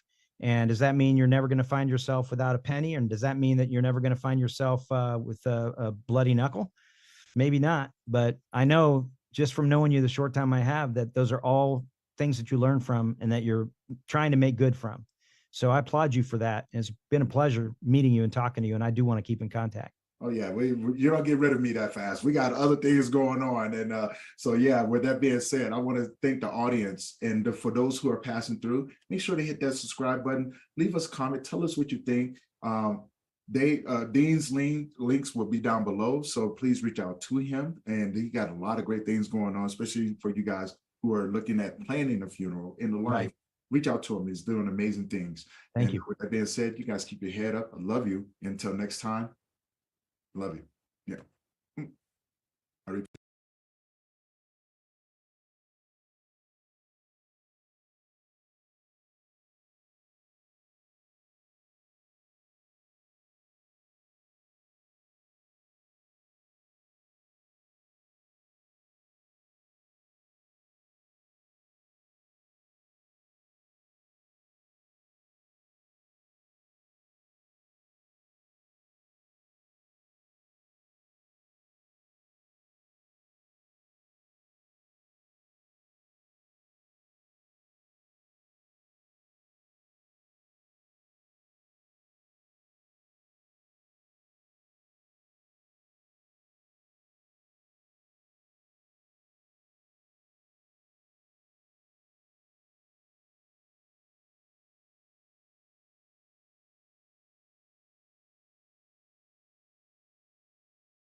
and my mother's decisions to overprotect me after my father left. So I was able to do that kind of healing following the challenge, the challenges with my daughter Janine's death to impart healing on other areas of my life, the past traumas that were not healed. So, and I had talked to Tony originally about doing something because the experience I had, with the healing was very powerful, and it was very, it was very empowering and powerful. So that's my narrative for now, but my narrative continues to evolve by the minute and by the day. So that's who I am. Thank you, Dave. Let's move over. Mr. Lewis. How are Good you? evening. How you doing, brother? I'm good, brother. I'm making things happen. You know how it goes. Yes, sir.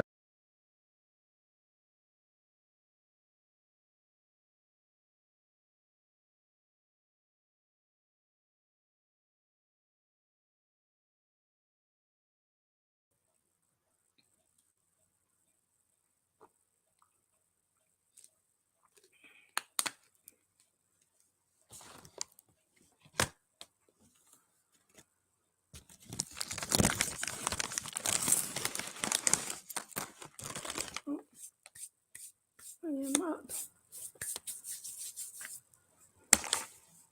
I am up. Yes, hello. Good evening, everybody. I'm sorry this took a little bit longer than expected. My computer decided to crash just as it was time for me to get on. So, for some unknown reason, my camera is not working properly. It's acting like years ago. And but you got my voice, and I'm gonna have my slides here. And because my time is now shrunk because of me spending time trying to fix this computer, and I was about ready to throw out the window, but then I remember all of you were on, so I didn't want to throw you all out the window with the computer. So I just want to say wow, wow, wow, wow, wow. And I can't say wow enough, but the last 2 days has been wonderful. I have learned so much, where Kim talked about boundaries, and then there was about mindfulness, and then there was Andrew, and he's talking about how to reset our emotions. And then there, Dr. Betsy last night was wonderful. And there's so many more that I really so much enjoyed sitting in and listening in, because it was, for me, a blessing and a learning experience. I learned a lot, and I hope it went well and blessed many others as well. So one of the things I wanted to be able to speak, and I'm going to do this quickly since I lost most of my time, is how to become an effective comforter. Because when we lose someone, whether it's your child, your mother, your father, your cousin, or your best friend, a lot of times we have friends and relatives with good intentions that comes along and may say something that is inappropriate at the time. And I say that because sometimes people say, well, he or she is in a better place, or they didn't want to suffer anymore. The suffering stop, and then a lot of more little stuff like that. I want to tell you, although those are nice statements and all, I'm telling you, unless you experience it yourself, the griever, whether it's the parent or the child, even if it's a child that lost parents or your friend, they don't want to hear that. They don't want to hear that they're in a better place. They want them with them now. They want their loved ones with them now. Even if they did go to a better place, still, we as humans and our emotions attached to each other, that connection, and the idea of losing that that sibling or that child or that parent or that friend is just, the pain is so overwhelming. And I want to Tony, I see it's up, but it's not letting me go to the next slide. I don't know why. Oh, there we go. Thank you. That's weird that did that. So one day you might find a friend to come to you and ask you for help on something you may have never encountered before. And you may wonder, what should I say? Or how shall I respond? As Christians, we have the opportunity to share Christ's love by the way of comfort, encouragement, and support to the many who might not endure their loss. And I wanted to tell you that I learned to become an effective comforter by Dr. H. Norman Wright. He was a professor at a university in California. He's had loss. He lost his wife to cancer. He lost his son. I forgot what his son passed away. And he's had broken relationships. He knows what grief is. If you ever watched Grief Share, he is one of the biggest contribution on Grief Share, if you go to that. And his book was what to say and what not to say. And that's the book I used this for. And I did this because soon after my son passed away,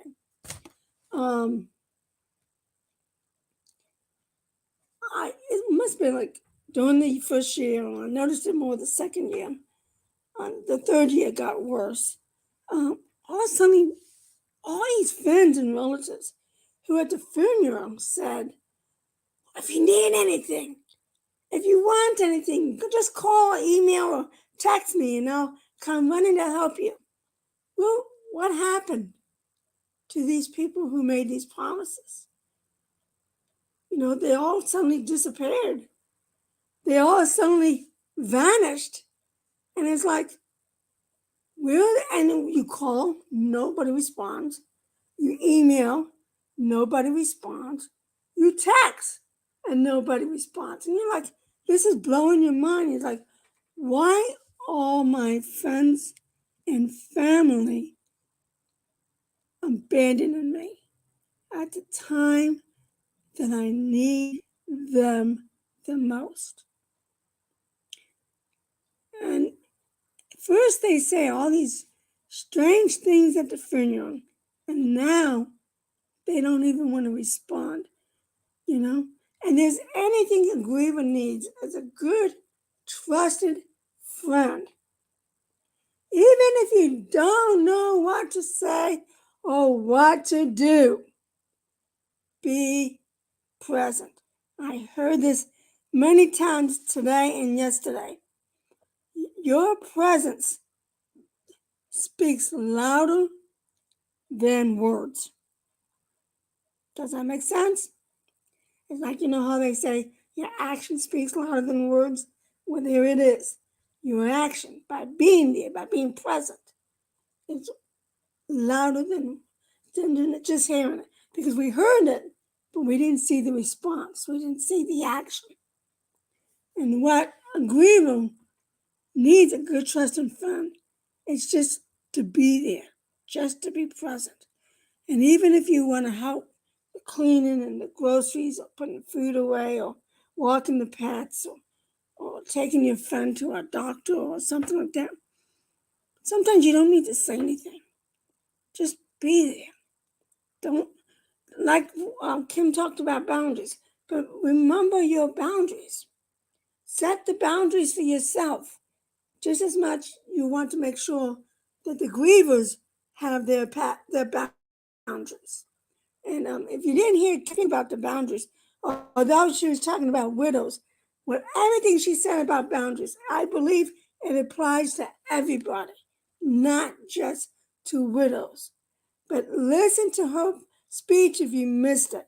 It was awesome of understanding the boundaries of the widows and those who come to comfort.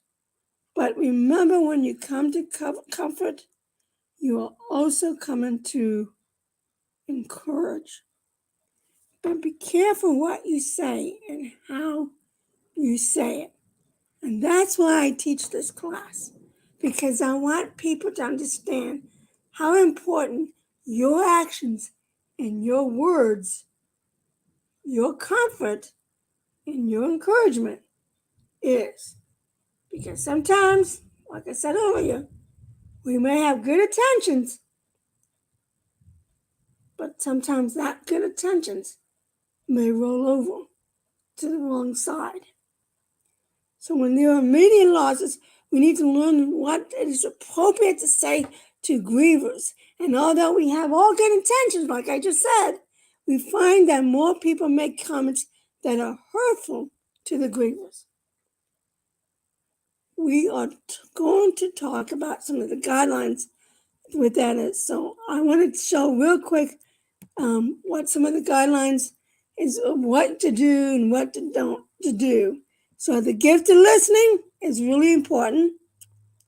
And I tell you, the last few days, I did a lot of listening. And it's really important that the listening that we have here at Global Grief is because we're listening to learn. We're listening to encourage. We listen to share. We listen because we want to help.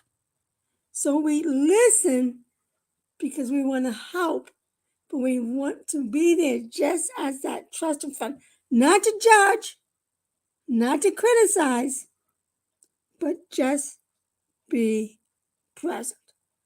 It is not our place to tell them what to do or how to do it. Let them continue their routine schedule. So we need to also learn to have patience. So we're going to learn about that real quick. So your encouragement for him or her to express their feelings will help them understand that you are not going to withdraw.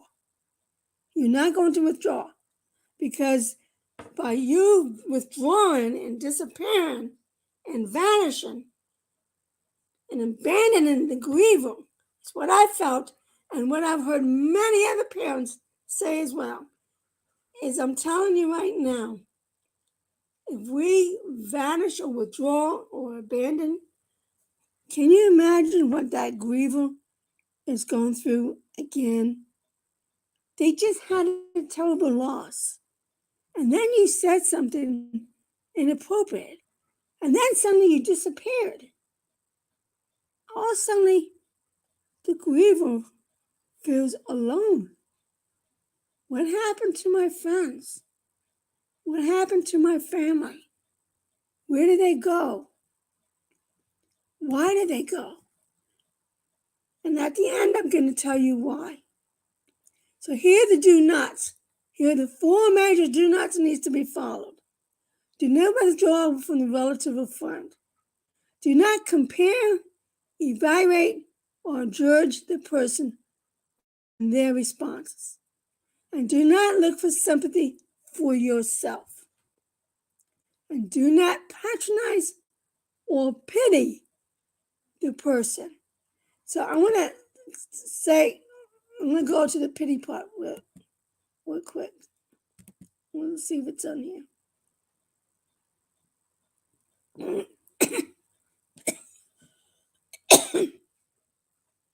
So the worst thing a griever is being patronized. Do not look down on the person who has true feelings of loss, especially if they don't measure up to your standards or your responses. It feels like childlike. Any kind of condescending response, or behavior tends to reinforce the hurt and adds another layer of inadequacies. Patronizing and pity show that we really don't care as much as we say. Does that make sense? That a grieving parent, I'm going to go there because I'm a grieving parent. I do not look for pity. What I'm looking for is for love and support. I'm looking for my self-value. And I'm also trying to do as Adam, and I've taught in the past, I don't know what's going on with my voice. Let me get a drink. I think it's nerves. I'm not looking for pity. I'm looking for love and support. And I hate it when people say, oh, you're just trying to look for pity. I'm not looking for pity. I don't need your pity. I pity myself. I don't need you to add on to it. But I know relatives who, and even some friends, who has gone as far as doing this. Because unless you are a parent that lost a child, you will never understand what this is talking about. And I think even if you lost a spouse or anybody else like that, and don't look for sympathy for yourself. I know that is easier said than done. Trust me. I know that it's easier said than done. Especially when we are ready. If you're trying to comfort someone, and you're already a parent that already experienced what this parent is experiencing, although you're there to comfort them, you have to remember, this is not about you. This is about them and their response and what they're going through. You already experienced that. But even if you want to share your story, let them. I tell you, the devil's working today. Oh, Jesus help me.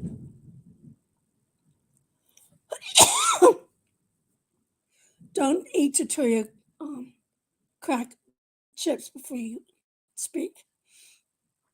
The grievers aren't in the best place to offer support or dig you out of your message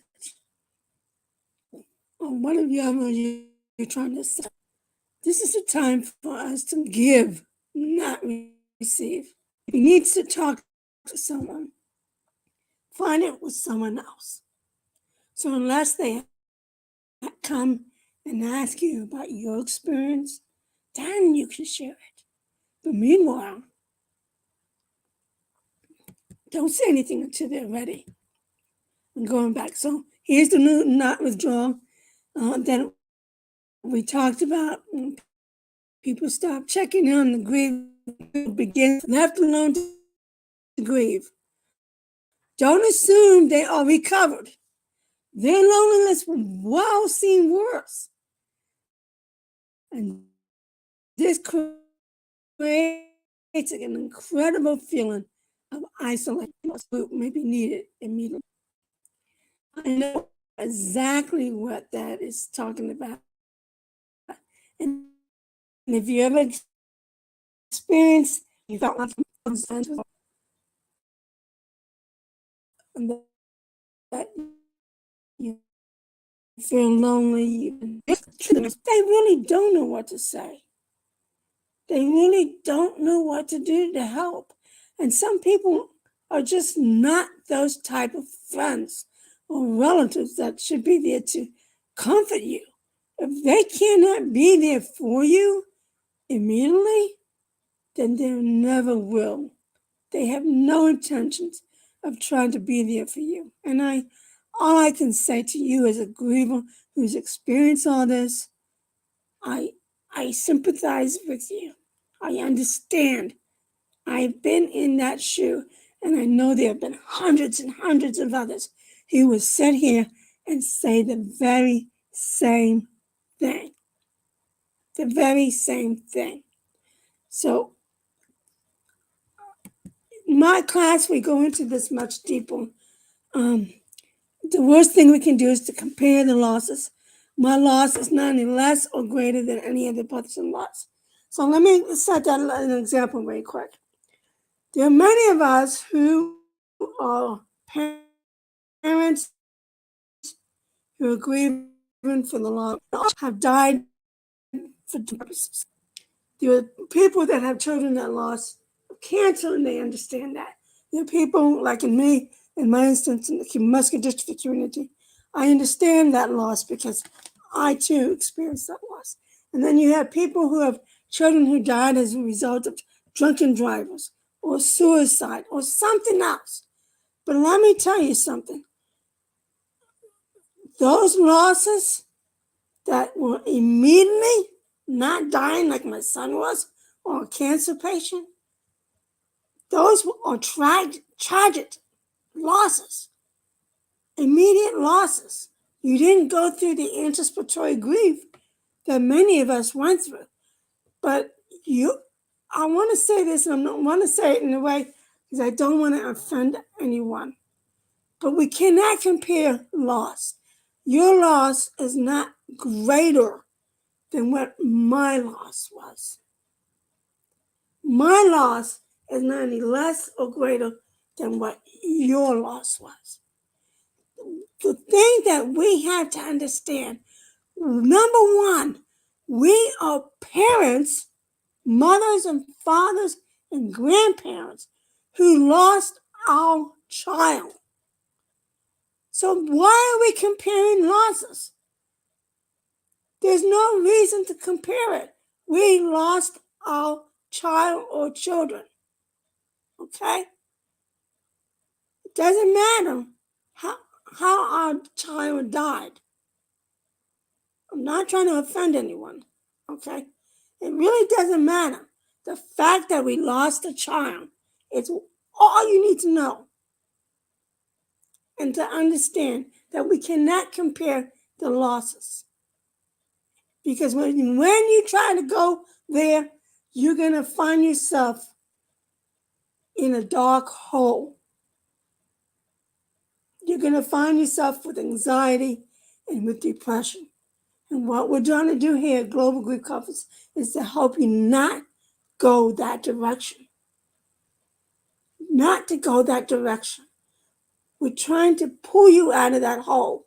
We're throwing the rope in and hoping you will climb the rope, and we're going to try and pull you out by comparing losses. And then one other thing I do want to bring up. So please be patient and just listen. One of the other things I notice is that sometimes you have somebody who comes up and say, "Oh, my dog lost." I know what you're going. And I know what you're feeling inside, but let me tell you something. Maybe they never had children.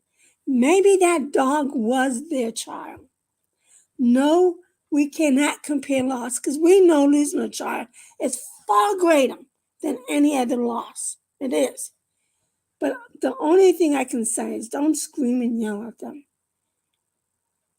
They had a loss, whether it was an animal or a child. They had a loss. And the best thing that you can do is say, "I'm sorry for your loss," and walk away. So you don't get into a conversation that's going to upset you or cause you to scream at that person. They don't understand what it's like to lose a child because they never had a child. But that dog was their family. So all we can do is show respect for their loss, just as like they're trying to show respect to your loss. And yes, we cannot compare human to animal. We can't, and we shouldn't. And I know many of us do. But all we can do is say, "I'm sorry for your loss," and walk away. Just walk away to prevent, so you don't get upset and to prevent an argument. That's the best thing I can suggest to you. But the important thing is to let the person talk about their feelings, that you want to compare, evaluate, or judge the responses or other grieving process to their decisions. Always check in with your friends, simply asking them, "How are you doing?" And I think it was Michelle that was talking about, how are you doing? She's not just talking about how you're doing on the outside world. When they ask how you're doing, they're asking how you're doing in the inward, inside, your emotions.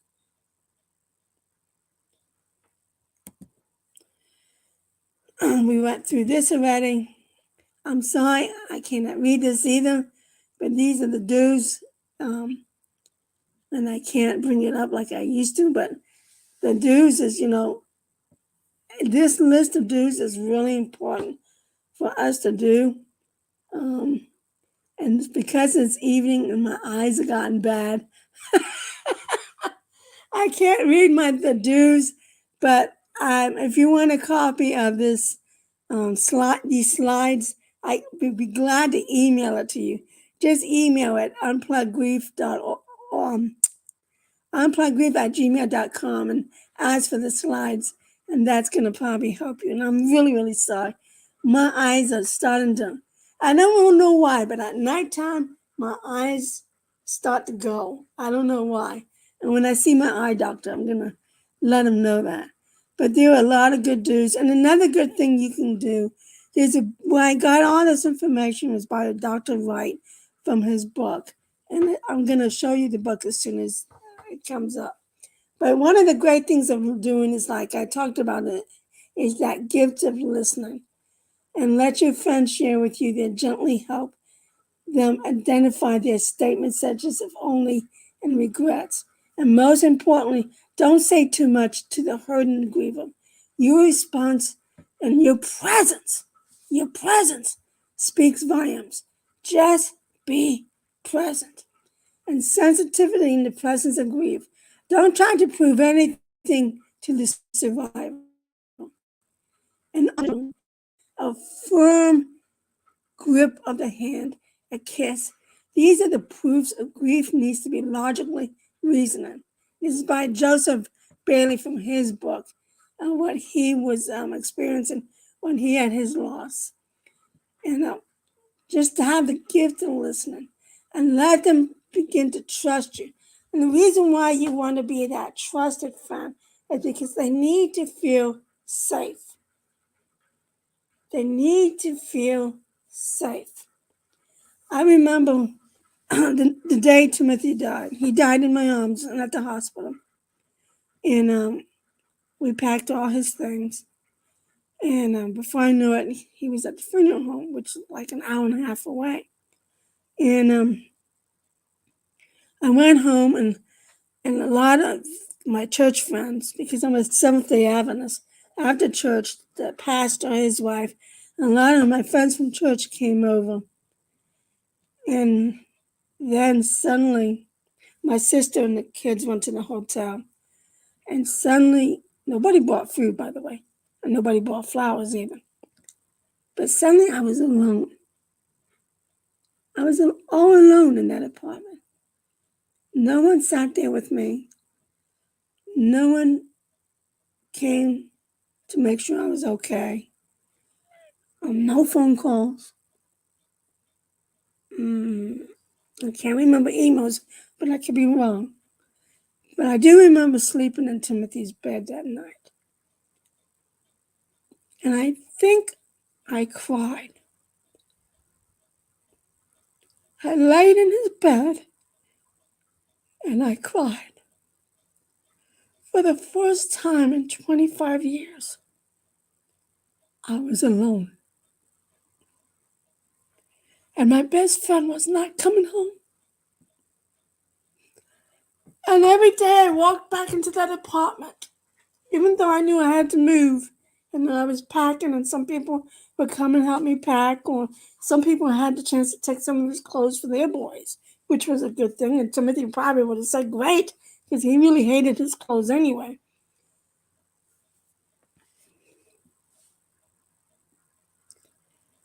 But it was hard because I was alone.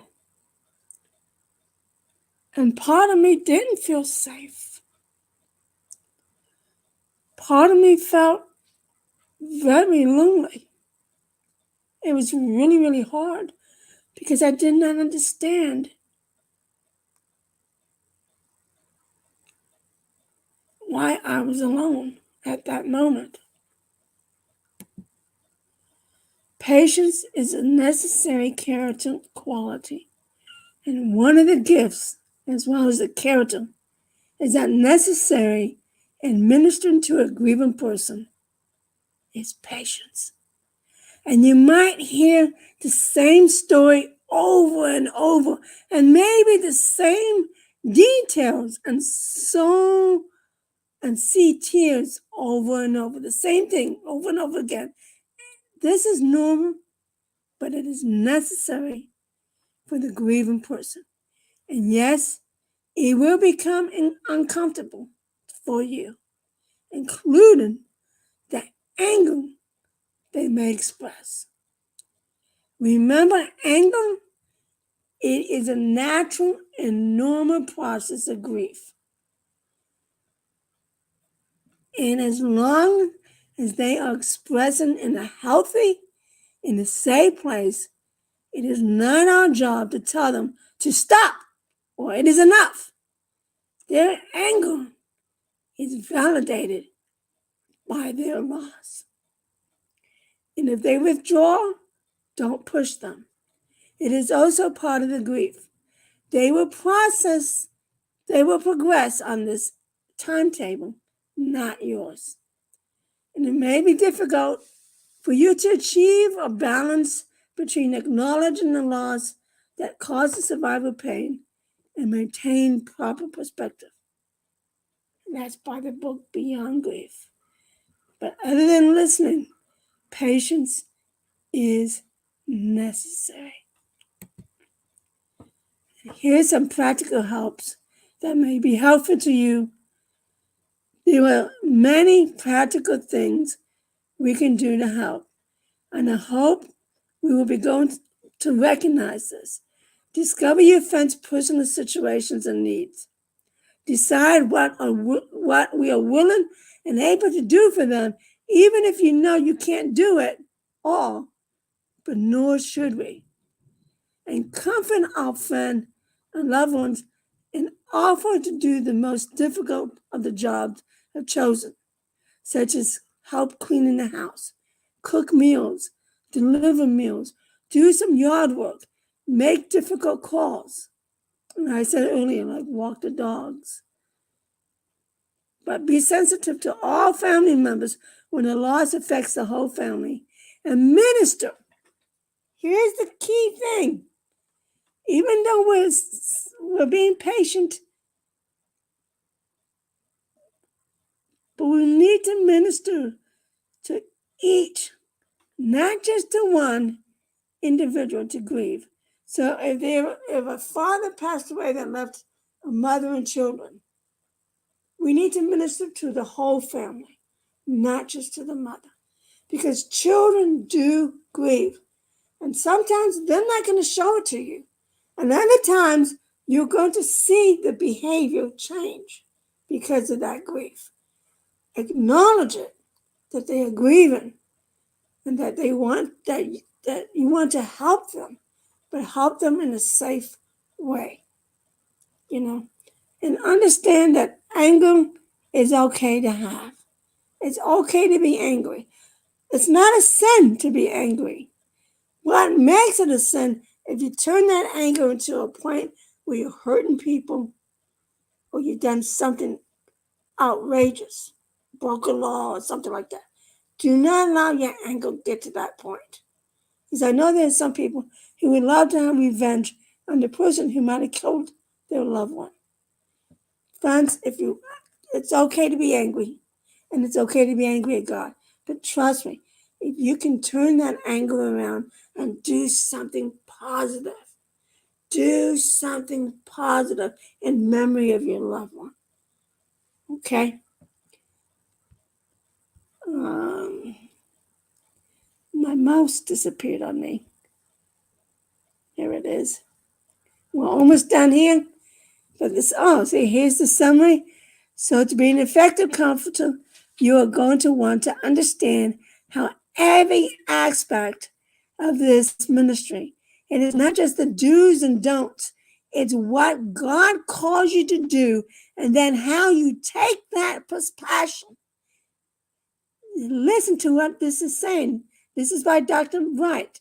It is God's call you to do, and then how you take that passion and make it meaningful for you, your church ministry, and your community ministry. And I hope these little bits I shared today, you will want to step up and want to learn much more to be an effective comforter. And remember to listen from the beginning to start, because every little bit we hear and see will make a world difference for someone. And here's the book that I'm sharing you, the resource, What to Say When You Don't Know What to Say, by Dr. Norman Wright. You can get this book on Amazon. I also get it at Dr. Wright's website. I also got it at a Christian book store online. And I was blessed that God helped me with this, and I was able to buy a bunch of books from him, but I'm using it as part of my class when I teach my class. And he's delighted that I've chosen to use him and his writings. He has not created a workbook with this, and I asked him if he said that he was not. But I learned so much from him, because when I was doing my research and trying to figure out where my family and friends have vanished to, this is what I found, plus other stuff as well.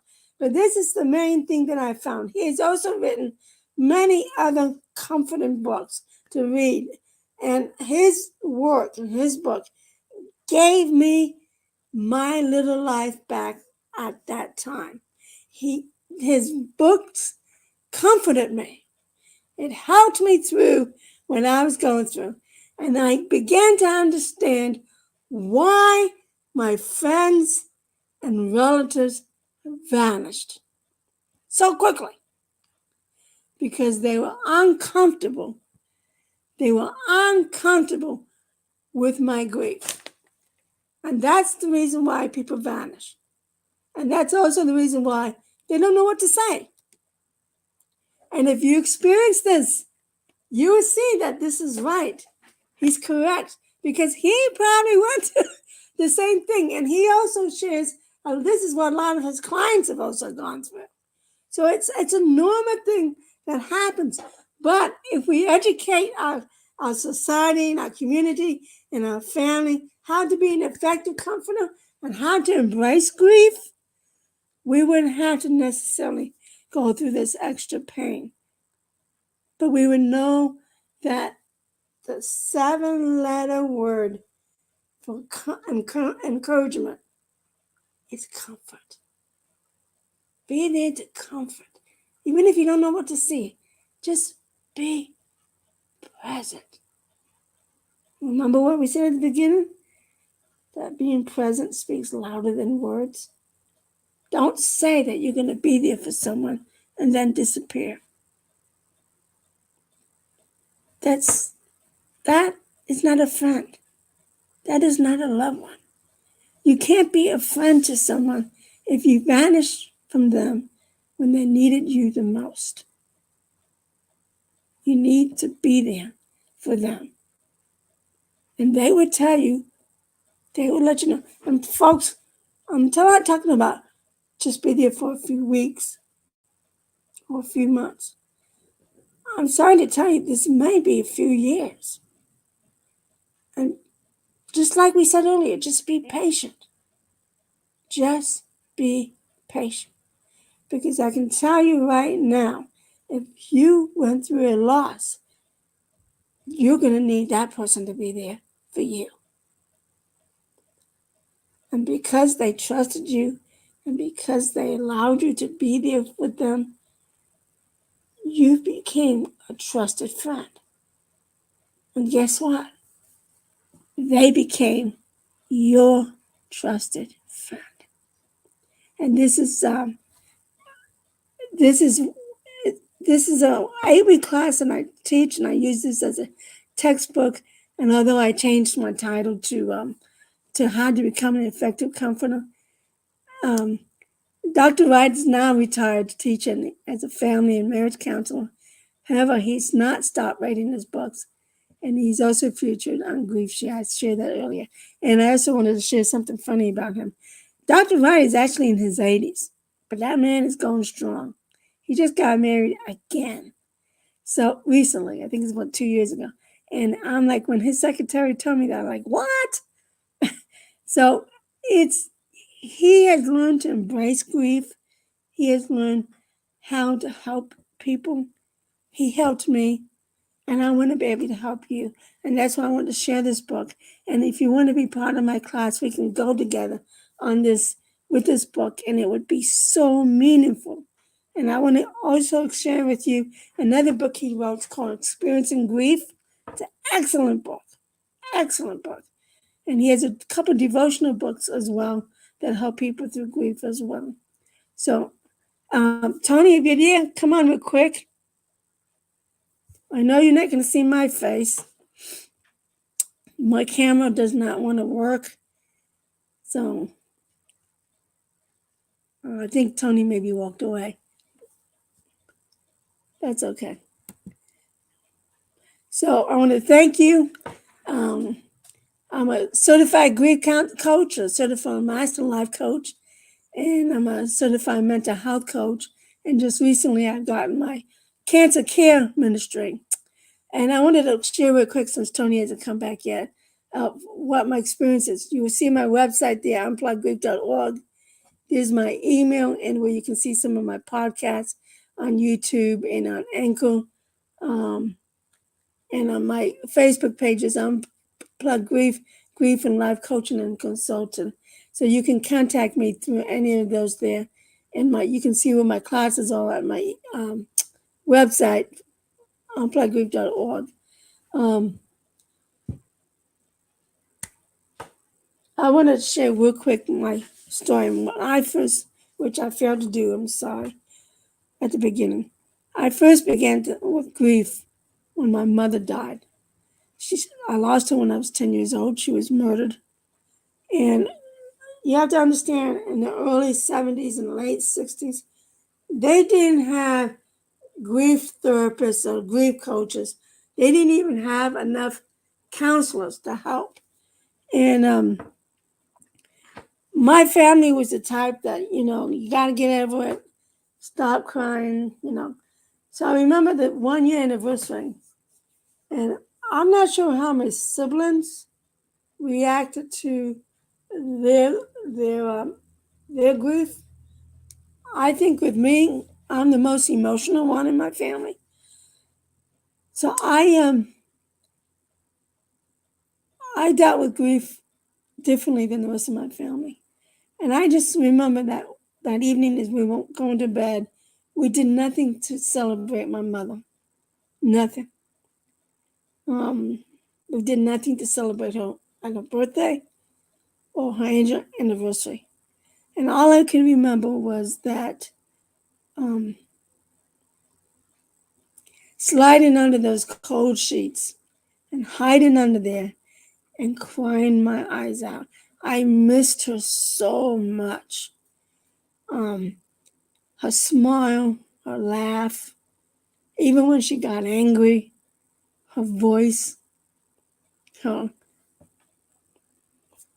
beautiful Dominican face, her wig that she liked to wear, her outgoing. She was very, very outgoing.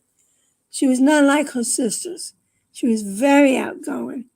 And she would really get disappointed a lot when there was supposed to be a family event and her sisters and her mother did not show up. And I remember how she would be so angry and upset about that.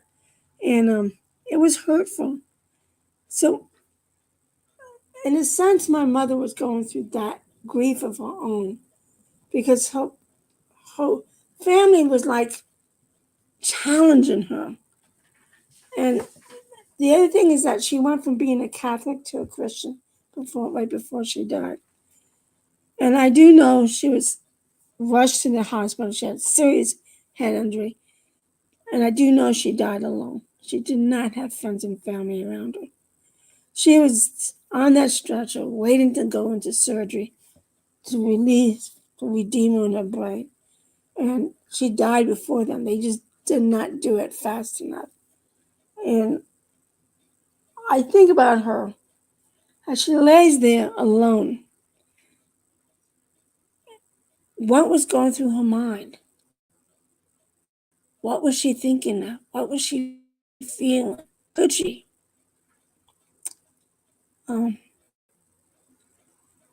It's just, sometimes you want to find that answer, even if you know you may never, but you imagine. So it's like she died alone. And then I learned when she was 10 years old, her father died.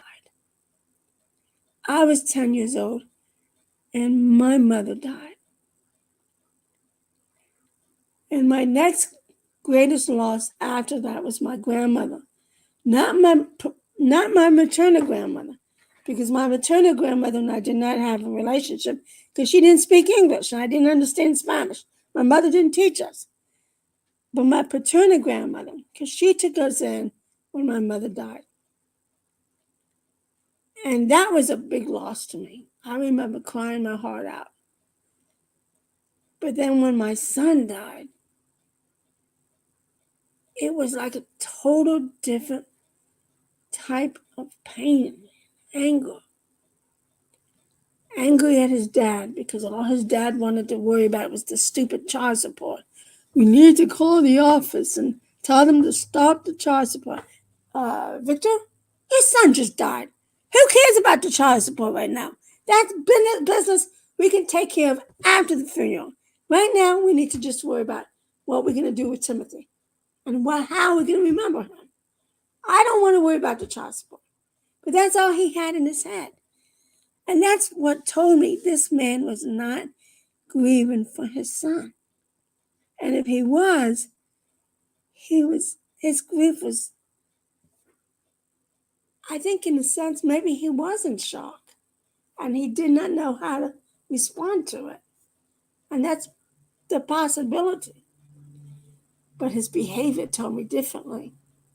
So I assumed differently. We had to be careful how we assume how people grieve. And I know I'm guilty of it myself. I sort of judged him because of his behavior about the child support, not the fact that our son just died. And for that, the child support took out another month. Karma comes and kicks you in the butt. I didn't, you know, the agencies all got the death certificates. They all knew before I came, because I own actual death certificates. And by the time I went there, they already had known about it. So they still took out March, because he died March 1. But then they took out April, which was Timothy's birthday. And I'm like, oh, Victor. But I'm telling you, I had to learn through this experience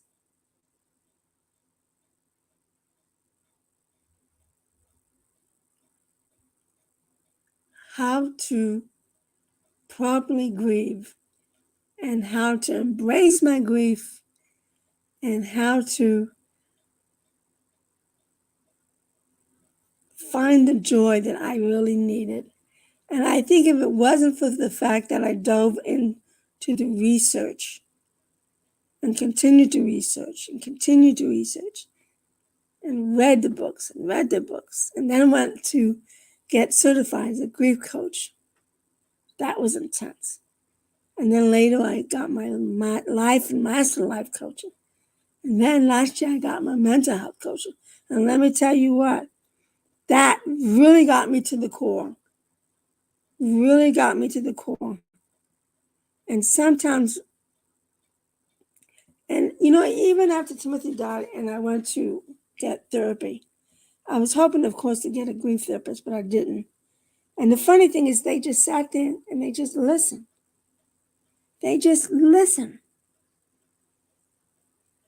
But they didn't know what to say or how or what to do because they're not grief counselors. And I remember I was at a meeting at Compassionate Friends local chapter, and I remember one mother was saying that she went to go to talk to what she thought was a grief therapist, and only to find out it wasn't, and she was upset. And that's what sort of inspired me to become a grief coach, because there are many times we can't find a grief therapist.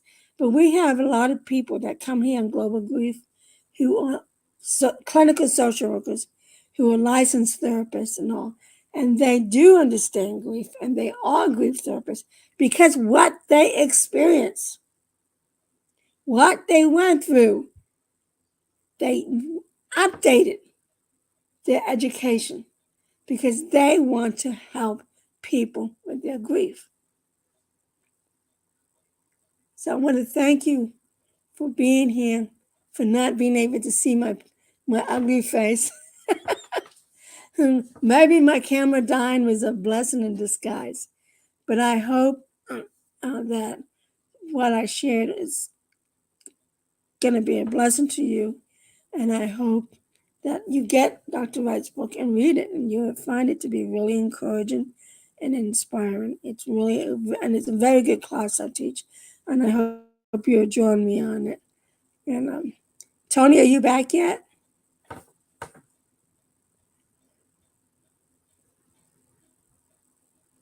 Tony.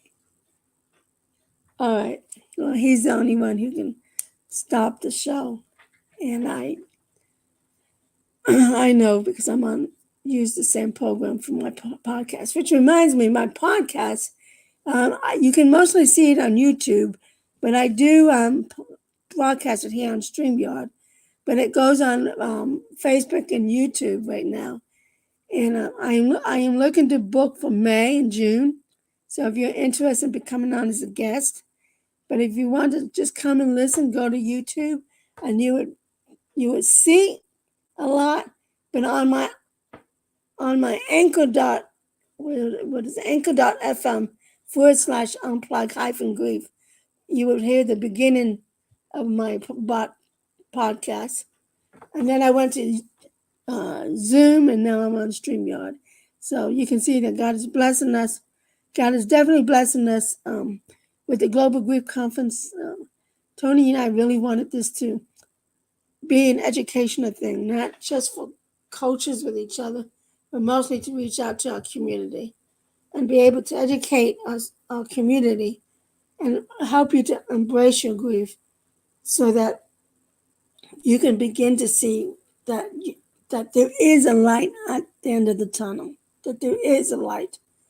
And I want you to know that I have reached the end of that tunnel, and it's the word hope all lit up for you. There is hope for everyone. And when my son died in my arms, I told him, just go to God, go rest in his arms. And in the morning, when Jesus comes, in the morning, the first face you're going to see is Jesus. And I will meet you in heaven. And I hope and pray that if there is that, I know there is that comfort zone for people who believes that my mother and grandmother and grandfather, and even my maternal grandmother, would have welcomed Tim into heaven. But I know, as my Christian beliefs, that the Bible teaches that he just sleeps right now until Jesus comes, and that's when I know he's gonna go. And I lost my podcast. Okay, I'm sorry. That's what happens when you're talking and your eyes are closed. Tony, are you there?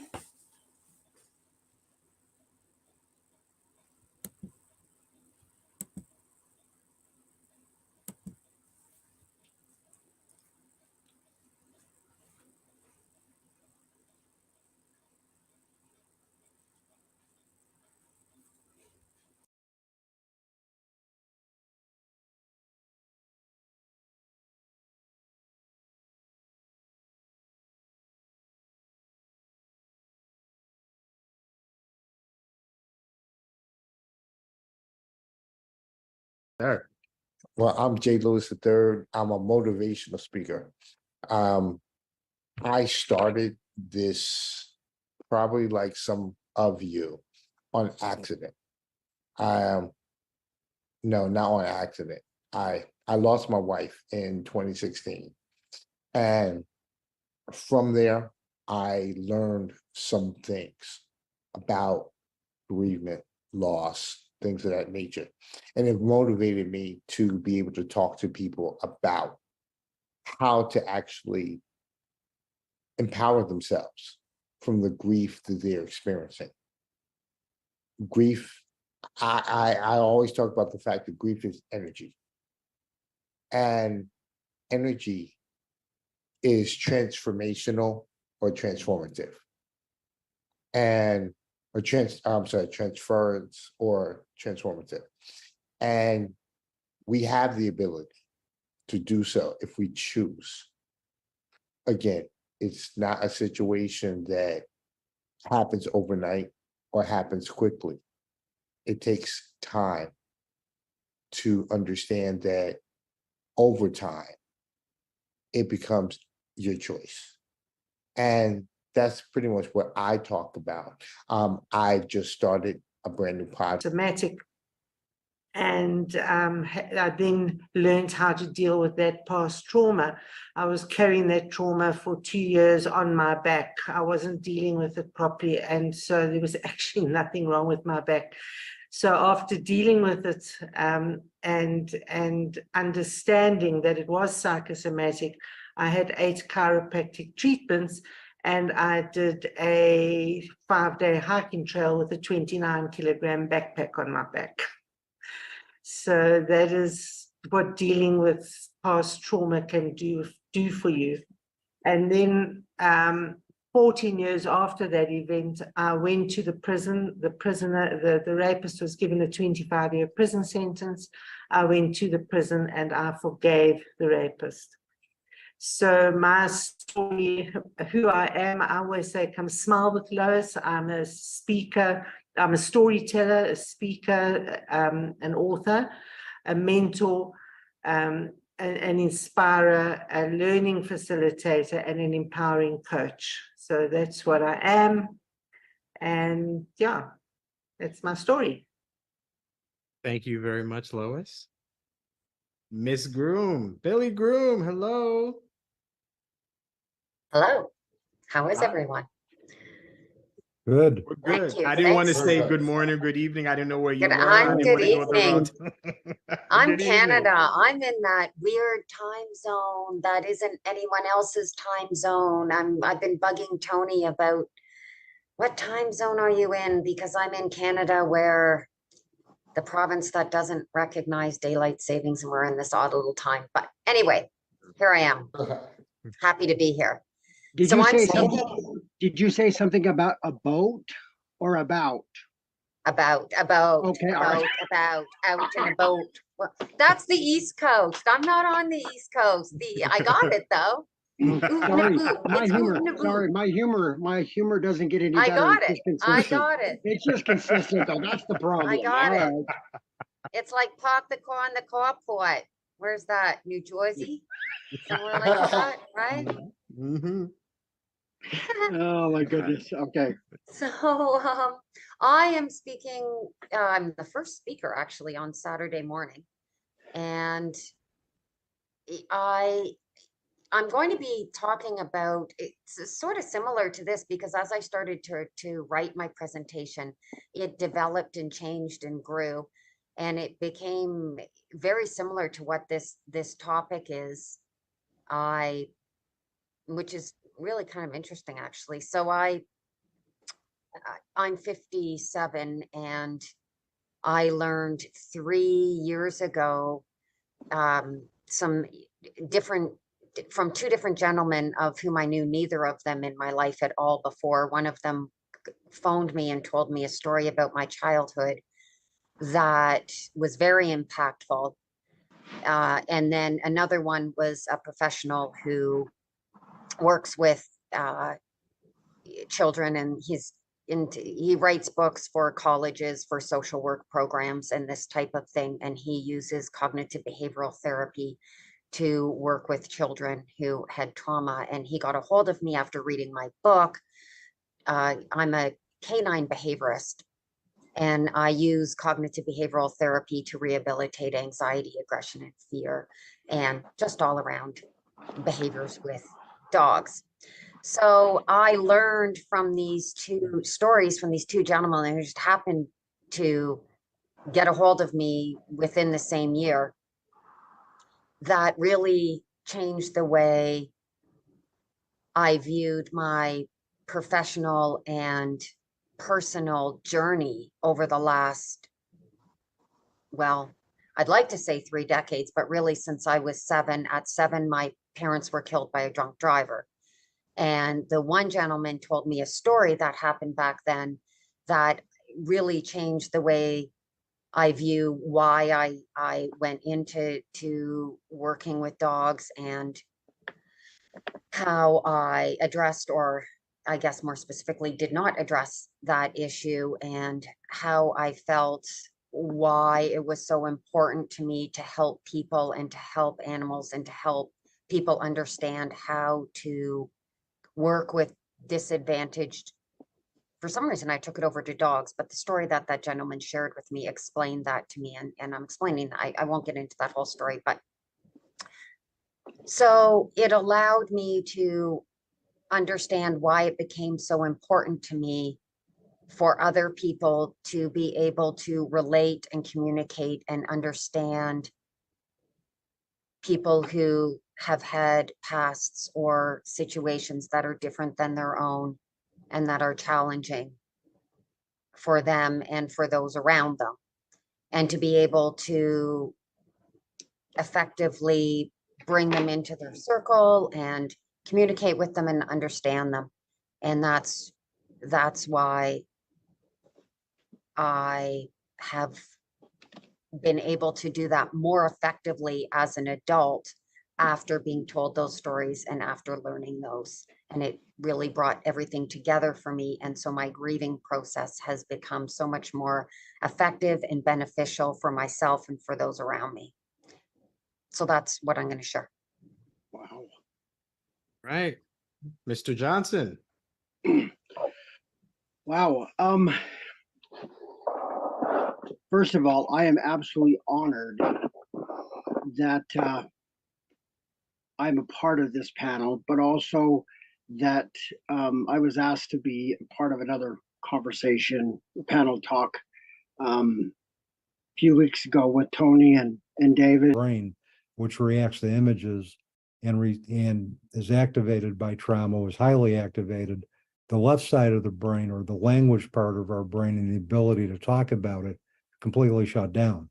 And so a lot of times people will say, well, I have no words, and that may be because of some specific changes. So what I'm getting to is, yes, talking about it is important, but also I think having the prerequisite coping skills to deal with that is also important, because talking about it for people that have experienced severe trauma can simply just re-trigger trauma.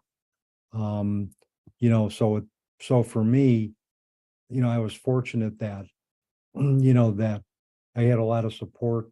I was in therapy with an individual who helped me get in touch with the coping skills I would need to re-engage in a world that was different. And I was able to talk about it freely. But I think in general, yes, being able to share your story in a community that supports it, where there's universality, where you can identify and individuals can identify with you, is very therapeutic and very healing.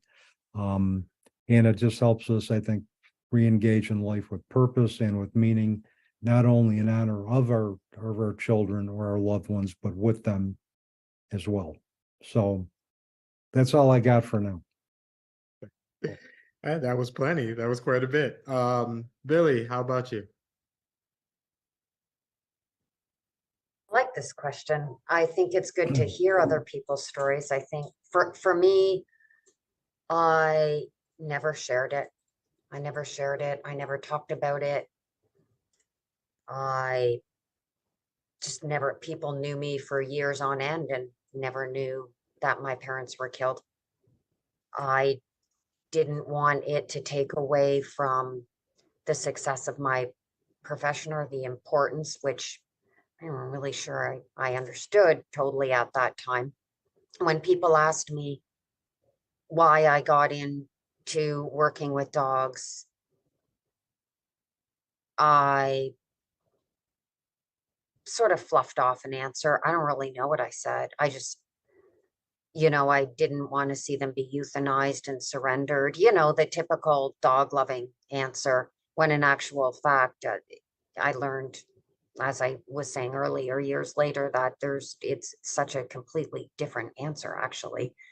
But I don't know, I just never talked about it. I didn't want it to override, because some people will do that, especially in my or I shouldn't say especially in my profession, because perhaps it happens in other professions as well.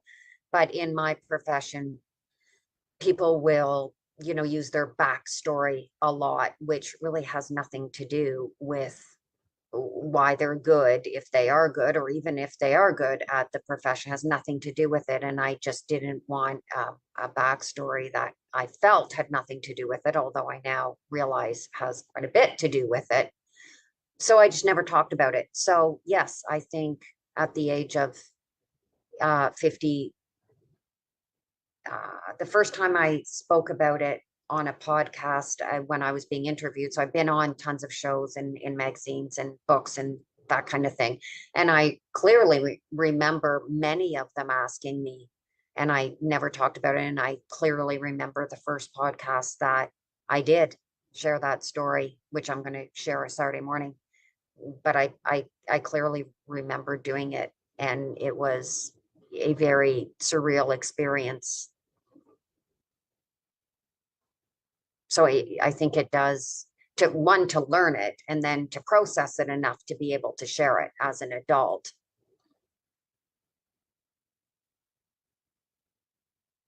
Um, Oh, you're muted, Harvey.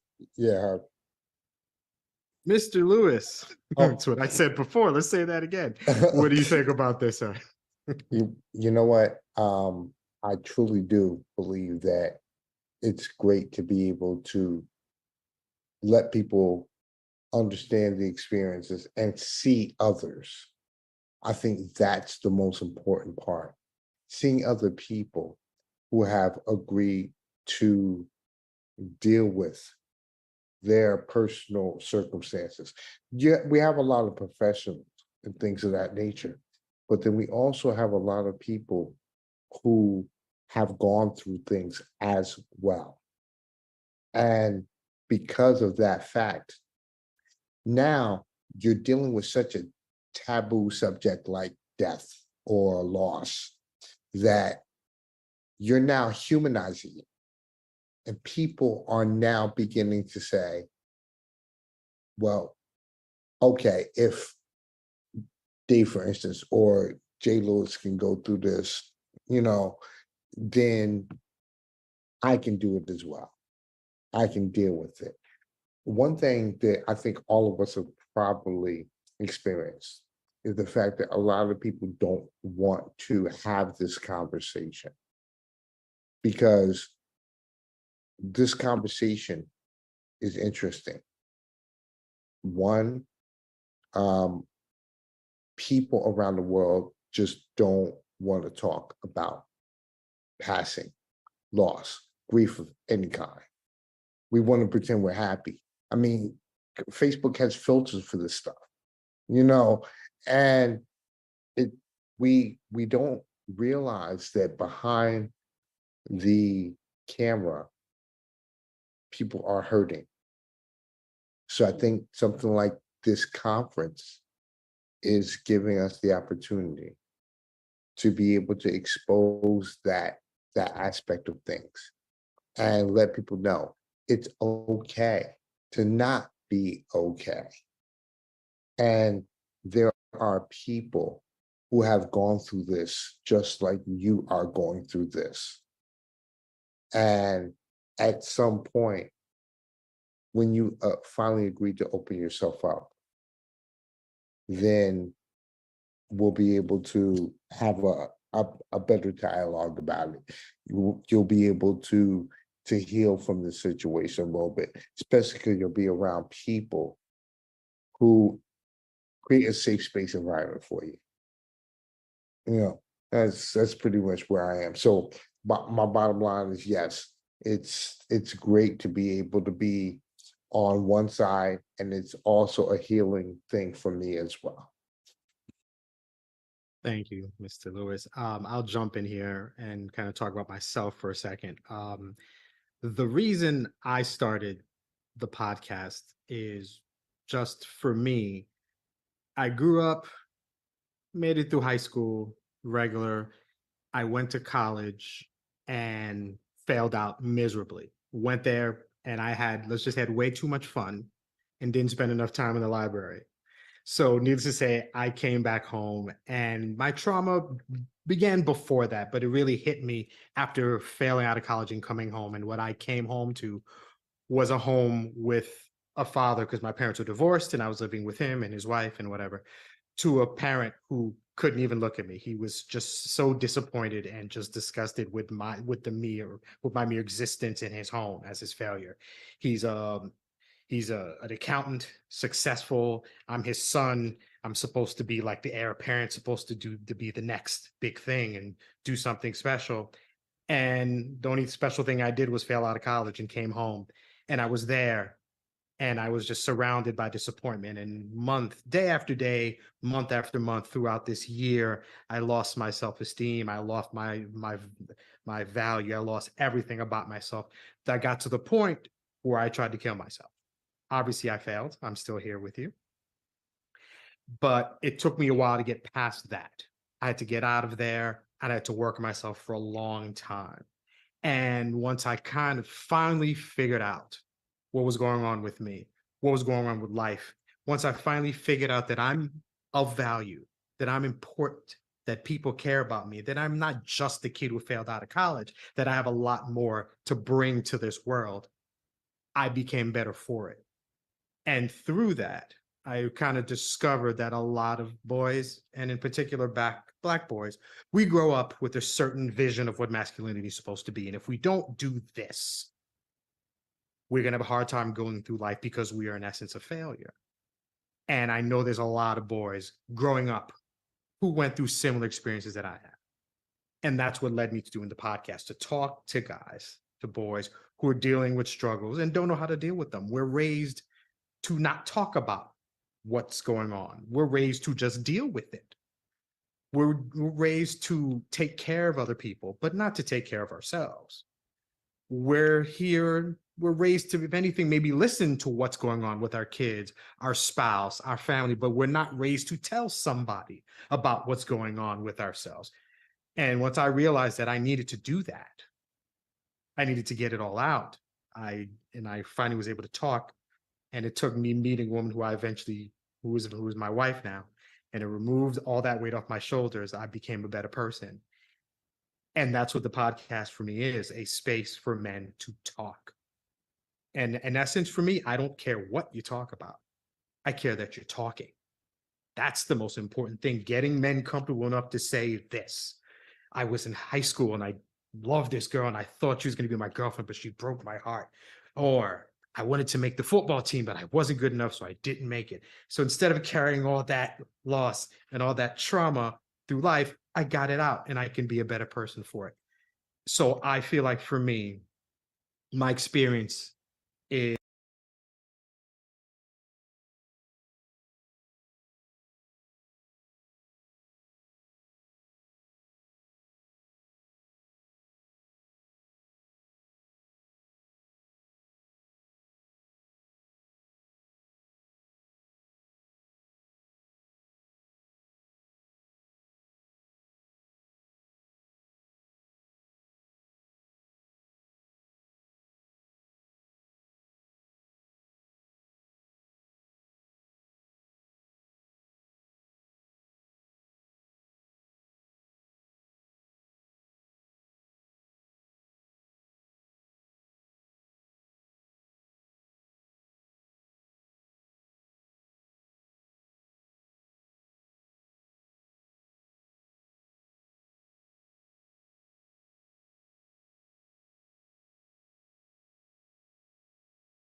Hi, good day, everybody. My name is Rob Guttrow. I am an author and I am a medium. I'm also a paranormal investigator. In my day job, I'm actually a scientist. I'm a meteorologist. So I use my knowledge of science to explain what happens after we pass, and that includes both people and pets. I'm here today to talk about pet loss and pet grief, and how our pets communicate from the other side. So it's much the same as people. But to give you a little background, I have written 3 different series of books to help explain what happens after we pass, so that it's not as traumatic, and that we have an understanding. So the first series of books is Pets in the Afterlife. I have 4 books in that series. And I teach you what signs to look for from your pets. Because pets have intelligence. Pets have the intelligence of a 3 to 5-year-old child. And they do much the same from the afterlife as they do in the physical world. So those are things to watch for. Another series of books is called Ghost on a Medium's Vacation, where I go on vacation and I have encountered people who have decided to stay earthbound versus those who have crossed over, and I will explain that. And then another series called Ghosts and Spirits, about paranormal investigations that I've gone on. So there's a whole bunch to unpack here, but the primary reason I wanted to focus on pets in the afterlife is because 67% of American households have a pet, myself included. I'm a dog dad. I currently have 3 dogs, and I have 4 dogs in spirit. And losing them to me was like losing a child. We don't have human children. So it is, to us, it is like losing a child. The reason I wrote the books I wrote is because I wanted to help pet owners in their time of grief and loss over their beloved pets. Something important to know is that the physical form of our pets in this life is really inconsequential because our pets continue on the other side and they're all waiting for us. So there have been studies that I cite in my book about why pet loss is so devastating to us. If you have a pet, or you have a pet who passed, it is really like raising a child. We take our pets to school, we train them, we teach them how to go to the bathroom, we teach them how to play well with others, we teach them language, we teach them routine. They read our emotions, and they know exactly what we're feeling. They know when we're happy, when we're sad, when we're angry, and when we need some attention. So just like a human child, they know those things. And that's why we grieve so deeply when they pass. So pets generally, dogs and cats generally live only between 10 and 20 years old.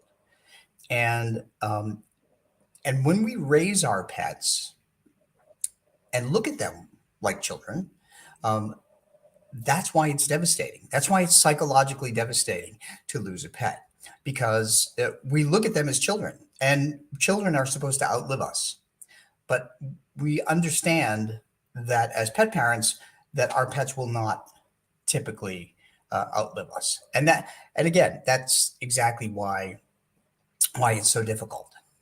So I mentioned that I'm a medium, and in order to understand how I'm able to communicate with pets and how you can communicate with your pets that passed, a little bit of background.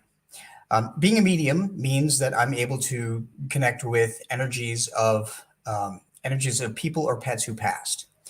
And back when I was a 13-year-old, I had a very shocking experience when my grandfather, who had passed away, had materialized in front of me. And he scared me. He scared the daylights out of me. I kind of buried that. I told my parents, of course, and my mother articulated that she had the ability, but she didn't use it. And I found out my grandfather, the one who appeared to me, had the ability. So it ran in my family. But that doesn't mean that everybody can't see signs from the other side. Just means you have to look a little harder. So in 2005, I had a puppy named Buzz. He was 7 months old, and his leash opened when I was walking him, and he was killed by a car. It's a grief that you don't forget. You don't forget it, but you can work past it over time. Everything happens for a reason. And I know that's something that people have said all the time, but it is in fact true. When Buzz passed, he provided messages in many different ways to let me know that he was still around. He appeared visibly. He appeared in my dreams. He moved things in the house. He used to love sneakers, so he would. At one point, he actually picked up a sneaker from the other side, from Spirit, and carried it across the hallway. And my roommate saw it at the time, and he freaked out. But they have that ability. They can move things, and it's all about energy. Musical signs are also another thing that pets use. And Buzz used one. The very first sign he gave me was a musical sign. After he was killed by a car, I walked into my home and the radio was on. The radio wasn't on when I left, and there's nobody else in the home. And it was playing Garth Brooks' song, The Dance, which is a song about a man who experienced intense love for a very short period of time, is very thankful for it. And then the person either passed away or went away. And that was a powerful message to me. I was paying attention. I also used to keep a diary, and it's important for you to keep a diary too, especially if you see any kinds of signs, because you have to make note of the date. So one thing I've learned about spirits is that they come around on certain dates: birthdays, anniversaries, and holidays.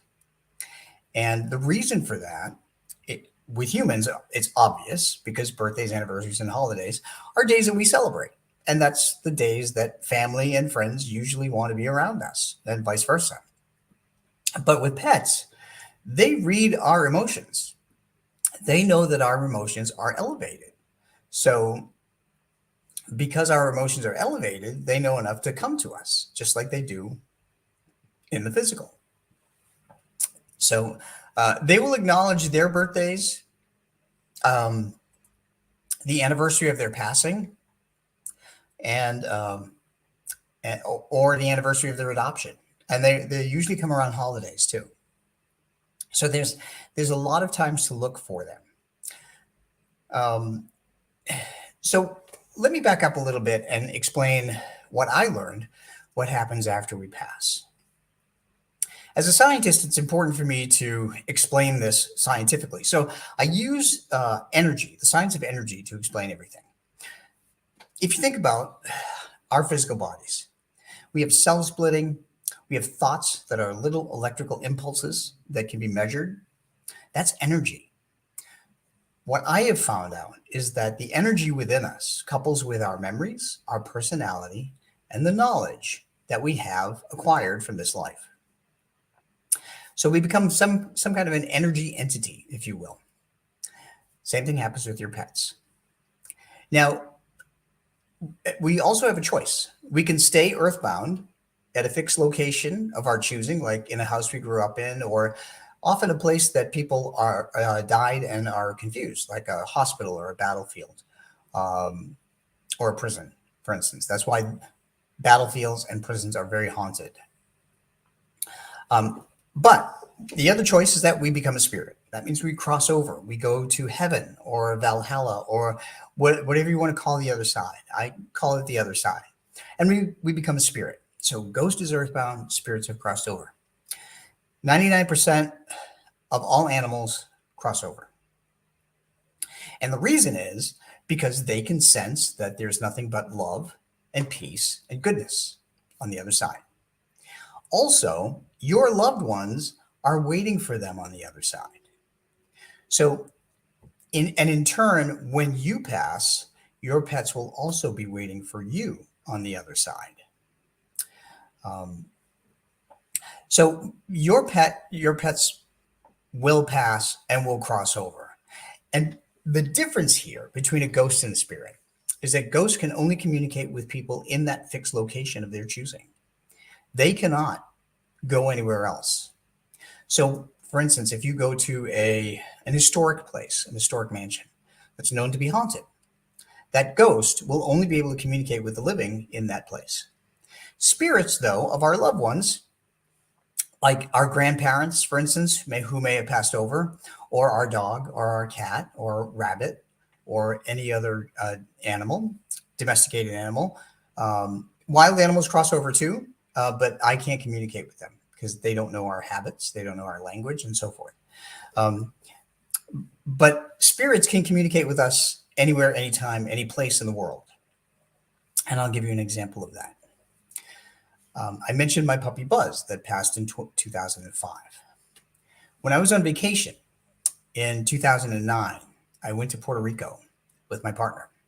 And we'd never been there. We went to Old San Juan. And we came to an intersection that had 5 streets. And we had to choose what street to go down. We'd never been there, so we didn't know, and we didn't have a map. So I was drawn to one particular street, and I didn't know why. So we walked down that street. At the end of the street, there was a dog walker. The dog walker had about 5 or 6 dogs, and one of them was a Weimaraner, which Buzz was, that looked exactly like him. And at that very moment, I heard Buzz say, "Dad, do you know what today it is?" And I thought, what was that? I realized right there that it was February 22nd, 2009. It was 4 years to the day that he passed. And that's how spirit works. There's no such thing as a coincidence. So that's just one example that I'll be discussing today. How do dogs and cats and other domesticated animals have the ability to communicate? Well, in my books, I cite Dr. Stanley Coren. He's a gentleman who's written quite a few books on the intelligence of dogs. That was one of his book titles, The Intelligence of Dogs. Another book title is How Dogs Think. And in the book, he explains different levels of learning. He says language and obedience training, game playing, instinctual intelligence, loyalty, emotional intelligence, routine, nose location. Different barks mean different things, or different meows mean different things. The body language of an animal means something different. And they also give you some facial signals. I have 3 dogs, and I can tell when they're happy and when they're disgusted that they're getting the wrong treat. So they do. So with all those levels of learning, they have the ability to communicate. And Dr. Coren concluded that dogs, he uses dogs as a baseline, but this applies to other domesticated animals, have the intelligence of a 3 to 5 year old child. Now that can also apply to horses and cats. Also, I've also been able to communicate with rabbits and birds and a rat and various other animals that live at home. So one other thing that I wanted to address in terms of science is the scientific proof of emotions. Because there are some people who do not have pets that think that animals don't have souls, which is ridiculous. A soul is energy coupled with memories, personality, and knowledge. So every living thing has a soul. One scientist in Atlanta, Georgia, Dr. Gregory Burns, he's a professor of neuroeconomics at Emory University. He decided that he was going to give people scientific proof that animals have the same emotions that we do. Now, if you're a pet parent, and you probably are if you're listening to this talk, you know that your pets have emotions. But what he did is he trained his dog and a bunch of other dogs from his lab mates to stay still for an MRI. And if you had an MRI, you know it takes a long time, and it's very loud, and it's very claustrophobic, and it's very uncomfortable. Using earplugs, he trained these dogs. And what he did was he scanned their brains with an MRI. He scanned their brains when the pet parent went up to them versus complete strangers. And what he saw was that the caudate section of the brain lit up with love when the pet parent came. It did not light up when a complete stranger came. So he proved scientifically that dogs have the same emotions that people have. Now,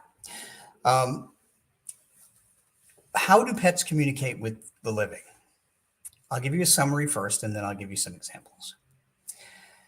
So dreams are the easiest way for pets to communicate. In fact, dreams are the easiest way for anyone to communicate who has passed away. So if you have dreamt of your loved one, that's generally a sign from them to let you know that they're okay.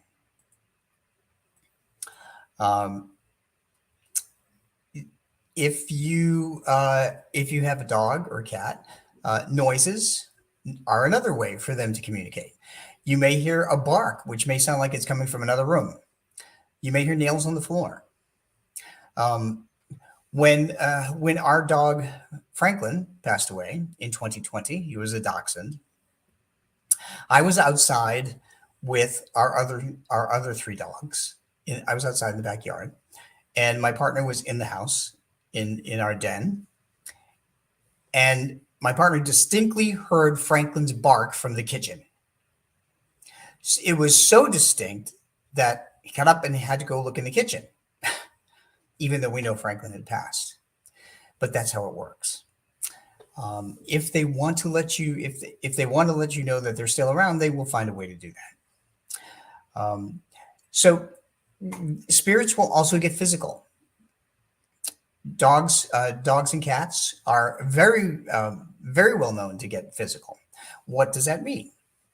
That means that, especially with cats, if you're laying in bed, when you're calmed down and you're not distracted by a phone or noise or television or anything else, you may feel them pad across the end of the bed.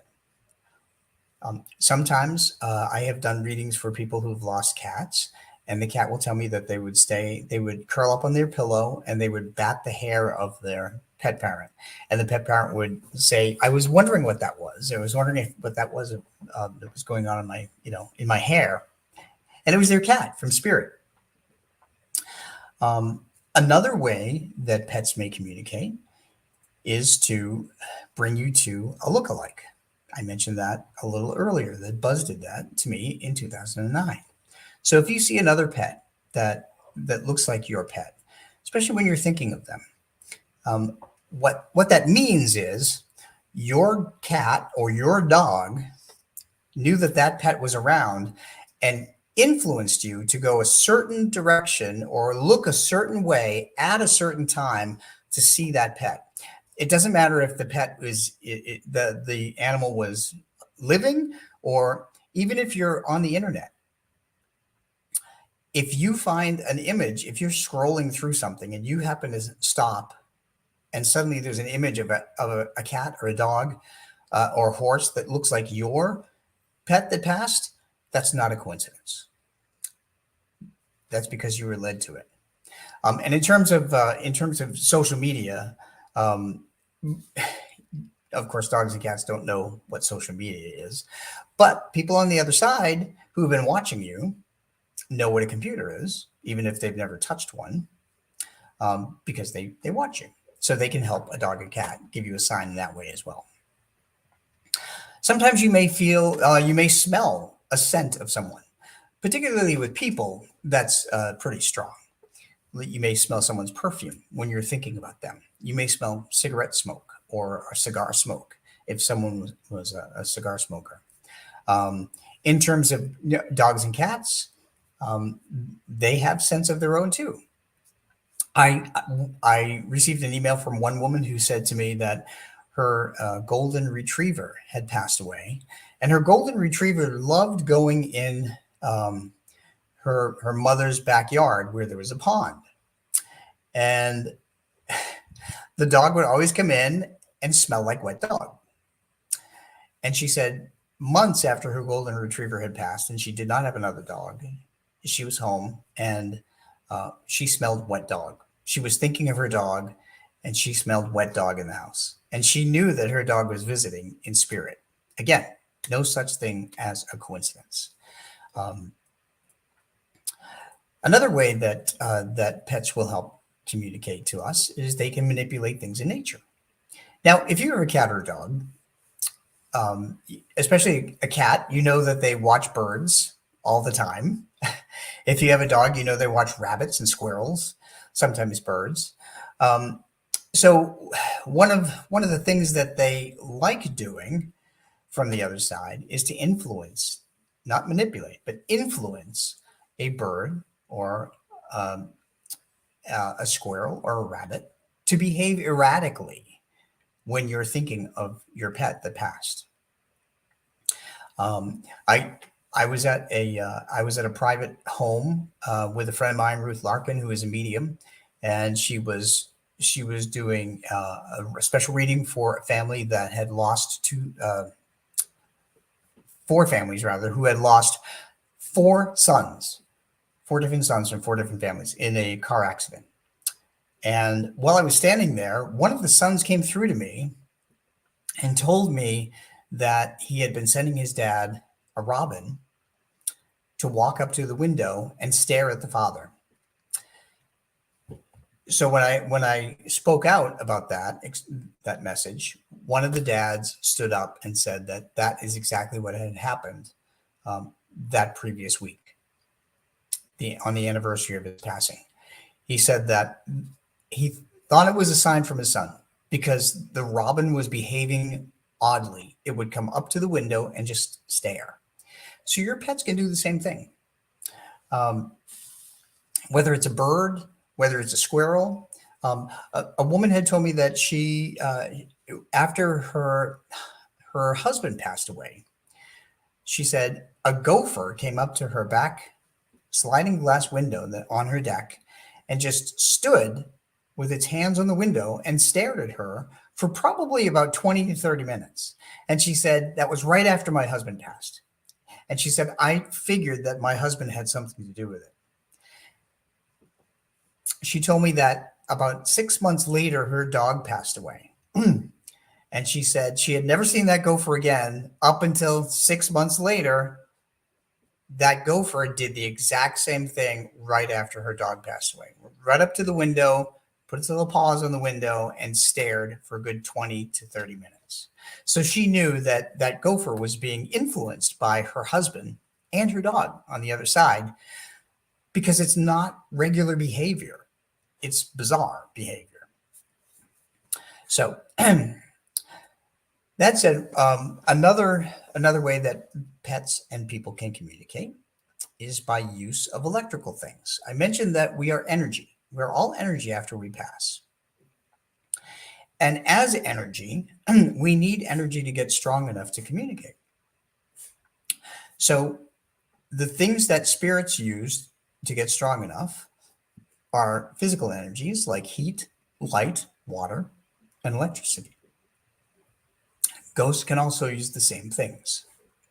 If you watch a ghost hunting show, you'll notice that sometimes investigators will go into a haunted place and their batteries will drain. So ghosts are absorbing that energy so that they can get strong enough to communicate. Same thing with spirits. Spirits who have crossed over, they can, manipulate the lights. The distinction between ghosts and spirits in terms of energy, though, lies in the emotional energy. So ghosts use negative emotional energies like fear, anxiety, depression, and anger. Those are the things that help fuel a ghost. So if you go into a haunted place and you're feeling anxious, you're basically plugging in that ghost. Spirits, however, use love, faith, and hope. Those are the things that bring them back. And in 2008, my dad passed. He was the first one in my immediate family that passed. Since then, my mother had passed in 2013. But my dad liked to manipulate electricity. During the week of his passing, he shorted out a plug in the kitchen, and he also he shorted out a light. Well, he didn't allow a light to go on. We had installed, my partner and I had installed a new floodlight in my mother's house in her backyard, and turned it on, and the floodlight would not go on. It was brand new. It just came right out of the box. We took another one, brand new, out of another box, put it in, wouldn't go on. So finally I said, okay, I know what's going on here. It's my dad. So I asked my dad, I said, can you please just leave the floodlights alone, let it work, because I know it's you. Sure enough, we turned the switch again and the floodlight went on. So I know it was my dad. The other thing my dad used to like to do, and your pets can do this too, is he used to like to play with the hall light, the light in the hallway that goes to my parents' bedroom. So after he passed, whenever my mother would walk down the hallway, the light would flash. Now, my mother had 3 electricians check that light because she wanted to make sure there wasn't a loose connection. She didn't want a fire. They could find absolutely nothing wrong with it. But I knew what was happening. I knew it was my dad because it only happened when she would walk down the hallway. She could turn the light switch on and not walk down the hallway and it wouldn't do anything. But as soon as she walked near it or she approached it, then it would start flashing. So it's kind of funny is that my mother, sometimes I would call her and I would happen to catch her when she's walking down that hallway and I could hear her shouting at my father to cut it out. But at least it was kind of a comfort too that, my dad was still there.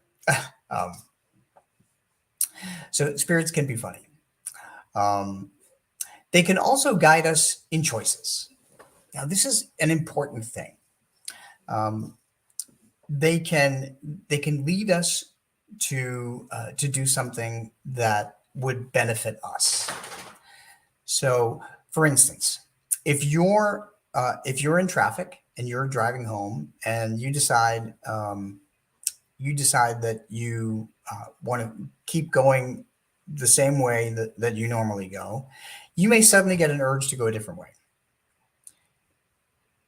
When you go that different way, you may later learn that you could have been involved in a fatal accident. What happened is spirits will influence you to go a different way to save you. That very thing happened to me. I was at a convention in Baltimore last year, 2 years ago, and there was a spirit watching out for me because when I was in the garage, the parking garage, trying to find my keys, I had dropped them under my seat, and it took me about 5 to 10 minutes, probably more like 5 minutes, to find the keys. Once I got on the highway, I realized that in front of me, a massive car accident had just happened. Had I not dropped my keys accidentally under my seat, I would have been involved in that car accident. So I know somebody was watching out for me, and that's how it works. The other thing too about pets is that pets will also guide us to the next pet they want us to adopt. So for people who think that you can't adopt another pet, that you'll be betraying or trying to replace another pet, that's not how they feel at all. Instead, they want us to use the love that we have given to them and give it to a pet that needs it. They know that they can't be replaced. In fact, I've done some readings for pets where they will insist that the pet parent adopt a pet of the opposite sex because they want to be the only male dog or the only female cat. So they've come through kind of funny like that, and you can gauge that just by your experiences with your own pet. I'm trying to look at the comments too, by the way, so I'm not ignoring you. But they will inspire you to pick a different pet. There are 2 instances I can share with you of that. In one particular instance, a woman had written me and she said that she had a black and white dog. And she told me that she decided that she would adopt another dog, but she did not, absolutely not, want a dog of the same coloration. She said she only wanted the one that had passed in that coloration because she wanted to let the dog who passed in spirit know that she wasn't trying to replace the dog. So, but her dog had other ideas. So when she and her husband went to a shelter she put in for adopting this medium-sized brown dog. And I can't remember what mix it was. I think it was a boxer mix or something. When she got to the shelter, the next day, somebody had actually adopted that dog out. And she was just beside herself. She said, well, I really want to adopt another dog. Well, they brought another dog to her, a medium-sized dog. It was a black and white dog.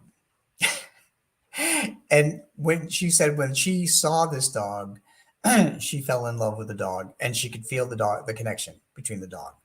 She wound up adopting this other dog. And she said, I just don't understand what happened. And I said, your dog in spirit knows that they can't be replaced, but they led you to this other dog that resembles them so that you would always know that they're around. And that's how it works. In another instance, a woman wrote me and told me that this is one of my favorite stories. She had a dog named Bullet. And when Bullet passed away, she said that she was grieving very hard, and she promised herself she would never get another dog. Well, months later, she said she was driving by the SPCA in her neighborhood, and something told her to pull over. Well, that something was her dog Bullet, as she found out. She said she didn't really want to go inside, but something told her that she needed to go inside. So she walked inside the SPCA, and she said, well, I guess I'm here, so I might as well look at some dogs. She said, I just lost my dog a couple of months ago. I'm not sure why I'm here. I'm not sure if I'm ready to do this. And they let her walk through the shelter. They took her through the shelter. She said she walked through the entire shelter, and she got to the last cage at the end of a row, and on the bottom, and she crouched down. And there was a dog whose name was Trigger.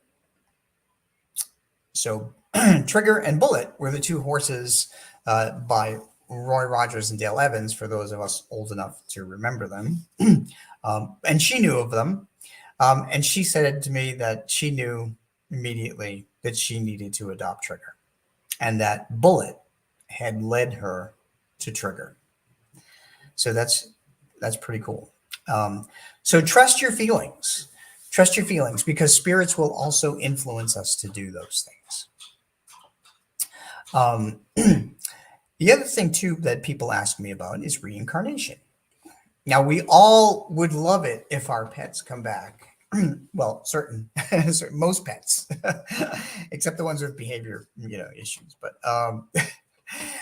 no, but seriously, some people have asked me about reincarnation. So the way that I have found out that reincarnation works is that everybody waits for us on the other side. Everybody waits until everyone they know in this life has passed before we all come back, and we all come back together.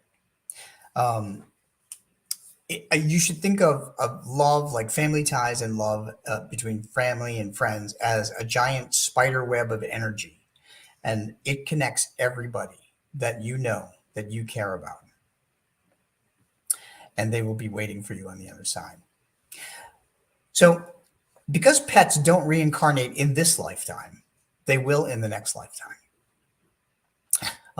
They do, however, not only do they help us pick another pet, but they also come back. If you adopt another pet, they teach the other pet to have a habit or two that they had in life. So, for example, one of the very first dogs that I read that was not Buzz was in a medium event with my friend Barb Mallon. And it was a little Chihuahua named Chico who had come to me. I was just sitting in the audience, just taking in the event, and this little beige Chihuahua kept coming up to me in spirit, and he kept saying, "My name is Chico, Chico, Chico," and he said, "I'm here for somebody." And I just thought, okay, I'll try and figure this out. So during the break, I was talking to myself, yes, aloud. And I said, "Okay, Chico, show me your person."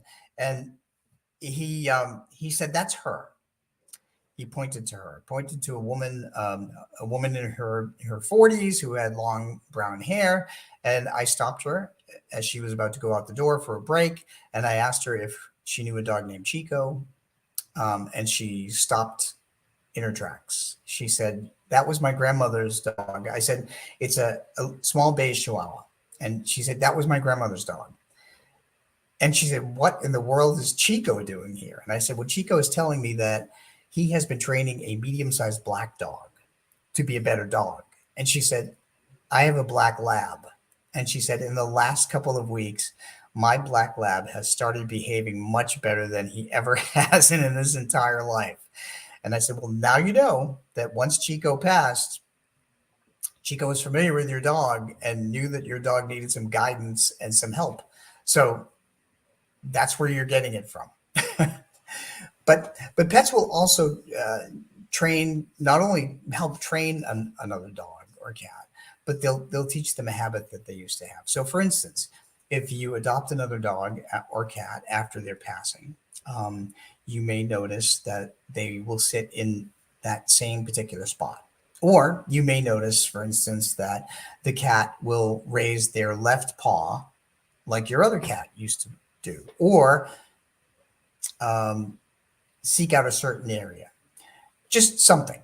That's pretty much how it happens, that they will teach them to do something that they used to do, just so you know that they're still around. So a couple of things, I'm going to go back a little bit about the crossing over. Usually, as I said, our loved ones are on the other side and they're there to help our pets cross over. So you really don't have to worry about anything. You can, however, before your pet crosses over, ask your loved ones to be there waiting. Now, in 2020, we lost 2 dogs. We lost our Weimaraner, Dolly, and our Dachshund, Franklin. 2020 was an awful year, but they were both seniors. Franklin lived to be 16 and a half. Dolly lived to be almost 16, which is unheard of for a Weimaraner, but she had a lot of issues, but she was a trooper. And she was my heart dog. She was the one that I was the closest to. So there was one experience that I had, and anybody could have them if you just open your mind to it.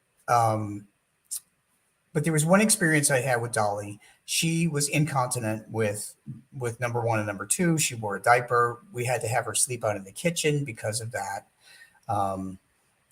And what I would do every night is, for a whole year, in her last year, I would go out in the kitchen at night after I got her comfortable. Our little dachshund, Tyler, would come with me, who was bonded to Dolly. And I would put my head on Dolly's big bed, and Tyler would curl up against her, and we would wait until Dolly fell asleep.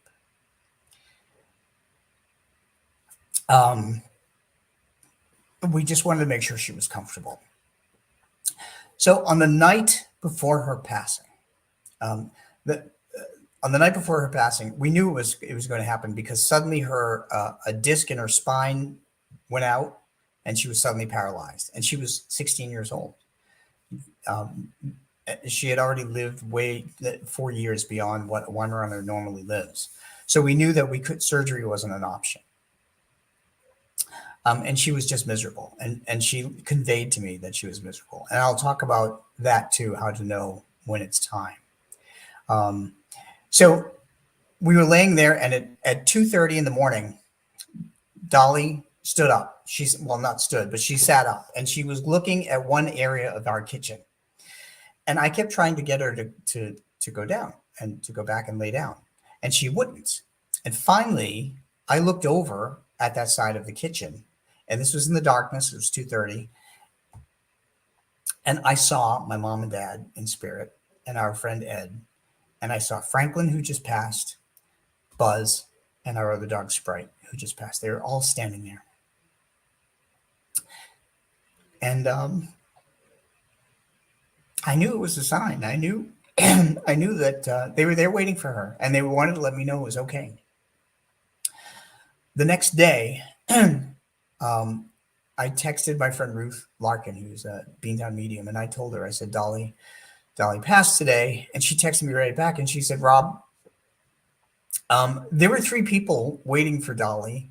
She said, of course, your 3 dogs were there, but your mom and dad were there, and some other guy that I don't recognize, and that was our friend Ed. So she had already connected with Dolly on the other side, and she confirmed exactly what I saw. It was comforting, but it was also difficult to see. But they want us to know that they are with our pets in spirit. So that said, I know I'm running out of time here, but a couple of things that people always ask me all the time. Does my dog or cat or horse forgive me for helping them cross over? And the answer is yes. There's nothing to forgive you for, actually, because when you have the courage to help your pet cross over out of pain, excuse me, you have learned the lesson of unconditional love that they were sent here to teach you. So there's no forgiveness, and they don't want us to feel guilty at all. Instead, they always appreciate us, and they have nothing but love from the other side. So please know that if you have to make that choice, that's exactly what's happening. Ways, by the way, to know if your pet is ready is if they, of course, stop eating, if they stop drinking, if they distance themselves from other pets, or if they distance themselves from you. Our dog Franklin, before he passed, he would always stay with us in the den when we were watching television after dinner. He didn't have much function in his back legs because he also had a spinal issue at 16 and a half. But the last week, he gave us a sign that it was time. He pulled himself up out of bed with his front paws, and he walked across the room to try and go in the kitchen by himself to be alone. When your pet does that, that's an indication that it's time and that you can help them cross over at that time. A couple of tips about coping with grief and loss. You can set up a memorial. It can be simple. It could be just a photograph. It could be a photograph with their collar, or their favorite toy, or their ashes. What we've chosen to do is I have my dog's ashes with their favorite toy and with their collar, and of course with their picture. You can, when a dog passes or a cat passes or a horse or bird or any pet that you have, it's okay to put it on social media, because receiving sympathy is a way to help you feel not so alone. And remember, 67% of Americans have pets, so you're not alone. You can also journal things. Take out old pictures and look at them. Watch the progression as your cat has grown and aged and experienced fun things. Do something that your cat or dog used to like to do. There was one dog that I did a reading for that told me that on his last day, his parents took him to a drive-through to get ice cream. That was one of his favorite things.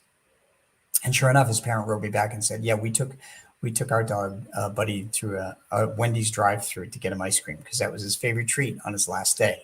And then we took him to a park so that he could watch other dogs play. So just a wonderful thing. If you feel like you need something physical to hold, take one of their stuffed animals and put it in bed. I will tell you that the last stuffed animal that Dolly put her head on was a big Woodstock yellow toy. I still have that toy. I have it on my nightstand, and sometimes I would put it in my bed with me, and I'll just hold on to it. I miss her. I miss her a lot. The grief eases over time, but the sense of loss can stay with you. That's because we love them so very much, and they know that. So there are many other ways that you can do things that will help you work through grief and loss. In my Pets in the Afterlife books, Pets in the Afterlife 3 Messages from Spirit Dogs and 4 Messages from Spirit Cats, I consulted with 2 professionals. One is a clinical psychologist to write a chapter on how to cope with grief and loss. And the other one is a social worker, a friend of mine, who counsels people with grief and loss as well. So you can find some references in there, some chapters on how to do things.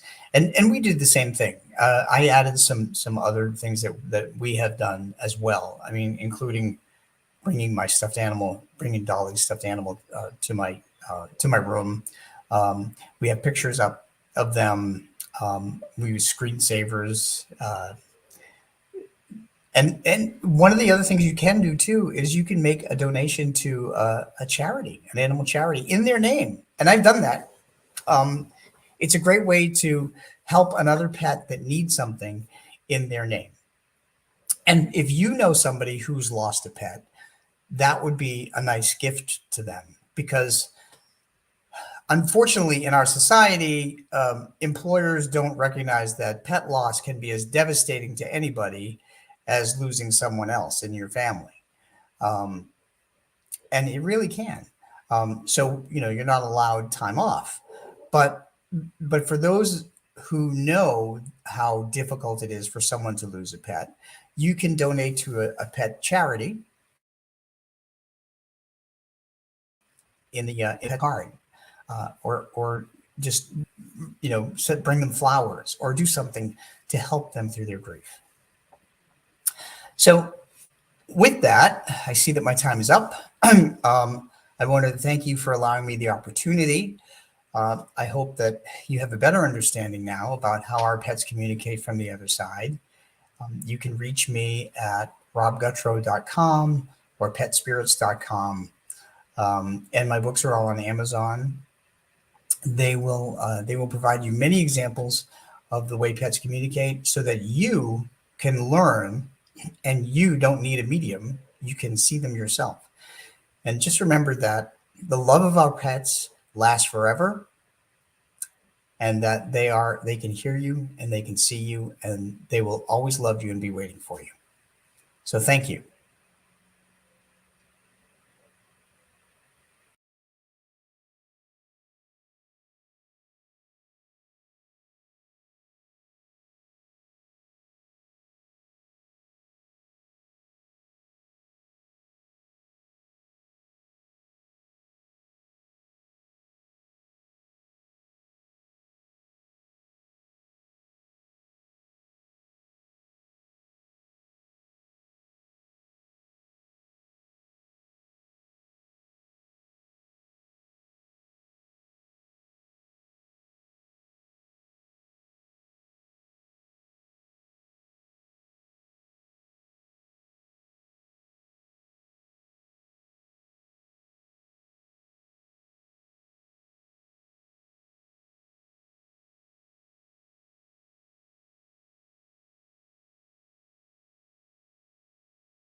Well, hello, Ada. Unmute Hi, yourself. Tony. How Yeah, you doing? I'm having some background noise, so I muted myself. Oh, Oh, you too? Everybody's coughing today. What's up? well, no, my throat was dry, so I'm trying to get some Gatorade in me. Yeah, so have you been enjoying the presentations today? Oh, they've been wonderful. I've been Oh my watching since God, as right? much as I could yesterday and as much as I could today, and everything has been fantastic. Learned something from each and every one of them, not Oh just man. about what they presented, but about myself. So that's been great. Yes, it's truly an eye opener, and I hope everyone who has been listening to us today, who has been tuning in, I hope that they've had a great time as Yes. well. And so, hey, we're here, and today, Ada is bringing a great topic to us, so we're going to dive into that. I'm gonna go ahead and let her introduce everything, and we're going to dive into this topic. And you guys sit back, grab some paper, and let us know what you think. Yeah, let's see how this flows. We're flowing today, so Yes, yes. the topic that I thought maybe we could touch on, I'm pretty sure somebody must have touched on some part of it. How your relationships change after we lose a loved one. See, that is a great topic, because I think when we do lose loved ones, our relationships change or they disappear, right? Yeah, They change in ways of the way that people talk or interact with you. First, I mean, that's a huge thing, right? Because the one thing that people always talk about is how people leave them, right? You know what I'm saying? The yes, relationships are no longer there, or oftentimes the people that we think that are there often come to us and say, this is too much for me. yeah, yeah, So they kind of blow everything off, yeah. or they don't. You can't take it personal. You really can't take it personal, because No, they don't understand. I know yeah, losing a child. When I lost a child, right. everybody, most of the people I knew that had children kind of stayed away from me. They were like, "Oh my God, no," Yeah. Like walking on eggshells. They didn't know Yeah, how yeah, to yeah, address you. Yeah. right. Or afraid to bring the kids around, Mm-hmm. right? Friends and stuff that I used to go do things with.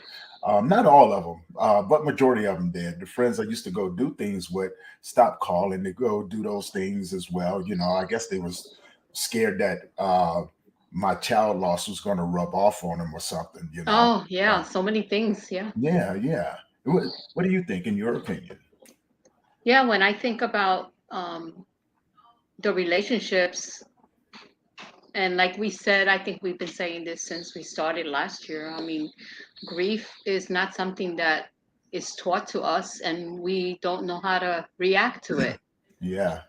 And what is expected of the friend towards the griever is still unknown to a lot of people. Hmm. And it's just a matter of asking them what they need and just holding their hand and not making some unusual comments like, oh, they're better off. Oh, Meanwhile, you're suffering your loss. yeah. The one I used to always get, oh, you can always have another kid. Oh my God. Oh, I used to love that one, right? I definitely used to love that one. I had someone that barely knew me, and Oh my it was God. someone that I met at church too, and I had just, as a matter of fact, it was just 2 weeks after I lost my son. Uh-huh. 2 weeks, right? And so I decided I was going to try to go back to church, and so I felt so strange. I felt so out of place, But for the most Yeah. part, everybody was kind of understanding, and they were great. But it was just, I didn't know how to feel around people. It's like, who's talking about me? Who's doing this and who's Yeah, doing yeah. that, right? Yeah. And because I always thought that too. I was like, man, they probably talk about me behind my back. Here I am, just lost a child. They probably think I'm some sort of monster, or what I'm saying, or they probably saying, how can you let this happen to your child? I'm like, and I didn't. Or how could you be in church? Yeah, I got that one too. They were like, dude, what you doing in church? And I was just like, in the back of my mind, I told myself, I'm not going to let anything beat me down. So, that was my train of thought behind it. But yeah, here I am, I'm in church, everybody's in the big room, and I stayed out in the foyer and I was watching everything on the TV. Yeah. And the guy walks up to me. He was like, "Oh, aren't you Tony?" I was like, "Yeah, I'm Tony." He was like, "You're the guy who just lost his kid." So when he said it, I was just like, "Oh my Oh my God." God. He's like, "Man, I am so sorry to hear that." And out of nowhere, he goes, "Well, the beautiful part about it is that you can always have another child." And I looked at him. I almost got mad, but I didn't. And Yeah, so I yeah. figured I would stop that right before it started. Yeah, Right? like So you said, don't take it personal. yeah, well, I could have easily took it personal, but I I was mean, I was really gonna be a severely butthole to personal. him. I was Yeah, gonna be yeah. a butthole to him, and I said, that would be a good thing if I could have kids. And he looked at me. I was like, I can't have any more kids. I've been snipped since my little boy was born. And he was like, and so he couldn't say anything, and I I stumped him, and so he had to walk away. Mm. But yeah, just the craziest things like that. I think the hardest thing I ever heard was a good friend of mine came to me, and I was grieving hard. I was Wow. in a really bad place, and I was very emotional. And you know, out of nowhere, he goes, "Man, I can't do this. This is too much." And he got up and walked away, and hadn't seen him since then. And I'm thinking to myself, too much for you. Wow. I'm the one who's experiencing this, Hmm. right? I'm the one who's having to go through this, and it's too much for you. At least you can go home to your kids and your wife and family and stuff like that. Yeah, yeah. I can't do that. I have to go back in the house and it's just me. Mm. So things like that, change the relationships. And then there was a handful of people that um, looked at my faith and was always like, "How do you still believe in God? How do you still?" Oh, yeah, that Yeah, question of faith. Yeah. yeah, I got that a whole lot from people that I knew, and I was just like, "It's all I got left." It's all I have left. This is the only positive thing that I have. And so people try to push me away from my faith. It was like, dude, if and we hear this a lot. How can you believe in a God that takes kids away from people? Mm. I said, you know what? I understand your argument, but in the same sense, there's nothing that says that we're exempt from this. Exactly. Yeah. Like if something was to happen to your child, how would you feel? Yeah. There's a difference. Yeah. There's a difference. And I don't knock anybody for what they believe or what they don't believe. I just say, hey, if it makes you a good person, I'm all for it. But if it makes you not so good human being, then maybe you need to change something, because Yeah. Yeah. I've Definitely. seen too many good people do bad things to other people in the name of religion. And Oh, then yeah. justified, and I'm just like, It's not I can't justifiable. get behind that. I can't. No. But yeah, what do you think about it? No, I just had a vision come to me when my boyfriend passed away, and I had to bring his body to Virginia to his mother. Mm-hmm. And talking about faith, that woman got up and she sang to her son. Wow. And I was like, I just couldn't I just couldn't see where she got the energy, but her faith was so strong Mm-hmm. that it just gave her that strength to sing her song to her son. I seen that too one time. Oh my God. There was a friend of mine, old friend, or maybe like an acquaintance. Okay. I'm gonna call him an acquaintance, right? And his son was just killed in a drug driving accident, Oh, wow. and his wife and him during the tribute to him, Mm-hmm. they got up on stage. He preached, right? And talked about everything from his son to him passing over and everything like that. And his wife was in the band; she was in the choir, Mm-hmm. and they brought the band up there. and they just began to sing and dance and honor him, which I thought was amazing, right? But for me, it wasn't about the faith. It was what it stood for. Yes. They were honoring him, Yes.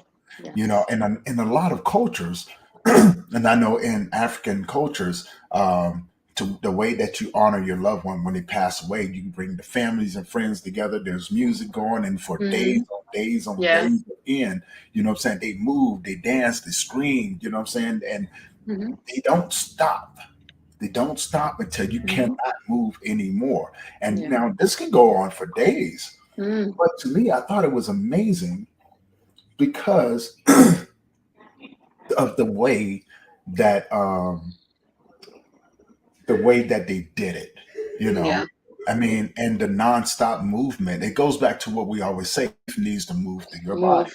Yes. you We know. need to move And it. that's just the way it was. And so at the end, the eldest son or the elders, the eldest son in the family or the eldest girl in the family will walk off, and it was like a spiritual walk, right? Mm. You know, and it finally made sense to me. You know what I'm saying? Mm-hmm. Their Mm-hmm. relationship with that individual Virtual. meant Yeah. was so much more More than than yeah. just a vessel, right? Yeah. They were honoring the spirit, the honoring of the passing over, but they were also doing things to make themselves feel better. And the relationships that they had with the community and Yeah. everything made that possible because everybody joined in, Mm-hmm. you know. And over here in the West, yeah, we don't do nothing like that. Well, yeah, it was so beautiful to see how the community and the church and the family, it just deepened their faith in the process of Mhm. him passing on and honoring him. And he was one of her favorite children. I mean, we say we don't have favorite children, but when you really connect to more. Uh-huh. So that relationship was gone now, but she's always talking to him, to his spirit. So that relationship still goes on, but a different way.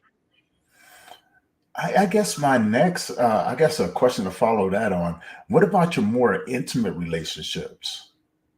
You know, like your spouse or something like that, you know, like, Oh yeah, yeah. yeah. So, you know, I mean, one touchy subject that goes along with that is, well, a bunch of them, you know.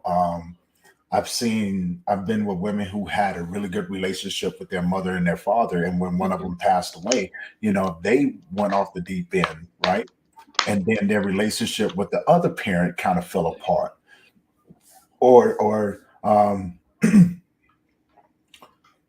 the relationships, you know, between siblings, like I was just gonna say that right, because right, I'm you the know, only one here in Puerto Rico, and all my siblings are in Florida, New York, or whatever.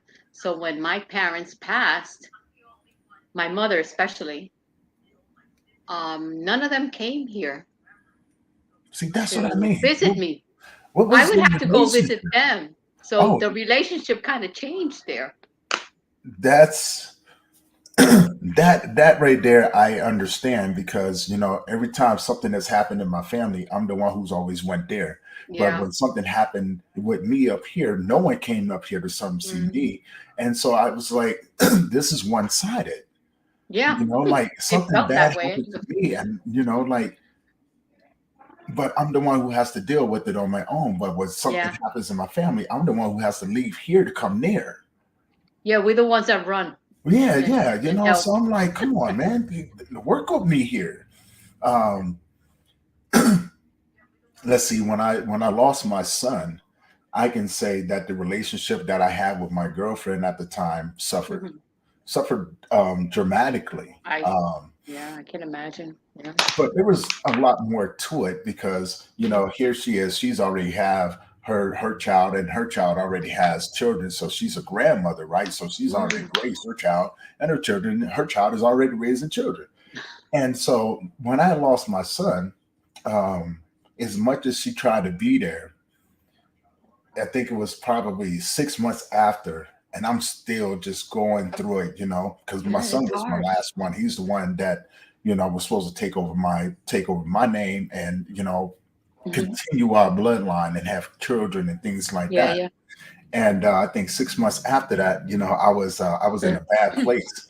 And she looked at me. She goes, "You should be over it by now." Oh, That right there, oh, that's like a yeah, that was knife. like a knife in my chest. And I was like, "Oh," I was like, "What?" And then after a while, I didn't even say that. I just looked at her. I said, "I can't do this anymore." She goes, "What do you?" And then she stopped and looked at me, and I was like, "I just can't do this anymore." And I left. And that was the last time I saw her. Well, it wasn't the last time I saw her. I saw her a few other times after that, but it was just Uh-huh. never the same, because I didn't understand where it was coming from. But over a period of time, I understood. I began to understand Yeah. that the reason why she said it because she had never experienced it before, and Yeah, you weren't the same Tony. right, I wasn't the same Tony, and I think that's what a lot of people fail to realize is that Yeah. after something significant like that, yes, your We relationship do change. change because Yeah. you change, Yeah. right? Your world has changed in so many different ways. It's So the done a people who are 360. right, Shoo. right, and in a different way, Yeah. right? You know what I'm saying? You begin to change the things that you do, the people that you're around. Um, you become a different version of yourself, which is, you're going to do that. So there's no shame in that. No. It just depends on the version of yourself that you become. Yeah. So yeah, I've had relationships fall apart, literally fall apart, right? And there was no coming back from it. I've had friendships, actually, the people that I thought were friends, and like I said, it wasn't all of them, but for the most part, everyone kind of just not stopped coming around. Did you have one in particular that you didn't expect them to just not be there for you? I did. As a matter of fact, I did. Really good friend of mine. When everything had happened with my son, and I've known this guy for quite some time, but he was the one person that I thought was going to hang around. And there was another one, the girlfriend that I was with at that time, I thought, was going to be understanding and things like that. And they just turned out to be something totally different. They really did. And I, for one, was just, I think I had gotten to a place where I was okay with them leaving. Mm. As Yeah. strange as it sounds, I was just like, whatever, man. I'm okay with you leaving. Yeah. And Sometimes so, yeah. what's that phrase? I know it in Spanish, but I'm trying to figure it out in English. To live with bad company, for that, leave alone. Something like that. You know what? I can relate to that on so many levels. I really can. I can relate to that on so many levels because it makes sense. Yeah. Until I developed a different philosophy, and I think Dave said it best. Mhm. We're all here walking each other home. Yes. You Yes, know, we are. we're all here. It reminds me of that song. I don't want to put a name out there, but I think we kind of learned a lesson on that. Hum a bit. No, don't even Yeah, hum. no, I'm like, No. no. But Initials. it goes, this is a temporary home. Mm-hmm. Yes, it It's is. not where we belong, so we're just passing through, and it made sense to me because at some point that is the reality, is that we are just passing through. So the relationships that we have are bound to change when we go through something traumatic, unless you meet that individual in a traumatic state, Yeah. because then you share that trauma Right. with each other. You kind of trauma bond, and for the most part, I try to be very, very careful of that. Mhm. So needless to say, the relationships that I have now,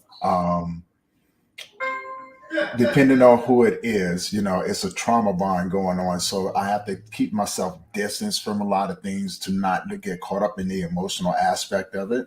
Hmm. So those relationships have changed as well, because I do understand a lot better, Yeah. than what I used to. Yeah. What about when I've heard this a few times in funeral homes? You're the man of the house now. That poor child is being pushed into a new title or relationship with the Yeah, family yeah, as being seen as the man of the house. right. I think that's the craziest thing that you could tell to a child, Yes. right? Because the child don't know what it's like to be the man of the house. It Doesn't doesn't. The even know child yet how to only be a knows how to be, child. yeah, just only knows how to be a child. So I think the parent child relationship changes as well, Yes. because I think in some sense, little girls, if I'm not mistaken, and correct me if I'm wrong, they become more emotionally attached to the parent, especially the mother, right? If the mother is the one who lost the husband, the girl Yeah. is usually the one going in trying to comfort, whereas the young boy, Mhm. no matter how old they are, will try to take on the stress of doing house chores, at an early age, or try to figure out how to bring in extra income because they're worried about mom. Yes, You know? ma. Yeah. Yeah, and then if dad falls apart, I think the young boy normally sits around to see what dad's going to do, and so, they kind of sit back and watch, whereas the little girl takes the blunt of it, right? Because the little girl doesn't understand her place after that, depending on the relationship that she has with her father. Yeah. And the most important thing here is communication, and Mm-hmm. Mm-hmm. we're not opening up. Well, some people are.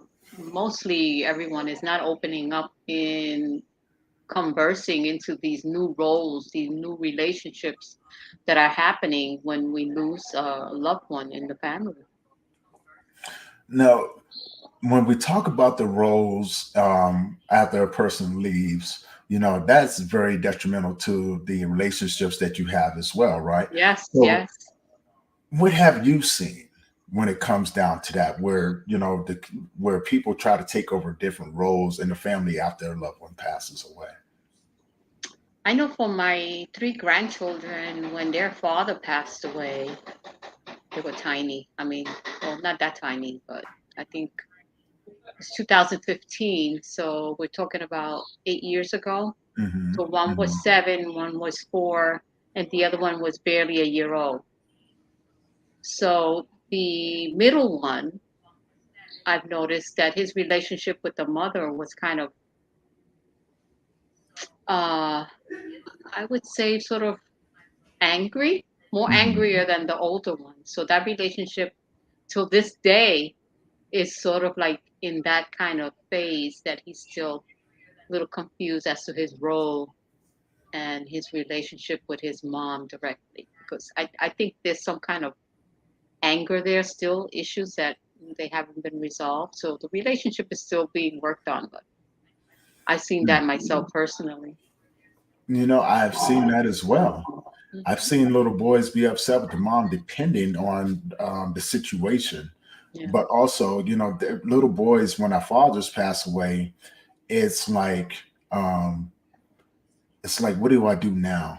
Yeah, You know what I'm exactly. saying? What do I do now? So there's a lot of anger there, Mhm. because I don't know if they feel as if the weight of the world is on them, and they have pretty much no guidance depending on the age that the child Yeah. was when the father passed away. Yeah. But I've also seen it in little girls too. When the mom Yeah. passes away, Oh yeah. the little girl kind of don't know what to do because mommy has always been the one who's taking care of her. Carol. Yeah. Right. It's that emotional nutrition that mothers give to their daughters, right? Whereas, that's the reason why little girls have the dads wrapped around their pinkies so many times. Daddy's little girl. Daddy's little girl, right? But I think the relationship between mother and son, when a mother passes away, you have to remember a mother is a little boy's first love. First love. And daddy's the girl's first love too. There you go. There you go. Because they are the example of what we would look for in a In a spouse. relationship, yes, Yeah, yeah. Mhm. So that can, wow, that's deep. Yeah. Yeah, that's deep. Now, I guess my next question when it comes down to relationships, you know, because I've seen this happen, you know, this sort of work that we do, it puts us in all kinds of interesting situations. Now, Yeah. I've seen kids who have lost both of their parents Oh, before. yes, You yes. know, as a matter of fact, here's a great scenario. There's a set of twins that I know, and both of their parents was killed in a car accident. Oh, And after that had happened, they both separated and don't even talk to each other nowadays. They don't talk to each other. wow. So I'm kind of trying to figure out, like, how was the relationship before Mm-hmm. and what changed? Because you would think in a situation like that, especially twins, right? It would be a reason for them to bond together. But no, as soon as that happened, they just went their own separate way. One lives in one When state. they got older, you mean? No, it didn't take much. It didn't take long after that. They just kind of went their own separate ways, you know. And what I mean by that, so they still lived in the same household, Mm-hmm. but their lives became total opposite. That's it. You see what I'm saying? So the relationship Yeah. between You the know what parents, comes up to me is like some sort of blame game there. I don't and know. that's what I was thinking too. But you know, listening to both of them, you know, and things like that, there was nobody to blame or anything like that. No, But I it can just happened. understand the finger pointing too. And I often wondered, like, how could you get to that point? Mm, I know. You know, what happened to get you to that point to where you really disliked your family member that much? Wow. And those are the only two siblings, right? So Yeah, they're the only two. that's all they have for each Yeah, other. Wow. yeah. So that's why I was kind of curious about that and wanted to get your input about that, because I can understand when you have stepbrothers and stepsisters and things like that. If Yeah. both parents die, of course they kind of separate because they always feel like you're not part of my family anyway. Yeah. You know what I'm saying? And so I kind of understand that a little bit, but I also have seen it to where when both parents have passed away and you got the step siblings, they come together real strong, Yeah. and you Yeah. know the family is, you know, is tight. You know, they're Yeah. built differently. But I've seen both hands, and I've always been curious, like, how did you get to that point to where this is your flesh and blood, your twin, and you want nothing to do with this individual? Hmm. So again, Communication. Yeah. communication, but it doesn't tell how the relationship was before. Yeah, that's true. Got to see where they're coming from. Right. So that's why I'm constantly, because I mean, they both have their own stories. You know, he has his, and then there's the truth, right? Because both of their stories are going to be different depending on the Oh, relationship they definitely. have with Yeah. their parents, right? Yeah.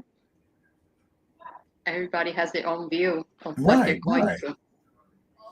And I just thought that was kind of interesting to see something like that, because, you know, I've always thought of twins being the Close. examples of what siblings should be like, you know what I'm saying? Having that closeness and, you Mhm. know, being able to talk and all of these different things.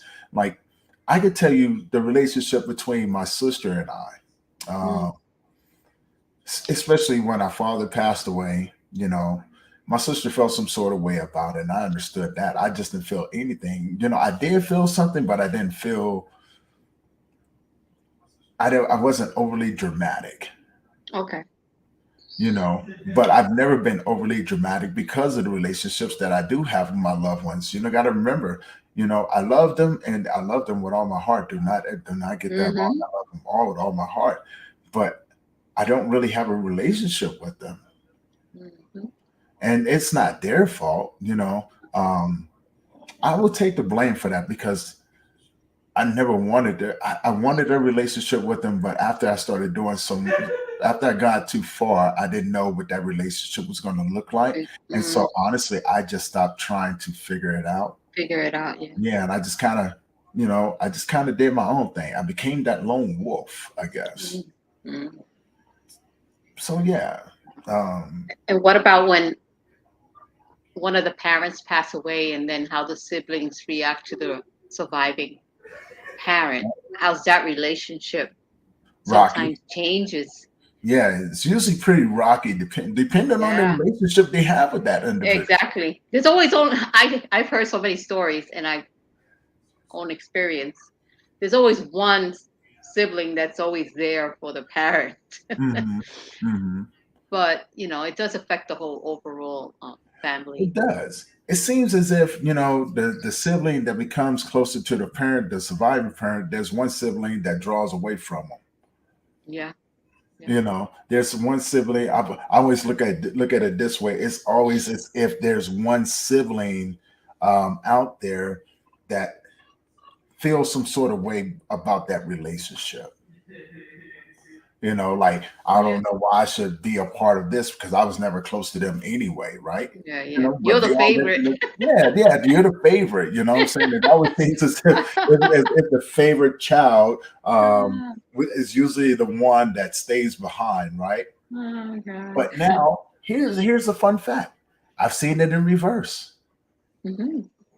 I have seen it in reverse. I've seen the favorite child or the so-called favorite child leave home, and the one who never had the relationship. Yeah, I've seen that too. Yeah, I'm like, okay. so I guess, and let's talk about it. Life happens. Yeah, let's talk about it. I understand life happens, but man, it's this grief is messy and confusing, and so many other things, and so therefore I'm just always just like, how in the world did this happen here? Mm-hmm. Right? Yeah. And I guess my curious mind is always waiting for some simple sort of explanation. Did something click in the brain? Was it, what sort of relationship that they had before all of this happened? Mm-hmm. Yeah. Feeling going the other way.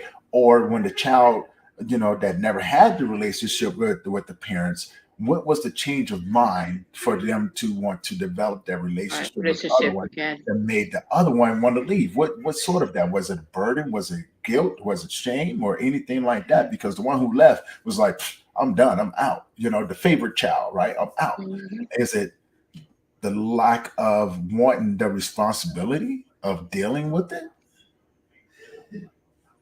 I don't know. There's a lot of different variables that can go along. Yeah. Huh. And then the child that's left behind, I'm thinking about their full-time caregiver.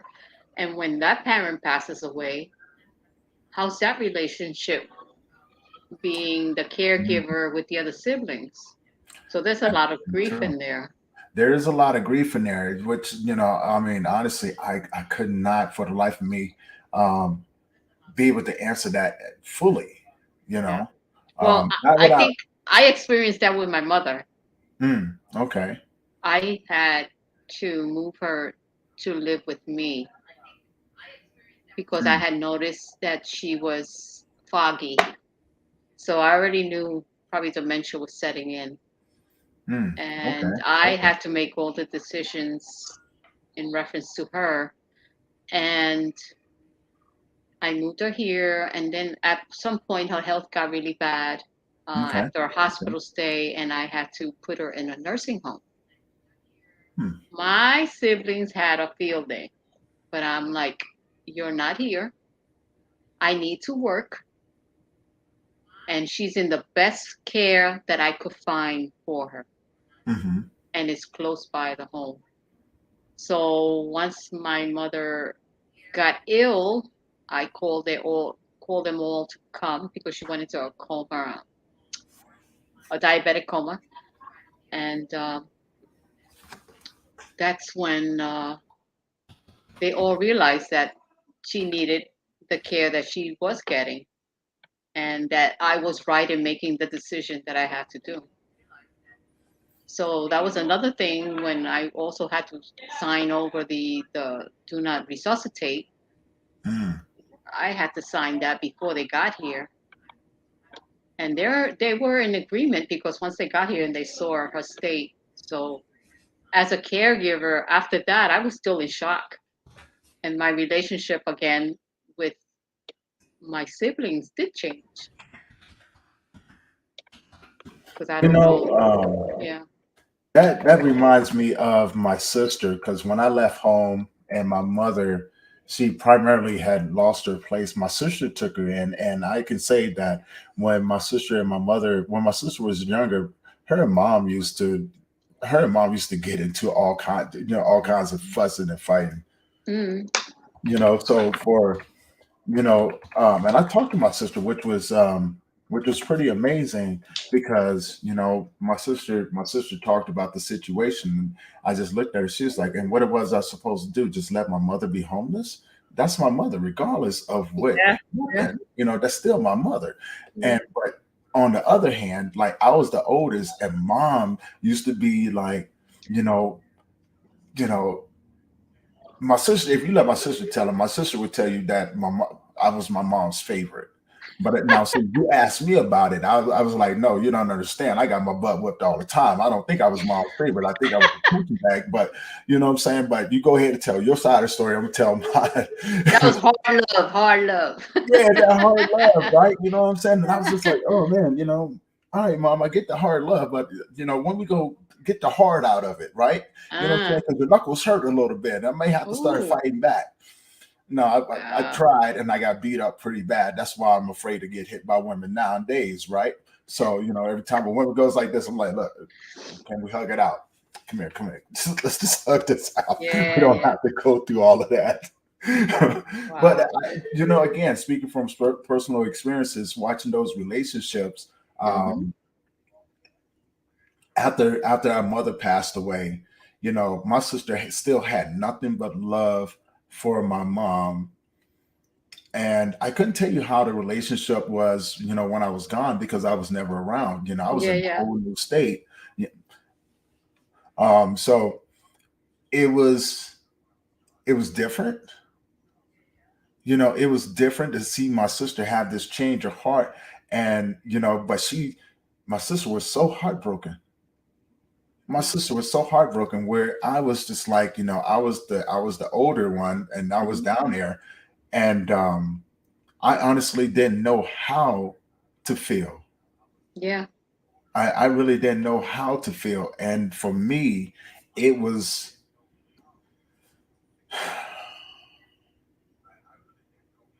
it was different. It was different. But I think a lot of it had to deal with the relationships I had when I was gone. I had seen so much. You can only see people die but so many times So many before you times. Yeah. start to look at life like Different. differently. You know what I'm saying? And it was, for me, it was like something that I was already used to. Something natural, would you say? Yeah, no, it wasn't natural. Natural I to go through the process of her No, passing? I just didn't know how to feel about it, because Oh, okay. I was so used to people, seeing people die. Mm. Whereas, what I'm saying, when it comes down to parents, I'm like, honestly, I just all treated it the same way. Like, someone else just died. What am I supposed to do? I can't change anything. So for me, it was just that Wow. it was different. Mhm, Whereas, mhm. my sister had a personal relationship with both my mom and my dad, Yeah. and I was so disconnected. And by the time they had seen me, the damage to me from the streets were already done. It was like, what do you want me to do? I just gotta keep moving forward, right? You Yeah. know what I'm saying? And so I did. I did. And so yeah, what do you think about that? Yeah, that just reminded me of something when my father passed away, and the way I saw him passing. I mean, he went through the whole chemo, radiation, and everything, and I had to tell him that he had cancer, and going through the process of learning and growing with grief and all that. When he passed, and after we buried him, I just was calm. So I was like, aren't you supposed to be crying or screaming or whatever? I'm like, no.